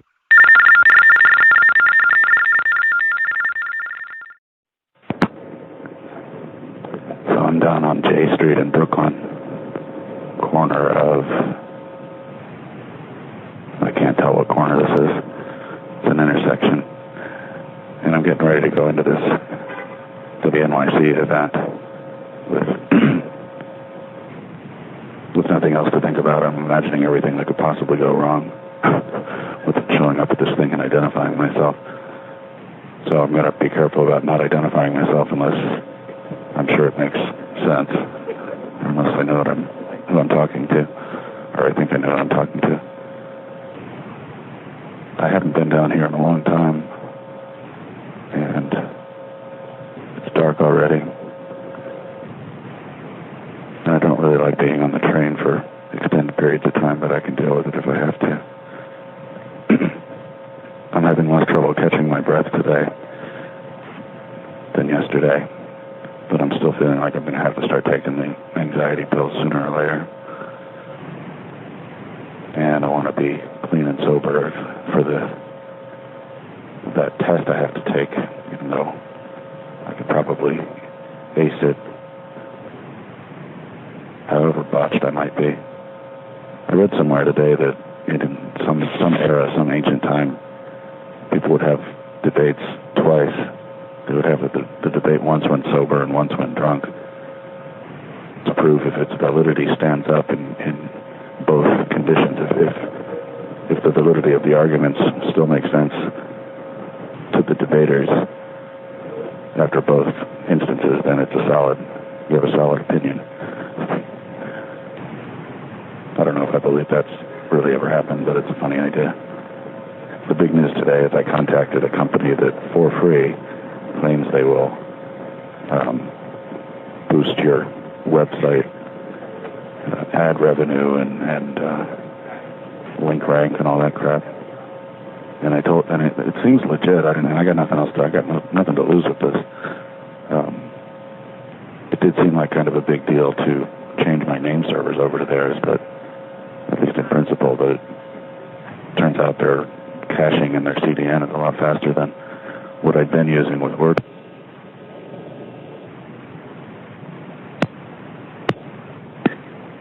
So we'll see what happens with that. And I got what are clearly very real emails from somebody. They were clearly not automated like everything else I seem to get. And the other big thing is that I finally sent off an application to WNYC saying, I don't see anything posted that matches me, but I do everything you guys do. And if there's no full-time spot, maybe I could just send in payphone dispatches or something like that just to see what floats. I guess I do have something of a brand in that realm. And maybe they want to just acquire the website like they did Gossamus. Although that's not really mine isn't really that kind of site. And I posted something yesterday about those stupid kiosks, and it got one hit from Intersection.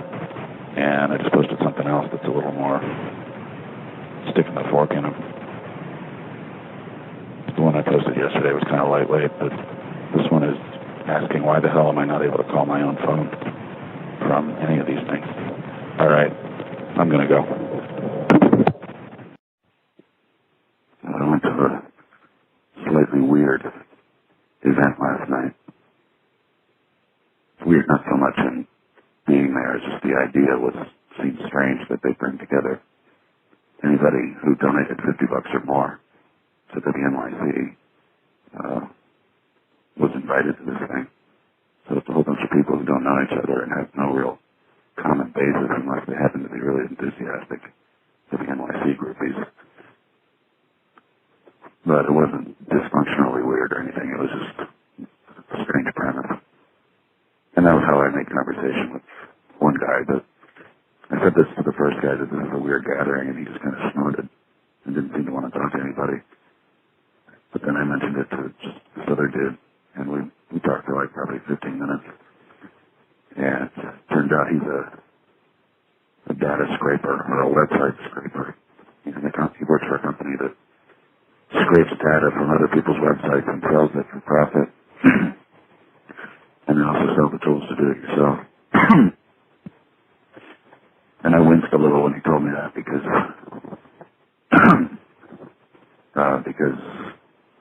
scrapers and copycats are pretty much what sunk my business, if I could even call it that anymore. And that's just the world we live in, but I told him that I could write my first scraper batch of Perl script a couple of years ago, maybe a year ago, and that I felt like I'd gone to the dark side. But I scraped all this data from, I'm not going to say what site, and I had enough scruples about it that I never did anything with all the data that I harvested. I mean, I did what I would say a masterful job, and I did it about as politely as possible by timing the requests and using multiple free proxies and that kind of thing. And it took, I don't remember how long it took, probably a couple of weeks to get everything. Most of these scraper guys would just rape the site, basically. I mean, I don't like using that word, but in this context, I don't know. I have to look up the dictionary. But I didn't, get up his ass about it, because what difference does it make? Scraping is just the world we live in. And things change, even if they're responsible and wrong.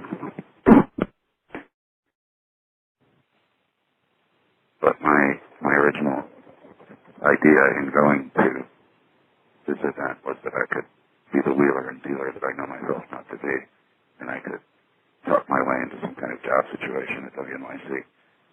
But it didn't really make any sense, and it would have been kind of obvious that I was pushing the limits of our interaction. So what I did yesterday, I did send in a general application to WNYC, and at first I wasn't going to say anything about the document story, because it shouldn't matter, but I threw it in there anyway, just as an aside. So maybe that will register. I sent in a similar type of inquiry to the old documents, and the interaction was a little annoying. They took 6 months to respond, and then when they did, just the tone of the conversation didn't make sense to me. I don't think they understood where I was coming from or who I am. But I did confirm one thing, though, last night. This is worth mentioning, that when I did reveal my identity, the newsroom was like, oh, my God, it's the Payphone Project guy. This is perfect. But they knew of me. I don't know how much they knew, or it doesn't matter, but my micro-celebrity preceded me, so I thought that was the case, but I could pretty well confirm it last night. So. Hooray for me, right?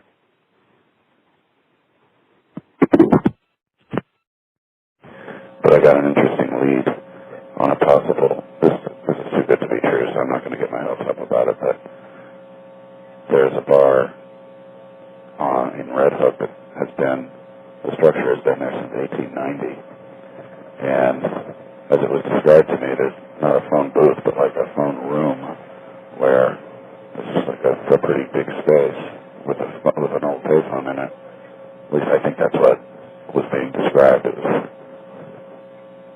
a social situation. I can't always hear what people are saying, but if that's what it is, it's possible that that's the oldest phone booth in existence. Not that I have any claim to say that, but there are older ones, but they're like in museums. But I'm going to go check it out. It looks like an okay bar. And if it's been a phone room since 1890, that would make it one of the earliest phone rooms ever, since the payphone itself was only invented in 1889. And it could dispel the myth that I see circulating so often that payphones didn't arrive in New York until 4 or 5 years after it was invented. I've seen that number many times. I think it's 1895 is said to be the first public phones in New York, and I've never believed that. It just doesn't make sense. So that's an interesting lead. So there's something for me to spin my wheels on. The number you have reached, 423-733-9987, has been disconnected. For directory assistance information, you may dial 411 or your directory assistance provider. I know I would miss the sound of the coin going into the slot and then dropping into the coin box after I hang up the call. The quarter is suspended, you could say. During the course of the call, it doesn't actually drop into the box until the call connects and you hang up. Although some phones I've known of ingest the coin partway through the call. I forgot about this phone. It's at 47th Street and 48th Avenue. And I guess this is Woodside. Pretty quiet. It's always so quiet when I'm over here. And I'm not here that much. A few blocks over to my left, I can see New Calvary Cemetery. And I'm not going in there today. I'm pretty much over cemeteries as a fascination. But I'm happy to give anybody a tour if they think they need one. This phone looks like somebody really beat the crap out of the coin box and tried to bust it open. It's taken some kind of hammer to it. There are a couple of locks on the frame, and there's a pink beverage, like a pink smoothie type of beverage. There's a real estate advertisement, and then there's the I voted sticker from, I think, 3 years ago, maybe 2 years ago. And up on top there's a sticker that says, "We are ex-vandals." X is in former, not the letter X. That's funny, somebody went to the trouble to put that all the way up at the top of the booth. And then there's a bag full of, I don't know what. Well, I'm looking for payphones and laundromats again. And I haven't found any, but a few of these places I haven't had the nerve to step inside. It doesn't always seem hospitable for that kind of thing, but the bigger places are no problem. It's a nice day.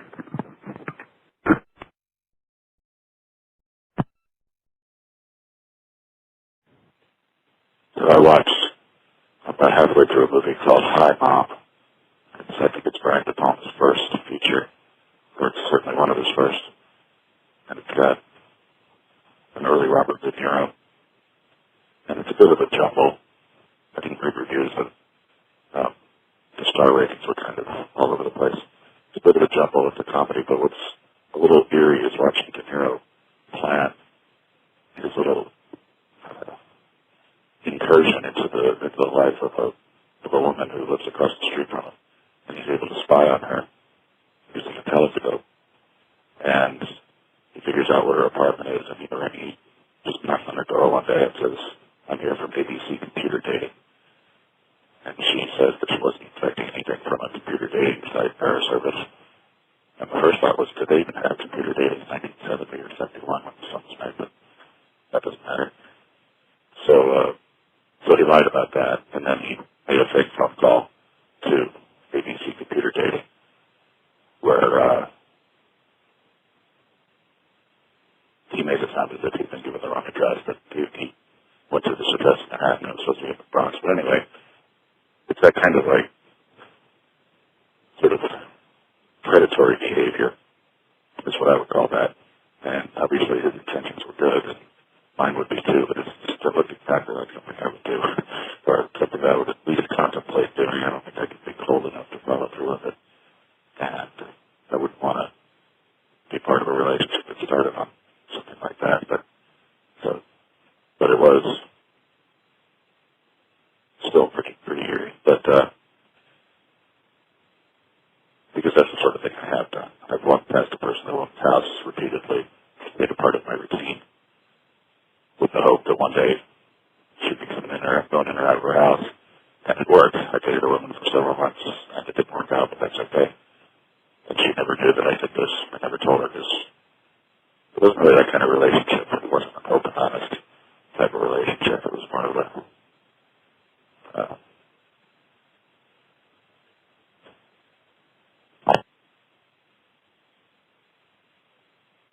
it's almost an adversarial relationship. But my point being that staking somebody out like that, I don't know, I feel some scruples about it, some level of guilt, but that it's creepy, but my intentions are genuine.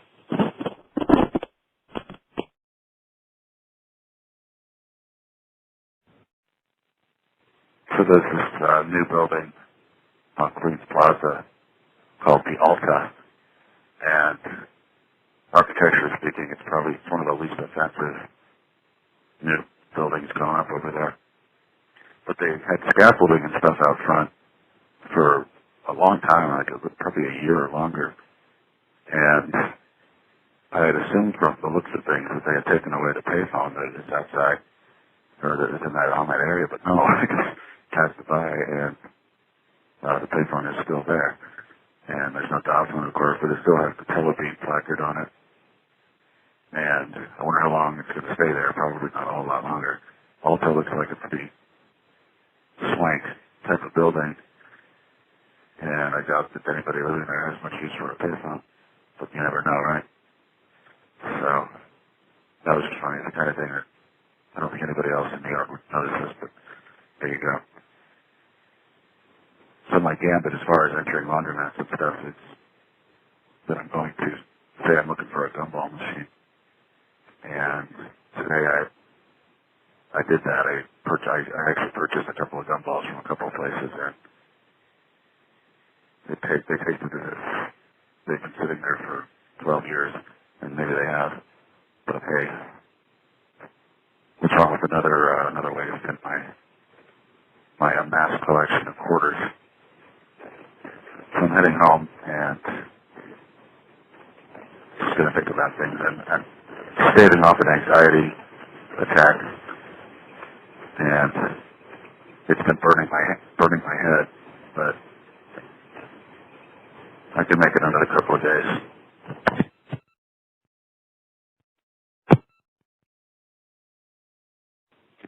I've been thinking about this woman I used to talk to a lot, corresponded, email and phone, off and on for over 20 years. And we've never met in person, and I don't think we ever will. We used to have phone sex a lot, and she would talk about it. It was one of the most incredible experiences of her life. The way she reacted, I believe it. She seemed really genuine. But I seem to have lost touch again. This happens over the years, and this time I think, good. I'm not going to try to reinitiate contact. I guess maybe I said something improper because in all our years of phone sex, we never talked about it openly in email. And I did that in my last choice. I was not fully opaque about it like I have done in the past.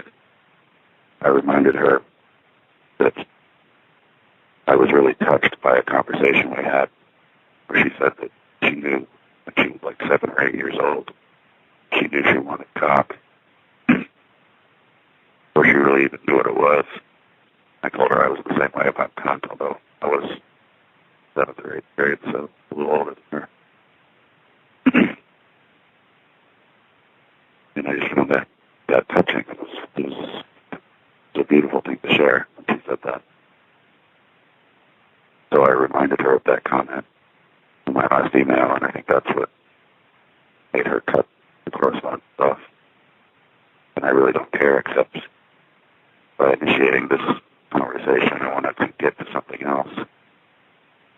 I wanted her to know that I tried to hang myself a few months ago.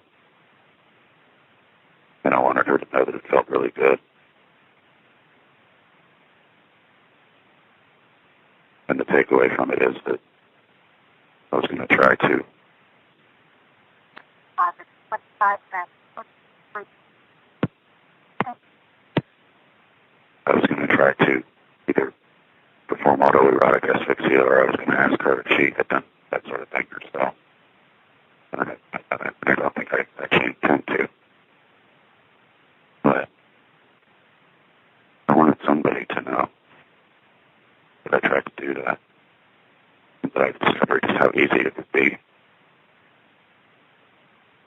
But I'm past it now. There is somebody who I think knows, because I briefly had it on my website that I did this, and I took it down when I got up in the morning. But somebody from Vancouver, I think, who had been frequenting my website, that person. But there was a page view from the Vancouver IP address, let's put it that way. And I had been seeing accesses from that Vancouver IP address for a while. And they stopped after I posted that. That person quit coming to the website. So, somebody knows. If you're listening to this, then maybe you know too.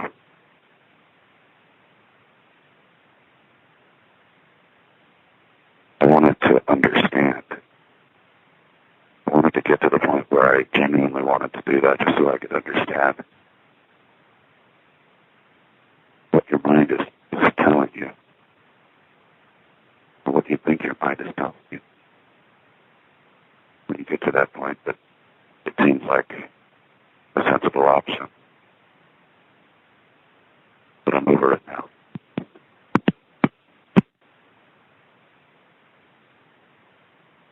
The number you have dialed is not in service. Please check the number and try your call again. Thank you. I've been listening to myself thinking as I putter around town, and I'm just so goddamn boring. I was contemplating the array of sandwiches that they had at the supermarket, and just poring over them like this was the most exciting, complicated decision I had to make. But I also changed my habit of buying just one sandwich a day. Now I buy two. Brilliant, right? And I don't have to go to the store every day to get a sandwich. I like to think about my decision-making processes for what I'm going to have for dinner, how much have I eaten already today, and when I start drinking. I'm pretty strict about when I start drinking. I don't really know when to stop sometimes.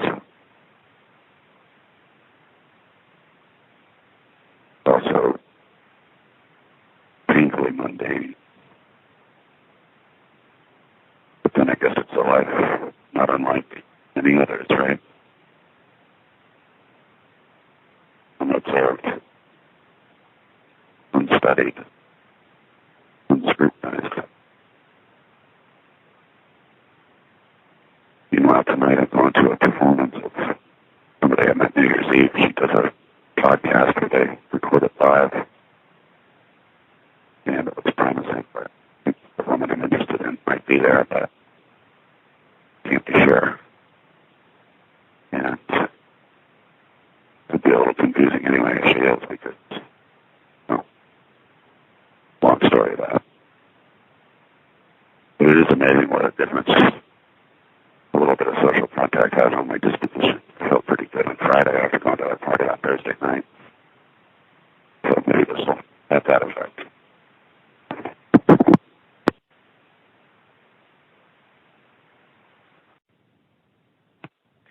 I would have bet cash money this phone booth was gone.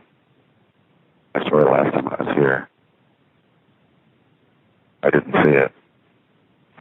44th Avenue at 21st Street, across from Jassie's Auto Body, outside of the LIC Hotel. I think there used to be a Chase Bank here, if I remember correctly. They tore that down and put up a to continue my thought. I wanted her to know, because I trust her with that kind of information. And I also wanted her to know that our correspondence had meaning to me, even if it didn't seem to be that big a deal to her. Not the correspondence in general, but in particular all the deep, dark secrets about her sexuality. Not that I have any abnormal about my sexuality. But she would talk about her secret, and once in a while she would say, maybe I shouldn't have said that. She talked about how she would usually masturbate with ice cubes. Put those up in her cunt, up into her eyes. And after she told me that, she's like, I wish I hadn't told you that. And I told her it's totally cool. Secret safe with me, and this, I don't think there's any way anybody who knows me or her could connect the two of us and what I'm describing here. Like I said, we've never met in person, and I don't think we ever will. But, and I kind of, but I have over the years resented the fact that she's passed through New York a few times and never stayed for a while, stayed for a few days. And now I think her daughter even lives in New York. I remember that correctly. Daughter's all grown up now. But I've just gotten used to that with women I meet on the internet. The games are fun, but there's no expectation of nothing.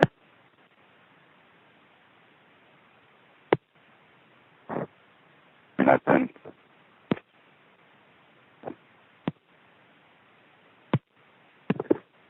been experiencing that since the very earliest days, since I've been on the internet since 1992.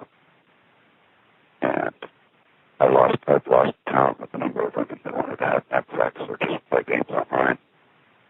But when it came for there to be an opportunity for us to meet in person, it suddenly it would all go cold. Everything would freeze up. The games would start. The different kind of games. I mean, one woman I was expecting, talking about we were going to get married when we met in person. But then I said something that was completely innocuous, something that had no malice whatsoever. And she heard it in some completely convoluted way. And to be fair, I wasn't as 100% that we were going to work as she seemed to be. But I might have misread it. But I wasted a lot of love. And that's one of the worst things to waste. I mean, she could take my money, she could take anything, but why did she have to take that? But she's hardly the only one. She was probably the most long-term tease. But like I say, I don't even float the possibility now. Even if it's on a dating site, I don't even float the possibility of meeting a person because I don't want to get turned down again. I don't want to waste my time again. I don't want to waste anything.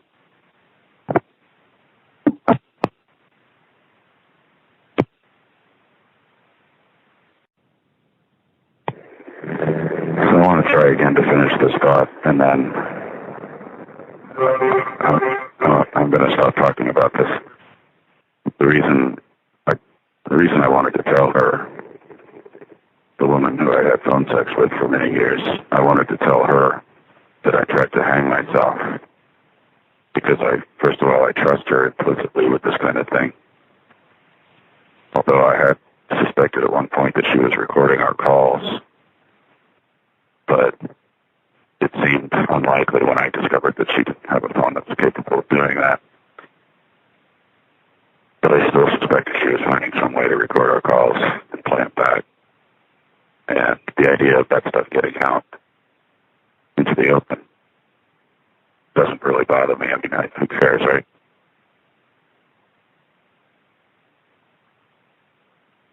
But it's not that I would never, she just would never do something like that. She'd be maximum discretion, maximally discreet. But it is something I think about whenever I have my little star of notoriety, or whatever you call it. My little micro-celebrity rises up every once in a while. And somebody's just going to come to some message board and be like, here's some audio of this dude masturbating with me on the phone. But, like I said, she'd never do that, and there's no possible way anybody could connect the two of us. But I've mentioned her only in passing to people, never by name, never where she lives or anything. And we will almost certainly never meet in person, and I'm fine with that now. But it did sort of bother me for periods of time. But I wanted her to know, because I wanted her to know everything there is to know about me. And I realize now that's impossible. I was reading stuff that I was writing about 5 years ago when I'd been dating a girl who we were practically living together for 3 years. And the stuff I was writing about is stuff I never told her. I never mentioned it. I never let it get anywhere except in my head and onto the computer screen. And she was the sort that expected full disclosure. She expected everything about me to be known, which is a bit of a stretch because I was 17, 16 years old.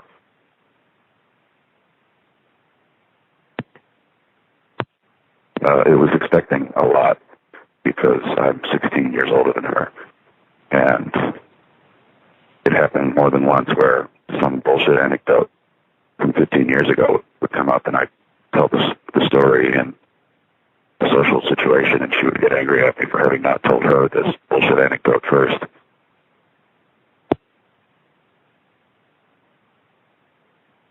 But now I wish there was a way to, or I wish there was a person who could be inside my head and know everything that's happening in here. And I wanted this woman to be that person, at least as far as the matter of me trying to kill myself. I did tell one other person, but he was too drunk to care. The only other time I've approached that point of thinking that suicide is a reasonable and seductive option.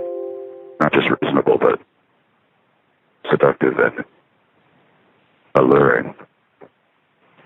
Was many, many years ago when someone prescribed Zoloft to me and I was taking it and I ran out and they claim you don't get addicted to that stuff and I was absolutely apeshit, going insane. I was running up along the John Jay Parkway, which is when I lived on the Upper East Side.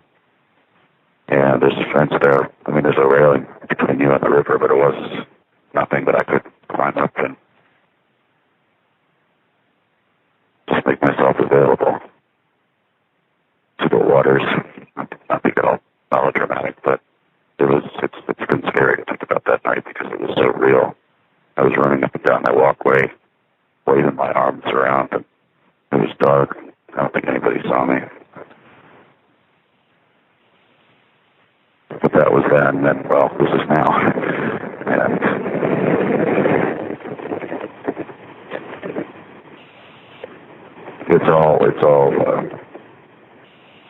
it's what it is as far as the woman goes, though.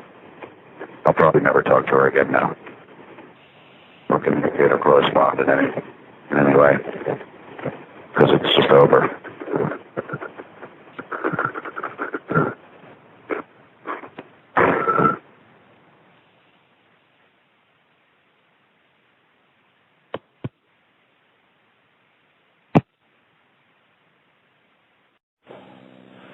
went to a show last night.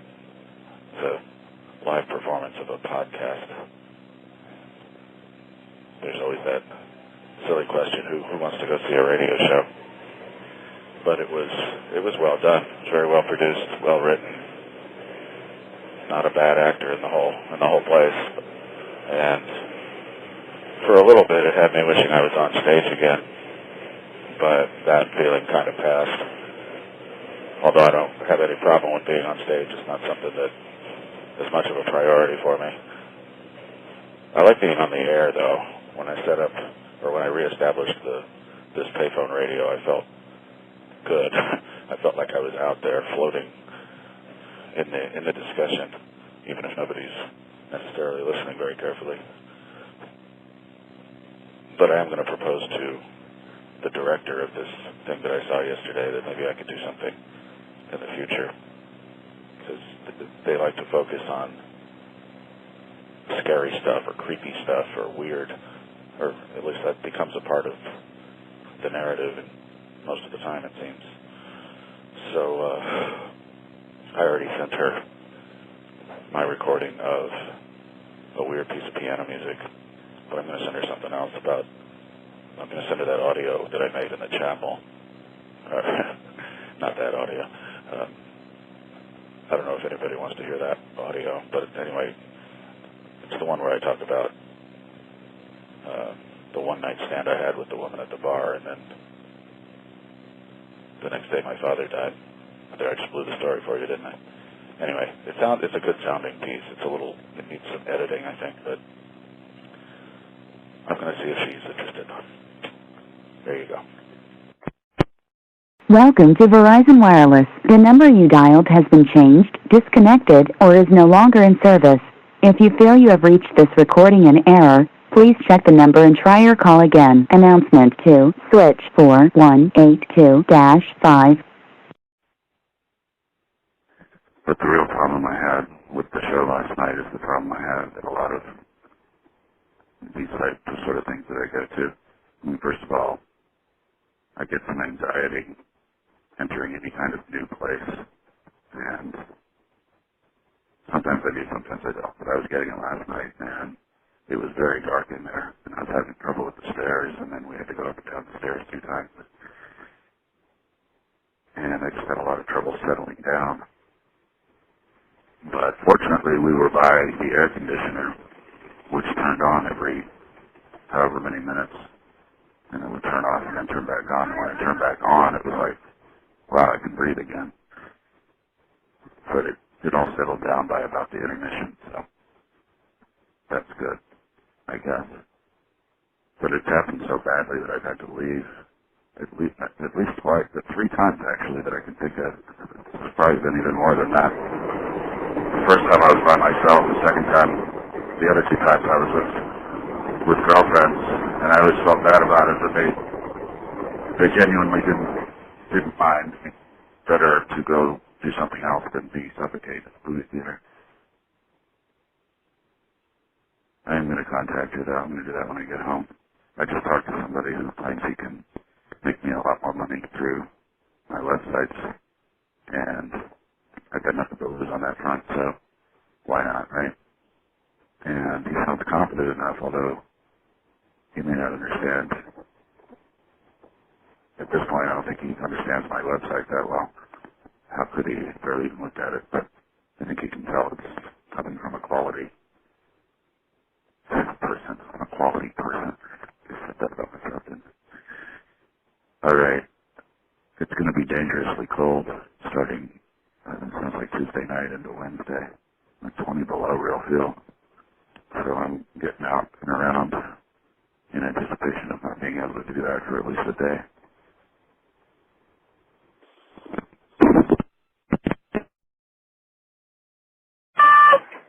I sometimes make the mistake that I guess a lot of people do. I spy on my ex-girlfriend's Facebook page, and I mean, I think about her a lot more than she probably would expect or think, but I never changed my mind about my decision that this was the best thing for both of us to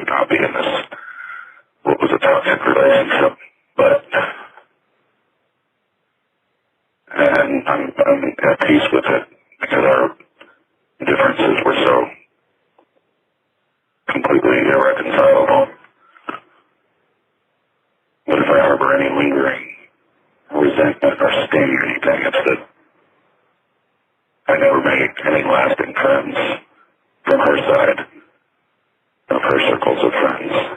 And while that's not necessarily expected, the resentment is that she made so many friends through me. And I can think of maybe 10 people at least that she probably never would have crossed paths with, including dudes that she met at the freaking funeral, for crying. I mean,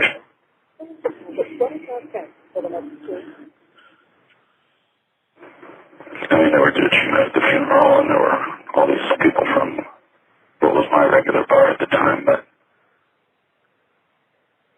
I always have to ask what she's thinking. When she traveled to Toronto, there's been a few apparently glorious days with somebody that she never even met, which was somebody I knew from my old regular bar. And what does she think with this? Does she really think there's a continuation? Does she think there's a connection being maintained? So, whatever the case, I deactivated Facebook again because I only reactivated because I wanted to promote that's the Gothamist story and see what kind of reaction it got. And so I waited a little longer than I guess I should have if that was my only goal, but I unplugged from Facebook again. I don't need it. It wasn't providing anything of interest or value to me. I mean, I kept spying on the page of the women that I'm interested in, but she never seems to post anything unless it's totally private. I mean, we're Facebook friends, but I don't know what. Anyway, who cares, right? It's just that if you add it up, and maybe it's not fair to run numbers on a relationship, but if you add it all up, she got a lot more out of our time together than I did. I mean, I paid for almost everything, but most importantly, she has what appear to be real, genuine friends from my side. Anyway, I'm not going to think about it. I just thought of it because I made the mistake of checking her Facebook before I deactivated. Now, I was supposed to quit drinking today, but I think I might wait till tomorrow. I always think it's going to be such a big deal to not drink, but it never is. I used to worry about the sleep. That's the one thing everybody says they miss when they quit drinking. They don't miss the bars. They don't miss the women. They don't miss anything except the sleep. But for whatever reason, I found that it's not really that big a problem for me. It's a little bit more of an adventure, staying asleep and being asleep, and it's like I'm conscious of it the whole time. It's like I'm surveying it or overseeing the process of sleep. But and then I do a lot of hectic jerks, at least for the first few nights, and those can be kind of disconcerting. I guess I won't forget about it this time, but I usually do forget about that, and I feel like I'm having some kind of seizure. But then I remember it's perfectly normal. Now, there's a big storm coming, and, well, they said that a few weeks ago. There was going to be 3 to 6 inches. There was nothing, but this one sounds a little more normal, or a little more possible. And it's going to be dangerously cold going into tomorrow, or going into, I guess, Thursday. That's what I'm worried about, but there was no hot water in the apartment today. That's almost never happened. So I haven't showered, and I feel like a pig, but I probably look like one too. But I hope I don't have anyone to look beautiful for. That's for damn sure. So it's never been lost on me, but certainly not over the last few years, that the internet has just become far bigger than anything I can absorb, anything I can even comprehend. In the early days, that was the beauty of it. It was too big to comprehend, too big to swallow. But that's just become ocean after ocean of layer after layer of machinations and people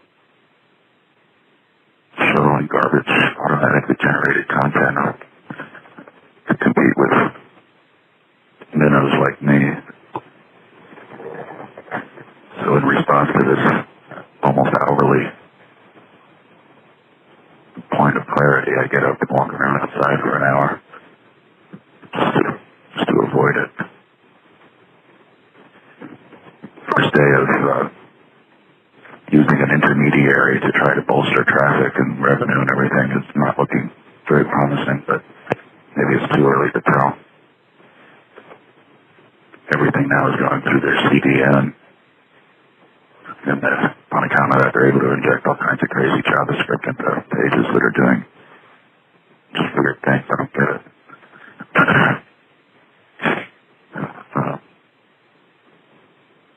And I'm making like less than ever today than any other day in the past, but that's, like I said, maybe it's too early to tell. I don't think this was really fully deployed until like middle of the night. Maybe it's on a slower update.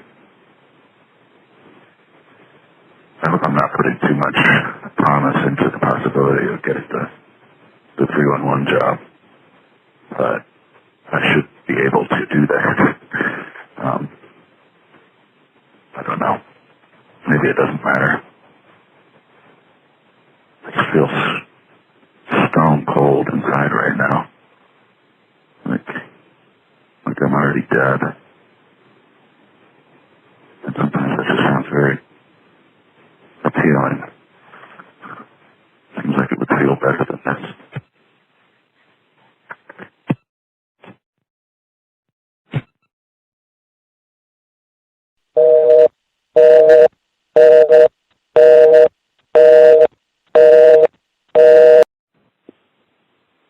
Just remembering how the first woman I ever dated in New York made a comment about me once.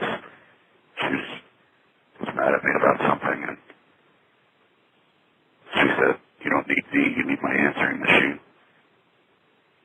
She was referring to the fact that I would call several times during the day and leave her messages. I mean, she did like it. She said she looked forward to coming home and listening to my 3 or 4 check-ins from, I guess I probably was calling from payphones. That was like 91. And I guess maybe I started overdoing it on those messages or something, because she used it against me in some way. But I guess it's funny because she wouldn't be surprised to know that I've been doing this calling in thing. She was a piece of work, but we tried to make it work, but we just couldn't make it happen. But I always remember because I saw her, and she was a dancer, and she had started late in life, like in her 20s, I think. And she talked about it like it was her calling. And for one reason or another, I never got to see her perform until we'd been together for several months. And when I finally saw her perform, she was awful. I mean, it was, people in the audience were cringing, and it wasn't just me that felt this way. Other people would do her move across the stage, and people would look at each other like, what the hell is she doing here? And I don't know if it was just a bad night or what, because many, many years later, like within the last 4 or 5 years, I found a video of her online, dancing more recently, and she looked good, so I don't know. I mean, I don't really care anymore either, but it's one of those things where I couldn't possibly say what I really felt about finally seeing her perform. Well, I'm feeling my chest tight and other things, and I had planned to take the panic pill today, and I might just go ahead and do that.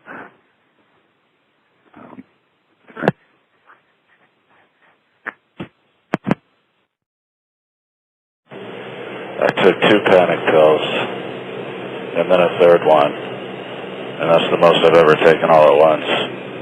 I think once I took 2.5, but I took the 3rd because the first 2 that I took looked pretty old, and I've heard that sometimes certain type of pills can lose potency over time. So I took 2 of the older ones and 1 of the newer ones, and I'm back down on earth. I'm back to breathing and not feeling tight. And if anything, it's a bit abrupt, but they do work quicker the more you take all at once. So I'll probably take a half one before bed and have an adventurous night of trying to sleep. So I got to stop calling in so much these days. I've been calling in, not keeping up with posting the posting these recordings as they come in, so I just spent about over an hour catching up on some of them. And just getting a little more outdoor time before the rain starts, and tomorrow sounds like a day I don't want to go out at all.